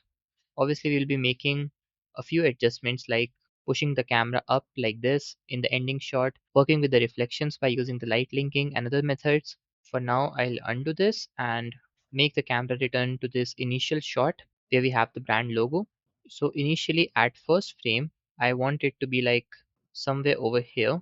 Like let's say I keep the camera over here. If you want, you can show the entire logo like this, but I'm planning to go for something like this. And then to insert a keyframe for the first frame on which this camera is animated, I'll change this window to the timeline editor over here, and let's reduce the size of this window like this. And at the frame number 1, with the camera selected, I'll go to the object data properties and insert a keyframe for the Y location. And then let's say I want the animation to be around 3 seconds long, meaning 72 frames. And at this one, I'll take the camera backwards like this. Let's say till here. And I'll also go to the first frame and insert a keyframe at the z-axis location so that if I change it at frame 72, we'll have a proper animation built like this. let's insert the ending keyframe over here. And now let's take a look at the animation. So I'll play it. So we have a simple zoom out animation which is looking somewhat decent for the first shot. I'll keep the total length of this animation to be around 4 seconds, which is 96 frames. Another thing that you can see here, which I think we should be fixing, is we are getting some reflections on this back plane, which I guess it's happening because of this plane and the lights that we have. So in order to fix this, we can use two different methods. One of them can be that method of using the light linking technique, about which we learned in the first few chapters. Like, you can just select this plane which is kept over here and go to the light linking tool and add this other background plane, and then you can adjust the reflections. And then another method can be that you just go to the shader editor and try to rotate the HDRI setup by adding the texture coordinate and the vector mapping nodes. We have learned to do this thing while using the gradient texture node in the background, but here we'll be going for an even easier approach, which is to simply adjust the positions of these background planes. Like, if I just push this back, you will notice that we get lesser reflections. For example, if I just press H to hide this and then go to the camera view, this is how it looks. But if I undo this, then this is how it looks. We notice some reflections here which were not present before. So I'll push it to somewhere over here so that we notice some less reflections but not complete darkness. And I'll also select this and push it over here. Let's also select this edge and push it slightly above. So you can adjust the position of this plane depending on the reflections that you're getting. Another thing that I think we should do is to increase the roughness on this label. Like, we're able to see the reflections of the plane that is over here. So I'll go to material properties and increase the roughness to maximum 1. And I also think that I should just go to the edit mode and I should decrease its size slightly. So I'll disable the proportional editing tool and press S to scale this down like this, or maybe I should slightly scale this up like this and adjust the final scaling. Now let's take a look at the animation again. So I think for the first shot I'll be selecting the camera again and then go to object data properties and just make sure that the timeline pointer is at the frame number 1. Then I'll push it slightly above so that it looks properly centered. And then in the z-axis location, I'll right click and replace single keyframe.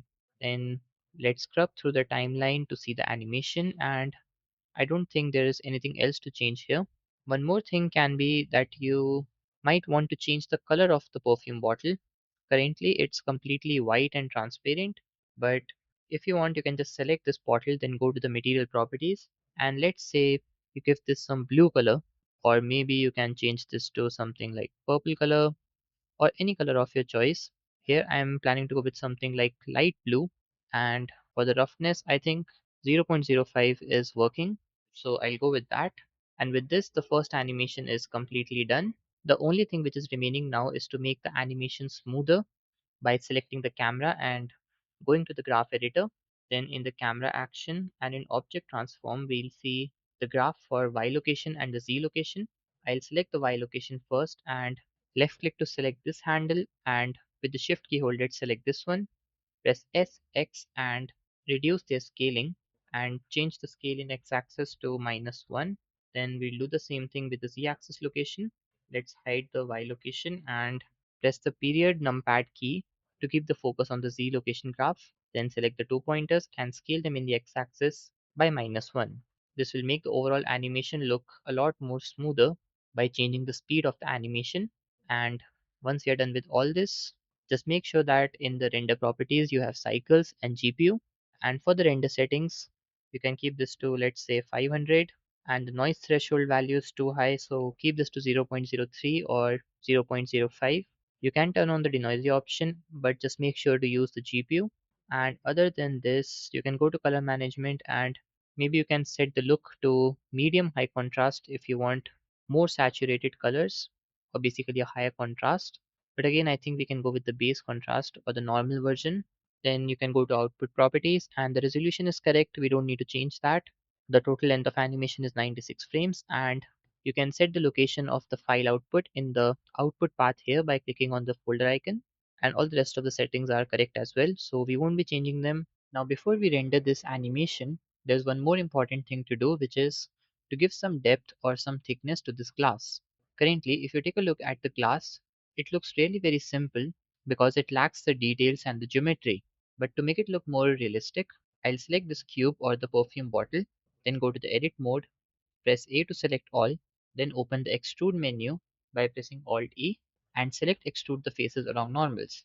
And then if I extrude this down and left click, then this is how the perfume bottle looks. You can see that the look of the perfume bottle has now completely changed. Like previously, if I press Ctrl Z to undo this, then it looked like this. Basically, the perfume bottle was looking like a very simple glass object, but now after using the extrude tool, this is how the perfume bottle looks. Other than this, I think I'll go to the material properties and make some changes in the base color. Like I'll keep it to something like white color as much as possible. So I think this should work. And finally, to render this, just go to render and select render animation. Here you can take a look at this rendered version of the first shot. And now moving ahead, we'll be creating the second animation shot where we'll have the spray particles coming out of the nozzle. And for this, I'll be creating a duplicate of this existing scene so that both the scenes are saved in the same file. So I'll go over here where we have the scene, then click here and create a full copy of this scene. This will add a new scene with the name scene.001. This one is the old scene which had the first animation shot, and this is the new one where we'll create the second animation shot. So the first thing that I'm going to do is to take this pointer to somewhere over here where we are able to see the front of the perfume bottle from this camera view, and then I'll be selecting the camera. Let's change this window to the timeline, and I'll be selecting all the keyframes. Press X to delete so that we can start the animation fresh. And now in this animation, I want the spray particles to appear. So first of all, I'll be hiding this cap from here. And now for the nozzle, I want a sphere over here. And from that sphere, we'll have the particles being emitted out. So for this, I'll be placing my 3D cursor over here. To do this, hold down the Shift key and right click. This will add 3D cursor at the selected point. Now press Shift A to add the UV sphere in the scene. Let's scale this down by pressing S like this and reduce its size to something like this. Right click to apply shade auto smooth, and for its material you can either go for the same material as this steel one, or you can give it some transparent material. For now I'll be giving it the same steel material, which is material.003. I'll change it later if I think it's needed. Now to create the spray system, we have to use the particle system settings in Blender. So with this UV sphere selected, I'll go to the particle properties here and create a new particle system by clicking on this plus icon. Here we have two options to choose, either the emitter or the hair. The one that we'll go for is the emitter because it means that we emit the particles out of the object, and the hair particles, as the name suggests, it adds those particles just on the surface of the object. But since we need the emission to happen, basically the particles falling down or spraying in this direction, so we'll keep this to emitter. And right now, without changing any of these default settings, if I press the space bar, then you can see here that we see these particles appearing in the solid mode. And currently there are a few things that we need to fix. First of all, they're falling downwards, but the spray particles have to fall in this direction. Second thing is that they do not look like the spray droplets or the particles at all. So we have to create a drop or a spray particle and then use it as the instance object for all these. And the third thing is that they're not appearing in the render preview mode, which again will be solved when we use the instance object. So first of all, let's create the instance object to be used, and then we'll fix its direction. So press Shift A and we'll be adding a UV sphere in the scene. Let's push it above. Let's say I place this over here, then go to the edit mode and scale this down. And let's also view it in the render preview mode. Right click to apply shade auto smooth, and we'll give it some transparent look just like we have the water droplets. So I'll go to material properties and create a new material. We don't need it to be metallic, so I'll keep it to default.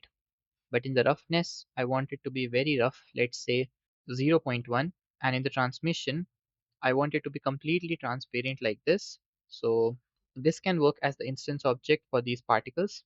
So I'll be selecting the sphere that we used here for the nozzle, and then I'll go to the particle settings, and in this, if I scroll down, here we have the render settings, where by default the render as is selected as halo particles, which are basically these white particles. But if I change this to object, and in the instance object, I'll select the sphere.001, which is this object that we created, then you can see that it's now replaced by these small spherical balls, which are basically this object only. You can confirm this by going to the camera view and zooming in here. These are the same water droplets or the spray particles. So the next thing that we'll do is to give this some direction by going to the velocity tab. But before that, let's adjust the scaling. Like I think I should keep the scale to maybe 0.04, or I think 0.05 was already perfect. So maybe we can go with this. But in the scale randomness, I'll increase this to somewhere around zero point 0.6. Basically, the scale randomness means how different will be the size or the scaling of each particle. If you keep this to 0, then all the particles will be of the same size depending on the scale value. But if you keep increasing this value, then there will be higher randomness, like some particles will be very small, some particles will be very big, some particles will be having a size in between that big and small. So ideally you should keep this to somewhere around zero point 0.4 or zero point 0.6, and the scale value will be back to 0.05. So I'll go with these values here, and right now you can see that these droplets or the spray particles are falling in the downward direction. The reason why it's happening is we have the gravity in the field weights, and its value is 1, which is maximum. But if I reduce this down to 0, and then if I scroll up, then in the velocity, I can set any value in the x, y, and z axis. And you can see that this particular direction where I want the spray to actually have the particles is the positive x-axis. Like I want the spray particles to emerge in this direction. So to ensure it sprays in the positive x-axis, I'll go to object align velocity in the x-axis, and let's say I keep this to 5 meter per second. One important thing to notice here is that if this would have been the negative x-axis, then you would have to change this value to -5 instead of 5. So just take care of this fact. And now if I just take the pointer back to frame number 1 and press the spacebar, and this is how the spray particles are now moving in the positive x-axis. Here one issue is the number of particles is very less. So I'll increase this to something very high. Let's say I keep this to 15,000 and then test it again. Here I think I should slightly increase this z-axis velocity also, so that the particles do not actually intersect with the body of the perfume bottle.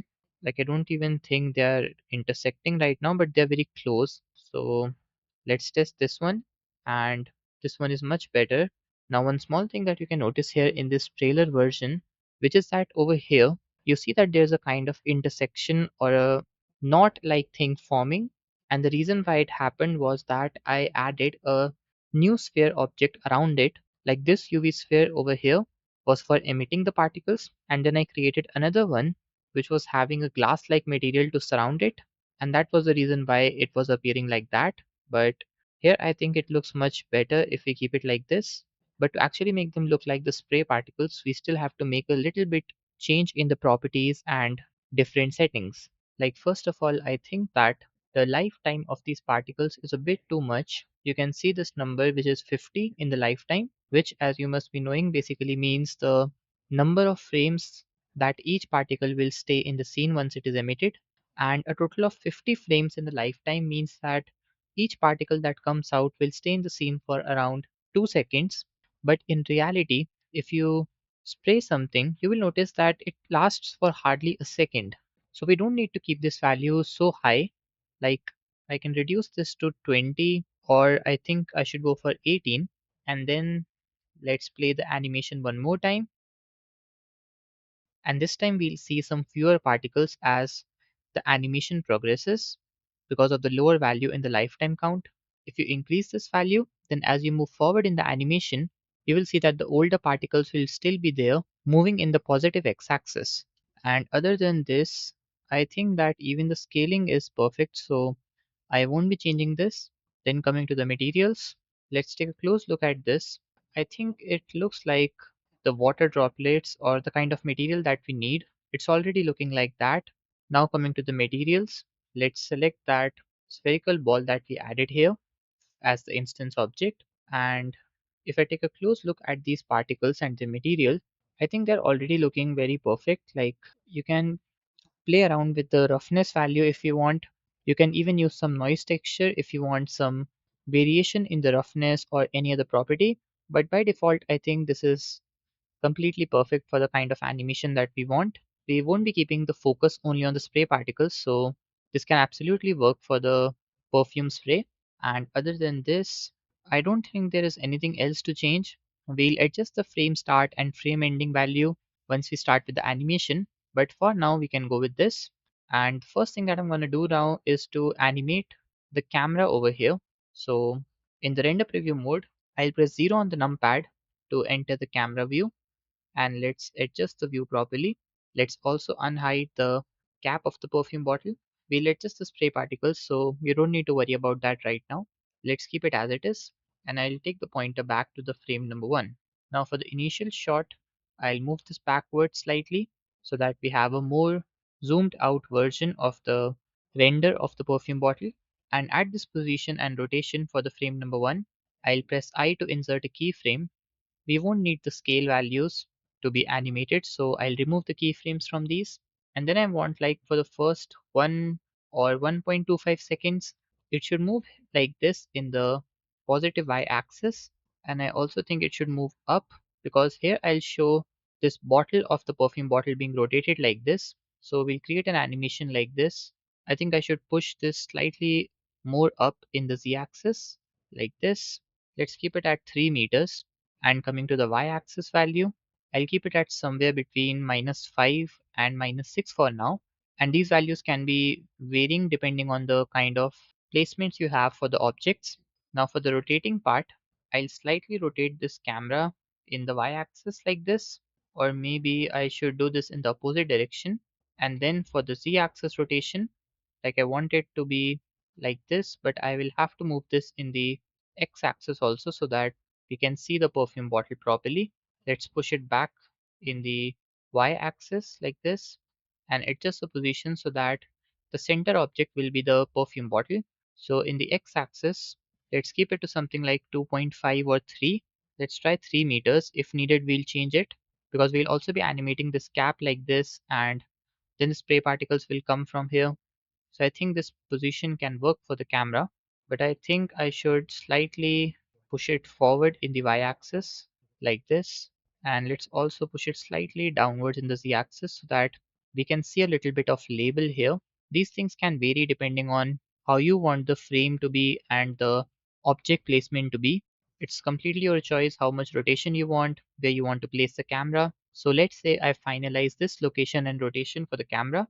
So I will press I to insert a keyframe here, and just like before, I'll remove the scale value keyframes, and this is the animation that we have for the first 30 frames of animation. The camera will start from here, and then as the animation moves forward, it will go like this. Before we move into animating the cap of the perfume bottle, I'll select this keyframe first and create a duplicate of it and move it over here. Let's say at frame 42, so that we can have a still position and rotation of the camera for around 12 frames, because then after that we'll have the spray particles coming out. So around the frame number 60, I'll want this to again rotate a little bit in the z axis like this, and maybe also slightly in the y axis. Let's also push it a little bit in the z axis like this, and I'll also rotate it like this. Let's press I to insert a keyframe and take a look at how the animation will appear. So I'll take the pointer back to the frame number 1, and let's also go to the camera view in the solid mode first, and then press the space bar to play the animation. And I think it's looking pretty good. If needed, you can adjust the positions or even the rotation value. But for now, I think we can go with this. Then I'll remove the scale values again, and I want it like this for the next 24 frames, let's say. Like for 1 second, it should stay like this when the spray particles are coming out. And then I'll take this ending value to somewhere around frame 144 or frame 150. I'll keep this to 150 only for now. And then I want it to slowly come back to the default position which we had at the starting of the animation. So I'll take this first pointer and place the duplicate keyframe over here, and this is how the animation is looking. Now moving ahead, let's animate the other things like the cap of the perfume bottle and the spray particles. So here with this perfume bottle cap selected, let's go to the object data properties so that I can see the location and rotation and change them as needed.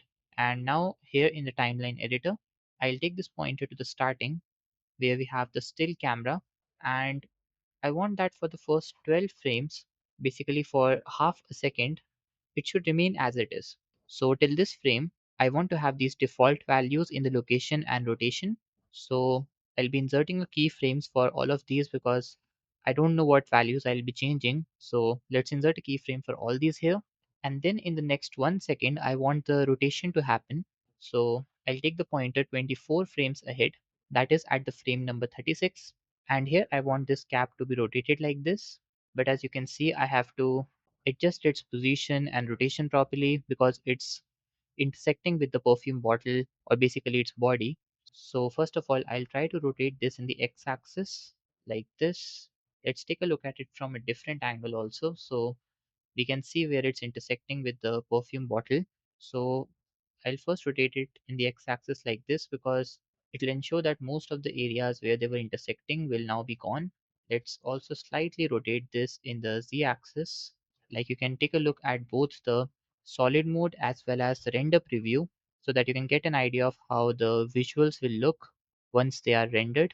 And now coming to the y-axis, let's rotate it in the y-axis also. So I'll keep the rotation to something like this, but I think I need to adjust the rotation in the z-axis also a little bit, and also in the x-axis.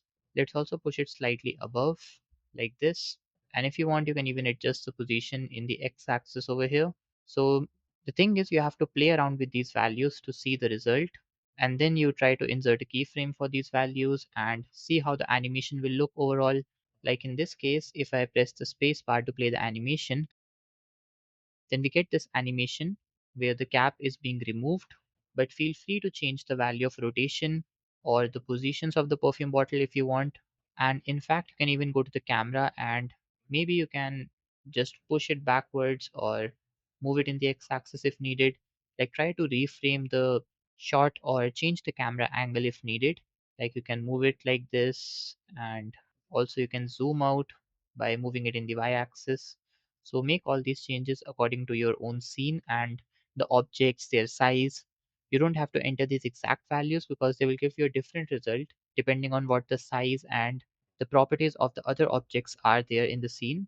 Now after this, I'll select this cap again, and now I'll complete the remaining animation where we'll have this perfume spray spraying in this direction for the next 36 frames, let's say, which is 1.5 seconds. And I want it to stay like this, so I'll insert the keyframes for this frame also. And then when the camera returns to the original position, like if I select the camera, you can see that we have a keyframe at frame 120 where it returns back to the position and the rotation where it was at the starting of the animation.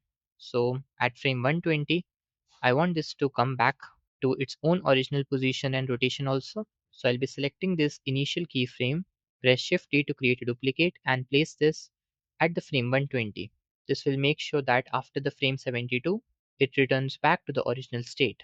Now, other than this, the only thing to change is the timing of these particles. Currently, we have them starting at the frame number 1 and they keep on emitting throughout the animation. So we need to set the starting and the ending keyframes for these spray particles, and then the animation will be completely ready. So with these particles selected, I'll go to the particle settings here, and you can see that the frame starting is 1 and the frame ending is 200, which was the reason for these particles appearing for so long. But for the animation, we don't really need any of these particles when the perfume bottle is closed.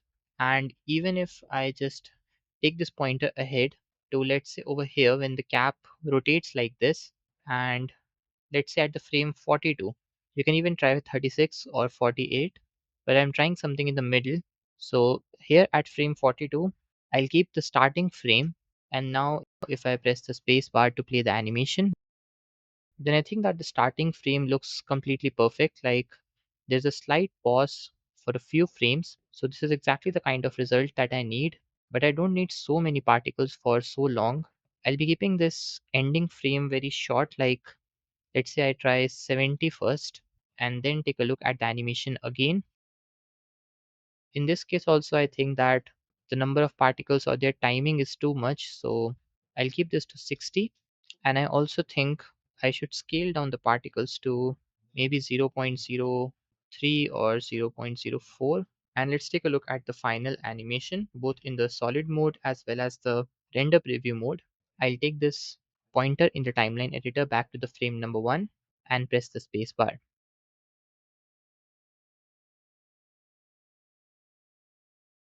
So this was the animation that we created. We have a nice close-up of the spray particles, a simple zoom in and zoom out of the camera on the perfume bottle, and a basic simple background for the shot.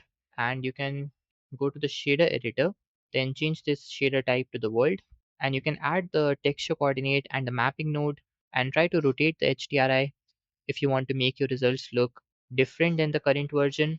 And you can even animate those values like we did in the previous chapters. If you want a more dynamic lighting system where the direction of the light will be changing because of the rotating environment, so you can try that as well.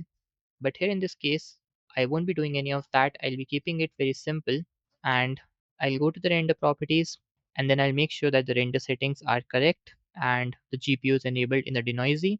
Then you can go to the look and set this to either medium high contrast or the base contrast, which is the original look, depending on the colors that you have used and the lighting system. And then you can finally render the animation. So let's go to render properties. I'll keep it to 24 FPS and it will be an animation of 150 frames, which means a total of around 6 to 7 seconds. And I'll go with this resolution and with the image selected in the media type. Now, before you render this, you can go to the graph editor, and just like we did in the last part, you can select the objects which you have animated and you can scale their handles down in the x-axis by -1. It will make your animation look very smooth as compared to the current version. So just make sure you follow that step. And once you're even done with that, simply go to render and select the render animation. Finally, you can take a look at this compiled video with both the renders with some basic dynamic zoom and some camera and light adjustments. And with this, we now arrive to the end of the 6th chapter of the series, making this perfume bottle. You're watching the final chapter, which is the chapter number 7 of the complete Blender product animation course. In the last 6 chapters, we learned to create 6 different product animations where we covered everything from modeling to shading and texturing. Then we moved into different methods of lighting, understanding how to animate different products, and also to render the final output. And now, in this last chapter of the series, we'll be creating this product animation of a water bottle.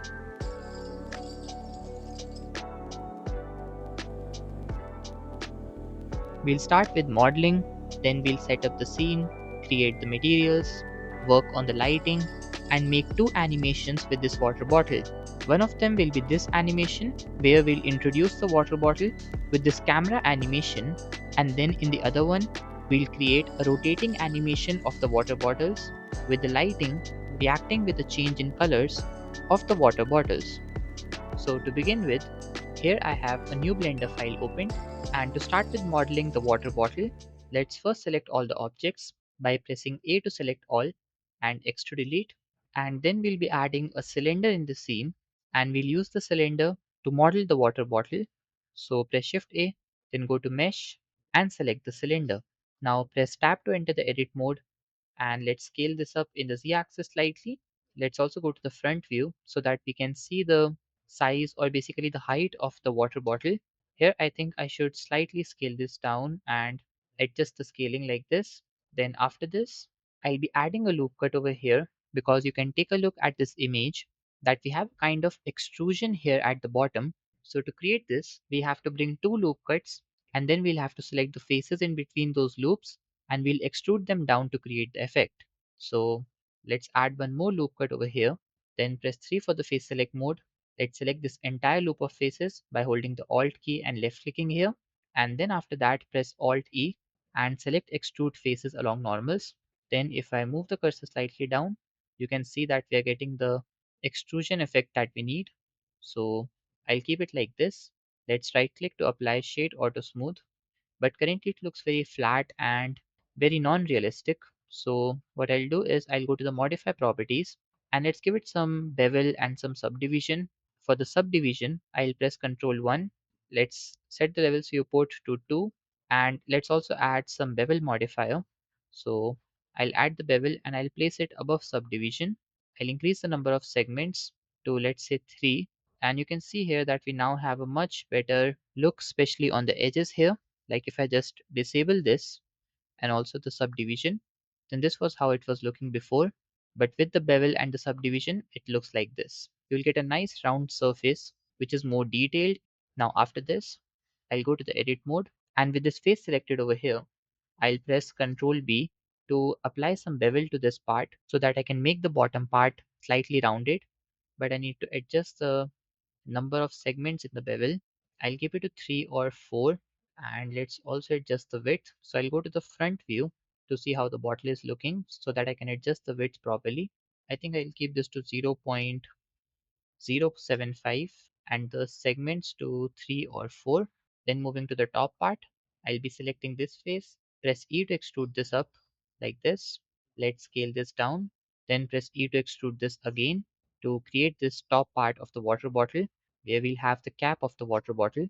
Now currently if you notice, this part of the water bottle does not look very nice because it's completely flat.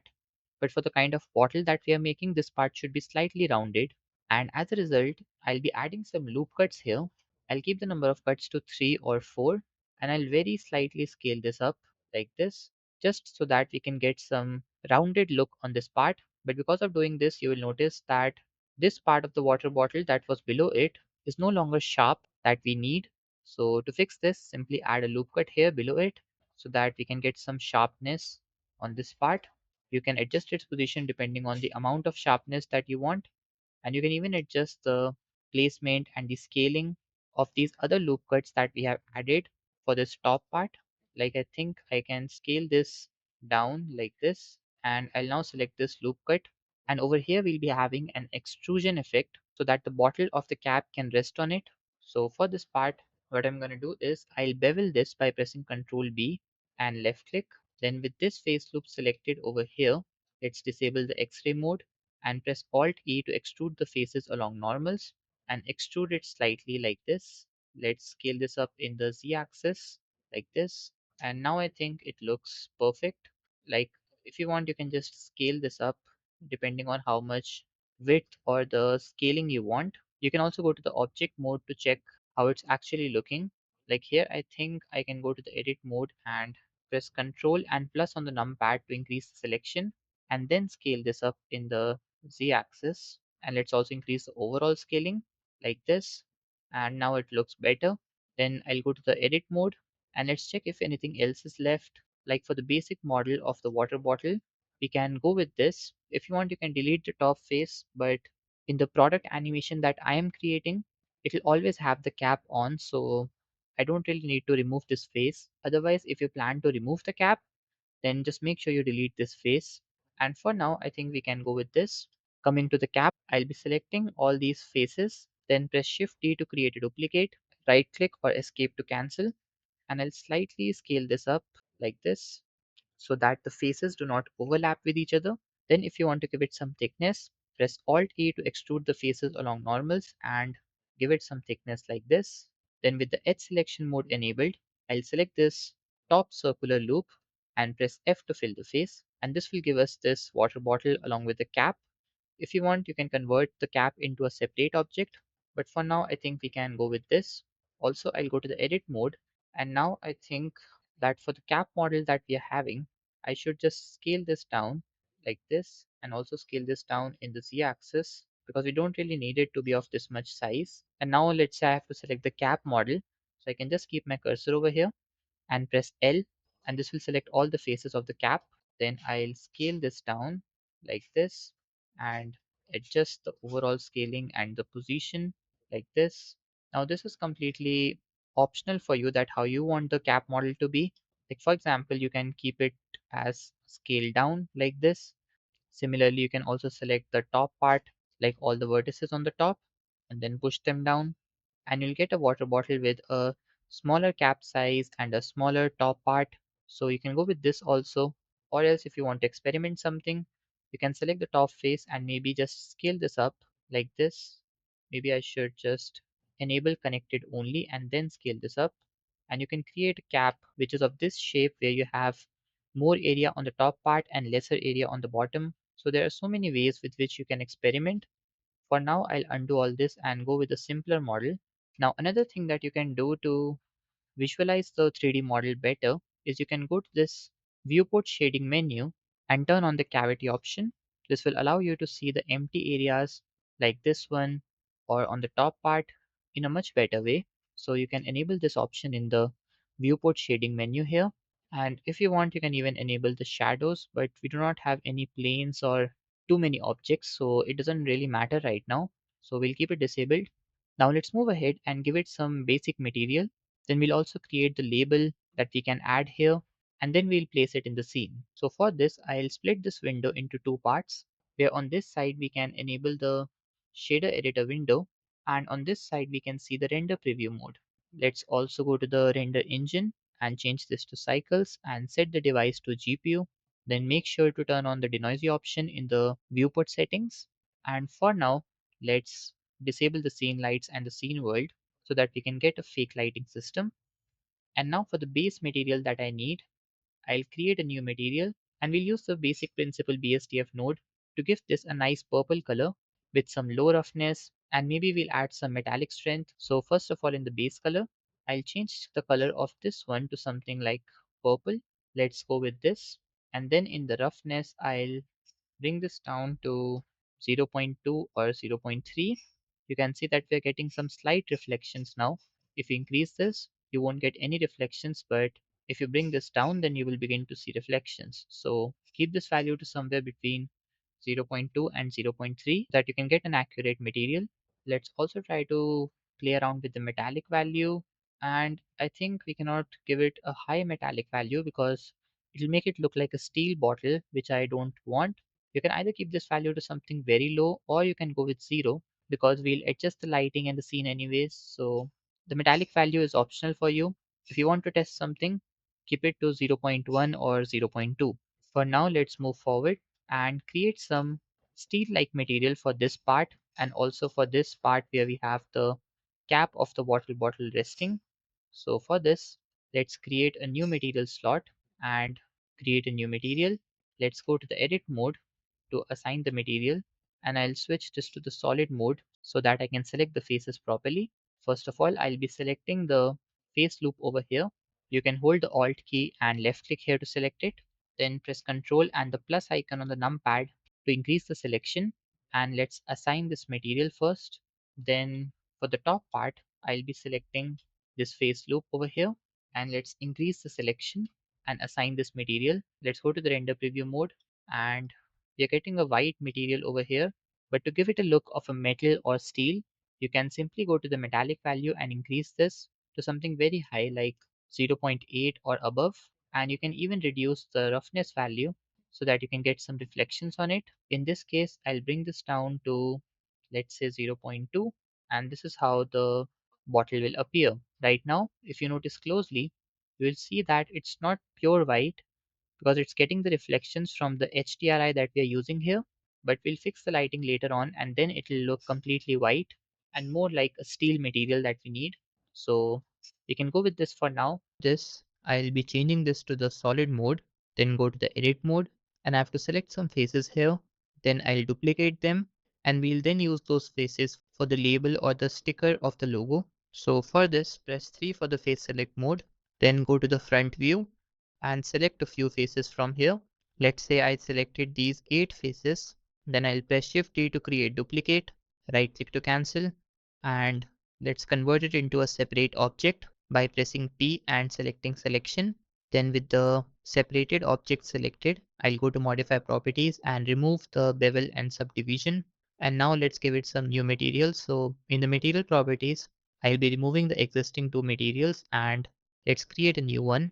And let's also go to the edit mode again and scale this down slightly in the z-axis because the logo that we are creating is somewhat rectangular but not in the vertical direction. So we'll keep it to something like this and let's push it down over here. Now for the label or the logo, I'm planning to use this particular image and you can download this image. I have added the link of all the reference images and the files in the description below. So to get it here in the shader editor, I'll select the principal BSDF node and then press Ctrl T to get the image texture node. Then click on open, select that particular image and click on open image. This will add the image here, but there are two things to notice. First of all, its placement is not correct, which we can fix using the UV editing. We even learned this concept in the first chapter where we added the label of the serum bottle. And another thing is that the background that we need has to be transparent and not black. And we have even covered this thing in the first chapter only, that you have to take the alpha socket and connect it to the alpha in the principal BSDF because it is carrying the information about the background transparency. So you can get the transparent background like this. And to control the UV mapping, let's go to the UV editor from here, then go to edit mode. And here we have the image with all these faces that we have here. Now press S here to scale this up and we'll try to cover the entire logo and place this over here. Let's scale it up slightly further. Just make sure that it's not overstretched.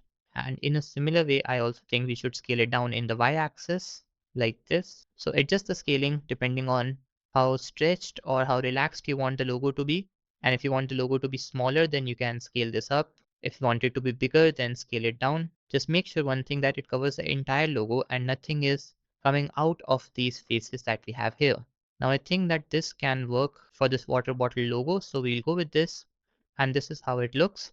Also, I think we can give it some thickness because right now it's looking like a simple sticker with no visible thickness at all. So I'll select this, then go to the edit mode and first let's push it in the y-axis, but I think I should turn off the proportional editing tool and then push it in the y-axis. Let's push it further like this and then press E to extrude this outwards like this. This will add some depth to it.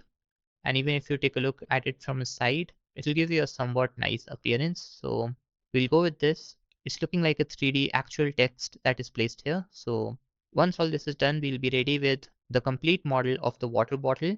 And now we can begin with animating this water bottle. So the first animation that we'll be creating is a close-up shot of this water bottle from different angles. And so to create the first animation of this video, I think we should first introduce a proper lighting in the scene.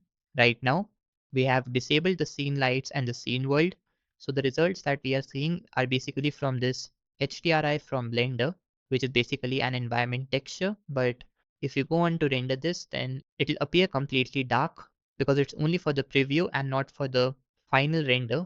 So we need to turn on the scene lights and the scene world in order to see the actual lighting system in the scene. And currently you can even go to the world properties and see that we have a simple gray color with the strength set to 1. But to make the changes in it and create a better lighting, I'll be adding some gradient texture like we have done in the previous few chapters. So to do this thing, let's go to the shader editor window from here. And in the shader type, let's select the world. This will give us the default background node connected to the world output. But what we really need is the gradient texture node here before the background. So to add the gradient texture node, press Shift A and search for the gradient texture. Let's place this over here and connect the factor to the color socket. And just as you do this, you can see that we have a nice lighting system. It's looking very simple right now, but if you want to make any changes, you can add the texture coordinate and the mapping node by using the shortcut Control T. And then you can maybe rotate the texture in the z-axis like this. And this will change the way how the light reacts with the water bottle and the overall lighting as well. You can even change the rotation in y-axis or the x-axis if you want something particular.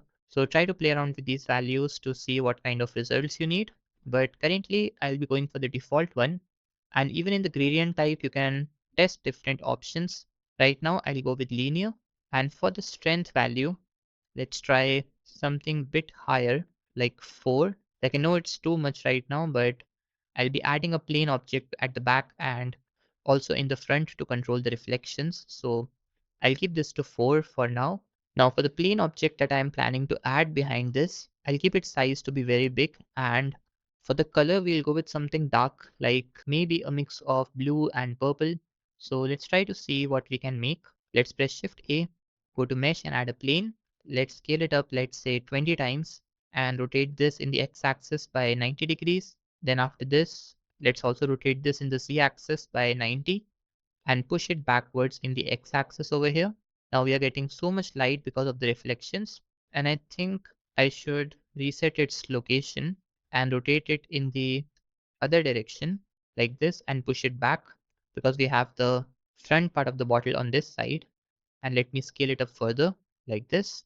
Now coming back to the color, it's white right now and that's why it's giving us so many reflections. But to give it some darker color, let's go to the shader editor window and change the shader type from world to the object. Then we'll create a new material, and in this one, I'll be keeping the default values in the principal BSDF node, like the default roughness value, which is 0.5, the default metallic value, which is 0. But for the base color, I'm planning to choose something like dark purple or maybe some blue color. And in fact, I even think that instead of just a simple color for the background, we can use a gradient texture node here, and we can then control the colors manually and create a nice look. So to add the gradient texture here, press Shift A, then type gradient, and let's place the gradient texture node here. Connect the color socket to the base color, and this will create this texture in the background with the black and white color. The black is very less right now over here. And to change the colors and even control their area, we can use the color ramp node after the gradient texture. So press Shift A and search for the color ramp node, and let's place this over here. Now for the first pointer, I'll keep it as the black color only. And for the second one, let's change this to something like the purple color. And in the gradient type, I'll change this from linear to, let's say, the quadratic, or maybe we should go with the easing. We'll adjust it later on if needed, but currently we'll go with the easing. And then let's say I want to rotate this texture. So for that, I can use the vector mapping and the texture coordinate node. So with the gradient texture selected, press Ctrl T to get the texture coordinate and the mapping node. And then you can use the rotation value. Like if I rotate this in the y-axis, you can see how the texture will change. So you can try different values here to see what kind of results are you getting. Like if I want some darkness or the black color on this side and purple color on this side, then I can use a value of 90 degrees in the Y. You can even try to change the rotation in the Z axis. And by doing this, you can get different types of results. For now, let's go with this one. Now currently the surface of the background looks very simple and plain, but let's say you want to give it some texture. And if you want to do this thing, then you can use the noise texture node along with the bump node that we can connect to the normal socket. So let's say I add a noise texture node and place it over here. Then press Shift A again and add the bump node. Take the factor and connect to the height, and take the normal socket and connect it here in the normal of the principal BSDF. And then to see the effect, I'll increase the distance value to, let's say, 1, and you will begin to notice these noisy parts which are now having the bump effect. You can set this value to even higher if you want more effect. Here for this particular example, I think I'll keep the distance value to something even higher like 2.5, and I'll also increase the scaling so that we can see a much better texture when we zoom out. Like let's say I keep this to 50, or maybe I should just duplicate this and place it over here and then increase the scaling so that we have a proper bump effect. If you remove this, then it will look really very rough and something like a very rough wall that I certainly do not want. I want a very subtle shade or a texture or a pattern for the background so that it does not feel completely flat. Now, other than this, I think in the detail, I'll increase this to the maximum. It might not create a lot of difference, but if you zoom in, then you will notice the differences. It will add more detail to the noise texture. So I'm keeping this to the maximum 15. And other than this, I think all the other values are completely fine and we can move ahead with this. Also for the water bottle, I think for the main shot, I'll not be going with this color, but instead I'll select the material, and I think for a better contrast, I'll change this to the gray color or maybe something even darker. Let's go with something like this. It's giving us a nice contrast with the background and also with the steel material, which is over here. And of course with this logo also. Now, if you notice closely, you are having some shadows on this side and a lot of light on the right side, which is obviously happening because of the gradient texture that we have used for the background. But we can fix this thing by adding a plane in front of the water bottle so that the reflections will fall properly on the bottle, basically on both the left and the right side of the water bottle. So what I'll do is I'll change this to 3D viewport and press Shift A and go to mesh and add a plane. Let's scale this up, let's say 10 times, or maybe let's make it 4 times bigger. Then I'll rotate this in the x-axis by 90 degrees and push this over here so that it's just in front of the water bottle. You can even adjust the scaling if needed. And I'll place this over here. You can adjust the placement depending on the reflections. Like if you bring it too close, the reflections will be different and very hard reflections will be there. But if you pull it away, then you will notice some softer reflections, which according to me are needed in this animation that we'll be making. So I'll go with something like this. Let's add a camera in the scene in front of the water bottle. So press Shift A, then select the camera. It will be added over here. Add the 3D cursor. I'll reset its rotation. Let's scale this up so that we can see it properly in the scene. And I'll rotate this in the x-axis by 90 degrees and push it backwards. Let's also just go to the camera view here. And apart from this, in the output properties, I'll enable the render region so that I can see only the camera view, which will be finally rendered. So let's push it backwards like this. Now, another thing that I think we should be doing is in this particular plane object that is in the front, I can just go to the material properties and reduce its roughness and take a look at what kind of difference it's creating. Like there's not much difference. So you can skip this step if you want, but if needed, you can try a different metallic value or you can try a different roughness value. You can even change the base color, but I won't really suggest you to do that because we actually need some white light from the front, which is getting reflected by this plane. So I'll go with this. And other than this, we'll now be animating the water bottle here. So first of all, I'll be selecting this logo or the sticker first, and then the water bottle. Then press Control P to set the parent to object. And now if I move this water bottle or rotate it or do any changes, the sticker will do the same thing like you can see here. Now for the first shot, I'll be creating an animation where this water bottle will be rotated something like this, and it will be rotating along its local Z axis like this. And we'll have some camera animation also. So let's undo this. And for the first frame, I'll go to the object properties here. This will allow me to control all the parameters like the location rotation in a much easier way. So for the x-axis location, I give this to something like on the left side of the camera. Then for the rotation in the y-axis, let's rotate it something like this. You can keep this value to something like -45 or anything close to it. And for the first shot, I don't really want this logo or the sticker to be in the front. Like I want it to be rotated like this. And yes, to rotate it in the local z axis, you need to press R to rotate, then Z to lock the rotation in the z axis, and then again press the Z key to lock the rotation in the local Z axis.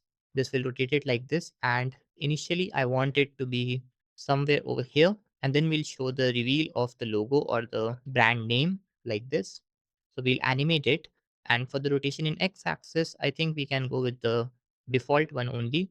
And I also think I should scale this up slightly and keep it to something like this. Or maybe I can just select the camera. And for the first shot, I'll press G to move this over here. Let's also push it forward in the Y axis by pressing G and Y. And we have to frame our first shot something like this. Here, I think that in the render properties, I'll go to color management and change the look from none or the base to medium high contrast. Or maybe we can also try high contrast in this case. Also, I'll select this background plane and push it slightly backwards because it's adding too much details according to me. So I can also just go to the material properties and then in the normal, I can just adjust that strength value that I used to do with the nodes because previously it was looking very much high, like you can see here. But I think we need to lower it down so that the bottle will be the thing grabbing the attention and not the background or the wall. So we'll go with this. And now let's go to the object properties and select the water bottle again. And now to animate it in the Z axis, there can be two methods. One of them can be that you can add an empty axis object and you can animate the rotation and copy these rotations to this water bottle. It will allow you to easily rotate it in the local z axis. But in this particular case, I'll simply go to the z axis value here, which is in the object properties, and insert the first keyframe at the frame number 1. And then I'll move this a few frames forward, let's say till the frame 60, or maybe I should keep it shorter because we can anyways make the animation longer by adding some extra frames or making some changes in the camera. So I'll keep this to frame 48, and here I want the rotation to be like this so that we can see the name of the brand. It can be that part of the commercial where you show the name of the brand. So we'll go with this and insert a keyframe here, and you will see that we have this simple animation of the rotating bottle.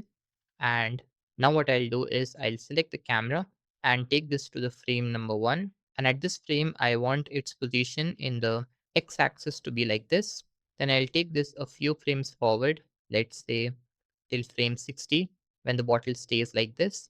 And I'll move it in the x-axis over here. Now again, if you want, you can even animate things like the y-axis location if you want to add a zoom out effect, or you can even move it in the z-axis, but you would have to adjust the other values also so that you don't leave the logo here. So you have to take care of that. For now, I'll simply insert a keyframe for the x-axis location. And I also think that I should go to the frame number 1 and push it slightly backwards in the y-axis. Just to note that I have not yet inserted any keyframes in the y-axis location, so it's not being animated right now. Whatever changes I do here will also get applied as it is to the frame number 60.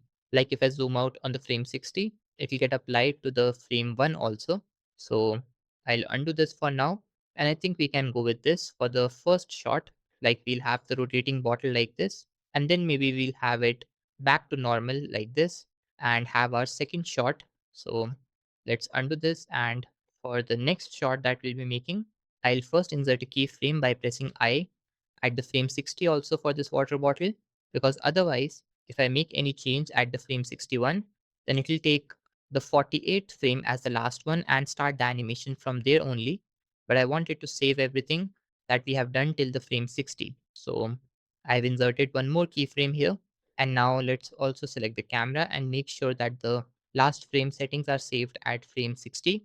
So I'll take the pointer now to the frame 61, and first of all I'll select the bottle and press Alt R to reset the rotation, and let's also press Alt G to reset the location. Then I'll insert a keyframe here, and now you can see that because I added a keyframe at frame 60, so just as I go to the frame number 60, we see this part of the animation, and suddenly as we move to the frame 61, it shows the next shot. If you wanted to keep the thing simple, you can even just create a copy of this file, or you can go to scene and you can just create a full copy of the scene and then start the animation from the frame number 1. But for this particular part of the animation that we have, I'll go with this method only. So you can choose the method of your choice accordingly. And right now I'll select the camera. And for this one also, I'll reset the location and push it backwards again over here and push it up in the z axis. Like in this one, I want the animation to go like it zoomed in on the cap of the water bottle like this, and then the camera goes down and even zooms out like this. So to create this animation, I'll keep the camera for the first frame to somewhere over here. Just make sure that the water bottle and the cap cover the majority of the area in the front. You can slightly zoom this out if needed, and I'll be animating all these values, including the rotation ones. And I think because of this, there will be some issues in the last part of the animation because they inserted the keyframe only for the x-axis location. So I'll simply undo this and then go to the frame 60 again and select the camera here. Then I'll insert a keyframe for all these values. And then again at frame 61, I'll make sure that the water bottle has the keyframe added here. Then I'll select the camera, press Alt G to reset the location and push it backwards in the y-axis again. And let's also push it up in the z-axis. Once you have adjusted these values, you can either press I to insert a keyframe, or you can just go to the object properties and insert a keyframe for the location and the rotation values. Now I'll take the animation a few frames forward. Let's say 36 or 48 frames, and then I'll push it backwards in the y-axis to zoom out. Let's say I keep this to somewhere over here. Then I'll insert a keyframe for the y-axis location, but I also want the camera to move down throughout the animation. And for this, I'll take it a few frames ahead again, and I'll bring this down in the z-axis like this, and left click. Now insert a keyframe here also, and this will make sure that for the first 36 frames of this second shot, you have the camera moving backwards. And because we did not add any z-axis location keyframe here, so throughout this animation from frame 61 to 132, the camera will also be moving downwards like this. So it's not really like you should always press I to insert a keyframe, because sometimes you have to judge that what exact value or the parameter that you have to animate, and you have to insert the keyframe only for that particular parameter. Like here, I needed the Y location to be animated only for the first 36 frames. So I added a keyframe here for the Y axis location, but I also wanted a constant change in the Z axis from frame 61 to 132. So I directly added the ending keyframe at the frame 132. Now I'll keep the total length of animation to around 150 frames, which means that in the ending, we'll have some still frames where no animation or no movement will be present. So I'll go with this. And I also think that there is too much light on this right side. And to fix this thing, I'll select this plane, and first of all, I'll try to scale it up so that we can get some softer reflections, and let's also adjust its position slightly. Other than this, I can go to the world properties and even adjust the value of strength in the environment texture. Like I can keep this to 3.2, or maybe let's go with 2.5. So you can adjust this value to anything that you need. And once all that is done, we can move forward to render this. But yes, before that, there's one more thing to do, which is to go to the graph editor and make the animation smooth like we did in all the previous 6 chapters. So you can just go to the graph editor from here, select any object, and this will display all the properties which are animated.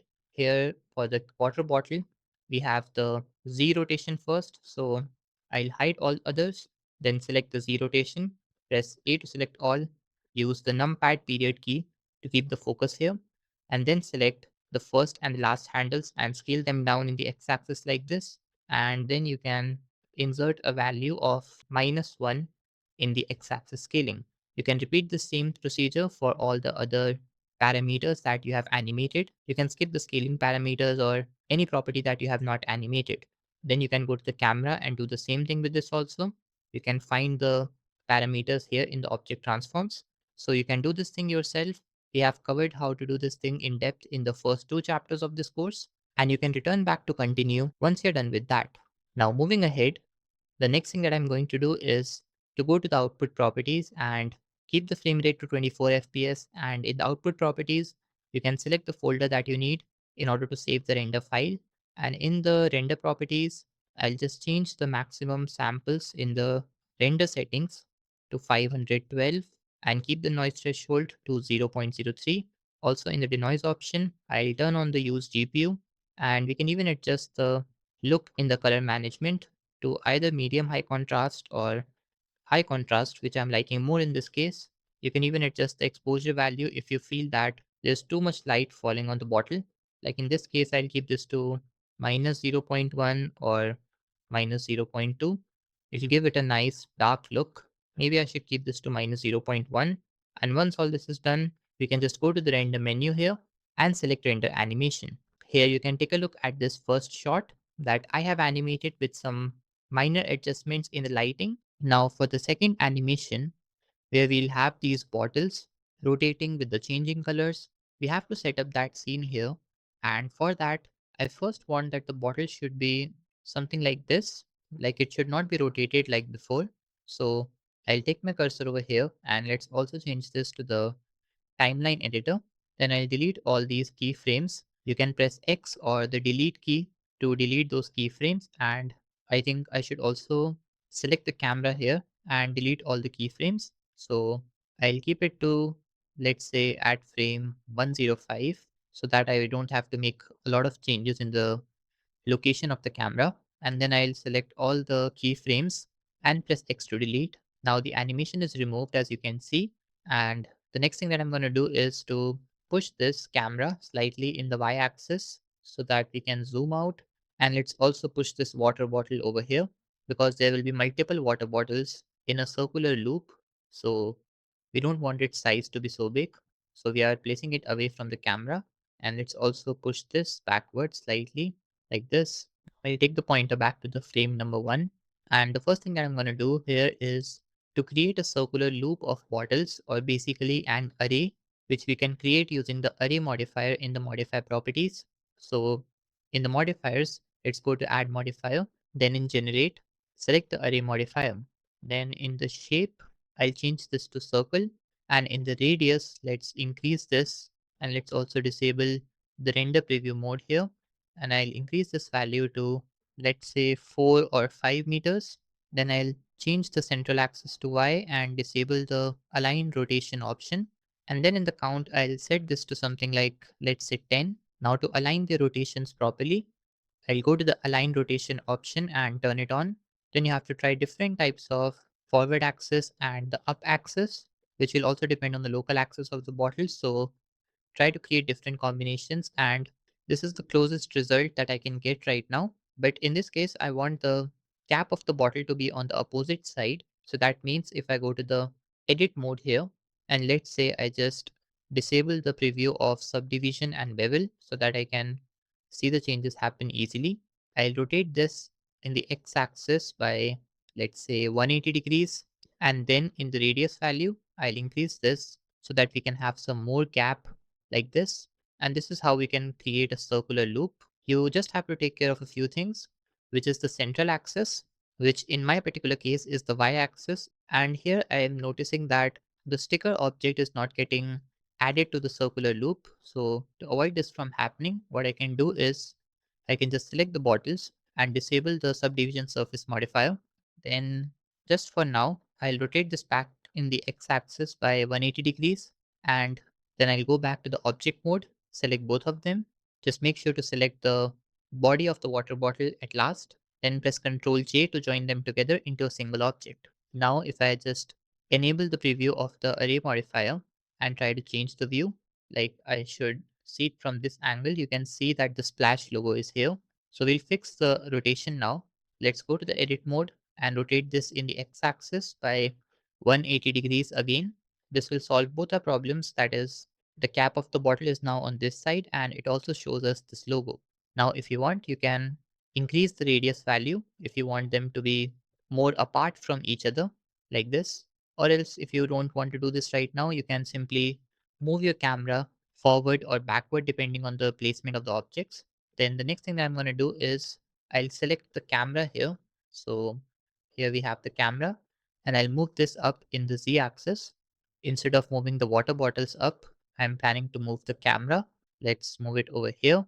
Let's keep this value to, let's say, 11 or 12 meters. And let's also bring it closer in the Y axis like this.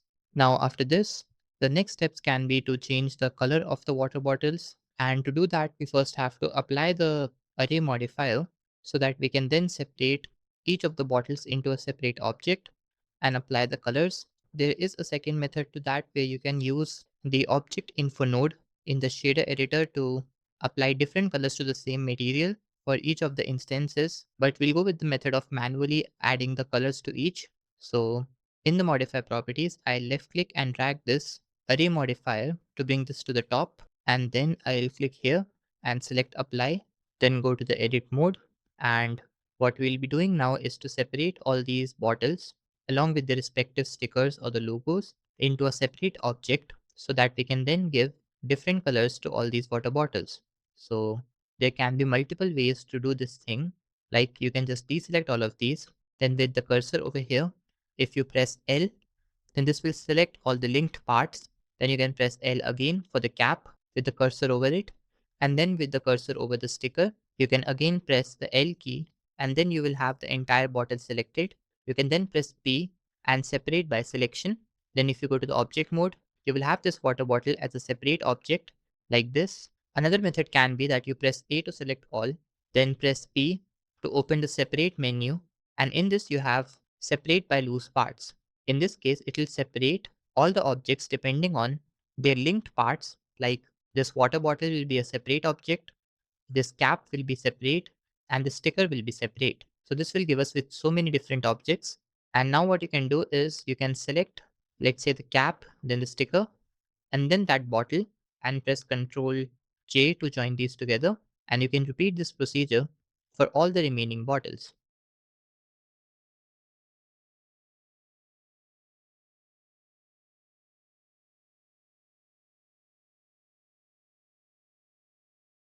Now we are done with all the water bottles. Each of these is now a separate object. And so if you go to the material properties now, and let's say we create a duplicate of this material and make any change in the color, then it will only get applied to that particular object. So now let's give different colors to different water bottles. And this thing is totally up to you that which colors you want to apply to which water bottle. If you want to go with a particular color theme, like maybe different shades of a particular color, it can be blue or green or any other color of your choice. You can go with that. If you want to go with only the dark colors, then you can do that also. You will get different options to choose from for each of the water bottles. And if you want to go with different types of colors, let's say the pink color, the purple color, you can do that as well. So in this particular case, I'll be going with completely different colors. Like let's say for the first one, I'll change this to pink color. I can even adjust the color wheel and the brightness bar to achieve a result like this. Similarly, let's do the same thing with the other water bottles also. We just have to change the material color of the water bottle and not the sticker or the steel part. So you just have to change the color of the bottle, or basically its body. So just duplicate the material again and change this to any color of your choice. Like if I set this to green, then I'll adjust the color wheel, let's say over here. And this is how we can give different colors to each of the water bottles. So you can do this step yourself. Try to go with different shades of different colors. And if you want to create a loop animation, then you can even repeat them, like maybe for the first half and the bottom half. We can have the same colors coming again. So you can add all these colors, and I'll be back once I add different colors to these bottles. So here I have different materials with different base colors for each of these water bottles. And since everything is now ready, from the models to the materials and even the lighting, so we can now begin with the actual animation part. So for this, I'll first go to the camera view by pressing 0 on the numpad. Now, if you take a look here at the final render animation, you can basically break down this animation in three different parts. The first motion which is happening throughout the animation is that the bottles are rotating. And even though it's not visible in the scene or the preview of the camera, but we still know that all these bottles must be in a circular loop and they are rotating around the center of that circular loop. The second animation which is happening is that each bottle moves one by one in the upward direction for a few frames. And along with this thing, we also notice the third change which is happening in the animation, and it is the change of background color. So now we have these three things broken down, which we have to recreate in this file. And the easiest one is obviously rotating these together. Like we just have to rotate them in the y-axis like this, but animating the rotation of each of these one by one can be a very time consuming task. So what we can do is we can either add an empty object in the scene. Like if you go to the add menu, here you have the empty selection and you can add a circle, let's say, and you can parent all the other objects to that circle. Another thing that you can do is you can select all these water bottles one by one. And in the end, let's say I select this one. And then if I press Ctrl P to parent all these bottles to the last selected object, then this will mean that if I just select this bottle and press R to rotate it, then all the other bottles will also rotate along with it. And this is exactly the kind of thing that we needed. But there's one small problem in this, which is that if you are planning to make a loop animation where all these bottles one by one will come, move in the upward direction and return back, and this thing will happen for all the bottles, then it will also mean that it will come back to this bottle, which is basically the parent object. And then if you try to move it up, then along with it, the other bottles will also move up, which is not happening in case of this bottle, like you can see. So to avoid this thing, you can either go back to that method which I told you, where you can just add an empty circle in the scene and parent all the bottles to that circle. Or else what you can do is you can animate everything, but for this particular bottle, you will have to work with the shape keys. Like you will add a shape key, and then in the edit mode, you will create an animation of this bottle moving up, because whatever changes which are happening to all the child objects are only in the object mode. And yes, if you don't know about the shape keys and how to animate using that, I have covered that in the first chapter of this series where we created the serum bottle animation. So you can refer to that for better understanding. And in this particular case, I'm not going to make a complete loop because there are 10 bottles and the animation will be pretty long. So instead of that, I'll be keeping this only as the parent object and begin with animating the rotation value. So first of all, with this bottle selected, we'll go to the object properties so that we can see the rotation value that we have to animate. And this is the y-axis rotation that I'll be animating. So initially at the frame number 1, I want this to be 0 degrees only. So let's add a keyframe here. And let's say I want that after each second, which means that after 24 frames, we should be able to see the next bottle. And since there are 10 bottles in total, so it means that the complete rotation of 360 degrees divided by 10 bottles will be 36 degrees for each bottle. And so at the frame 24, if I change this value to 36, here I think I should type negative 36 degrees because I want the rotation to happen like this. If you go for the positive value, then it will happen in the opposite direction. So I'm going with the negative direction in this case. And at the frame 24, with the Y rotation set to minus 36, I'll insert a keyframe. And now if I take the pointer back to the frame 1 and press the spacebar, then we get this simple rotating animation. Now at this point, this bottle will basically move up and come down. But as I told you before, we'll be animating each of the parts separately. First, we are doing the rotation animation. Then we'll do the animation of the bottles moving up and down. And at last, we'll be changing the color of the background.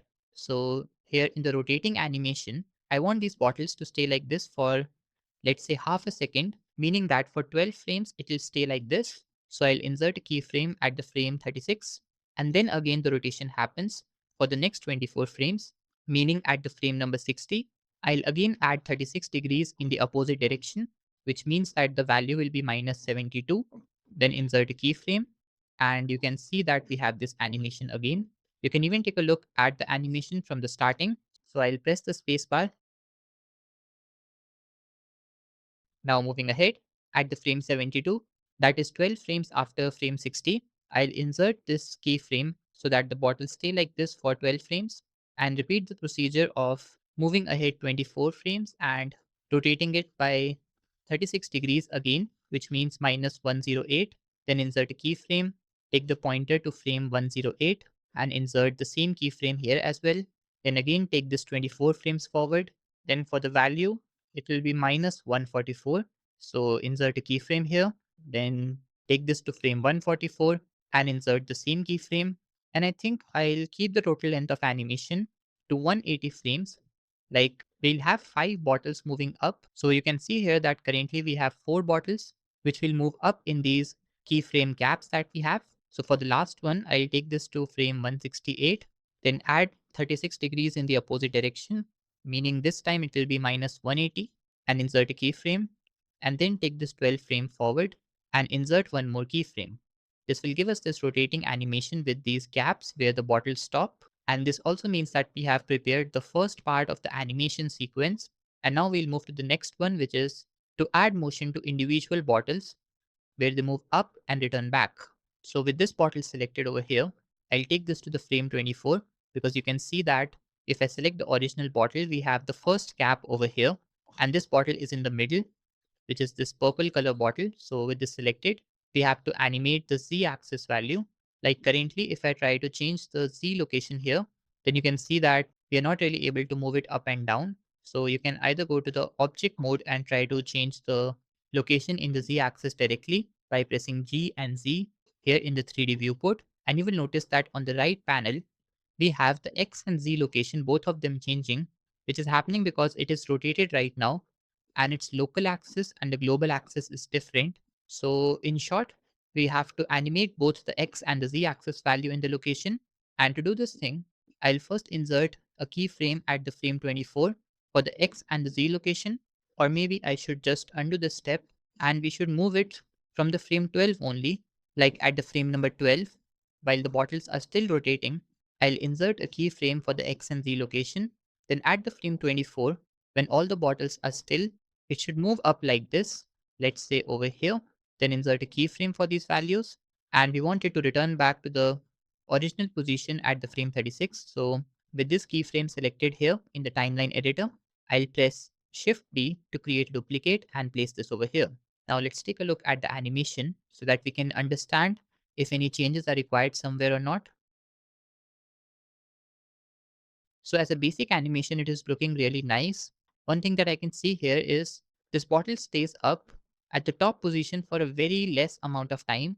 And we'll fix this thing in the graph editor later on. So you do not need to worry about it. We'll make the slope of the graph steep or flat, depending on the kind of results that we need. So we can move ahead right now. And let's go to the frame 48 and also select the next bottle, which is this red one. Now again go to the X and Z location values and insert keyframes. Then go to frame 60 where this bottle will move up like this and left click. Then insert the keyframes here as well for the frame 60. So it moves like this. And then we'll make it return back at the frame 72. Let's repeat the same procedure for the next one. At the frame 84, select the next water bottle, which is this one over here. Then insert a keyframe for the X and Z locations. Take this to the frame 96 and move this up in the Z axis in the 3D viewport. Add a keyframe for the X and Z locations and then go to frame 108.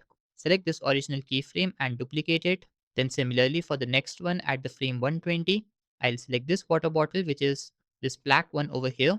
Let's add two keyframes for these two properties. Then take the pointer to frame 132 and move it up in the Z axis over here. Then insert the keyframes. Select this keyframe over here and duplicate it for the frame 144. And at last, we have this water bottle, which is this dark blue colored. And we'll do the same steps. First, insert the keyframes for these two. Then take this to frame 168, move it up in the Z axis, insert the two keyframes here also, and then duplicate the original keyframe to place at frame 180. Now we have a very basic animation ready, like you can see. It wasn't complicated at all. It's just that we have to take care of the gaps, like when the rotation animation is still and when to start the movement of the bottles. Like you should not start it only when all the bottles are stopped and then it moves up and down. You should start it a few frames before it. Like if I take this to the beginning and select this water bottle, which has the first movement of up and down, you can see that I inserted the first keyframe at frame 12. And from that position only it started to move up. And during this part of the animation, it's rotating as well along with the other bottles. So this gives it a more natural look. But yes, while coming down, all the other bottles are still stationary and then all of them again start to rotate together. So this is the animation that we plan to create. Now a few things are left, which is to obviously change the background color depending on the water bottle and also to work with the graph editor to make the animation more smooth and better. So for the colors, I'll select the background plane, then go to the material properties. And I think I should change this to the shader editor window. Like you can go to the base color and it'll show you the color ramp node and its parameters that we want to control. But I think it's still better if we have all the nodes present here.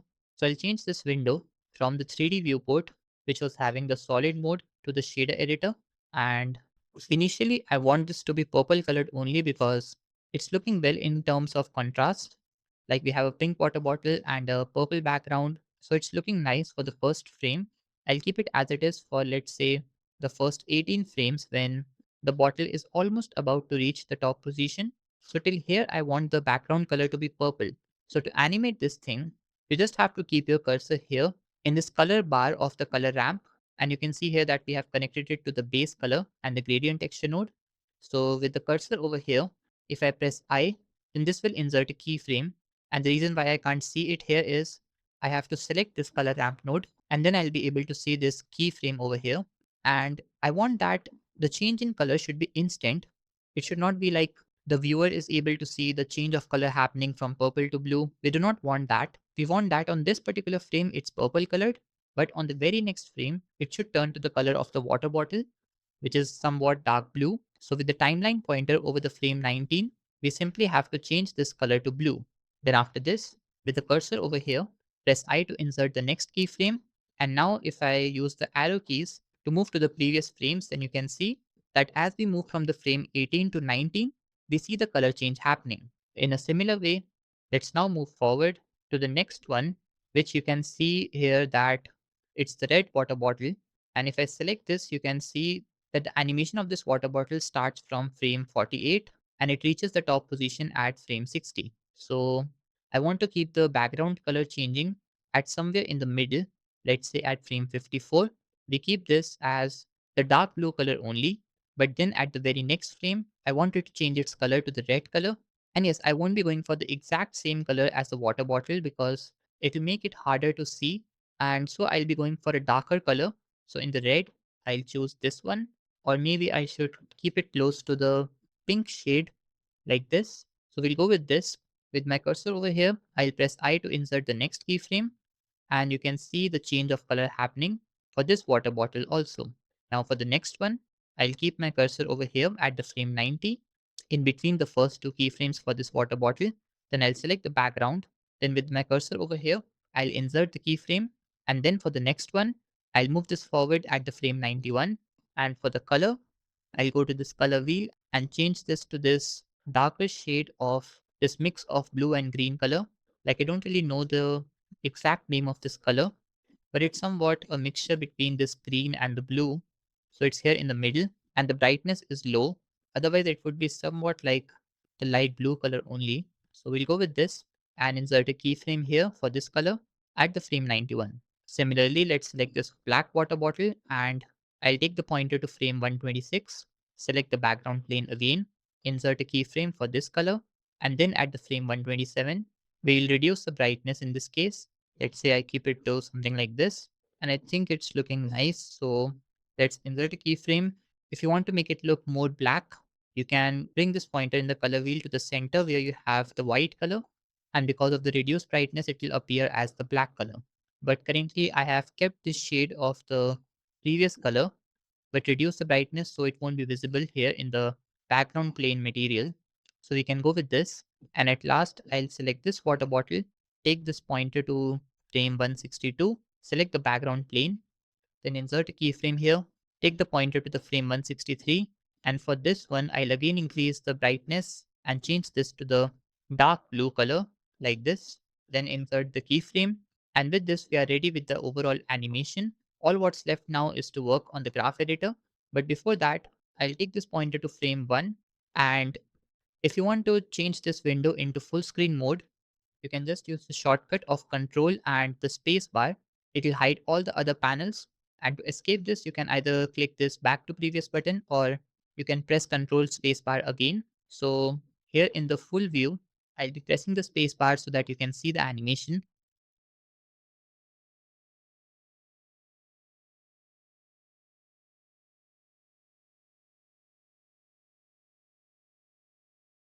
So here I think that the overall animation looks pretty much perfect. All we need to work on now is to make it even better with the changes in the graph editor. So I'll take this pointer back to frame 1 and then switch this window to the graph editor. Now the first animation that we made was this water bottle which was rotated and all the other objects were parented to it. So in the object transform here in the graph editor, we have the Y rotation as you can see. And if I press A to select all and the numpad period key to keep a focus on it, then this is how the animation is happening. We have this repeating pattern and you can see on this left hand side you have these values like -40, -80, and it's representing the Y rotation value that we animated. You can check it in the object properties. We have a value of around -35 degrees at the frame 21. And as it moves like this, you can see that the way this graph is plotted with respect to this axis, it will be the same as the value here. Like on this point at frame 141, we have this lying between -120 and -160, somewhere in the middle. And the value here is -144, which again is somewhere between -120 and -160. So I hope you now understand what this thing at the left side represents. And to make the animation more smooth, we'll be selecting the two handles here and scaling them down in the x-axis by -1, just like we did in all the other previous chapters. This makes the slope in the middle more steep and it makes the overall animation less linear and of course better. Now with these two selected, I'll scale them down in the x-axis and change this to -1. Let's repeat the same procedure for the next three also.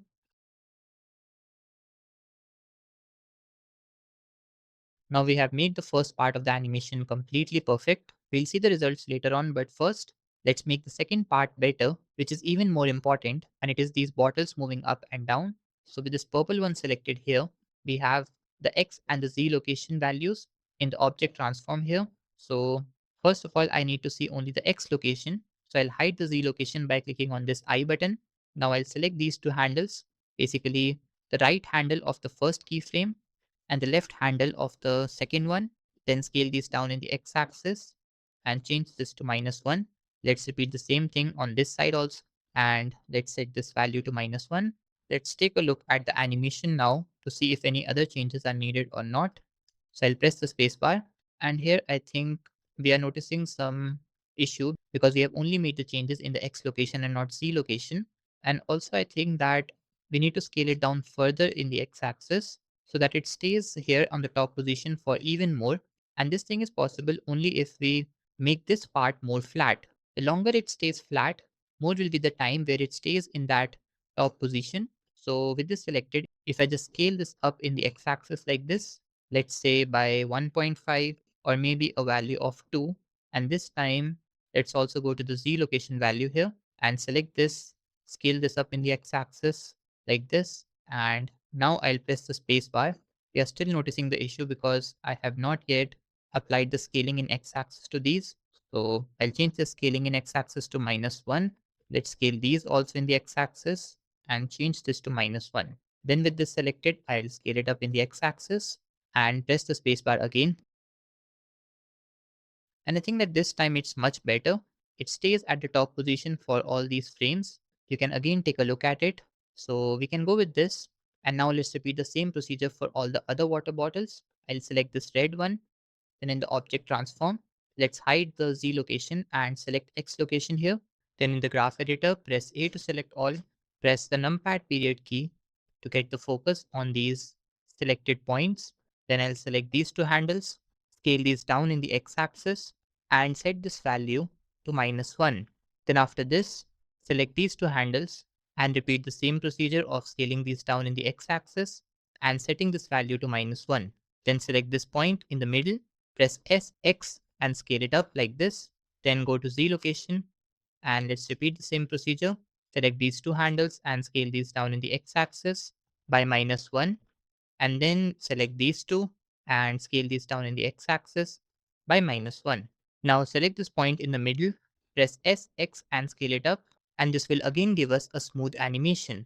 Now we have to apply this same thing to all the other bottles also that we have animated, basically the next three bottles. And so you can repeat the same process for the three of them. Simply select the two handles for each of the parameters, first when the bottle moves up and then when it comes down. So select both the handles, scale them down in the x-axis by -1, and then select this point in the middle and scale it up in the x-axis. So we'll see each other once we are done with making those changes.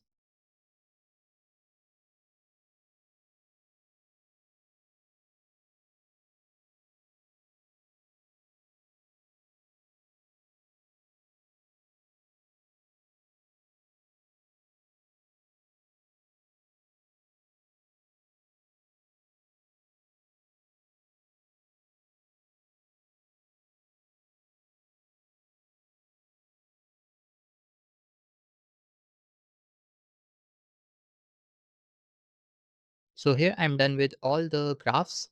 And one important thing is that in this particular case, because of the object orientation and the rotation, there was practically no change in the x-axis value for this last water bottle because it was the fifth one and it's just the opposite of this water bottle which had the rotation changes. So in short, this water bottle had no change in the x-axis. So its graph was a complete flat line. I only made the changes in the z location value. And now to see the final animation, I'll again take this pointer to the frame number 1. And yes, you don't have to make any changes in the background color because that particular change is only for a single second and there's nothing to make it smoother or faster. It will happen in just one frame, so we don't have to make any changes there. Now I'll enter the full view of this particular window by pressing Ctrl and spacebar. And to play the animation, press the spacebar key.